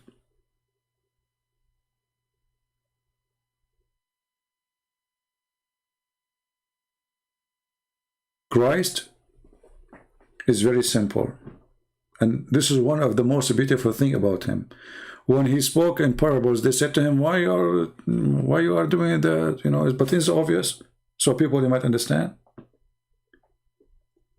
Very smart way to present your case. So by telling you a story which is not even real, it's a parable, you know. So by telling you a story, I just reach your brain by, you know, using images, characters, names, individuals. All of them, they will say one thing, or they will serve one thing: your understanding. So when Jesus speaks using parables, he is humbling himself to go down to your understanding. Otherwise, can we compare God to my understanding? Because if my understanding is really good enough, then I do not need even Jesus to come. That's it. I will know about him before he come to me. I will know who's God before even he told me about himself. But because we need explanation, we need to learn, we need to see, we need to find out, and we need guidance. Jesus, when he did miracles, he did not do short time. He did not make the blind see just to show you how strong he is. He was just giving you a confirmation that nothing is impossible with Jesus. So if nothing is impossible with Jesus, that means your understanding go under that rule too. If you put in your heart that nothing is impossible with Jesus, then you give yourself to Jesus and you say, whatever you say to me is not going to be impossible to accept and to believe. For I believe by the one who nothing is impossible with him. Those who need to make philosophy and need to show off about themselves understanding things more than us, they are a bunch of fools. Because the Bible makes it so clear. The law is loving to others what to yourself. That's it. This is the Old Testament. And this is mentioned in many places. All the Old Testament. But with Jesus, things is way more. This is about how you live, but not about how you will be resurrected. Because you can live good, be good, but doesn't mean still you are safe. That's why he says, come to me, knock at my door, I will open for you. I am the way, I am the truth, I am the life, I am the resurrection. So doing good deeds doesn't make you good God. Still you are a sinner. No matter how good your deed is. So Christ is very simple. I do not need to be... Avoid those people who speak to you about philosophy and they try to make things complicated. Things is way, way simple. For Christ is simple.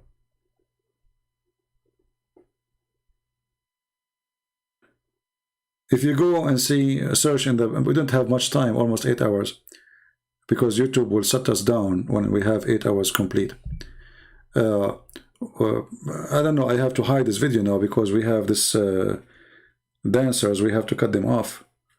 I mean, I don't know why even I play them, those stupid Islamic program. So anyway, but with the Christ, my friend, you do not need the middle person. You do not need any middle person. You do not need a doctor. You do not even need a teacher. Christ is your teacher. You open the Bible, you read it, and I advise you always, when you read the parables of Jesus, live them. Don't read them. Try to live the story so you can understand the story. When Jesus speaks about the three which their master gave them to investment, and one he keep it as it is, and the one who double it, and the one, it's very simple. But it's very deep. Do I need somebody to have a PhD to explain it to me? No. If Jesus, he need a person with each PhD to explain to him, that means Jesus explained nothing yet. You know what I mean? That means Jesus himself, his story is not good.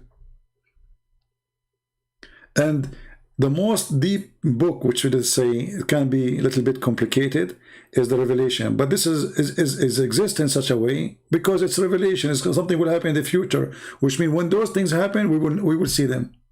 It's not to understand now. It's to understand when they happen.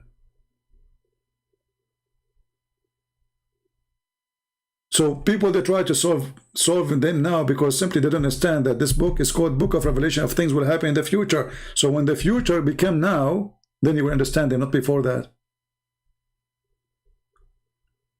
But Jesus as life, Jesus as method, Jesus as mission, who is Jesus is already clear.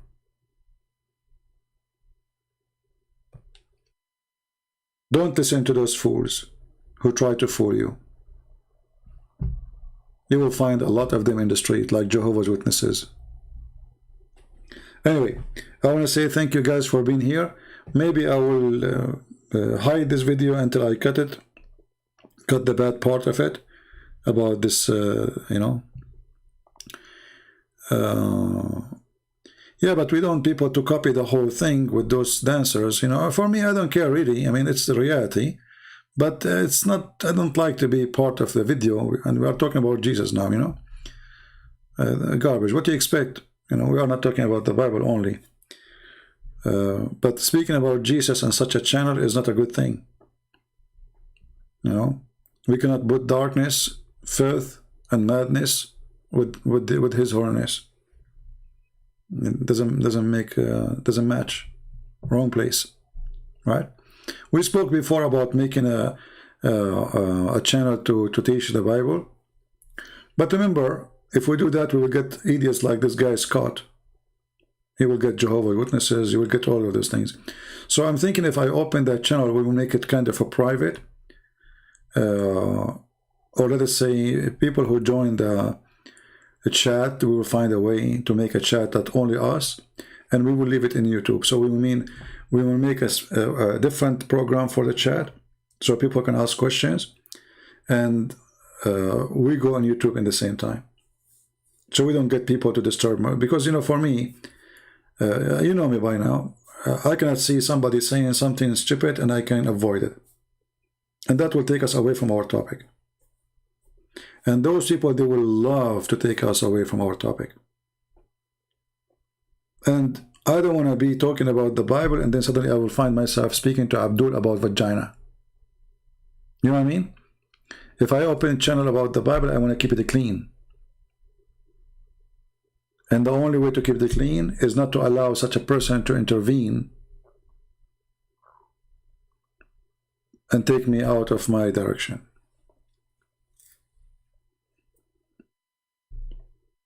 And you know, sadly, I mean, we cannot talk about this cult without saying the word vagina. I mean, what a crazy religion. Oh, so actually, I will see when we start this one. But I'm just thinking about how many idiots they will argue with me. How many people they are going to come and tell me and try to school us about what you can say. Do you remember once I said to a Muslim about the Trinity? I said to him, do you see the sun, how the sun and the light and the heat? People, they start accusing me of being heretic. Christian Prince is saying that, what the heck? I'm just making it simple for him. So you will find people who they are jealous. They are trying their best to say anything about you. There's a person, he said that Christian Prince, he don't believe in Trinity. They open even channels to fight me. I mean, what the heck with those people? Why? How I don't believe in the Trinity? Because he is showing them a verse from the Quran saying that Jesus is 1 and 3 in the same time. Stupid idiot. I'm showing them from their Quran to show them that if Jesus in the Quran can be possible 3 and 1 in the same time, that means our God can be 3 and 1 in the same time. So People will be jealous. People, they are angry. People who hate what you do. If I go right now to Patreon, I see somebody sending me email saying, do you know that this guy is posting your videos and he's asking for donation? I answer back, I say, what's your problem? Are you jealous? Go post videos. Do you see the jealousy? I mean, what's your problem yourself? What happened to you? He's better than you. At least he's posting my videos. So what if he's asking for donation and people giving donation willingly? He's not lying, saying it's me. What's your business? If somebody want to donate to somebody else, what's your business? He's jealous, obviously. So there's evil all over. Judah exists inside the family, inside the house. There's people between us right now, they claim to be Christians, but they are wolves. They would not like to see you doing good.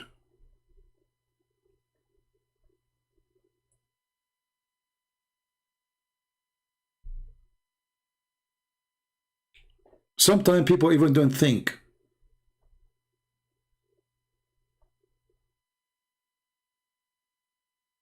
They don't think. Some people, they are like, I don't know. Like I make an admin, she is a female. I don't know if she's a female or not. You know, for me, I watch the text and I see who is the one who really supports always what I do. And I make the person admin. So I made the person admin. I receive a message saying, do you know that she is a female? Like, what the heck? So? And the one is asking me, she's a female too. So I said to her, should I take all the females off? Aren't you a female too? So if it's a problem to make an admin a female, if she is a female, aren't you a female?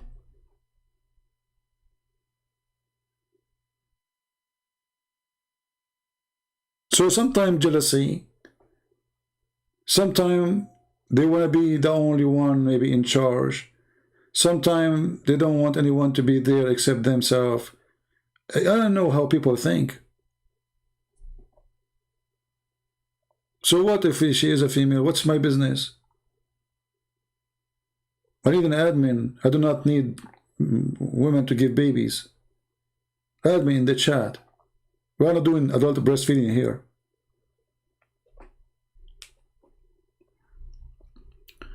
So always before you do take an action in your life or words or saying things, think, you know, be loving, say thank God we have somebody to help us. You know, what's a problem? Right?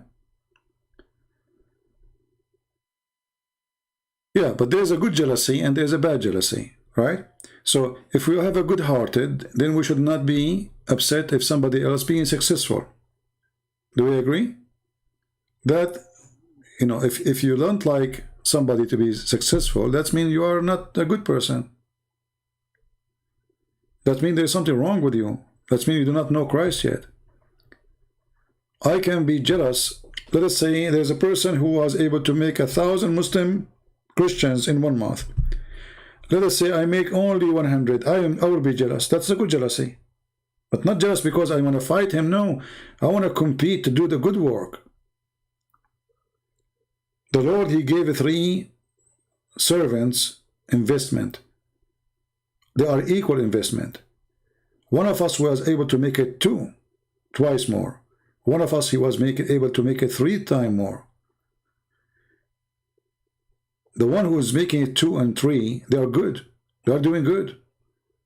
So the one who is making it 2, he should be jealous, says, I should make even more. But this is a good jealousy. He's not competing with the person because he hates him. He's competing with the work. I want to do more and serve more. So always think about it in a certain way. Is this jealousy serving, you know, Christ, or it is against?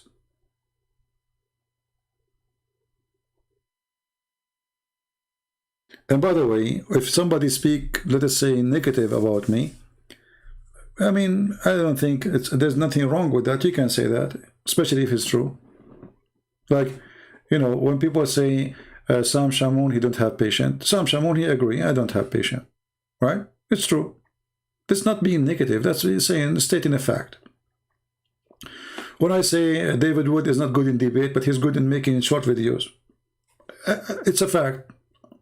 I witness to it. I'm not putting him down. I'm not saying he's not good. You know, this guy is so good in making short videos. Very good. He can do way better than me. You know, I cannot make a short video. My short video is 2 hours. Right? So all of us, we are fruit and we are delicious in the table of the Lord. We have different taste. We have different look. But all of us, we are his fruits. So always think about it this way. His fruits is different than yours, but it's a fruits. As long as still good fruits, he's good. You know what I mean?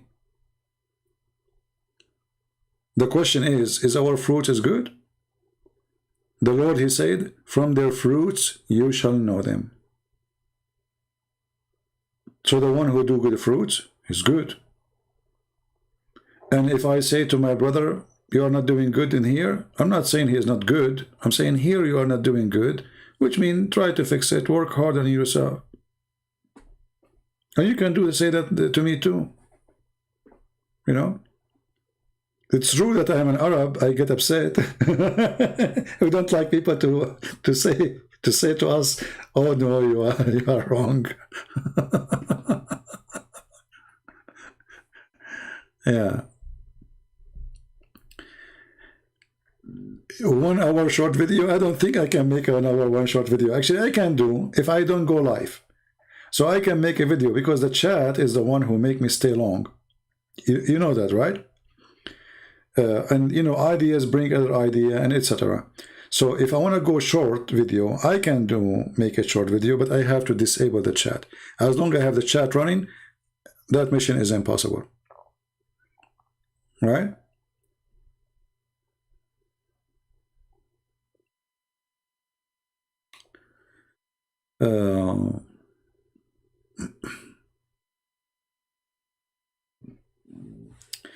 No, actually, I can make short videos. Honestly, I can make short videos, but I'm telling you, but I have to make it like not live. I mean, nobody's watching, then I can set alarm and then finish it like in 15 minutes. But as long people are watching, is going to be mission impossible. Actually, like even those who make short videos, they don't go live, right? They record it and then they post it. This is the only way to make a short video.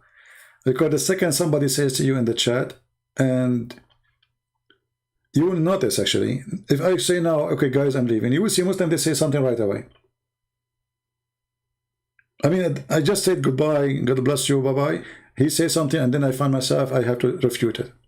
Many times it happened, by the way. Yeah, we can use a quality of life, but here we go. I mean, we are sharing. Right?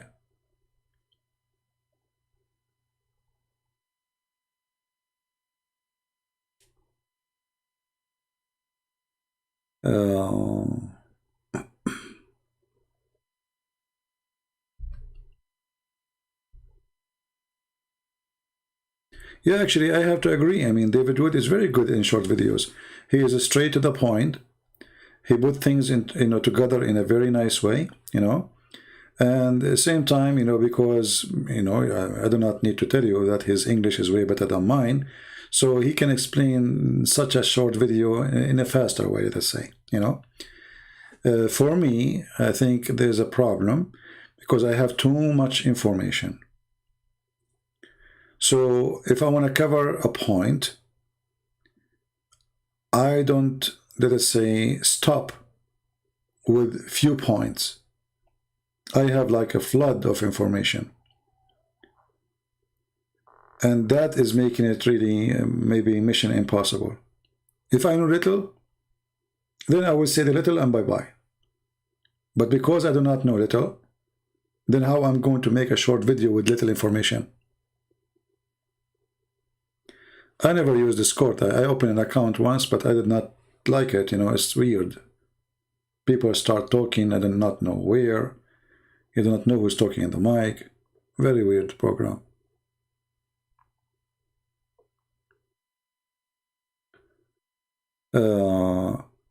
Sometimes having little, let us say, limited information can help. Because you know, you say what you know and you put them together and that's it, you are done, right? But in my case, it's not really, it's not the case.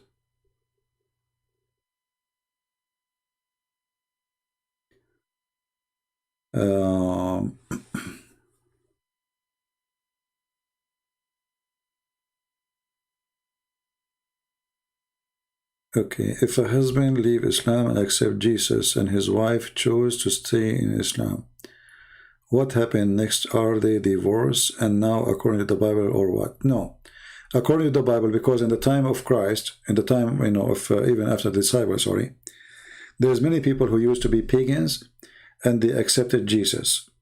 So the Bible doesn't encourage you to divorce. You continue. You know, Jesus don't want to destroy families. So if your husband, or you are the husband and she is the wife, and one of you stay as a Muslim, you stay married, because simply you are not married after you became a Christian, you are married before. So it's not your fault, it's not his fault, right? Otherwise, if you are a Christian and you marry after you became a Christian from a Muslim, that is not marriage. It's not allowed. But you are Muslim, she or he is Muslim, one of you left, became a Christian, then you can stay with the husband or with the wife. You know, remember one thing, that the purpose of not to be with someone is not a believer. That will not hurt God, that will hurt you. Trust me, nothing to do with, I mean, what that will do to Jesus? Nothing. Is he going to be able to hurt him? No. But it's going to hurt you, because you will be suffering. You are a believer, he is not. He want to pray, he don't. He wants your children to be Muslims, you want his children to be Christians. So this is not a healthy partnership. But the Bible will not encourage you to divorce the person you are married to before you leave Islam. No, Christian cannot marry a non-Christian, because simply marriage in Christianity is a marriage between two believers. Let me make it simple for you. If somebody don't believe in the law, which the marriage is going to go according to, how we can call that marriage? You know what I mean? Because marriage comes with terms and conditions. And the terms and conditions of marriage in Christianity is totally different from Islam. In Islam, there's no marriage. It's just a sex contract. He can divorce you anytime just by saying two words. Marriage in Christianity is unity. It's not a sex contract. So, in order to have such a word marriage, merge together, ikhad, we have to be united. And how we can be united and we are not believing in the same Lord? So the unity here is unity under the Lord name, not under the contract and paper made by government. Do you understand me, my friend? The marriage is not a paper. It's a unity by God and with God. Otherwise, who cares for paper? Do they, in the time of Jesus, they used to have papers? We write paper, your name and my name, and we go to court? No. That is not what marriage is. So when you marry a Muslim, he believes that he can have 4 wives. He don't believe in your belief. So how you can live with that person? You will suffer a lot. Or a person is a pagan. So this will not be a healthy, let us say, life. And the kids will suffer a lot. But the kids will be confused. Are we Christians? Are we Muslims? Should we listen to our mom or our dad? You know what I mean?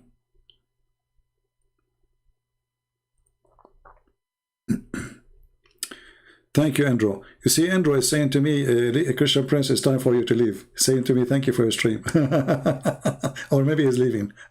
Thank you, Andrew.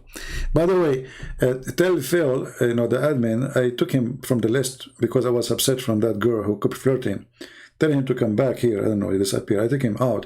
I was just upset from him. So somebody tell him to come back. So I put him admin again. He's a good guy, very good guy. But I was upset from this crazy woman. She kept flirting, mentally ill. And actually, not only about marriage. Avoid associating with people who don't believe, because they will not bring something good to your life.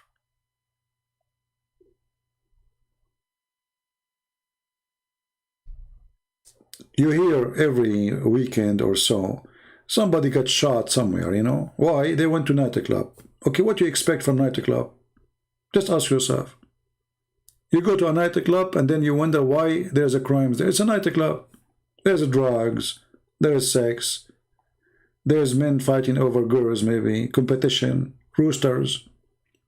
So you don't go and put yourself in the wrong place, in the wrong time, and then you wonder why wrong things happen. Right? And this goes for everything in life. Don't do things that doesn't sound right. If I associate myself with people who smoke, what I will learn from them? If they did not teach me how to smoke, I will smoke their smoke without smoking. Correct?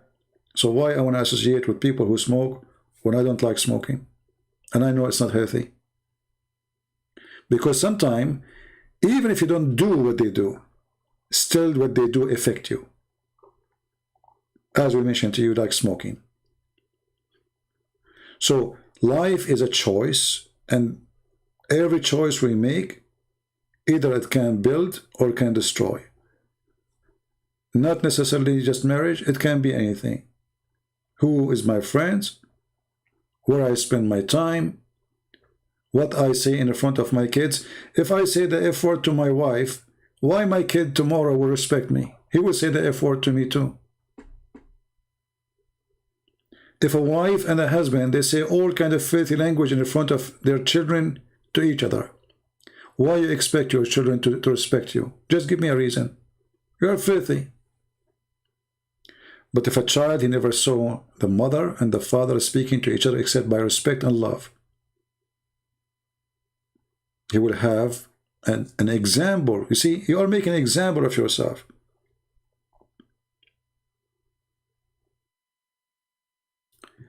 This is a saying in the Middle East.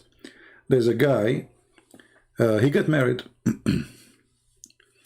and his parents, they came to visit him. So they have like this thing in the door, you can look, you see who's outside. So the wife, she looked, and she said, this is your parents, don't open the door. The guy, the potato, he did not dare to open the door, because his wife, she told him, I don't want them. When her parents come in, she opened the door, she bought a dinner, celebrate. So, one day his wife, she gave birth. And it was a girl. He was very happy. A year after, she gave birth to a boy. He was very upset. She said to him, this is strange. You're an Arab, you like boys. What happened? How come you were excited for the girl, excited for the boy? He said, because she will open the door for me when I get older. My son will be like me. My parents came to my door. I did not open the door for them.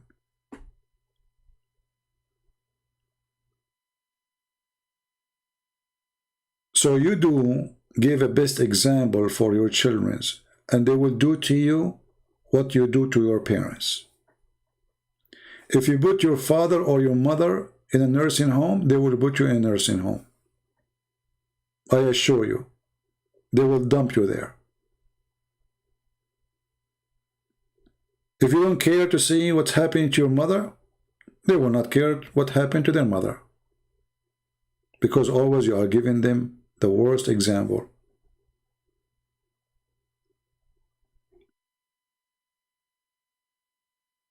You will get back from your cooking. Everything will come back to you.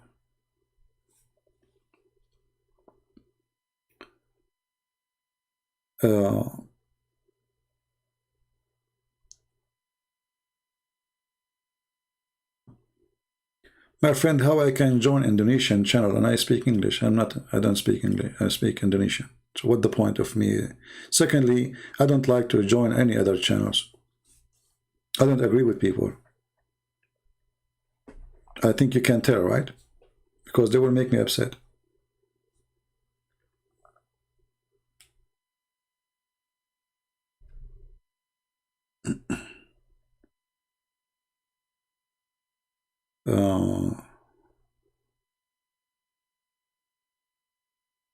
I'm not sure what Mr. Andres is saying. Doesn't make sense.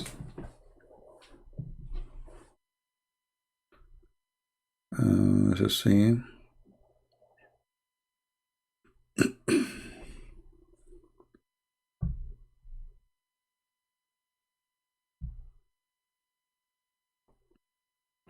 And you know, here you see like an example when somebody says, like Andres here is saying, Abraham, Moses, Jesus, Muhammad. What Muhammad have to do with those names? Where do you get this from?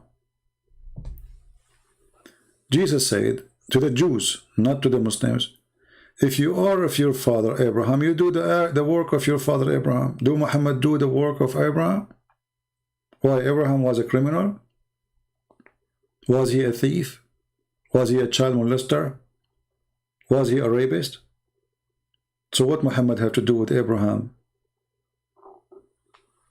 But you know, people, they don't put, they put their dump. They carry dump and they leave it in the side of the road. Somebody will translate your English if you join Indonesian. No, my friend. First of all, I don't want to be. Hold on. Abraham, Moses, Jesus, Muhammad. My friend, change your name and come back. Get lost. Don't insult my Jesus, putting him before next to Muhammad. You are a donkey. When the Muslim they say that Jesus is a Muslim, then Jesus should act like a Muslim. And a Muslim, he attacked the Roman to get the blondie girls. If Jesus was a Muslim, then he should be filthy like Muhammad. He go after children, have sex with them. So don't come here with your stupidity. Even your prophet do not even know what the name of Jesus. His name is Isa. Who is this Isa? Your stupid prophet, he heard that there's a woman, her name is Maryam. She have a son, his name is Isa. But this Maryam is the sister of Aaron. So he thought that Jesus or Isa is the nephew of Moses. And even in the Bible, by the way, Maryam, she is not married. This is coming from the Jewish stories, not from the Bible. So when a Muslim Abdul, just because Muhammad, he used some names, he want to tell us that Muhammad, he belonged to the same team. No, he don't. The God of Abraham, his religion, teach that in heaven there's no sex. Your God is a pimp. You know, when Jesus spoke about divorce, many people think that Jesus, he is against divorce just for the sake of against divorce. No, he's protecting women. Muhammad, he is against protecting women. Muhammad, he abused women. The Jewish people, they used to be abusive to women. So they marry you when you are young, they divorce you when you get older. They like to use you. Very aggressive culture. Why he want to stay with old women? He go for a younger. So what Jesus did, he stopped them from abusing the women. You don't divorce a woman because she became older. You don't divorce the women for any reason except adultery. Otherwise, you are evil. So Jesus was not against divorce because the divorce is good or bad. It was against divorce for the Jews abusing women. Muhammad, he made divorce so easy. You say one word, taliq. So Muhammad, he present everything evil against Jesus' teaching. Muhammad, he go to his son's wife, he flirt with her. Jesus, he said to you, take your eye before you do that. Take it, block it out. So when those cowards, they add the name of Jesus next to Muhammad, remember one thing, they are insulting Jesus. They are comparing a child molester to the holiness of the Lord. Even in their book. No, not 3 times. You do not need to say 3 times. Who said that to you, Karana? 3 times is not really, is not exist. If you say, if you do talaq 3 times, then she cannot come back to the husband unless she sleep with different one, which is more filthy and abusive to the women. But a Muslim, he do not need to say 3 times. He say it only once. He said talaq, even he said text message, one divorce, you are divorced, that's it. There's nothing is called 3 times. 3 times is to confirm that he don't want her no more, forever. Yeah, it's okay. I mean, we will try to take tomorrow off then. It's already Friday. Oh boy.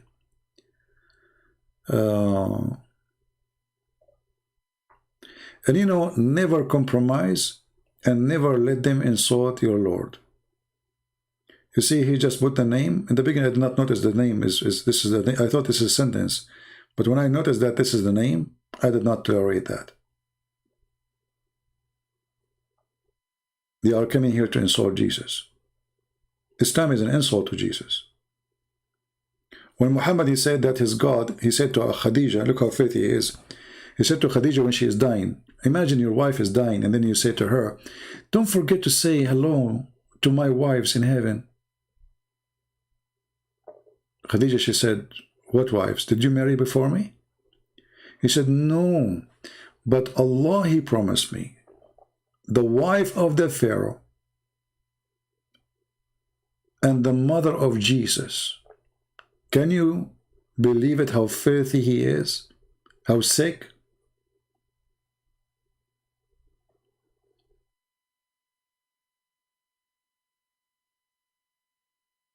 Can you believe it? Very disgusting. This is the same person, by the way. This is Job himself. He's mentally ill, obviously. He will come back again. It's okay. We'll block him. But you know, the funny thing is, the more they get angry, the more we are successful. They don't dare to call us. Remember that? They are text terrorists. They don't dare to call. I open my Skype, I say, who wanna call me? They don't dare. We offered this guy many times to call me. He will not do that. Because he knew he have no luck if he call. So, this is what I mentioned, that they try always to take your attention. But actually, always this has helped us somehow. Because that will open more ideas to speak about more things exposing Muhammad. Like now we just mentioned how Muhammad, he said that Allah, he promised him, even the wife of the Pharaoh, can you believe it, how faithful he is? This person is mentally ill. He thinks he is the greatest, and all women who are famous, they will be dreaming to be in his bed. So his God promised him, the mother of Jesus, the wife of the Pharaoh, for he is a sick bastard.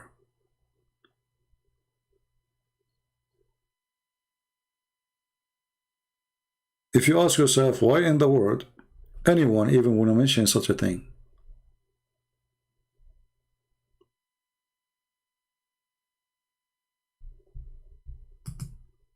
Let us say he's a prophet. Okay, why does God want to give you the mother of Jesus? Why is that? What does that mean? Filthy, satanic person. He hates Jesus.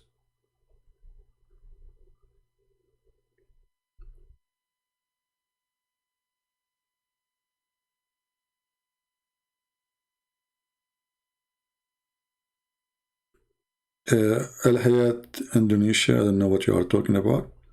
And please don't repeat for me the same request. I just said no. Don't force me to block you too. I just said I don't like to be in other channel. It doesn't matter if it's Indonesian or not. Did I say that many times? I don't like people to do interview to me. I find it silly.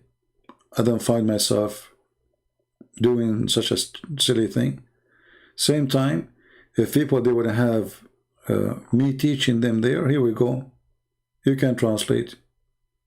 Take my videos, translate to the Indonesian. I said no, don't repeat yourself, otherwise you're acting like a Muhammadan.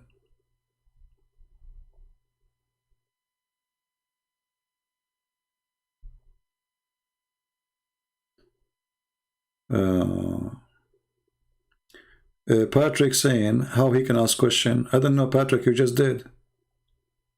Didn't you ask a question now? You're asking me how to ask questions. You just did. This is a question. So instead of asking how to ask question, you should ask the question. It's like sending a letter to the government saying how I can send you a letter. And then the government, they send you a letter back saying send us a letter. And then after you send them a back letter saying thank you for us telling me that I should send a letter. Now already you wasted 2 letters.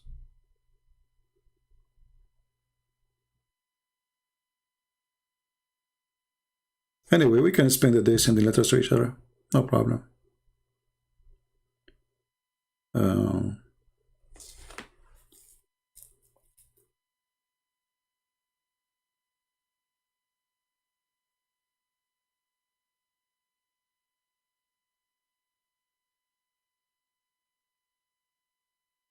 All right, I think we have enough for today.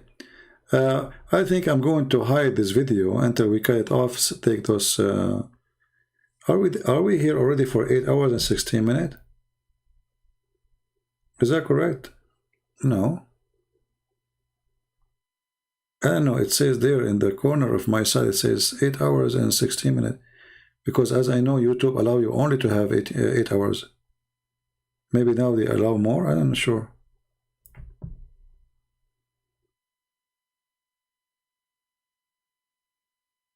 I ask Ustaz Abdul Samud to debate Christian Prince in reply. Send him an email. Try to send an email. You can send email to Zakir Naik too. And see what they will say to you. You know, so we can just laugh. Don't hide it. Okay, who in the world can watch 8 hours video?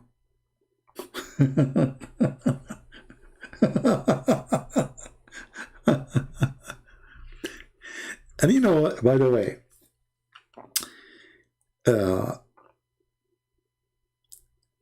have you ever tried to sit for 8 hours without moving? Anyone try it? Sitting in a chair. You will know really how hard it is.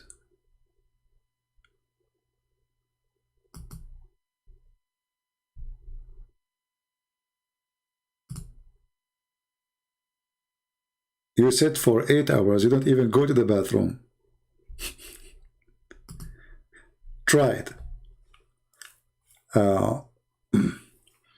You might say how I can do it. Me myself, I don't know. I can. But it's not easy. You will lose your voice first in less than an hour. Especially you are shouting and debating and arguing, and you are the only one keep talking. You don't even have a person to replace you, you know.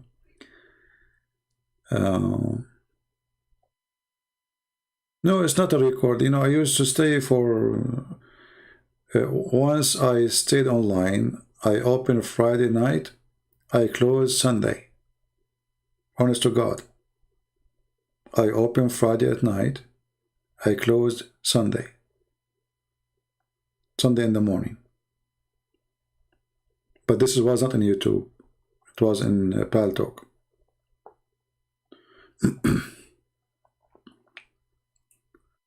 But you know, in Paltalk, we did really a lot of great work.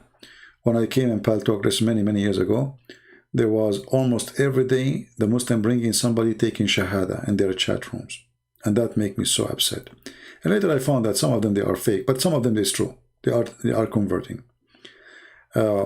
So this is why I decided really to open a chat room in English in that program. And then in less than 6 months, all those who converted to Islam through the chat rooms, they left Islam and they became, they became like addicted to my chat room. And then this is how the Muslims, they start accusing me that I'm paying people money, to leave Islam. And those who left Islam from the Muslim already, originally, let's say they are from Muslim family. So they accuse me that I'm, I remember I told you the story of the 5 hamburgers. There's a guy, his name is a Muslim programmer. They said they spread rumors that I paid him $300 to buy shoes. But I did not give him the money yet, So he decided to leave Islam for shoes. True story.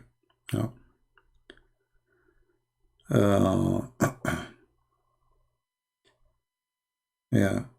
So we did a lot of work, really. We were very successful. And the problem was at that time, nobody wanted to listen. The Muslims, they gather themselves there. They have a big chat room. So when I started, nobody wanted to come and listen. And then what happened? 9/11 happened. And suddenly, from nobody want to listen to I don't have even a space in my chat room. It was 9/11 who changed everything. Otherwise, before that, nobody want to listen. Mr. Potato, GP, you are really mentally ill. Literally, you are mentally ill. I'm telling you, I feel sorry for your wife if you are married. You have a mental problem. Even though I think you are a girl, by the way. But you have a mental issue.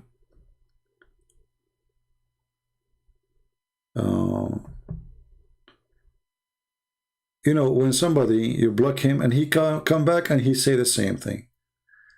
What medicine you want? What is the case of this person? Is that Muhammad? He is hearing the voice of the bell. We said to him, call me and talk to me. He did not do that. He come back and he posed the same thing. Mental. Garbage in, garbage out.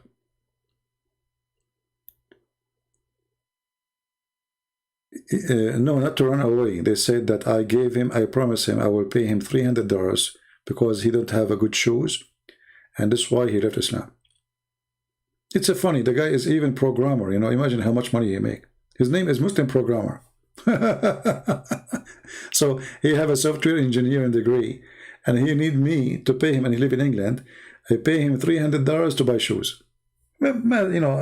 Because they could not explain. There's a guy, he's a doctor from England. He used to open a chat room to attack me. Almost 3 years. Every day, this guy, he have nothing to say except his title, the name, exposing Christian Prince. 3 years after, once he come to my room, and he was saying everything Christian Prince is saying is true. We thought this is a fake name. I did not give it attention. Because the same name as this guy. But he don't usually come to my room. But then they said to me that they check at his name, they click at his profile, this is him. So we said to him, come to the microphone and tell us, what are you talking about? Are you being a comedian now? He took the mic, he says, I decided to leave Islam, I'm not a Muslim no more. And everything he says is true.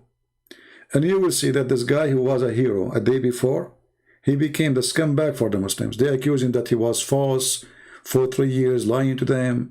He never been a Muslim. He is actually, he is a Shia. They accuse him Shia. The guy is a Sunni. The guy is a Sunni. His father is a Sunni. All his family. So, they start making all kind of stories about him.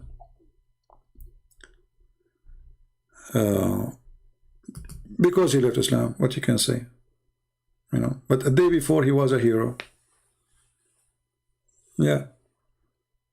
And actually, I did not talk to him. This guy, I did not really talk to him. But he heard what I say. And he studied it, he checked it out. It turned to be true. He left Islam.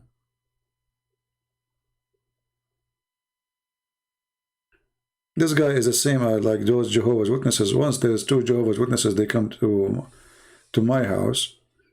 And then usually people, they don't welcome them, right? And actually the Bible, by the way, says don't welcome them. Because if you are not very well, let us say, versed and you know what I'm talking about, they can fool you. So I welcome them. They come inside too. Then after I don't know, an hour or so, one of them, he said, okay, let us leave. Looked like it's not working. The other guy, he said, I'm not leaving. So what are you talking about? He said, I don't want to, I don't want to stay. So I told him, what's wrong with you? This is my house. You want to stay? He's welcome. So they came to Jehovah's Witnesses. They left one. Second day, they brought another guy to fix it.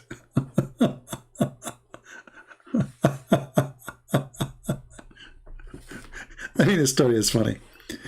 Yeah, so it's the same as this guy, Ultimate Fort, and those people, So they lost. They could not answer anything. They brought somebody, suppose he's smarter. It turned to be the same thing. And then Jehovah's Witnesses, they never come back to my door again. Never. And nobody. It looked like they gave a warning. Don't go to this door. Never. And I put a paper in my door says Jehovah's Witnesses are welcome. Everybody's saying there's no trespassing, no etc.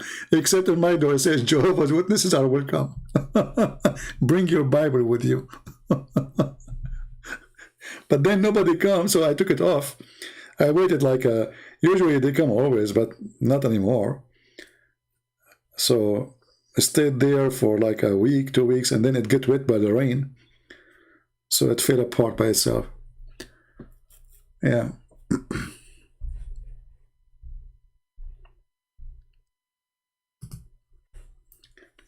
Anyway, I think it's enough for today. I don't know. Should I hide this video until I fix it and cut the pieces of this dancing of those Muslim dawah? I don't know. What do you think, guys? Maybe I should hide it. I mean, who's going to watch 8 hours and 26 minutes? And by the time we finish, maybe it's going to be 9 hours. Think about it. The only one who will watch it maybe is this guy Abraham, because he wanna see what happened to him in the chat. You want to see how funny he is, maybe. I think he's just seeking attention. Poor guy.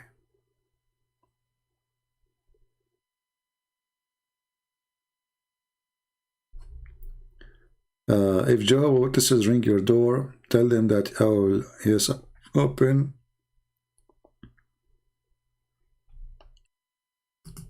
No, for me, I like to talk to them because it's very easy to... Look, I have a video actually of me in France. Anyone saw it? In France. I was walking in the street and the second day they ran away from me. I just asked them a very simple question, It says, a God. Very simple, a God, your translation. How in the world you say a God? How many gods you have? Jehovah's Witnesses is a very stupid cult, It's even more stupid than Muhammad. No, actually, Muhammad is more stupid. But you do not need to be a scholar to get them busted. It's so easy.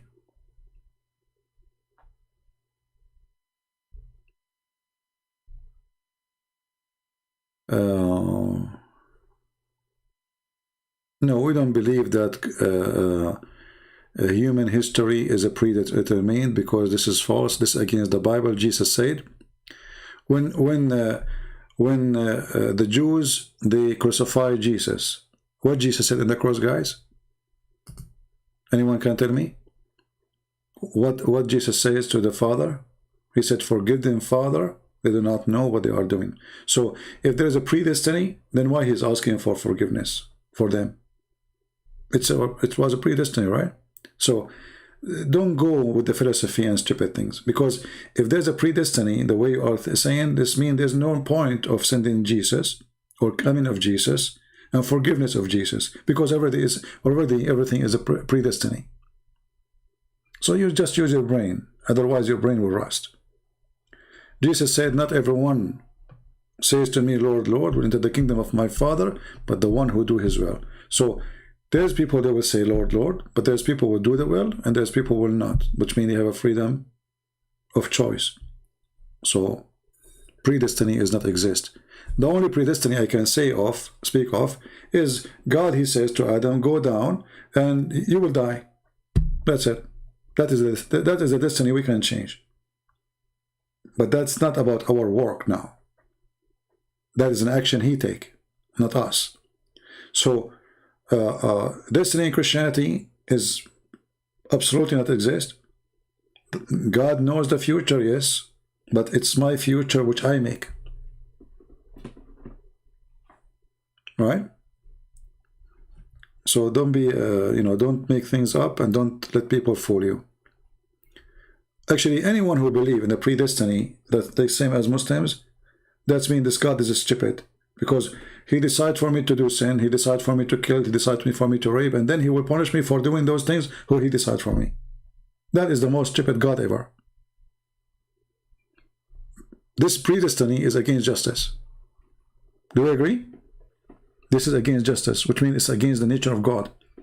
So God, he did not make Adam commit sin. Adam, he commits sin. God, he says to him, don't do this. Adam, he did this. So how you say predestiny? So don't confuse yourself. Anyway, I want to say thank you guys for being here. I better go, otherwise we will stay here for 9 hours, already 8 hours and 30 minutes. I will try to keep it, let us see. But the one who will download, I don't know how you can download this file, is going to take forever. And you have to cut it pieces. A lot of pieces. Christianity is suffering. My God is suffering. No, my friend. Christianity is always doing great. And our God is not suffering. The one who suffers is people like you. You see, when Jesus was on the cross, when he said, Father, forgive them, they don't know what they are doing, that is saying that the suffer of Jesus was not really truly exist. It was the joy of forgiveness. That is my Lord. Christianity never suffer. Because even Christianity, when they were under discrimination and the king of the Roman, it was a flourishing. Actually, the best time of Christianity is the time of discrimination, not the opposite. Because then you will find true Christians. The more discrimination they put upon us, the more truthful and the more strong we will be. So Christianity never suffer. Christianity always successful. With the 12 disciples, Jesus, he changed the world. Not the 12 armies. And those 12, they die. Their death is a success. So a foolish person, he says the suffering. A smart person, he says the joy and the succeed and the success. I'm here for 9 hours. It's a suffering. It's not. God knows how many people will leave this cult. For me, it's a joy. For you, it's a suffering, maybe. So, what is a suffering for you? Because you have the devil in your heart, is a joy for me. When a person, he work hard to feed his children, he's suffering or he's enjoying. Trust me, he's enjoying. When he see his kids warm and happy and eating, and they are closed, which one is better? To stay home and not to suffer to go to work and see his children hungry, or to go to work and come back and his children around him happy and they are eating and they are warm? So suffering for a person is a joy for other person, especially if love is involved. And the Bible says love never fail. Love never ever fail. So you are silly, acting like a monkey, but we don't have a coconut for you to shoot at you with it. This is what you want. There are some people, they enjoy to be monkeys because they are seeking attention. And you got our attention, thank you very much. You just got you busted. And you just increase my podcast for another few minutes more. Right? Remember one thing. When people, they say to you Christianity is suffering, that's mean we are really not. Because if a Christianity is suffering, why you are here even to talk about it if it's not important no more, you know what I mean? I mean, you are suffering, man. Like a Muslim today, he sent me, says, Christianity is finished, man. If a Christianity is finished, how come you can't pray to your God 5 times a day without talking about us. You can't even live without us. We are finished, and you keep talking about us 24 hours, 7 days a week. We are finished, man. Stop talking about us. Stupidity. And he might say to you, so why are you talking about us? I'm not talking about you. I'm saving you. When I say the Chinese says he left as a donkey, never come back as a horse, I'm talking about you. I'm trying to make you a horse. But not every donkey can turn into a horse. These donkeys will never try to change. And this is your prophet. He went to the 7 heavens. He came back. And after a surgery, plastic surgery in his chest, and they installed a dish of faith and dish of wisdom. And imagine, Muhammad is so stupid after the surgery. So how stupid he was before the surgery?